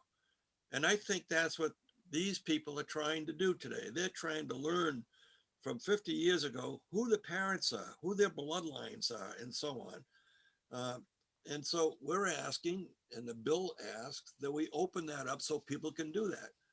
And if you look at some of the policy changes of the church in the last 50 years, the church itself has said, wow, we got to get with the times. We've got to make this change, that change. They made tremendous change, positive changes in a lot of good ways, but they made change. And we're asking to do the same thing. Thank you. Thank you, Senator. I think, you're right. The church has changed in a lot of ways. We're stuck here. Just to clarify, there is a process that people can use to find out who their adopted child. I mean, their birth parents are, and I know Catholic Charities is engaged in that many times trying to do that. And as I said earlier, it's not always been positive, it's been negative. And this isn't anything against the adoptive parents. It's the fear of these violating agreements, is these mostly women, like I said, mothers sitting out there who think this was part of their history, and to have somebody come in terms of the DNA, the DNA and the way it's come into our world to test people and find things is a big change for all of us. Something we never, I never thought of 20 years ago, 10 years ago. So, but I think we have to be careful of what even science allows us to do, because as people can do this, doesn't mean it's the right thing to do. And Senator, I appreciate everything you said. And I think we have to notify that we have learned. I think the whole adoption world, including Catholic Charities adoptions, has learned. And that's why we've moved to open adoptions. We strongly support the open adoption movement at this point. Thank you, Senator Cassano. Senator Anwar. Thank you, Madam Chair. Thank you, Mr. Reynolds, for your testimony, and thank you for the work that Catholic Charities do and have done historically as well.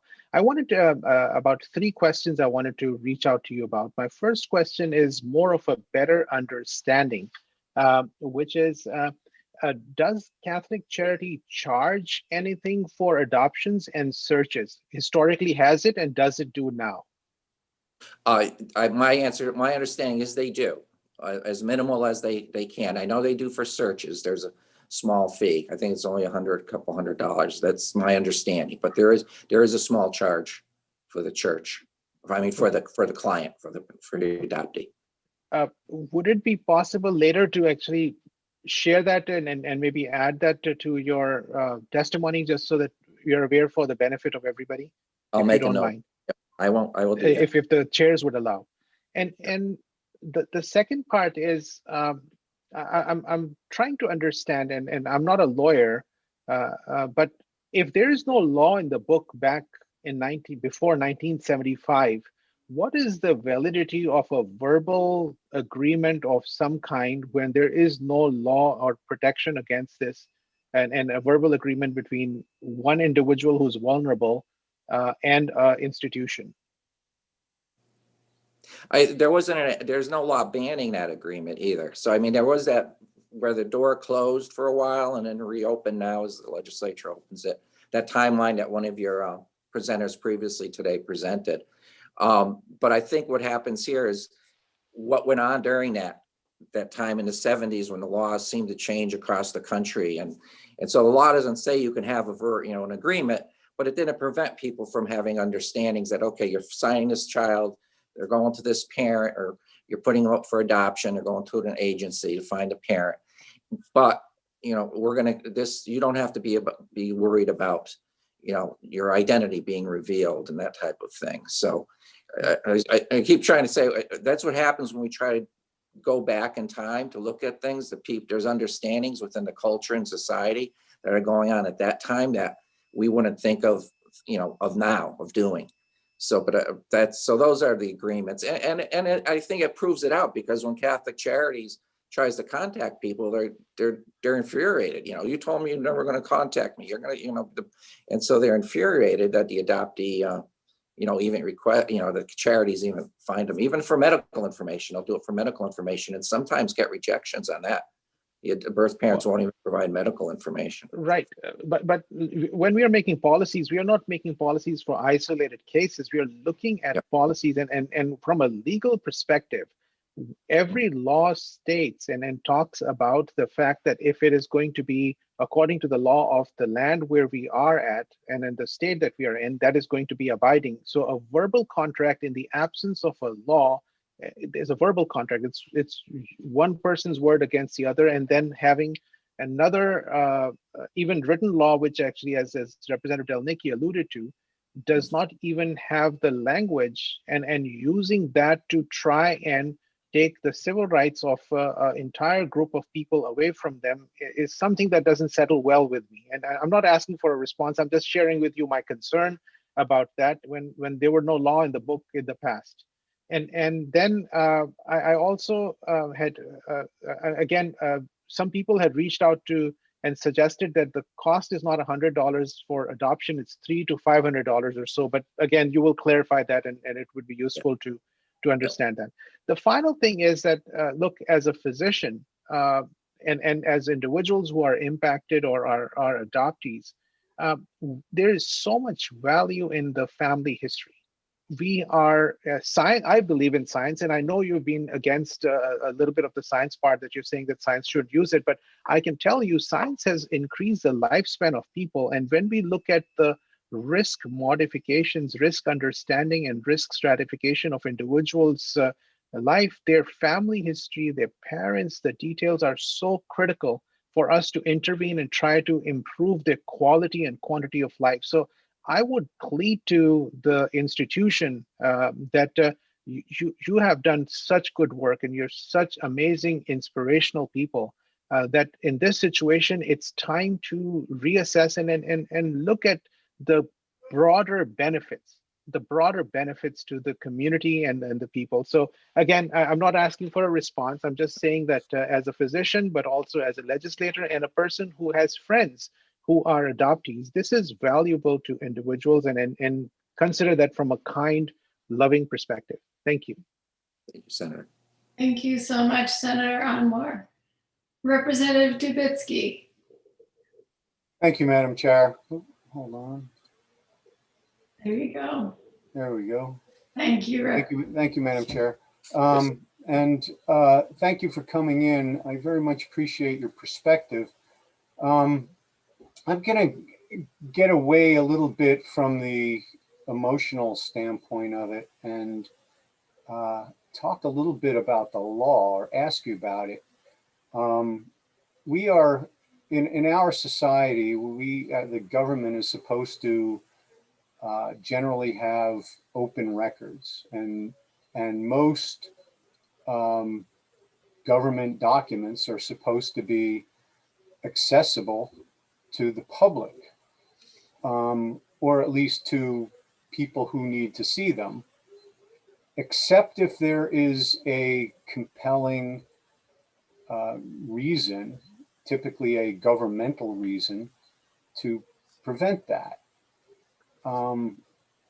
So I'm asking you, what, you were talking about verbal agreements. Even if they were written agreements, even if they were written binding contracts between a woman and the Catholic Church or Catholic Charities or some other private entity, how does the government get involved in that? How does that private contract between a woman and one of these entities translate into the government preventing documents that are otherwise available from being available? That's a tough question. I think what happens too, and I heard some comments before earlier on about birth certificates, and of course the birth certificates are not open to everybody. If you want a birth certificate, you have to be the person. There's regulations, because obviously birth certificates are used for identity for many things and could be used falsely for many things. So the government has an interest in protecting them from that viewpoint there. In terms of the original versus the adoption birth certificate, I'll call it, the unoriginal, that there has to be a governmental interest. I agree with that. And back when these laws were passed, obviously they felt that there was a governmental interest to secure those original birth certificates and limit their access. I mean, there's still ways you can get those. There's limits through probate court, and as again, you can go, you can't get the birth certificate, but you can go to Catholic to have it researched by the adoption agency. But there had to be a governmental interest back in the 70s when they changed the law.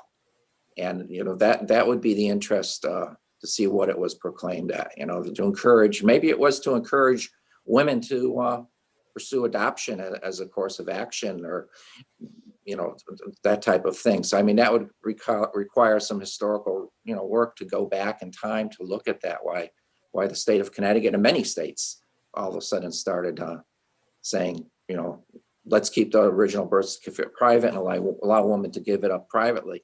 I would say one of the reasons they probably did that because many women probably wanted it to be private. In other words, if I give up an adopted child, are they going to be able to come back? And this isn't going to be private anymore. So there's many different angles that could be pursued. So the government obviously had an interest, and I agree. You're right. Law shouldn't be passed without a government interest. Okay, but that it appears to be the governmental interest that you are asking us to protect by not moving this bill forward.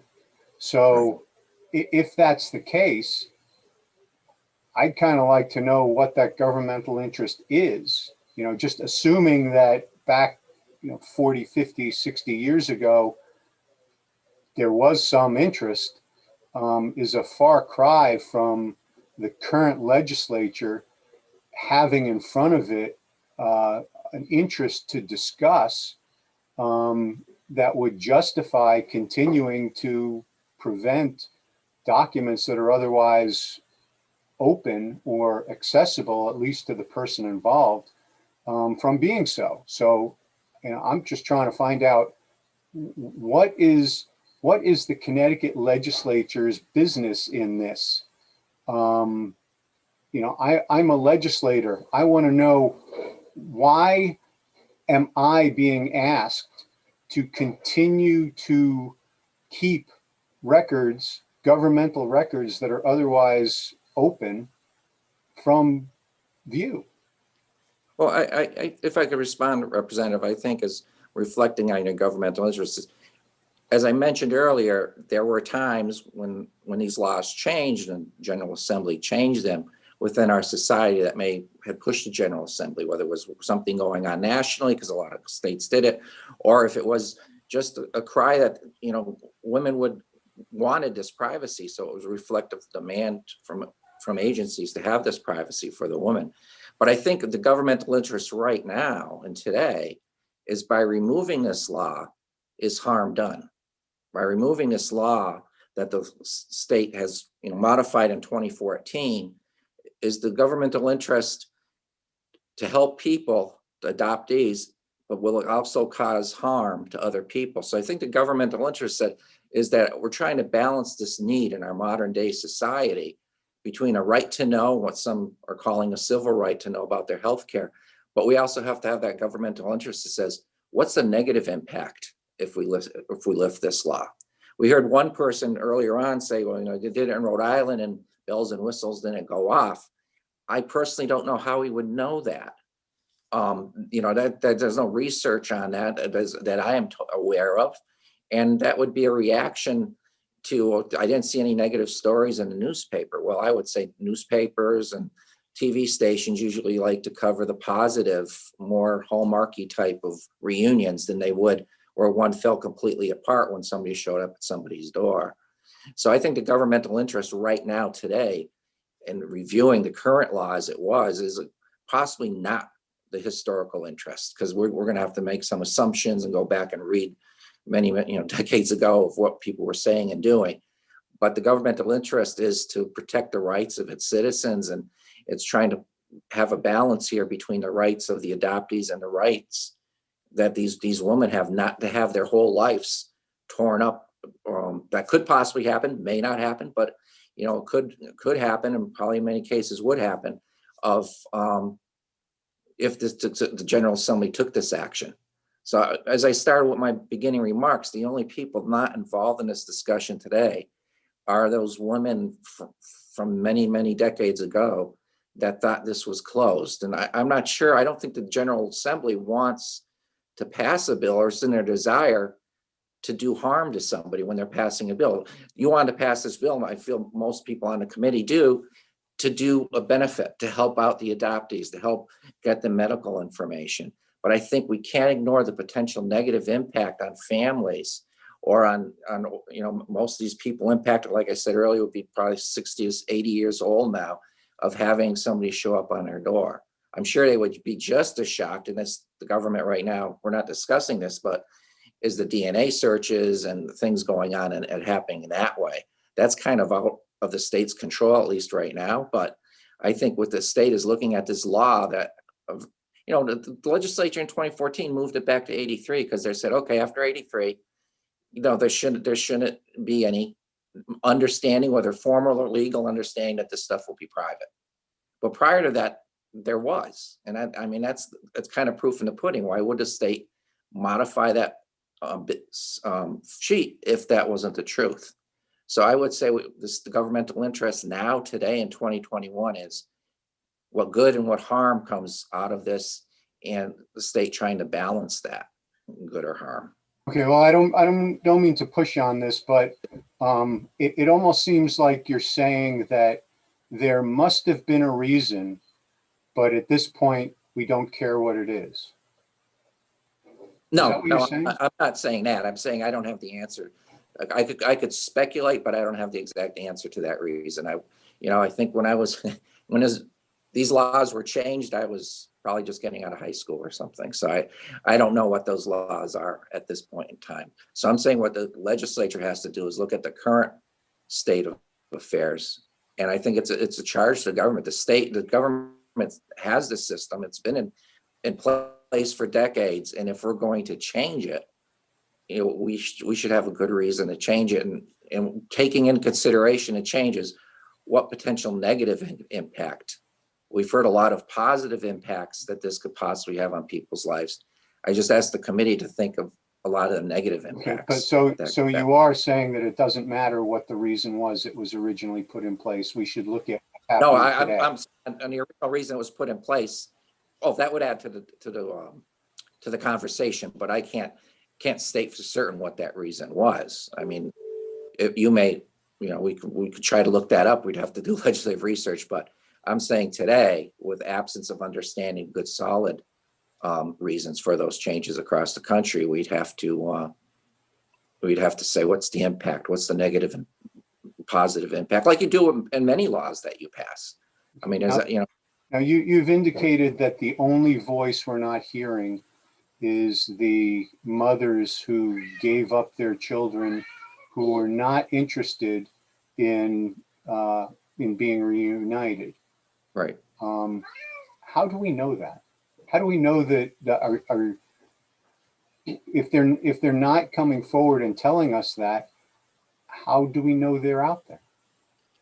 Well, that's you with the tens of thousands of adoptions that had happened. If it's almost like they would be coming to your committee to testify, they would have to, say, okay, I gave up a child.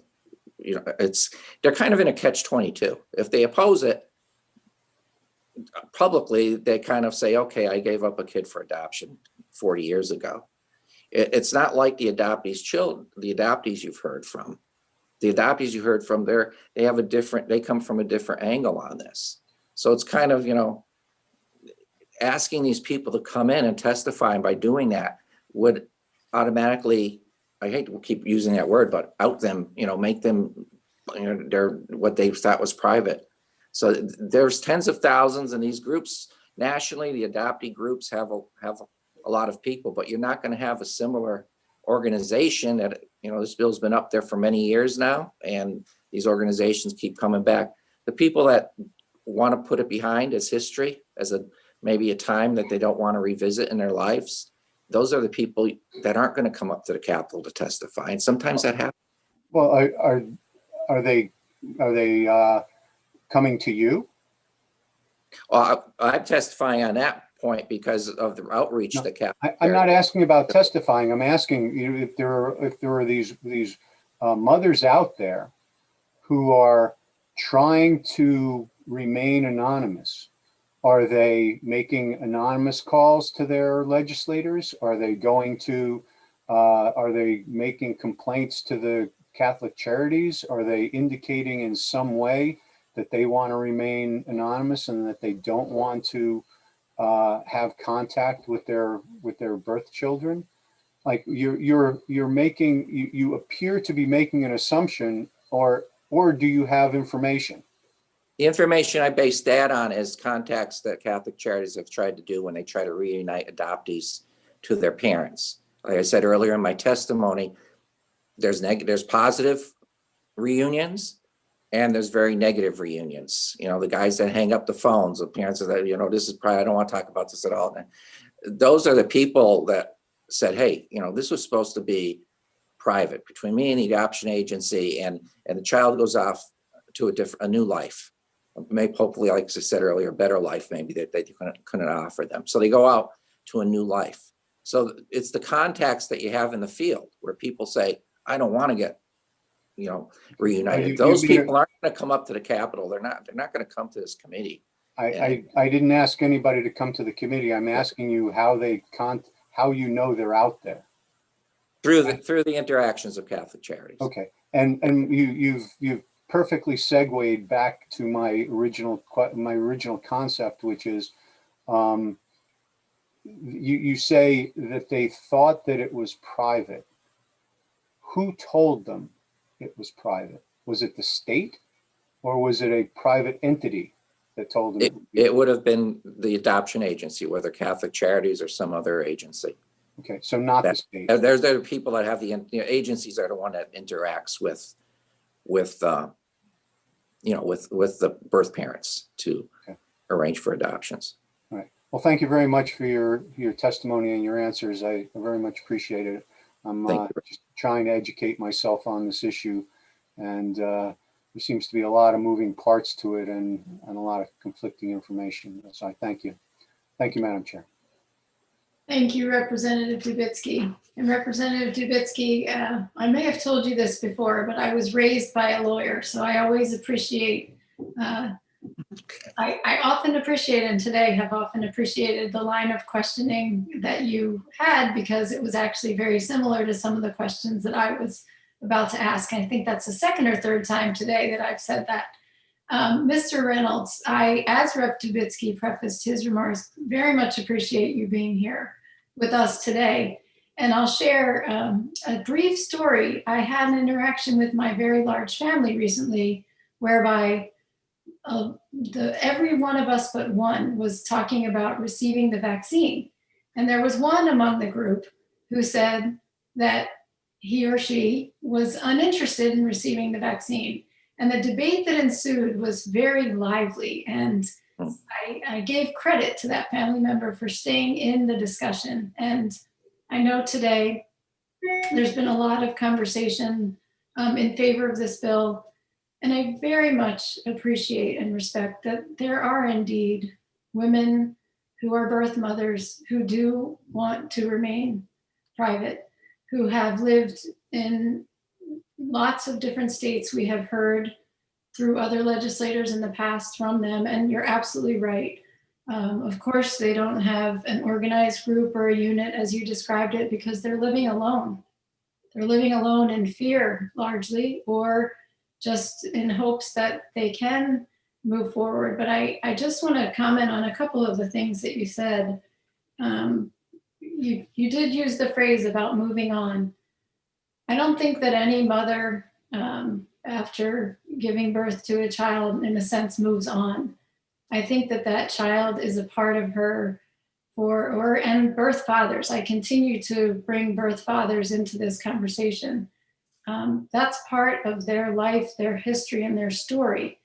And I think that the choices that those birth parents faced at the time that they made the decision to give a child up for adoption, which, by the way, is one of the most amazing and selfless decisions that any human being can make. It's really to be commended. And to every birth parent out there who is watching, I just want to say that I have tremendous respect and admiration.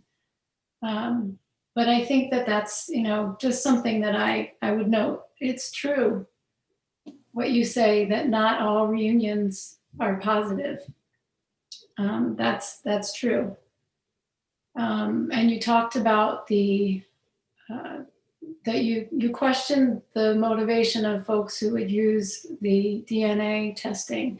And I think another colleague, another good representative, talked about that.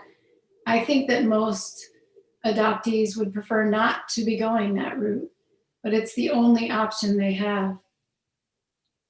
I was a Catholic youth minister for 6 years. I couldn't agree more with what Senator Amor said, that your organization, Catholic Charities, has done so much good. And in fact, I believe at one point in time, was under the impression that nationally, after the United States government, was the service provider that served the most number of people. And I may be wrong about that, but it's just Correct. amazing, the tremendous good that has been done by the organization. And my heart goes out to every woman and man who was promised that anonymity at a time that it was a different era.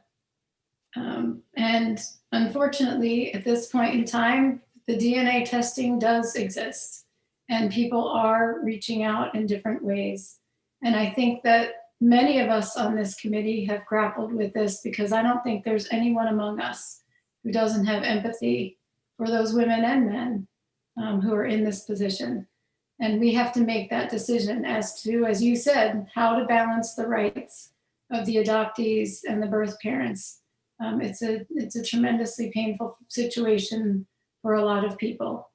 But I want to thank you again for sticking with us, for having this conversation. And I can assure you that as a chair, and I believe that this is true for everyone on this committee, we are definitely aware of the folks out there who are struggling and suffering with the potential of the change in the law. And as I think Rep. Dubitsky very aptly pointed out, that's the question before us, is with respect to the law. And as I suggested the last time, I had a really wonderful conversation with some of the folks at Catholic Charities.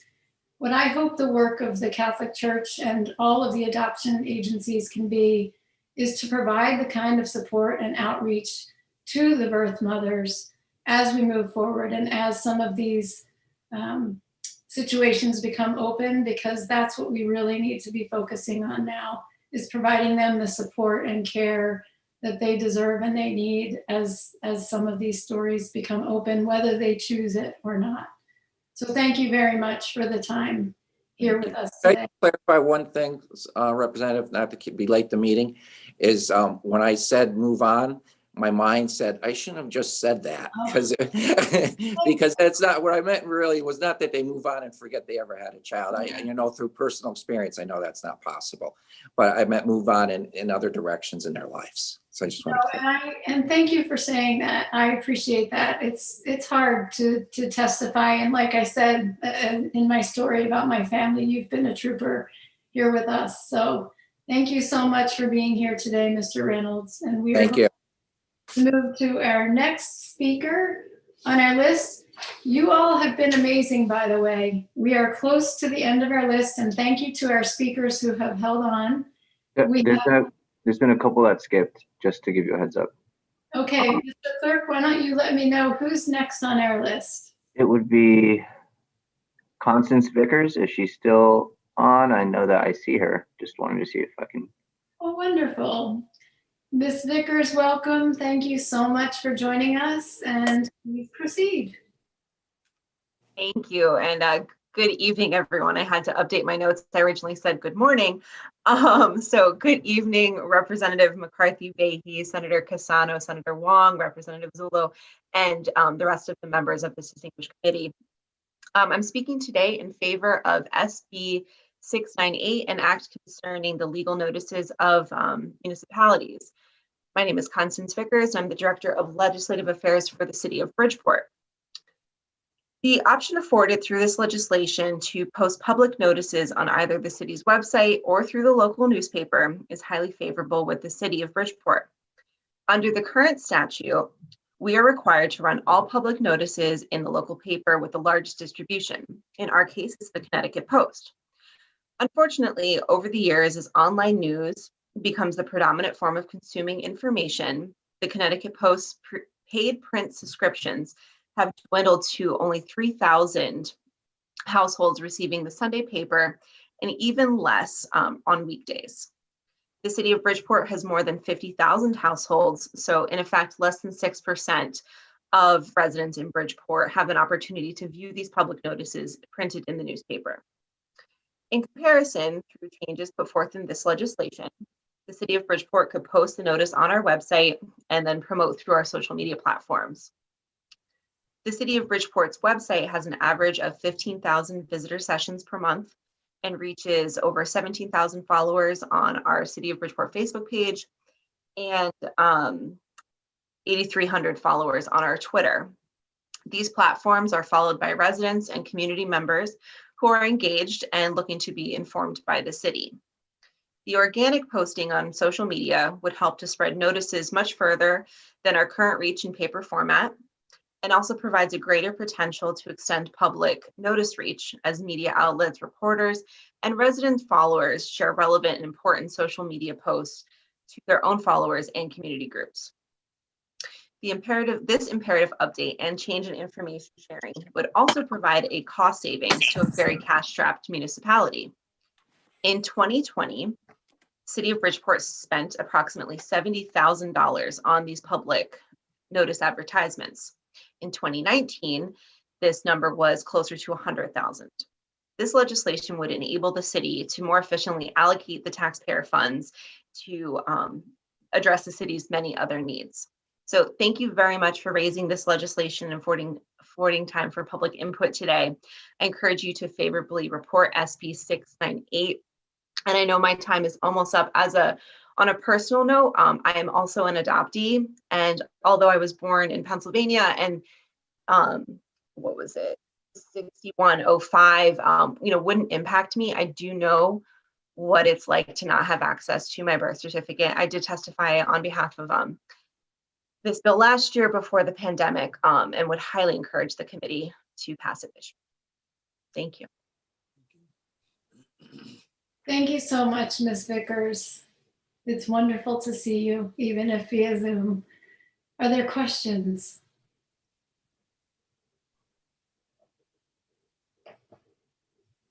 Seeing none. Thank you so much for joining us here this evening. We appreciate it. The next person on our list is Sarah Lemaster. Mr. Clerk, is she with us? Nope, I think we're actually on our normally last speaker, which is Chris Vandehoof, but then we still have the last one. We had one other addition due to some technical and communication difficulties. So we do have two additional speakers today. So next we have Chris Vandehoof, and I welcome you. Please proceed. And you're muted. Thank you, and good evening, and good stamina from everybody. What a long day. I know that this is not a new topic for you all, so I'll be brief. My testimony's been submitted. Not sure if it's posted yet, but I'm sure it will be. Chairman Casano, Chairwoman McCarthy-Vahey, members of the Planning and Development Committee, my name is Chris Vandehoof. I'm the Executive Director of the Connecticut Daily Newspaper Association, or CDNA, and I want to thank you for providing the opportunity to testify in opposition, actually, and to raise Bill 698, an act concerning the online publication of legal notices by municipalities. As I said, you have my testimony, so I will run through some highlights and be brief. I think it's important to note that public notices must establish a proper record to verify that notifications are carried out in a timely manner. The traditional elements include publication in a form independent of the government, and that's a vitally important distinction, I think, here.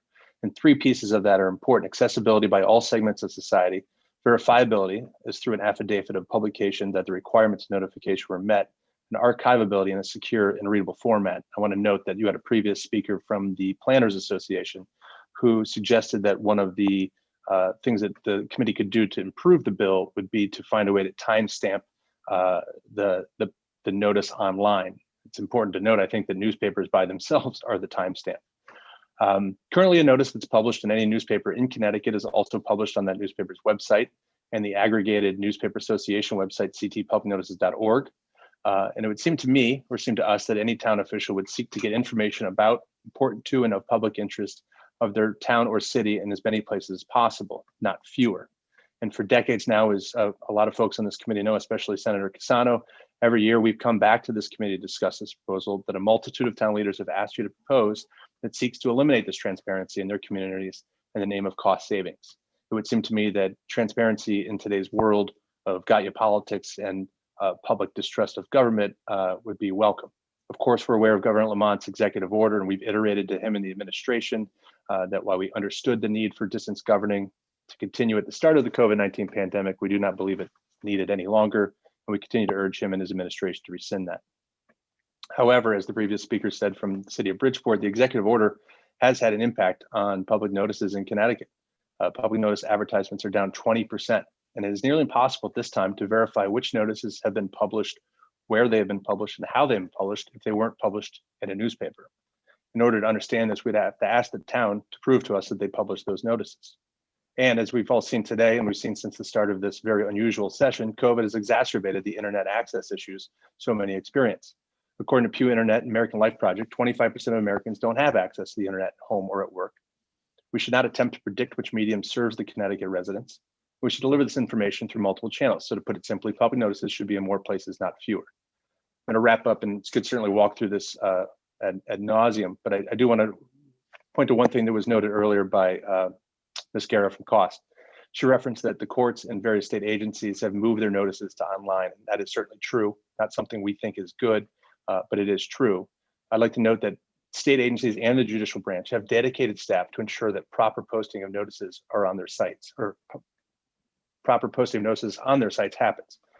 Part of the issue for towns and cities, as we've seen in the past, is not having staff or expertise to manage posting notices time requirements. And in the past, actually about a decade ago, Connecticut repealed the law that required meetings and agenda notices to be posted on town websites when towns couldn't keep up with the time restraints on those. Not to suggest that technology has changed to make it easier, but just a point of fact to point out. So I want to thank the committee for the opportunity to testify today. I know it's been a long day, and look forward to answering any questions. Thank you. Thank you so much for your testimony and for staying here with us. And Representative Zullo. Chris, I just want to thank you for your very insightful comments. One of the concerns that I do have about notices going online is that I almost thought that there should be a clearinghouse, some kind of independent platform that would verify timestamp, because it's true. I mean, it lends itself to manipulation, and we like to think that all of our public actors are good actors and they're always acting in good faith. But the bottom line is that once in a while, people may be tempted to fudge something. I mean, you may need a notice to come in by 4:30 and it gets in at 4:31 and something happens. It's a concern of mine. Some of the stats that I looked at most recently, though, did show that 85% of people in Connecticut do have access to the internet, and a meaningful access, either via a smartphone or a computer. So it's a relatively high number.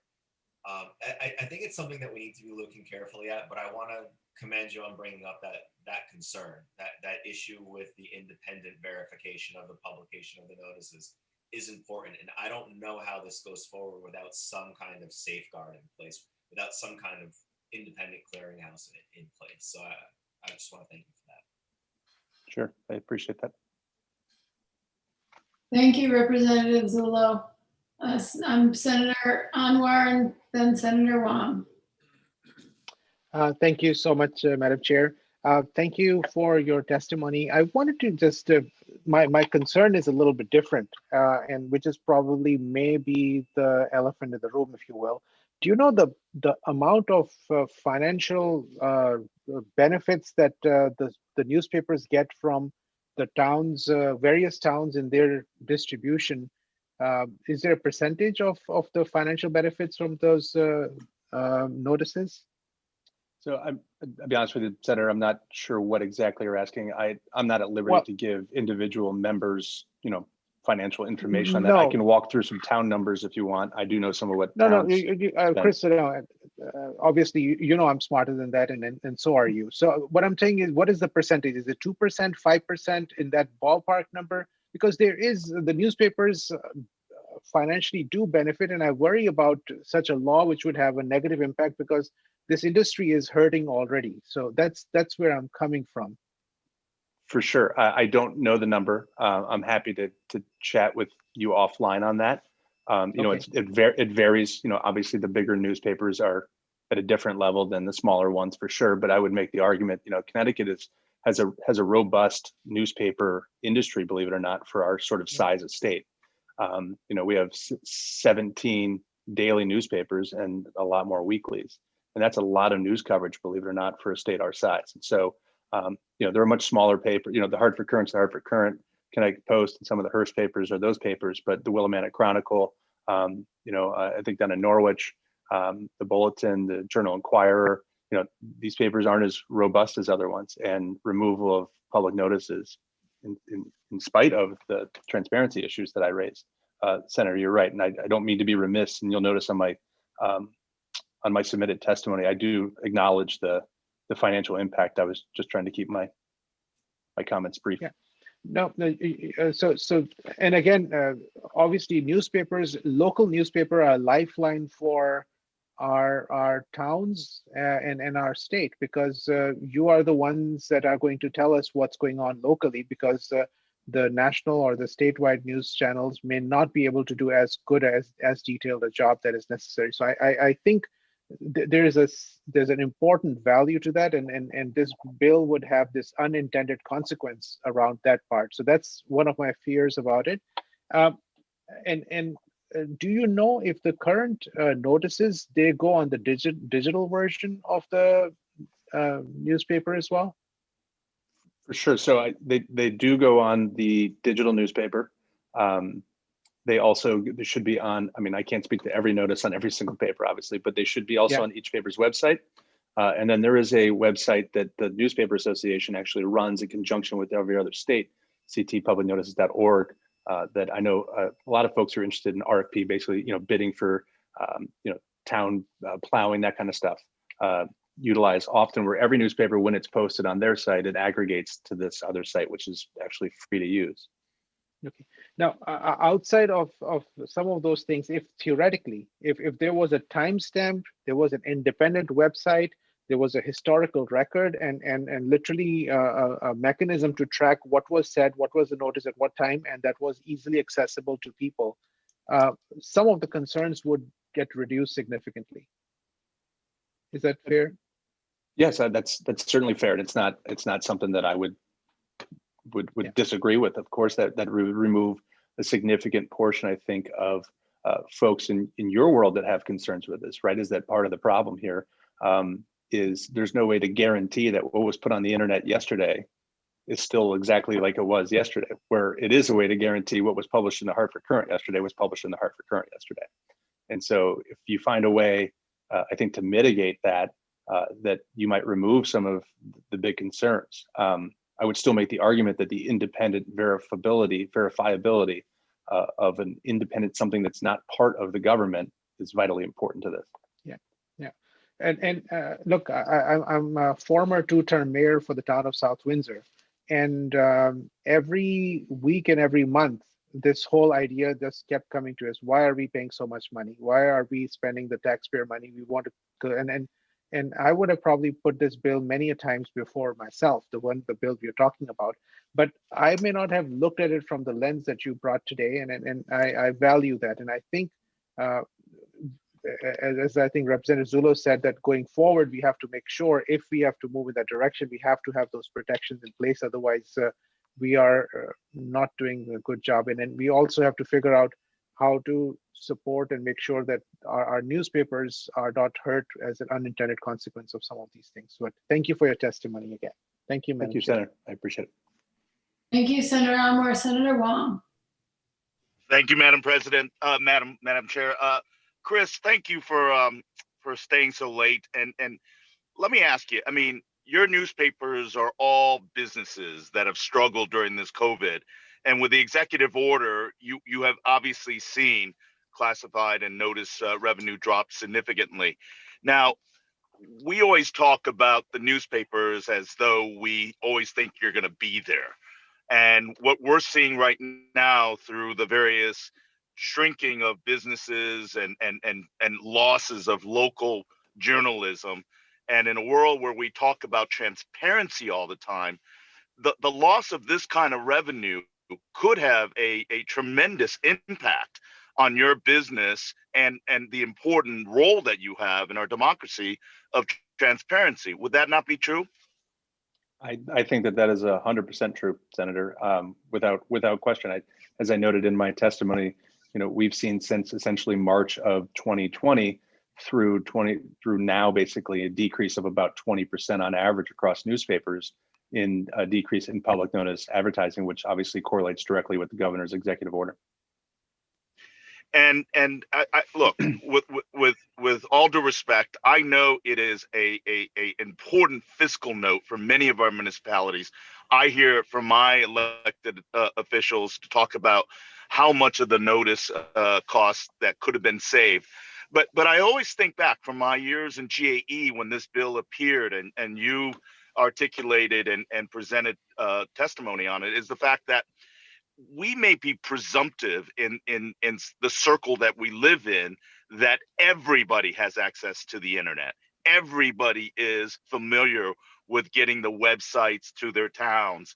And we don't always appreciate and fully understand how much people depend on the written notices. And I use that as an example when we were in GAE, that we continue to publish the bulletin for our daily notices when the presumption is we could easily get all that notice online. But even right now in this COVID Zoom world, we are scheduling appointments through the bulletin. And I would safe to guess that if it was up to us, we would continue to publish the bulletin. So would it be fair to say that we may be presuming too much because of our ease in getting technology and data, that there's a whole swath of the population that may be disenfranchised and not getting the information on a printed format?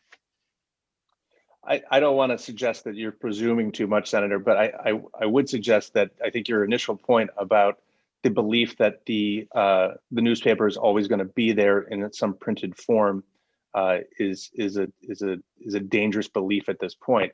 I mean, take for a very good a good example of this is that the Hartford Courant is the oldest continuously published newspaper in America. And that's something that they are proud of. And I think that's something the state of Connecticut and certainly the city of Hartford is proud of.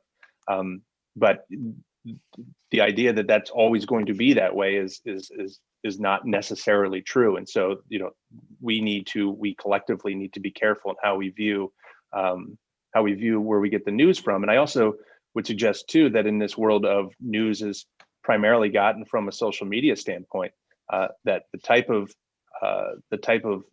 local reporting that we are receiving, being from folks who are in the actual media and news gathering industry, is vitally important. And the more we take away at the bottom line, the less opportunity these papers are going to have to hire those people. Well, I appreciate that, and I appreciate the late hour and the long testimonies. But if I may, Chris, would there be any suggestions that you would provide from your members to the push for electronic notices and bypassing your papers? Would you suggest through your clients and members any compromise, any middle of the road discussion? I appreciate that question. Senator Cassano and I have, and more recently Representative McCarthy-Vahey and I, but Senator Cassano have batted this around for a number of years, and have certainly we've done a number of things, I think, on the print side to make notices easier to find in the paper, put them on their websites free of charge and at no additional charge to we launched the ctpublicnotices.org. I would say that I made a note here from what Ms. Vickers from the city of Bridgeport had noted about the town's ability to put stuff on social media. And I think it's an interesting thing, and I'm talking out loud, so this might get me in trouble with my client, but the city of Bridgeport has, I think she said, about a 15,000 follower Twitter feed or Facebook feed or social media following. And I looked it up very quickly, just for an understanding example analogy, is that the Connecticut Post Twitter feed has 120,000 person followers. And so I think that there may be, and made me think about this, Senator, there is a space here where public notices are put into a social media space. The Hartford Courant, Connecticut Post, the bigger papers in Connecticut have hundreds of thousands of people that follow their Twitter and their Facebook feeds. And so maybe there's something there for that. I can't obviously commit to that. That's the first I've thought about it. But if my point and the Connecticut Newspaper Association's point is that these things need to be in more places than fewer, I think it's the onus is on us to help work on making that happen as well. And so I think that that's an area that we could take a look at. Well, I appreciate that, Chris, and I know the hour is long, and I just want to reiterate my commitment to supporting your members and obviously reaching a degree of efficiency and cost. But I also, my heart goes out to those journalists and all of those employees that work at Connecticut businesses that we should look to support. And you also fulfill a very important role in our democracy, which is the third rail of providing independent, objective news. And we can't let that be lost. So you're right. I appreciate you reminding all of us that, you know, what we presume may always be there may not be if we don't do the little things to support you. So I hope we reach a compromise, because I do want to support our papers for the important work that you do. But at the same time, reach a compromise where we can get to businesses or support our town. So I look forward to working with you and your members, as well as our municipalities, to see if we can reach a compromise. Thank you, Senator. Thank you. Thank you, Madam Chair. Thank you, Senator Wong. I would echo many of the sentiments that have been expressed, particularly following on Senator Wong's. The press is the fourth estate, and Mr. Vandehoof, something you just said is we collectively need to be careful where we get our news from. I have 2 teenagers living in my house, and I am constantly reminding them to please check your sources, go to source documents, find out where you're getting information. And as a municipal leader, I was first elected over 15 years ago, and I know firsthand the value of the local beat reporter in improving what we've done here in government locally, and certainly at the state level. So I think, you know, whatever the numbers are that you were speaking about with Senator Anwar, we've seen what's happened to so many of our papers and the margins and the changes that social media has brought. And it's really the newspaper industry plays a really critical role. So I think we do have to walk forward with this in a way to compromise, because Rep. Zullo kicked it off, and I agreed with him as well in terms of the way we do notices and the importance of having independence. So I have a feeling we'll be in ongoing conversations about this issue. It's one that we'll have to noodle over together. I certainly appreciate you sticking with us throughout the day and waiting so long to testify, but appreciate your time here with us today. Great. Thank you very much. Everybody have a good night. Thank you. Before we go to our final speaker this evening, just a couple of housekeeping things for the members. I do just want to reiterate how grateful I am that so many of you have stayed on board and have been here. You've been troopers. A couple of things. Tomorrow we have a GIS informational forum that will begin at 2. We'll go from 2 to 4. We have an incredible lineup of speakers coming from DESP, DEEP, DOT, from our COGS, from UConn, from private industry, from UI, to talk about GIS, how it works in their organization, and to hear a little bit from someone who has a national perspective about how it works in other states. I'm thrilled. If you can't make it, of course, we'll be recording that. On Friday, we do have a committee meeting that will be at 11 a.m. We come up with the agenda through a screening process. I think I've described a little bit about this to you all before. The committee leadership screened on Friday and Monday, and then yesterday spent a lot of the day getting ready for the hearing. So I have a draft agenda in hand, but I'm not going to be able to get to that because, of course, I've been here with all of you today. So that agenda, we hope, will be published hopefully first thing in the morning, assuming I can stay awake tonight to get through that and make sure that we've put all the things on the agenda that the chairs and ranking members have agreed to for Friday's meeting.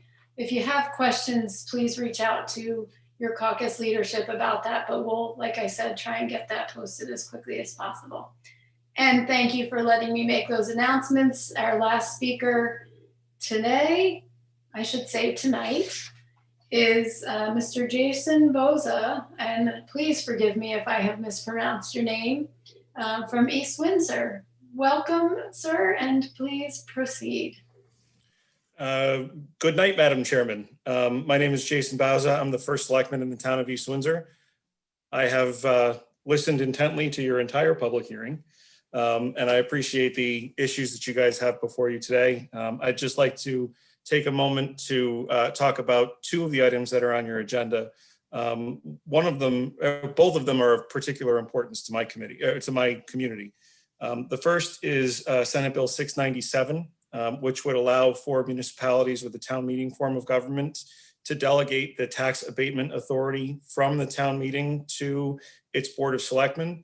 In the last 20 years, my community has seen our neighbors have significant success in terms of economic development, in large part due to utilization of tax abatements. And we have been a little late to the game in terms of using those in our community, but 5 years ago, we passed an ordinance that allowed us to take advantage of that commonly used economic development tool and to delegate the authority of entering into those tax abatement agreements from the town meeting to our Board of Selectmen. When we started to utilize those as economic development tools, it was pointed out that the statute doesn't actually allow the town meeting to delegate that authority to the board. So this bill before you would allow us to become more competitive with our neighbor to the south and our neighbor to the north, both of whom have manager council forms of government. And so their legislative body is a town council. That is an easier, more streamlined process to enter into these types of agreements than the conventional town meeting form of government is, particularly accentuated while we're going through a pandemic. And while it is still possible to have town meetings in this time, it is very difficult. And when you're in competition for citing projects in one community versus another, sometimes that last little bit of speed is the decision maker. And so we're asking that the committee consider amending the statute so that our ordinance actually will be, we will be able to effectuate that instead of having to kind of just try and catch up as best we can. And it really is a matter of choice. The proposed legislation would allow towns with town meeting form of government to choose to delegate that authority to their Board of Selectmen. It wouldn't compel them to do so. So it's a question of giving our town meeting an opportunity to decide for itself how best to administer that economic development tool. The second item I want to talk to you about is House Bill 6106, and it has to do with the underlying statute that the bill seeks to address. We had a circumstance where there was a grid scale solar development coming to the town of East Windsor that came with the whole dog and pony about how great this would be for economic development, and it's a quiet neighbor, and it's new tax dollars, and it's new tax dollars, and it's new tax dollars. And as soon as they got cited, they turned around and brought a suit against the town for taxing them on the personal property associated with the solar panels on the project. So they have a power purchase agreement with another community. They then exercise their right, because it's a virtual net metering project, not to have the personal property taxed. So the town of East Windsor realized really no benefit for having this project cited there. We're not getting the tax revenue. We're not getting the energy that's being generated to offset our own energy consumption and our own energy costs. So I think or I would ask you to consider in the underlying statute some provision that would allow for, or that would require these grid scale developments when they're locating under a VNM provision to either have a power purchase agreement with their host community or a tax stabilization agreement with their host community, so that there's an economic incentive for towns in Connecticut to help the state meet its renewable energy goals. And so with that, I know that the hour is late. I appreciate all your continued commitment to these issues, and I'm happy to answer any questions that you may have. Well, First Selectman Bauza, I clearly did mispronounce your name the first time, and apologies for not addressing you by your title, but I I'm incredibly impressed that you hung in there with us throughout the day. That's really, really wonderful. And I also just want to commend you because as far as I can remember, you are the first person today to testify on 697. I don't know that we've heard other testimony today, so it's wonderful that you're here. Senator Anwar. Thank you, Madam Chair. First Selectman Bauza, thank you so much for your testimony and thank you for being here with us. I am sorry about the technical glitch that led you to spend your entire day with us. You were planning and organized to be one of the first speakers today, and then unfortunately, because of the new system, we were not able to get you as one of the first speakers. So apologies for that, but I can tell you that this is something that is new for all of us, and we are going to be able to hopefully do this much more smoothly. And I completely agree with you on 697. I think this is going to be an economic development opportunity for not only East Windsor, but other towns in the entire state that would actually realize the efficiency that comes with making rapid decisions. So we'll be supporting this and making sure that my fellow legislators would join, because it is important. You are my town and you're doing some amazing work in East Windsor. Thank you for your leadership and work. Thank you. Thank you, Senator, and thank you for your representation of our community. Thank you so much. And just before I go to Senator Cassano, I will just do a little commercial announcement. We are all getting used to the new Zoom sign up and registration system. And what I've been told by our clerk is that my understanding is that all committees will be going to a day before 3 o'clock sign up deadline. And just to remind committee members and anyone watching, the bulletin, as Senator Wong was talking about earlier, will still be the place to go, just like it was before, to access that link and information. You certainly can reach out to me also as the chair, but just keep in mind and just please spread the word to constituents, advocates, fellow colleagues that it will be 3 o'clock the day before the hearings will be our timeline, is what we've been told. And so with that, Senator Cassano. Thank you, Madam Chair. Just a closing comment. My voice, I've lost my voice here. Can you hear me? Yes, sir. Yes, we can. Oh, now we can. Actually, now you are muted. There we go. I want to thank First Selectman for being here, but I'm not going to apologize for the long day. He spent enough time on the third floor working with us at the Capitol to know how it works up here, so I have no sympathy for you at all. The good old days, Senator. Nice to see you back. You too. Wonderful. See, I didn't realize, Mr. First Selectman, you know how this place works, or this place, I don't know what this place is right now. Representative Hall. And thanks, by the way, Representative Hall. It's been nice to see you on Zoom during the course of the day. I appreciate that. It's been a long one for all of us, I think. I want to congratulate our First Selectman for hanging in there all day. Oh my goodness, what a trooper. So I will say that the bill, the two bills that our First Selectman came in, and of course, I represent part of East Windsor with the good senator. And we both submitted an identical bill on both of these bills that our First Selectman came in to testify on. So I think it's a good fix for the type of government that operates in East Windsor and so many other towns across the state. It really was something that probably should have been fixed a long time ago, quite frankly. And I think it was the perfect time to address it. So I thank you for hanging in there with us, Jason. It's been a long day, but you certainly have our support for both those bills. And thank you again for, actually, it was the good selectman's suggestion for both these bills. So I thank you for bringing them to us. And I, for one, am really happy to support your effort. So thank you. Thank you, Representative. And just a quick compliment to our good chair. I have to give you a lot of credit. I barely saw your screen go black all day long. So kudos to you for doing an amazing job today. So thank you so much. Well, thank you. And it's definitely going to take teamwork. I have a feeling we're going to have some long hearings, folks. So we'll work together. And I appreciate that. Thank you, Representative Hall. Senator Anwar, did you, oh, no?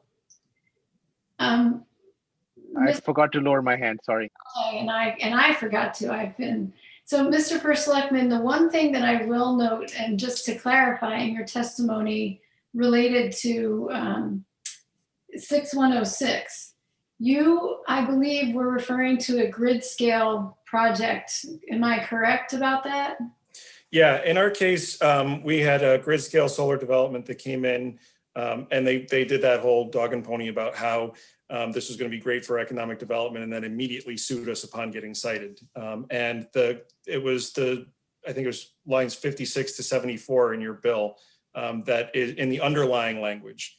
That is specifically why the town was unsuccessful. It had to do with the project being a virtual net metering cited project. Had it not been a virtual net metering cited project, that would have been, the town would have been, we would have prevailed in the lawsuit. We would have been able to tax them on the personal property. For your information, Representative, the town of East Windsor is likely to become the location of the largest grid scale solar development in New England at 120 megawatts. And that is, if that were a virtual net metering project and we didn't have a tax stabilization agreement, we would not be able to collect property taxes on, or personal property taxes on any of that equipment. None of it. Because it is not a virtual net metering project, and also because we have established a tax stabilization agreement with them, they will now become our largest taxpayer. And so the trade-off there is significant. And it was I don't want to say it was a loophole in the law. It was certainly effectuated as it was written, but it left the town of East Windsor in a position where we didn't have a stabilization agreement. It was a virtual net metering project. And so we came out on the short end of that agreement, despite the company that cited the project promising us the sun, the moon, and the stars in terms of tax revenue associated with it. That will not bear out. In fact, we won't see even a nickel of the real property taxes for, I think, another 4 years because of the stipulated agreement that I cited in my testimony. So we have the grid scale solar development that's been cited. We have several other, obviously smaller projects that are more down to earth that are also interested in the town, and whether or not we're supportive of them or opposing them at the siting council really is predicated on where they're looking to put them, what the response from the neighbors that are in the affected area are, whether they're virtual net metering or not, and whether or not we have a stabilization agreement. If those things don't line up the right way, it really isn't in any municipality's interest to cite those. So I would imagine there would be more pushback if there's a lack of tax opportunity, quite honestly. I have to say I'm incredibly grateful that you were here to testify today. These are huge issues that you're bringing up, and the need for renewable energy is tremendous. We have some of the worst air in the country. We have, I'm in a coastal community in Fairfield. We've seen the impacts of some of these storms, but we also have to balance those needs out. And I would love to, I will be reaching out to your representatives to connect further with you and to have some offline conversation about this, both with respect to this bill, but with the broader issue, because these are really, really important questions, and we've got to be able to line our policies up right so that we can get to the kind of renewables that we need for our communities. So thank you very much for being here tonight. I appreciate that. Thank you very much. So before we close, I will offer an opportunity for my co-chair and ranking members to make any final, hopefully brief remarks. Senator Cassano. I just want to say thank you for running the show all day today and doing such an excellent job as you'll always have. It's been a pleasure. Well, it's a pleasure to be a co-chair with you. Senator Wong?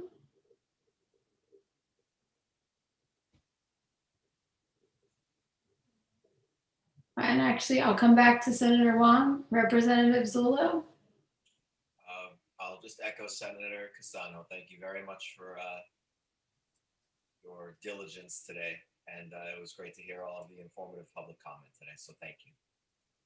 I agree. And I, as we said earlier, I imagine Senator Wong will give you one more chance, but I know that we all juggle between multiple places at this point.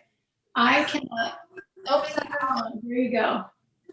I don't want to belabor. I want to compliment Madam Chair for your excellent work today and managing a unique process. And I really want to extend my appreciations to all of our colleagues and all the people who testified today.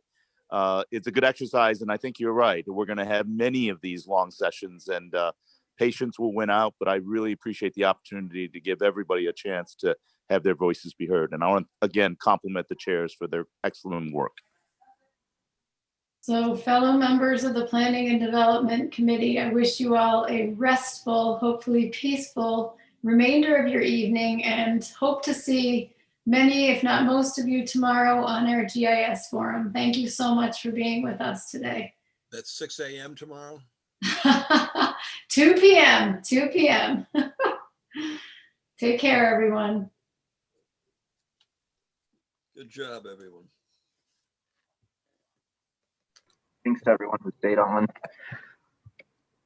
Camilo, I should have given you a special thanks. As I did. No. Just say thank you to Wendy. She's the one that stayed on all the whole time and helped out a bunch. She's the one that helped me learn how to do this. So.